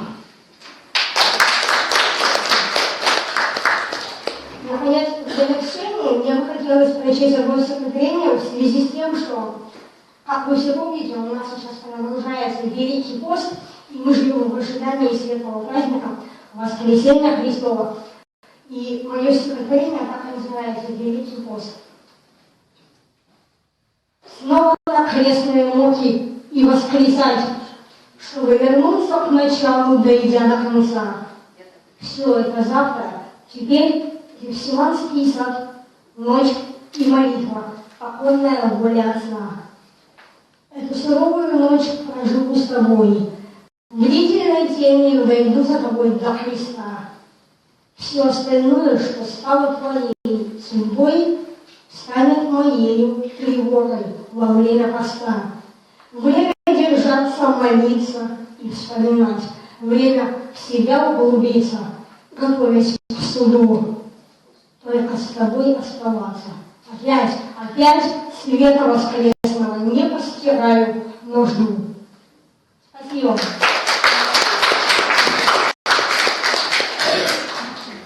Татьяна Ирышкина. Передаю эстафету Марии Ивониной. Маша, пожалуйста.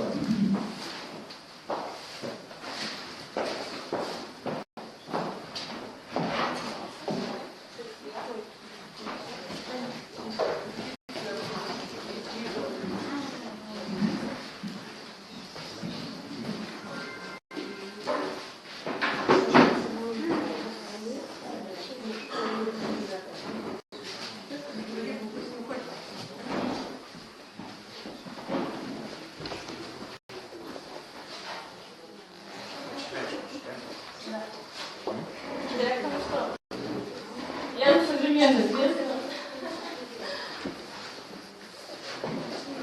После всего, что ты ждешь от меня? Может быть, чудо? Кожу обоев спасти от огня битой посуды. Звон тишины попытаться накрыть голосом ветра. Вывести нас из жестокой игры в деньги и метры. Перевести на природных часах время вручную. Произнести тебе прямо в глаза я не ревную. Я не волшебник, я только учусь. Отчим и ядом. Хочешь, зажгу в твоих пальцах свечу взглядом.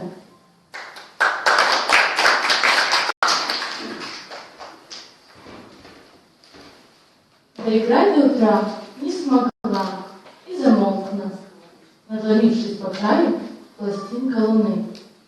Я уснула вчера в твоей старой футболке, и казались мне раем обычные сны.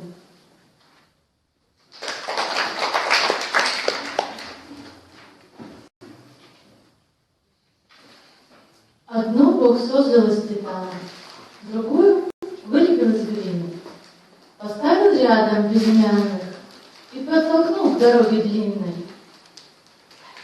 Одна слепую путь искала, одна за каждый шаг боролась, когда слепую путь искала, другая просто шла на голос, на песню звонкого металла. Одна простила половину, ей в одиночку не согреться, и создал добрый Бог мужчину для металлического сердца.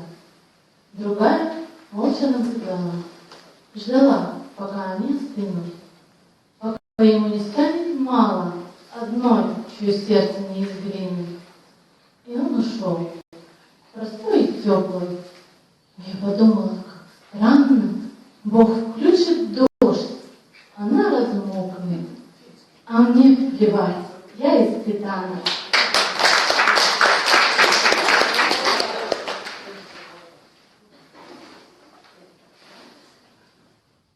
Идем мы вперед, не в сторону, ни в ногу, ни по пути. С работы, из дома, все равно, куда и зачем идти. Склонились к экранам матовым, ВКонтакте, в сети, во сне, во тьме непроглядной. Надо ли светить или так видней? Шагаем, кто сыт, кто голоден, с айфоном, с кредитом, без. Идем, далеко ли, холодно, без прав, без штанов, без мест. Глаза опускаем под ноги, кто с грузом, кто налегке. Плывем без пяти свободные в безмолвной людской реке. Податливые, что олово, и твердые, как стремений. Когда мы поднимем голову, Россия встанет с колен.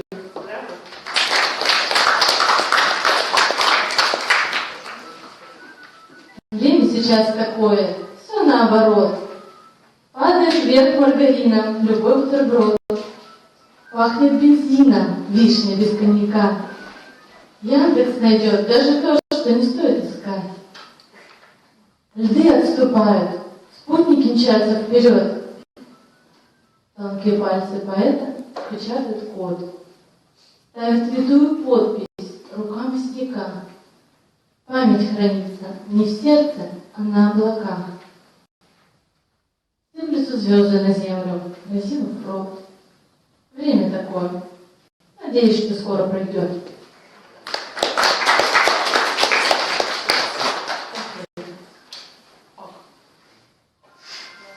Океан состоит из капель, а мы из слов. Все несказанные слова остаются с нами, наслоившись, как перламутр, на звенящий слог, несгибаемый стержень затертых до блеска знаний. Океан достает до дна, ну а мы до звезд. И в неловком молчании слышен открытый космос. Под задумчивым влажным небом звучит всерьез. Потревоженный волнами, твой осторожный голос. Океан разбивает берег, а мы — мечты, как раскрытые створки оконченных разговоров. Океан наполняют капли простой воды, ну а мы зажигаем звезды для тех, кто дорог. Продолжает Алексей Зубков. Пожалуйста, передаем ему место. Поэтому тебе всего 5 минут. Как фантом появляется. Всех поздравляю. Стихи все старые, а трека никуда не торопится и пишет очень неплохо. Все разбрелись, легли и сонно задышали. Усталый верхний свет сменили ночники. Так хочется писать, чтоб только не мешали походы в туалет и странные звонки. Невидимый лакей несет горячий чайник, огня, чтоб закурить, бумагу и перо. И в звездной тишине, торжественно печальной, я пробую творить, который раз добро. Сквозь ситечко себя процеживаю бездну, по речке бытия гуляю с бережком, белым голубям, созданием поднебесным, что не могу летать, завидую тайком. Летать бы в небесах, на землю не спускаться, со звездами молчать, с луною говорить. Так хочется писать, приходится признаться, в который раз добро не вышло сотворить.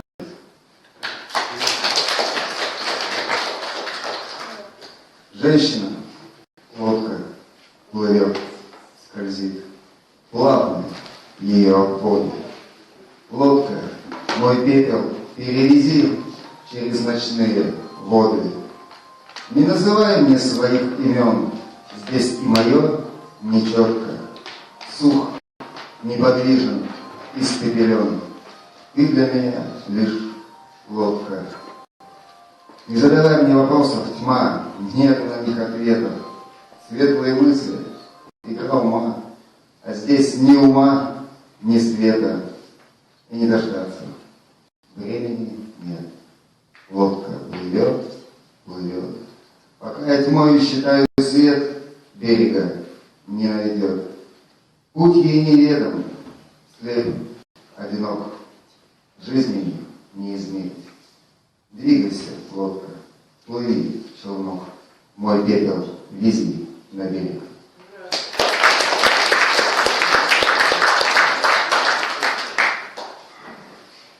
Для тех ночей, когда смыкаясь, все не смыкаются глаза, моя причудливая память приберегает поезда. Дремала книжка на подушке, дремали все, а я не спал. Бил колокольчик ложки в кружке, был запах раскаленных шпал, и каждый день был небывалым, и небо, облака клубя, моей душою обнимало все бесконечное себя. Но слабнут силы заклинаний, и стылый ветер зимовей кружит листво воспоминаний в аллеях памяти моей. Просты сюжеты всех историй. Пылинка в солнечном луче промчится сквозь любовь, сквозь горе и растворится на свечах. Спасибо. Алексей Зубков передает эстафету Сергею Журавлеву. Пожалуйста, Сергей.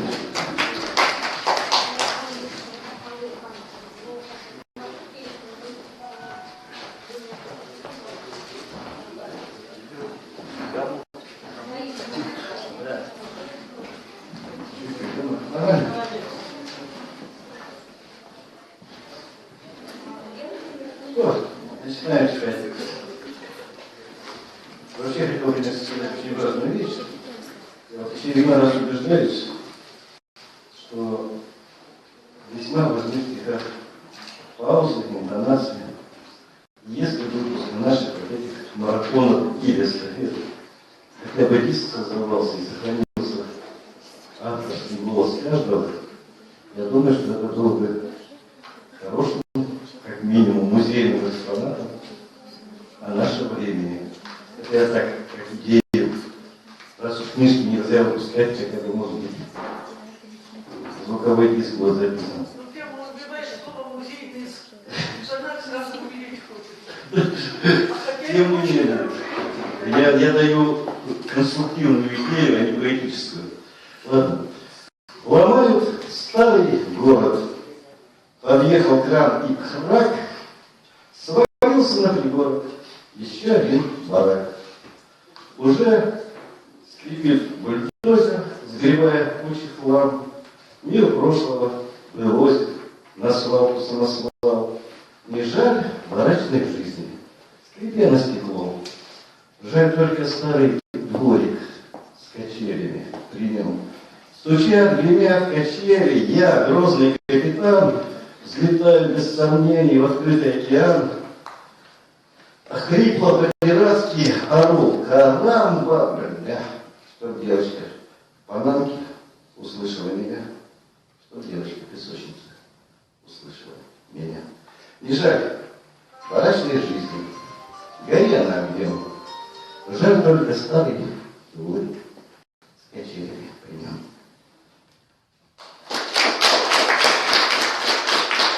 Я влюблен в этот край, где весной утомленные птицы над разливами рек начинают ночной переклик. Я влюблен в этот край, где июнь громогласной зорницей мне напомнит про тех, кто ушел на войну и погиб. Я влюблен в этот край. Вот, ребят, не хватает. Где по осени гостю брусники, утоляю я жажду свою от общения с родной землей. Я влюблен в этот край, даже если промерзлая в юге. Не хватает света. Простите, но извините. Кому нужно нам прочитать, к сожалению, мои глаза не работают. За 1000 лет до рождения Христова в далекой, жаркой стране я шел усмирять непокорное слово, но ты улыбнулась мне. В холодные дни Рождества Иисуса я злобно бряцал мечом. Не мне подарила ты тело искусно, не мой обогрела дом. Года, народы терялись бесследно, на силу имел приговор. На площади гордого града победа я первый прошел костер. А нынче в стране молчаливых росов я снова встретил тебя и шла босиком по июньским росам. А я ненавидел, любя, Марси, Мария.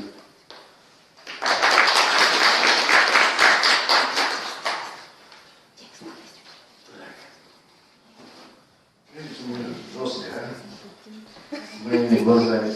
Извиняюсь, конечно. Сирийские Мадонны.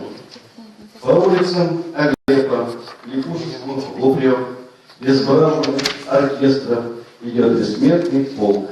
Бессмертный русский полк. В печальном женском марше портреты, образа. Здесь каждый шаг молитва, здесь каждый шаг слеза.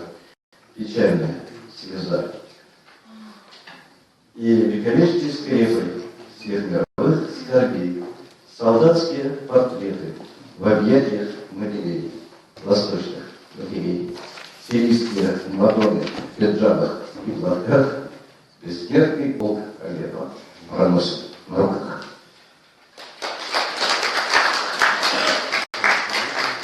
Вот на стихотворение небольшая предыстория. В феврале показали сюжет, где мусульманские женщины несут портреты чужих мужчин. И в первом ряду несли портрет моего альпиниста-ученика из Воронежа, и очень грустно. Маме беспомощно маленьким стать, на минуту, мгновенье, упасть на колени, отмыть, отмолить юный грех, пока еще робко и понятно лишь маме измены, не дома, но храму недавних ребячих утех, где виснет в углу паутинкой незримой, нетронутый смех. Пусть плач исповедный ударится эхом о стены, затем, угасая, растает в твоей доброте, но слезы не те, холоды словно снег на щеке, и краска стыда не тревожит усталые вены, и путь впереди, бездорожье без вех, и короток век, и холоден век, на волосы падает снег, не тает. В прошлом году мама ушла, и я вдруг понял, что мы все стали без защиты перед вечностью. Между светом и тьмой по стране, между светом и тьмой по стране роковой, утомленной струне, сквозь объятия неизмен, сквозь огонь перемен, сквозь непознанный страх, путь в неведомый мне, невесомый покой, невесомых цепей, где насмешки теней, пыль вечных идей, пепел, прах. Путь неведомый мой, по стерне роковой, нет дороги верней, несуразности плен, черной меди измен, стынет кровь на губах, но в пшеничной вине я бреду по стерне, между светом и тьмой. Словом вымыли в крест колокольную весть в родовых кандалах.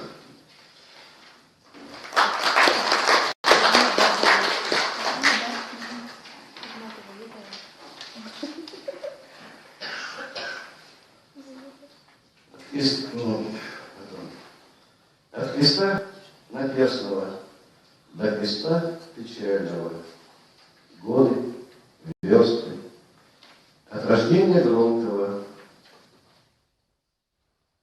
до погоста тихого, дни, вопросы, от падения первого до прогулки с посохом, ночи, думы. Сереж, давай за тебя почитаем.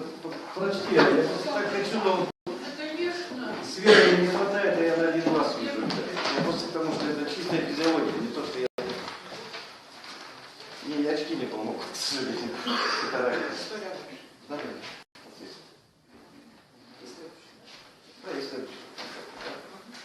Такое впервые у нас представитель. Сколько? Дружеская взаимопомощь – это самое главное. А то в этом есть такое обычай. От Христа наперстного до Христа печального годы версты. От рождения громкого до погоста тихого дни, вопросы. От падения первого до прогулки с посохом ночи, думаю. От мечтаний робких до решений дерзких вехи, будни. Август жизни пройден. За рекой стихают суетные грозы. Желтые осины стряхивают с листьев утренние слезы. В мир входили с криком, а уходим тихо. Так угодно Богу. Положи мне, дочка, горсть родной землицы в дальнюю дорогу.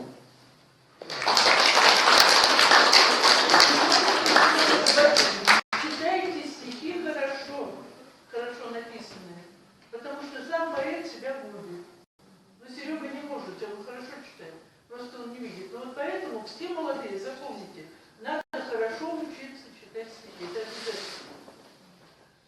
зыбких глубинах полярных морей братской могилы для сотни парней вечную бездну правит курс, атомный крейсер Курск.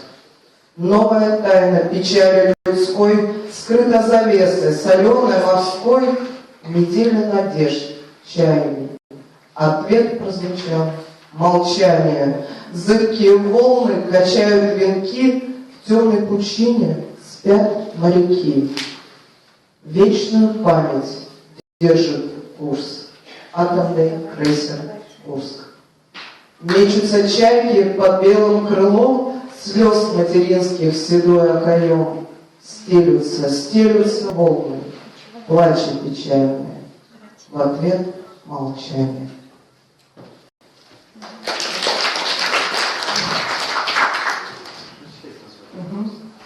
Паломник.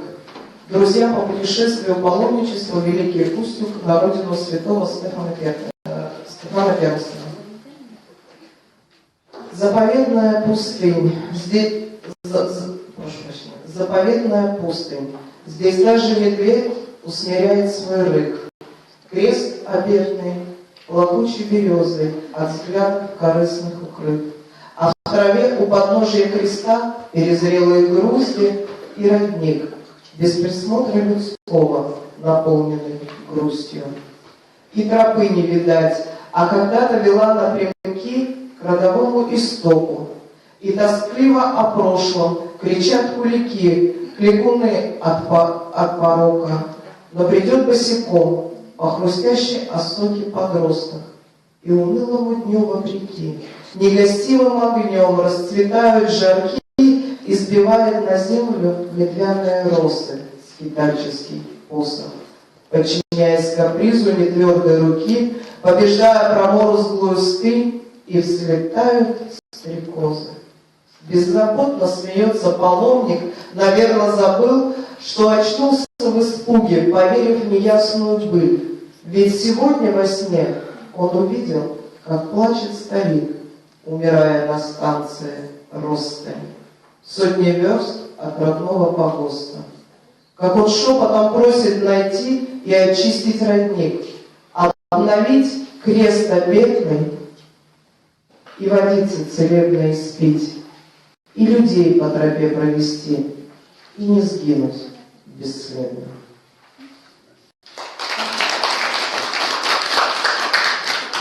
Помоги, вот здесь акросонет, кто знает хорошо, но это Алексей Ивлев, который неоднократно был на этой площадке посвящения.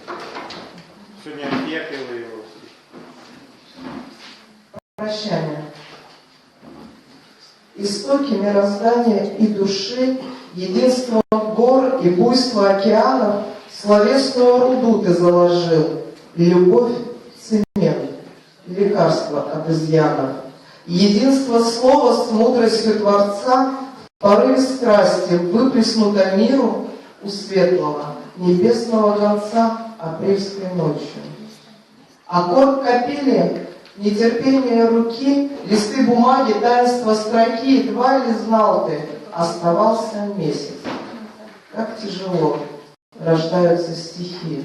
Светлеет мир, когда кричит младенец.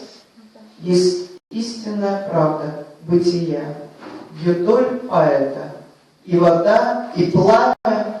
Прощаемся с тобой навсегда. Ты с нами, Леша, всей душой ты с нами.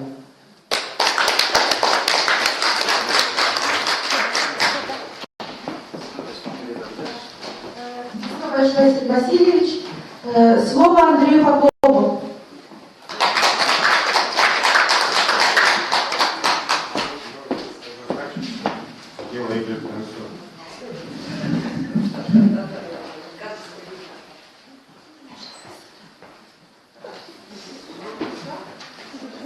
Мне не сказала Родина, ты нужен, а я готов ответить был, так точно.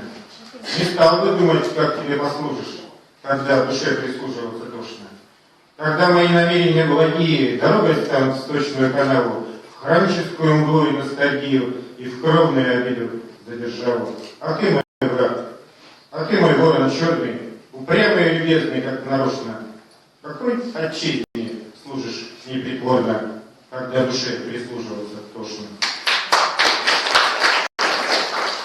Эпиграф из Павла Когана. Я с детства угол рисовал. Я рисовал с большой натугой. Зачем-то рисовал овал, когда все рисовали в угол. И снова и рыбу плохо рисовал. Сжимался я от строгих взглядов, от ироничной похвалы, когда меня всем детским садом учили рисовать углы. Как разложить листы на парте, как не должна дрожать рука, как мне воспитывать характер не на примере колобка. Но верил я не задавакам, лишь огорчению своему. Стоял в углу и громко плакал, что их искусство не пойму.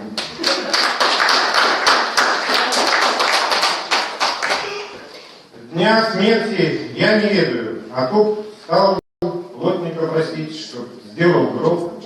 Попросишь впрок, потом сиди уныл, гроб принесли, а умирать нет сил. Не вышел срок, об этом не узнав, в квартире будет гроб стоять как шкаф, и без него достаточно проблем, что умирать не хочется совсем.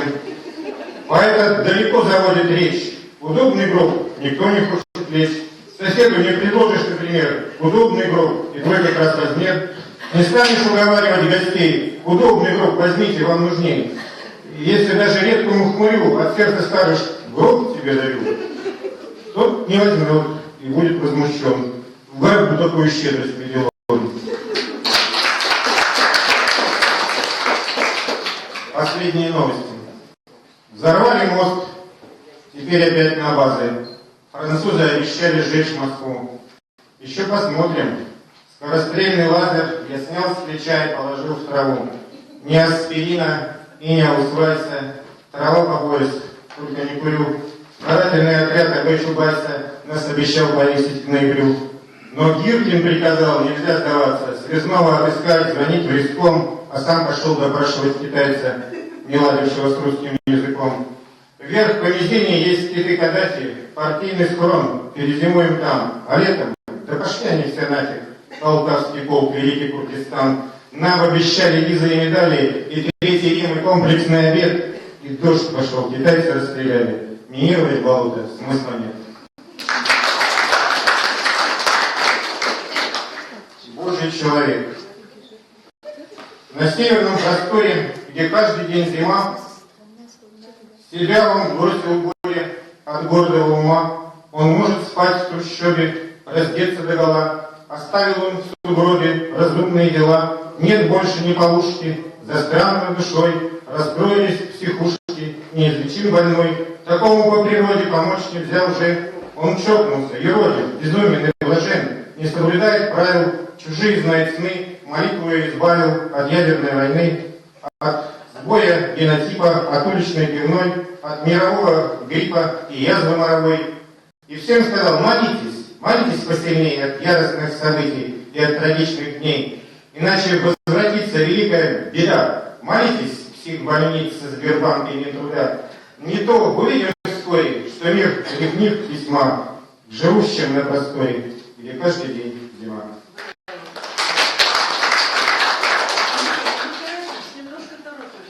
Узор авианосца. Мороз рисует на окне то БТР, то бомбовоз. По всем приметам быть в войне суровой, как мороз. Сначала холоднет Донбасс, а может быть Афганистан, поскольку людям нужен газ, нужны боксит и уран. Но чтобы праведный народ постиг трагический размах, расскажут, никаких свобод нет на Курильских островах. Без кока-колы спят Таймыр и дрессированный медведь. Не сможет просвещенный мир такие дикости терпеть. За это точно полетят ракета, бомба и снаряд на Икру, и детский сад, хлебозавод и интернат. Увидим на своем веку нас возвращающий обман, как реки крови потекут, прав человека океан. Медведь не выдержит, взамен придут гранаты и фугас, а виноваты молибден, палладий, никель и алмаз. Смурные пятна на луче, смурные люди на земле. Морозит, видно быть в войне, авианосец на стекле.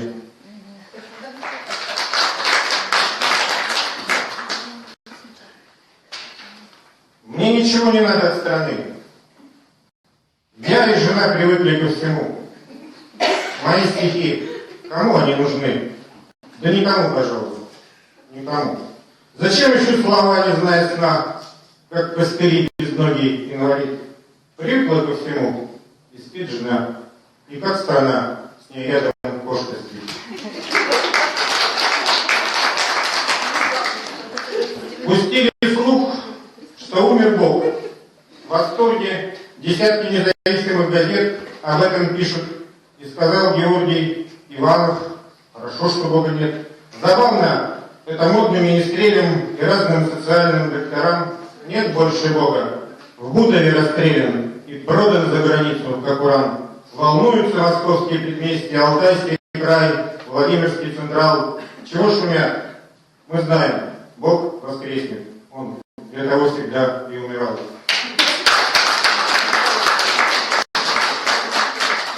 Новый год. Еще один. Как близок. Дед Мороз опять стрижет усы. Хмуро выключаю телевизор и гляжу, как движутся часы. Слишком много декабря и речи, слишком много знаков и примет. И я шагаю Господу навстречу. Мне уже 6-й десяток лет. В декабре на сердце сны и страхи.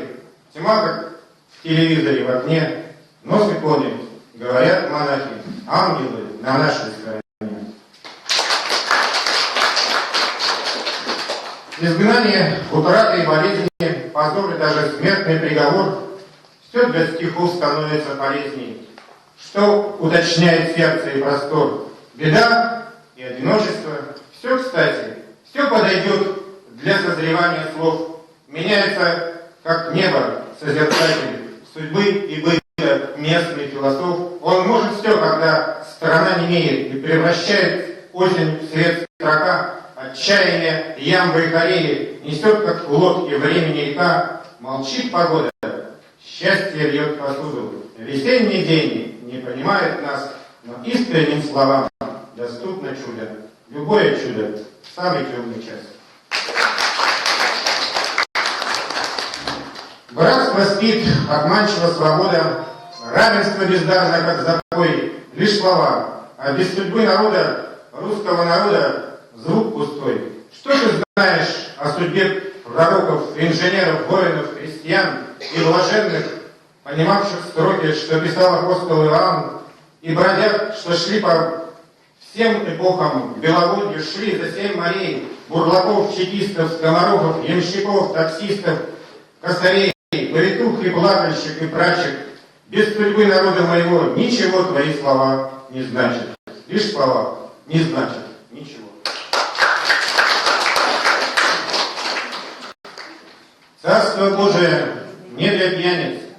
Знаешь, русский мой человек больше нашего пьет испанец. Пьют прилично поляк и грек, но о нас говорят с упором, что мы пьем с тобой день-деньской, потому что спим под собором. Хмель тяжелый, смешав с тоской, а в соборе иконы, ладан, свечи, служба, спасение ковчег. Надо встать, Царство Божие рядом. Встанем, русский мой человек. Чего вы хотели? Какого рожна? Позор и разруха, вся ваша свобода. Молитесь за русских, иначе хана. Хана вашим древним богам и народам. Без русских опять между вами война. На радость банкирам и барям и бандам. Молитесь за русских, иначе хана. Хана вашим Вильнюсом и Самаркандом. Хана азиатским прищурам и снам. Хана европейским мечтам и расчетам. Без русских и совесть с грехом пополам. Хана вашим макам и дыням и шпротам. Пока еще хмурый и нервный прогресс от вас только гордую пыль не оставил. Молитесь за русских, чтоб русский воскрес, чтоб русский вернулся, шел бы и правил.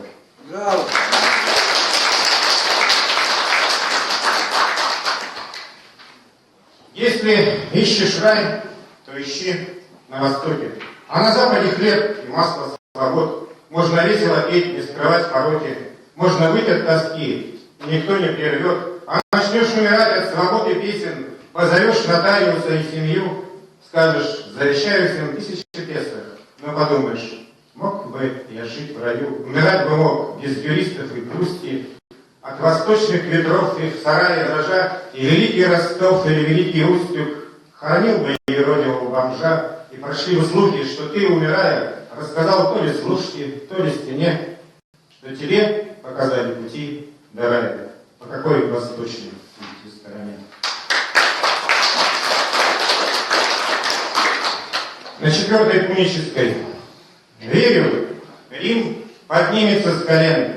Слушайте, имеющие уши, хватит медлить. Гордый Карфаген должен быть разрушен. Слишком много трусов и измен. Хватит предавать страну и души. Хватит ныть и спорить. Карфаген должен быть разрушен. Хрен Рим и третий Рим хрен. И в войне на море и на суше хватит отступать. И Карфаген должен быть разрушен.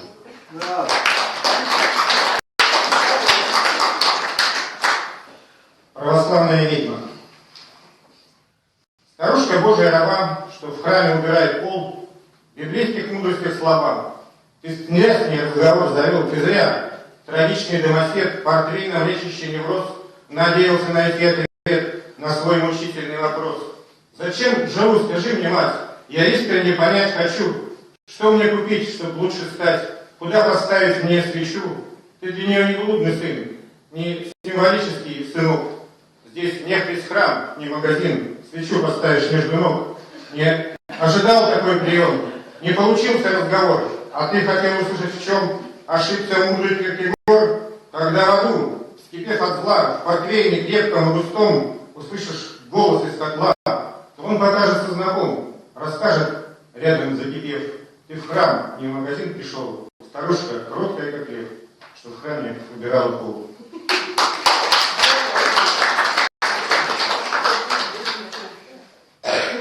Придержи немного чувства гнева. Прости меня, товарищ патриот. Прости, что не убит я под ржавом, не захлебнулся ржавчиной и болот.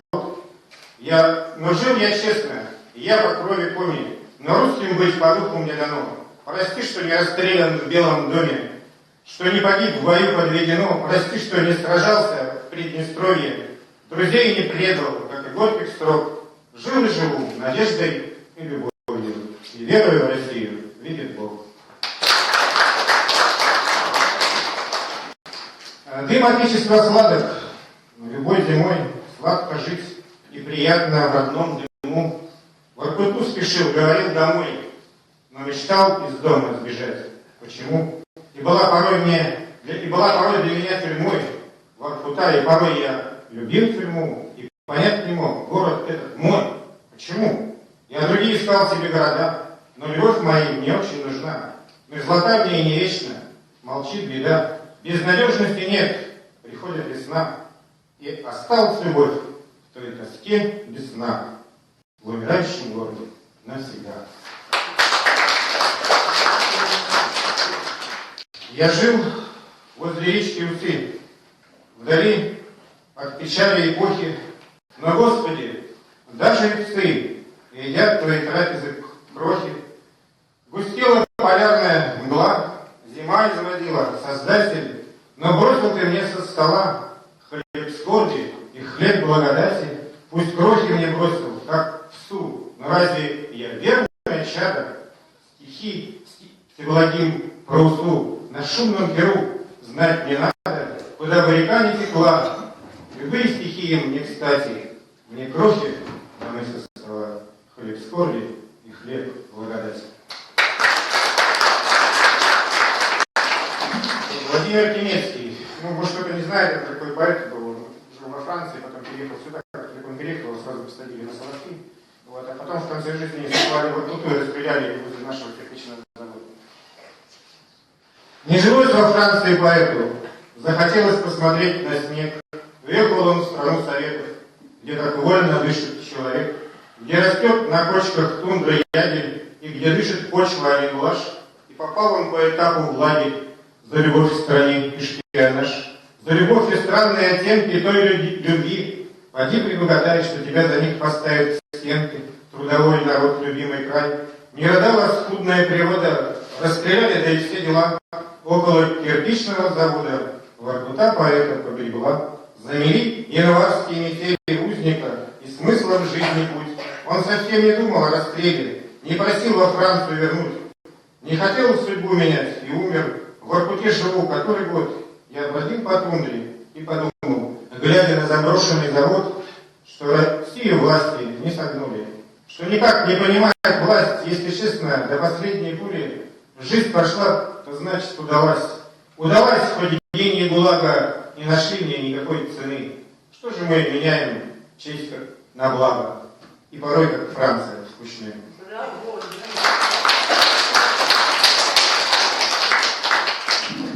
Какая почвенность идей на вечной мерзлоте? Погибли тысячи людей за них на Воркуте. Лежат они, как семена. Да на краю земли погода больно холодна. Идеи не взошли. Но если станет потеплее, согреются слова, боюсь привычных лагерей. Опять зайдет трава. Опять и зона, и барак, за пальку хлеба труд. Ну не растет здесь так никак, а лагеря растут. А вот это называется «Поэт и художник», оно написано в 1981 году, но он исполняется впервые.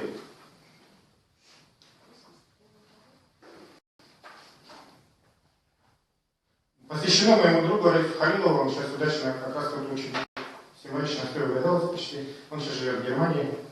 Вот об этом тоже будет сказано. Хотя это тогда было неизвестно. Не заговаривай язык, мы все эти раззнаем наизусть, не надо, читай. Как удачно, а он нарисовал мой портрет, и я, конечно, вот это написал в фильме. Это было в общежитии, мы там пили,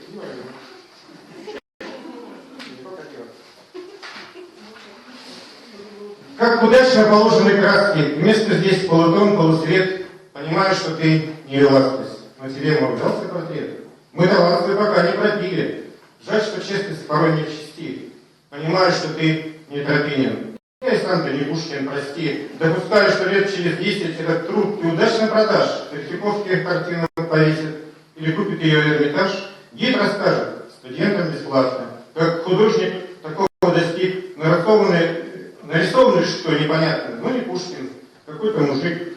Вы в глаза его серого цвета посмотрите. И дальше прошу, но уже разнесется по свету, по секрету, по кухням шушу. А во мне разнесут небылицы, что имел гипнотический взгляд, что лежал после драки в больнице, что врачи мне подсыпали яд, после яда я пил растворитель, керосиноцетон, скипидар, что писал я стихи на иврите и подписывал их Кудияр, что прохожих пугал пистолетом, за стихи отсидел было 3, в поездах теперь с этим портретом продавать будут календари. Не понравится власти такое впечатление от честных картин. Слишком много незваных героев. Надо, чтобы остался один. Окажусь я мгновенно не кстати. За стихов не советский расклад. Здесь есть хороший художник, и хватит. Пусть о нем об одном говорят. Ах, какая палитра, оттенки. И талант возрастает в стене. И напомнит тебе про застенки и свободу в советской стране. Небольшую попросит услугу. Рубани-ка ты правду с плеча. Откажись от нескладного друга, от сомнительного рифмача. Евтушенко напишет в поэме, что ты в живописи пионер, удостоишься нескольких премий, разрешат побывать в ГДР. И хмелея от доброго слова, от восторгов с различных сторон, скажешь твердо, не знаю такого, это юная фантазия и сон. А с моей фантазией юной для народа чего не создашь? И трезвее, чем Брежнев с трибуны, пояснишь это, даже пейзаж, не портрет городского бродяги, чьи стихи вы случайно прошли, не пила с ним пива в общаге за здоровье больного Дали. Еще шире раскрыть тебе двери, всем негласный приказ будет дан, и тебе передачу доверят, типа документальный экран, но в тебе я ценил человека, и хотя я не искусствовед, понимаю, что ты не Грека, но тебе мой удался портрет.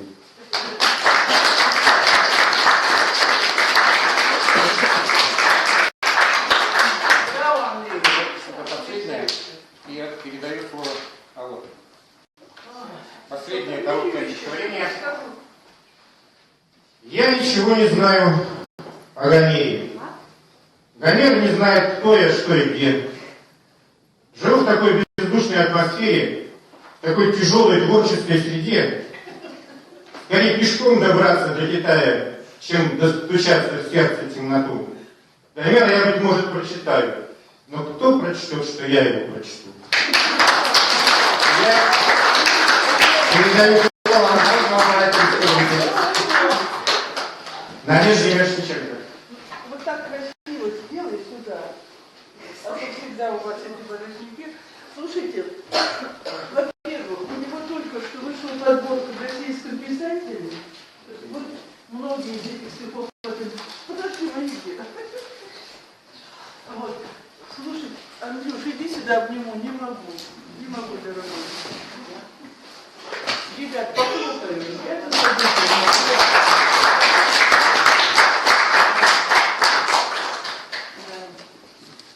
Вот, ну и там такие осторожные отклики, такие вот. Я, наконец, развернулась, там написала все, что думаю. Одна дура пишет: вы что?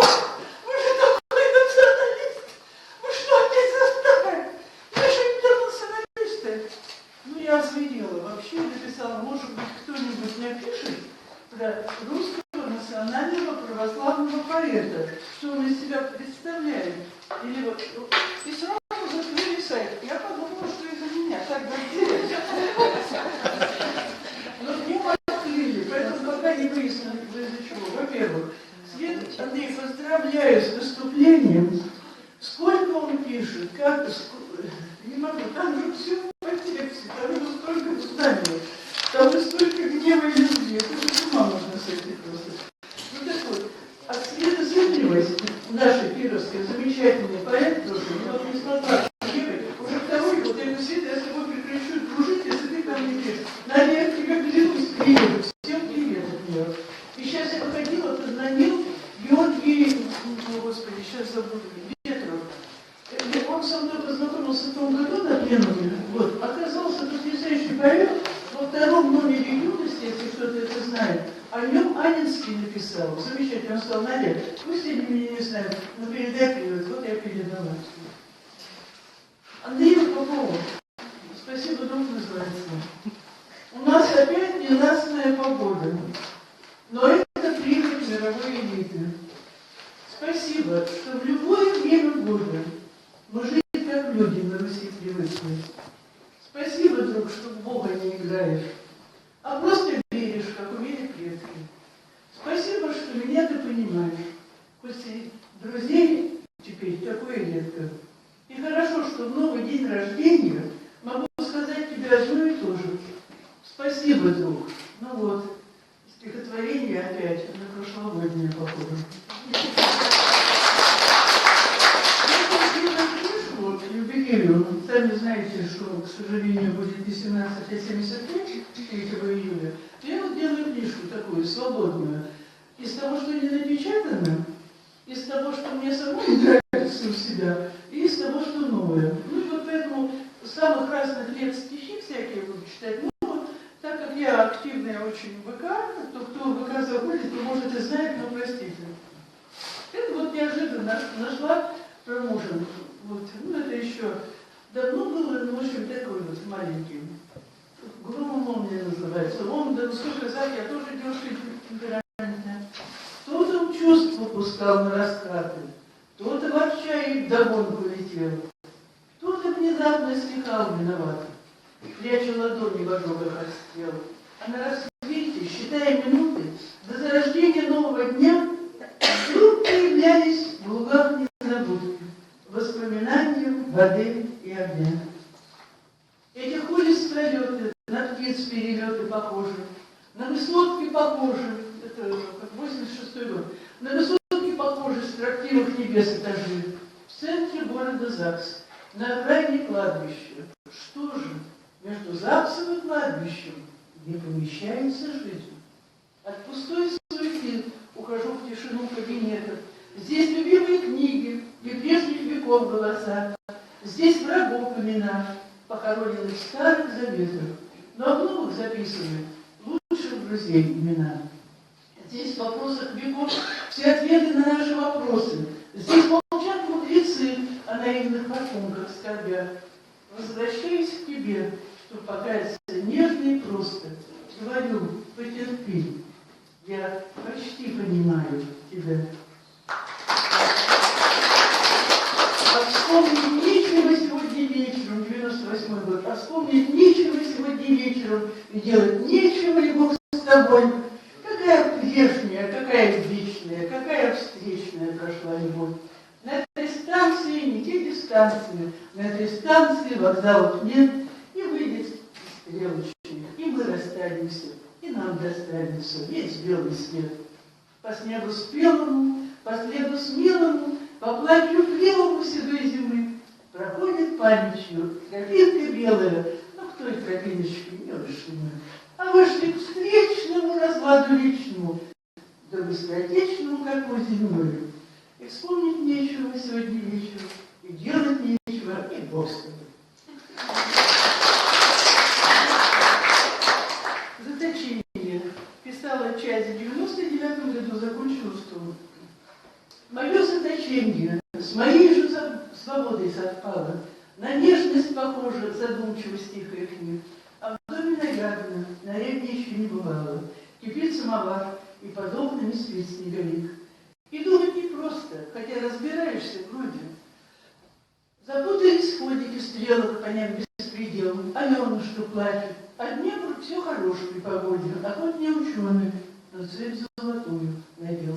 И капает в двери, слезами копили свечки, и падают звезды, чтоб август с собой поджечь. А хочется правды, приходишь на черную речку, где с нами навек наша белая. На покровах опять не выпал снег, и осень нас дождями закидала. Ей не хватило солнышка на всех, она его себе приберегала. А я всегда блещу на покровах, как будто землю пробивают корни, как будто я бывала не права на покровах. И осень это помню, на покровах, и осень это помню. И что мне делать, если меркнет свет, там, где недавно жизнь торжествовала? На покрова опять не выпал снег. Его, наверное, тоже было мало. Нам не дают весть. Это я читала, но хоть я не верю.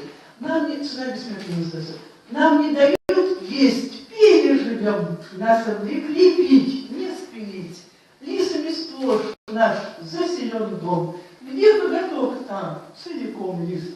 Мы на своей земле, как в вину, столько хороших слов не продав.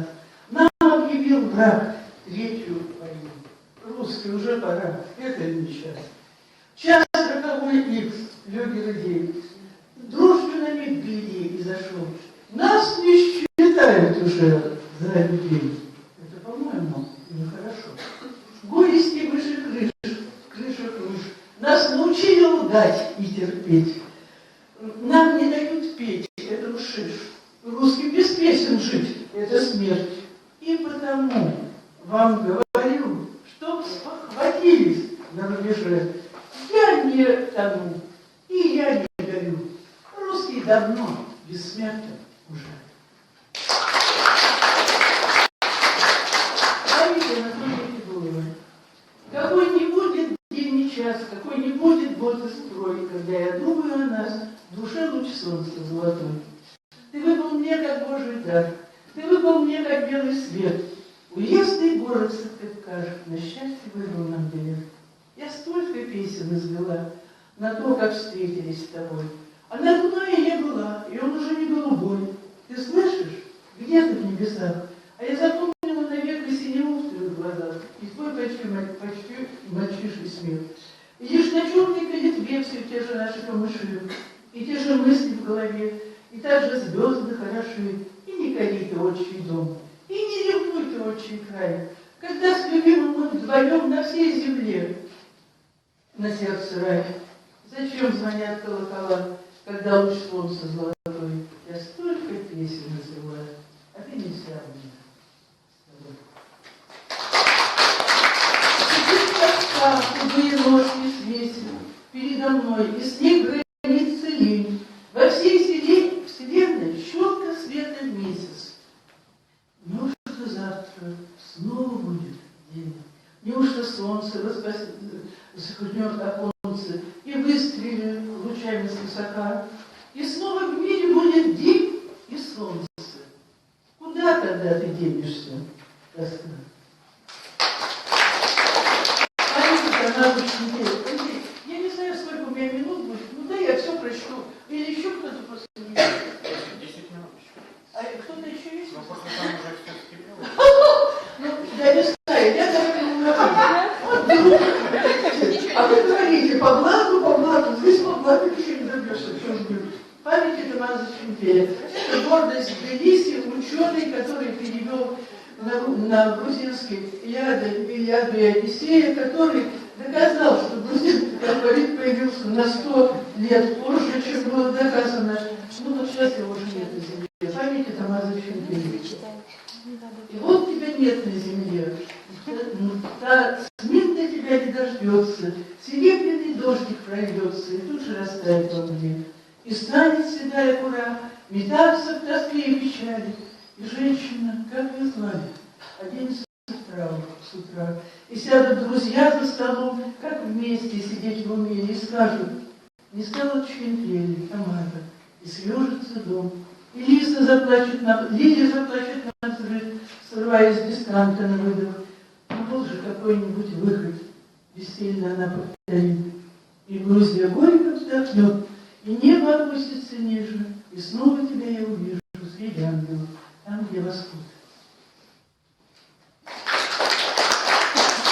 Ты не поймешь, когда ты училась, это 82-й год.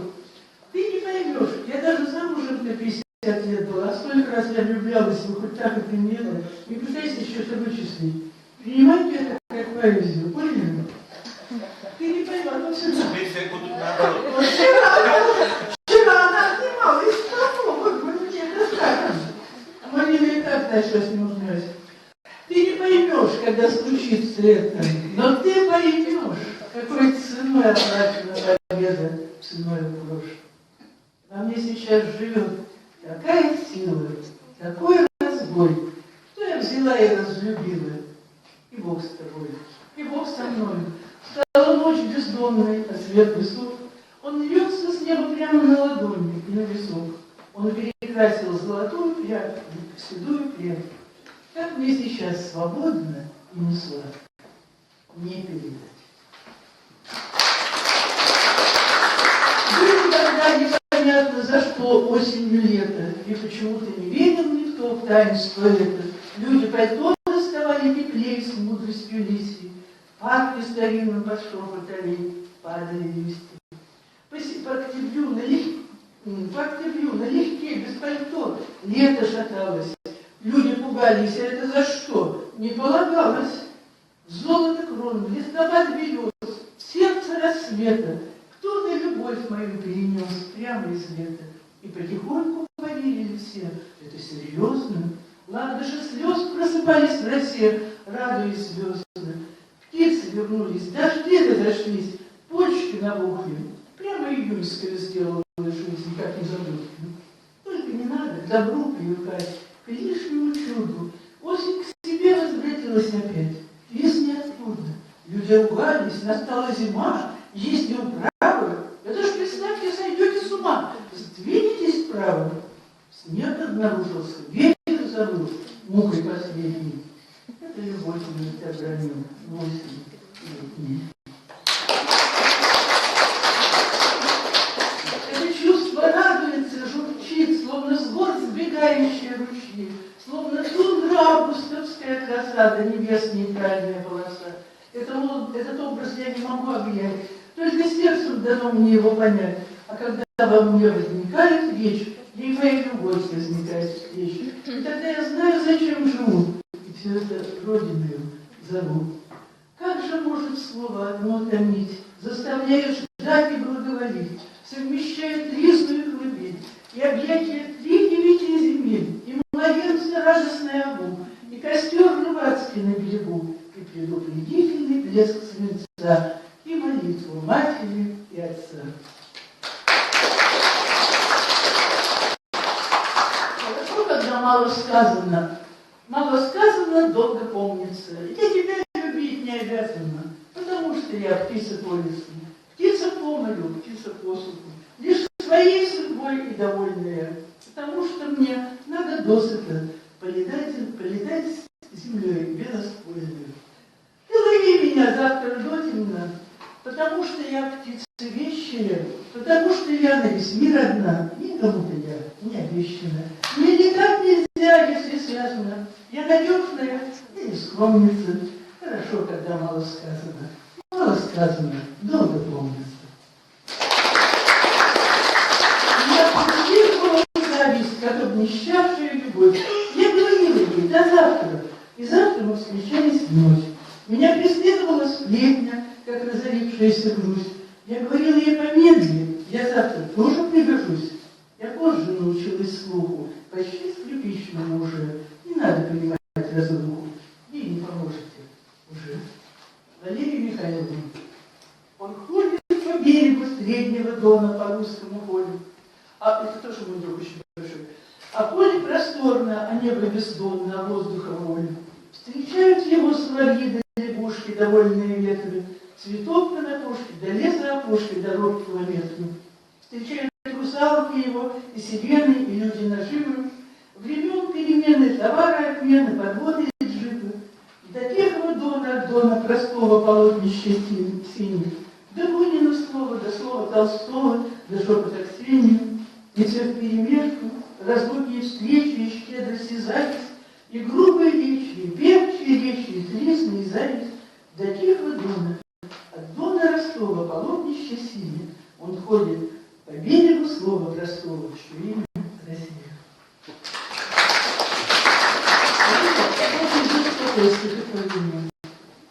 Я обманул, но правды не сказал. А почему, никак не разберу. Как будто сердцу помнить приказал, хотя и не пришелся ко двору.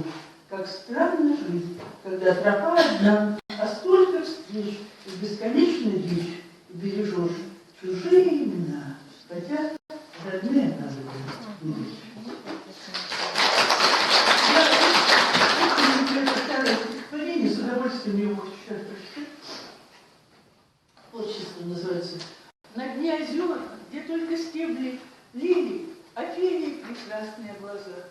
За что тебя, Офелия, любили? За что тебя бессмертные убили? Безмолвствует лес и небеса. А эти луны, чистые, как дети, откуда? Из сонаты, а цветы с холста, а этот вольный ветер из песни, а мечта из красоты. А там, недалеко, от горизонта, уже отсюда, но еще туда, кто так свободно прикоснулся к солнцу? Неужто Александр Сергеевич?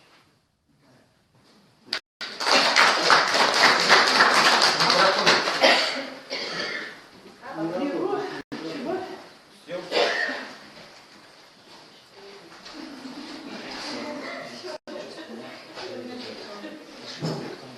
А природа она создает на века, и не мучайся взять. Значит, Пушкин не был. Дай века, если голос Пушкина нет.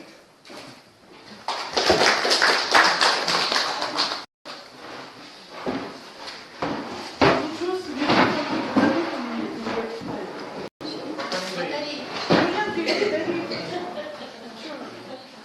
человек стоит бедный. Елена Васильевна Козлов, председатель Совета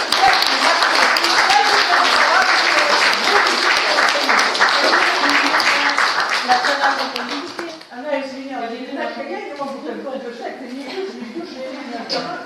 Она как тебе передаст. Все видели? Передала. Спасибо большое.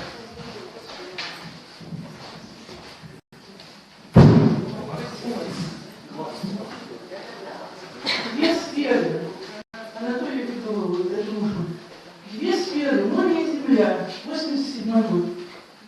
А поженились в 63-м, мы сами считайте, какая сколько было. Две сферы, море и земля в тот день переплелись, не пререкаясь, не деля себя на слово «высь». Горизонтальный удел судьба размогла, и вихрь нездешний пролетел кометой сквозь тела.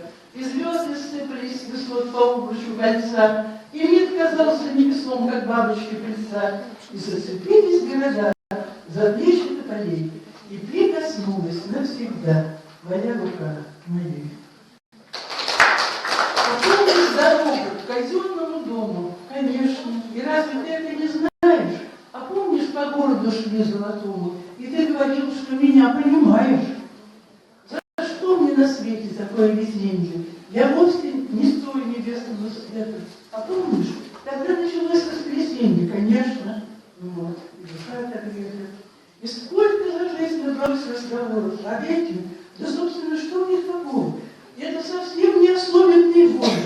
И юноша этот, муж после, который, а помнишь, на реку глядели с откоса, и ты говорил, что опять уезжаешь, а помнишь? Не знаю прекрасные вопросы. Я знаю, что помнишь, и ты это знаешь.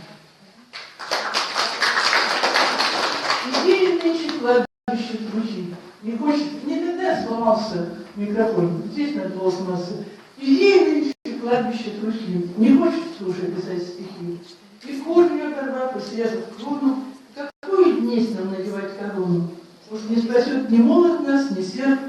Какой тогда мы нарисуем герб? Когда и впрямь сердцами правит наш, к чему иметь бесполый автомат? Вот и стоит сей стон по всей Руси. Прости, Господь, помилуй, спаси, и кается неверящий народ. Господь, прости, поможет и спасет. Русский исход. Когда я говорю русский, я имею в виду русский православный народ всех национальностей. Я им говорила, они мне не верили, что ли, что русский исход тяжелее, чем еврейский исход, что мы растворимся в своем же нагруженном поле, в своем же народе, и он ничего не поймет. Другие нагрянут и будут звать россияне. Их будет немного, тот страшный призрачный час. А мы растворимся, и северным станем сиянием. И будут потомки, и грезить, и плакать о нас. Я не говорю, что это игра не игрушки. Они мне не верили, но моя совесть чиста. Молчите, славяне, молчите, летавые пушки. Пришли россияне, наши замкнули уста. Я хочу сделать это, знаешь, цикл, вот как эти слова называются, когда в одном слове два значения. Антонимы, амонимы, нет, синонимы. Вот хочу сделать цикл. Амонимы, наверное. Разные это, да, амонимы. Что такое? Картежники. Ну, другой смысл взять. Картежники. Золото жжет азарт, правильно ни к чему. Манит простой лекарств, Азия на кону. Пробил знакомый час от возбуждения пьян. В новый рабочий класс новых возьмут крестьян. Главное разобщить, главное раскалить, главное растащить, главное расклеить. Новый железный век взялся за новый плуг. Время идет разбег. Это коснется всех на рубежах разлук. Но на Амуре свет, север встает в дозор. Мало ли, сколько лет нам застилали взор. Этот циничный ход по освоению карт мой не поймет народ, золото жжет. Лавочники. Боже, разобраться помоги, кто с моей страстей сводит счеты. Ладно, если истина враги, стыдно, если просто идиоты. Боже, кто срубает нам венцы, там, где новых ангелов не достал. Ладно, если честные купцы, стыдно, если лавочники просто. Лавка с лавкой не до чистых рук, им бы лишь до прибыли добраться. Боже, разорви сей чертов круг, чтобы нам Россию остаться. Не только к столетию революции, а то не отпишут. Крещение Руси произошло 28 июля 1988 года, кто не знает. Но все равно, пусть будет все, что будет, но все равно мы прожили не зря. Обычные, непонятые люди, июля 10 или октября. И все равно, кто в последней схватке и знамени грядущего огня мы вспыхнем возрождением порядка от Бога под прицелом октября. И папоротник расцветет в купалу, и в Рождество умоет землю снег, и повторится все опять сначала, и вновь родится русский человек. И спасены мы будем этой ночью, и новый наш исполнится завет, и снова мир наполнится любовью, и скажет Бог, вернее русских нет. Ну давай последний, только из-за тебя. А можно внизу проводить? Там внизу. Сейчас, да нет, ну что вы, а я, кстати, не заканчиваю. Я хотела тебе прочитаю два все равно.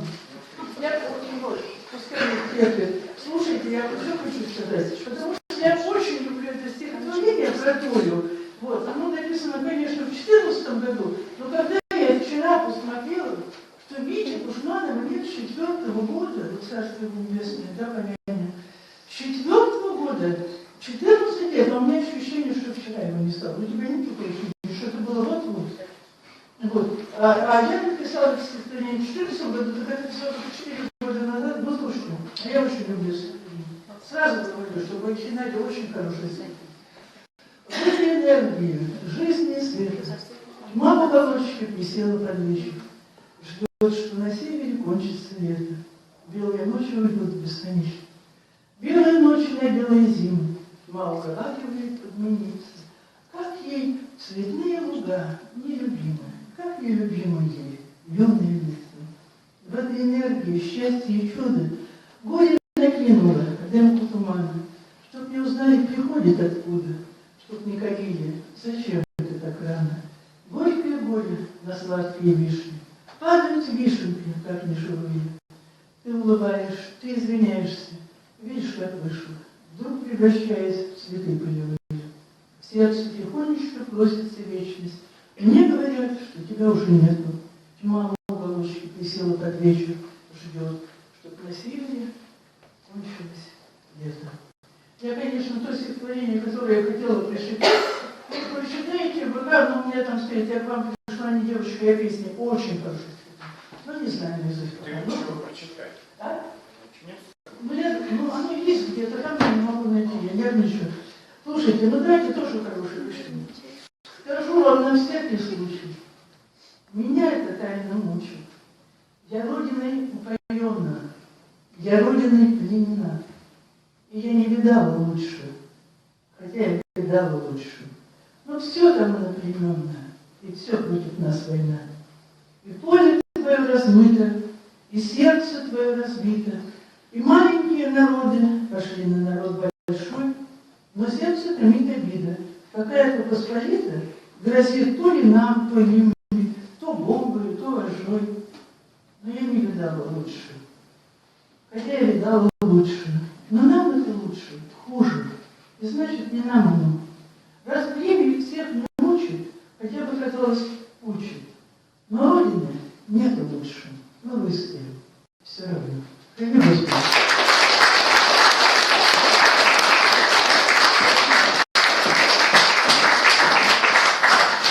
Дорогие друзья, поздравляю всех с Днем поэзии. С большим праздником, который сегодня уже заканчивается. Вот. И мы поздравляем всех и надеемся, что всех увидим и через год, и через 2, всех здоровыми. Обязательно 21 марта приходите в литературный музей. Всех... Я вам скажу.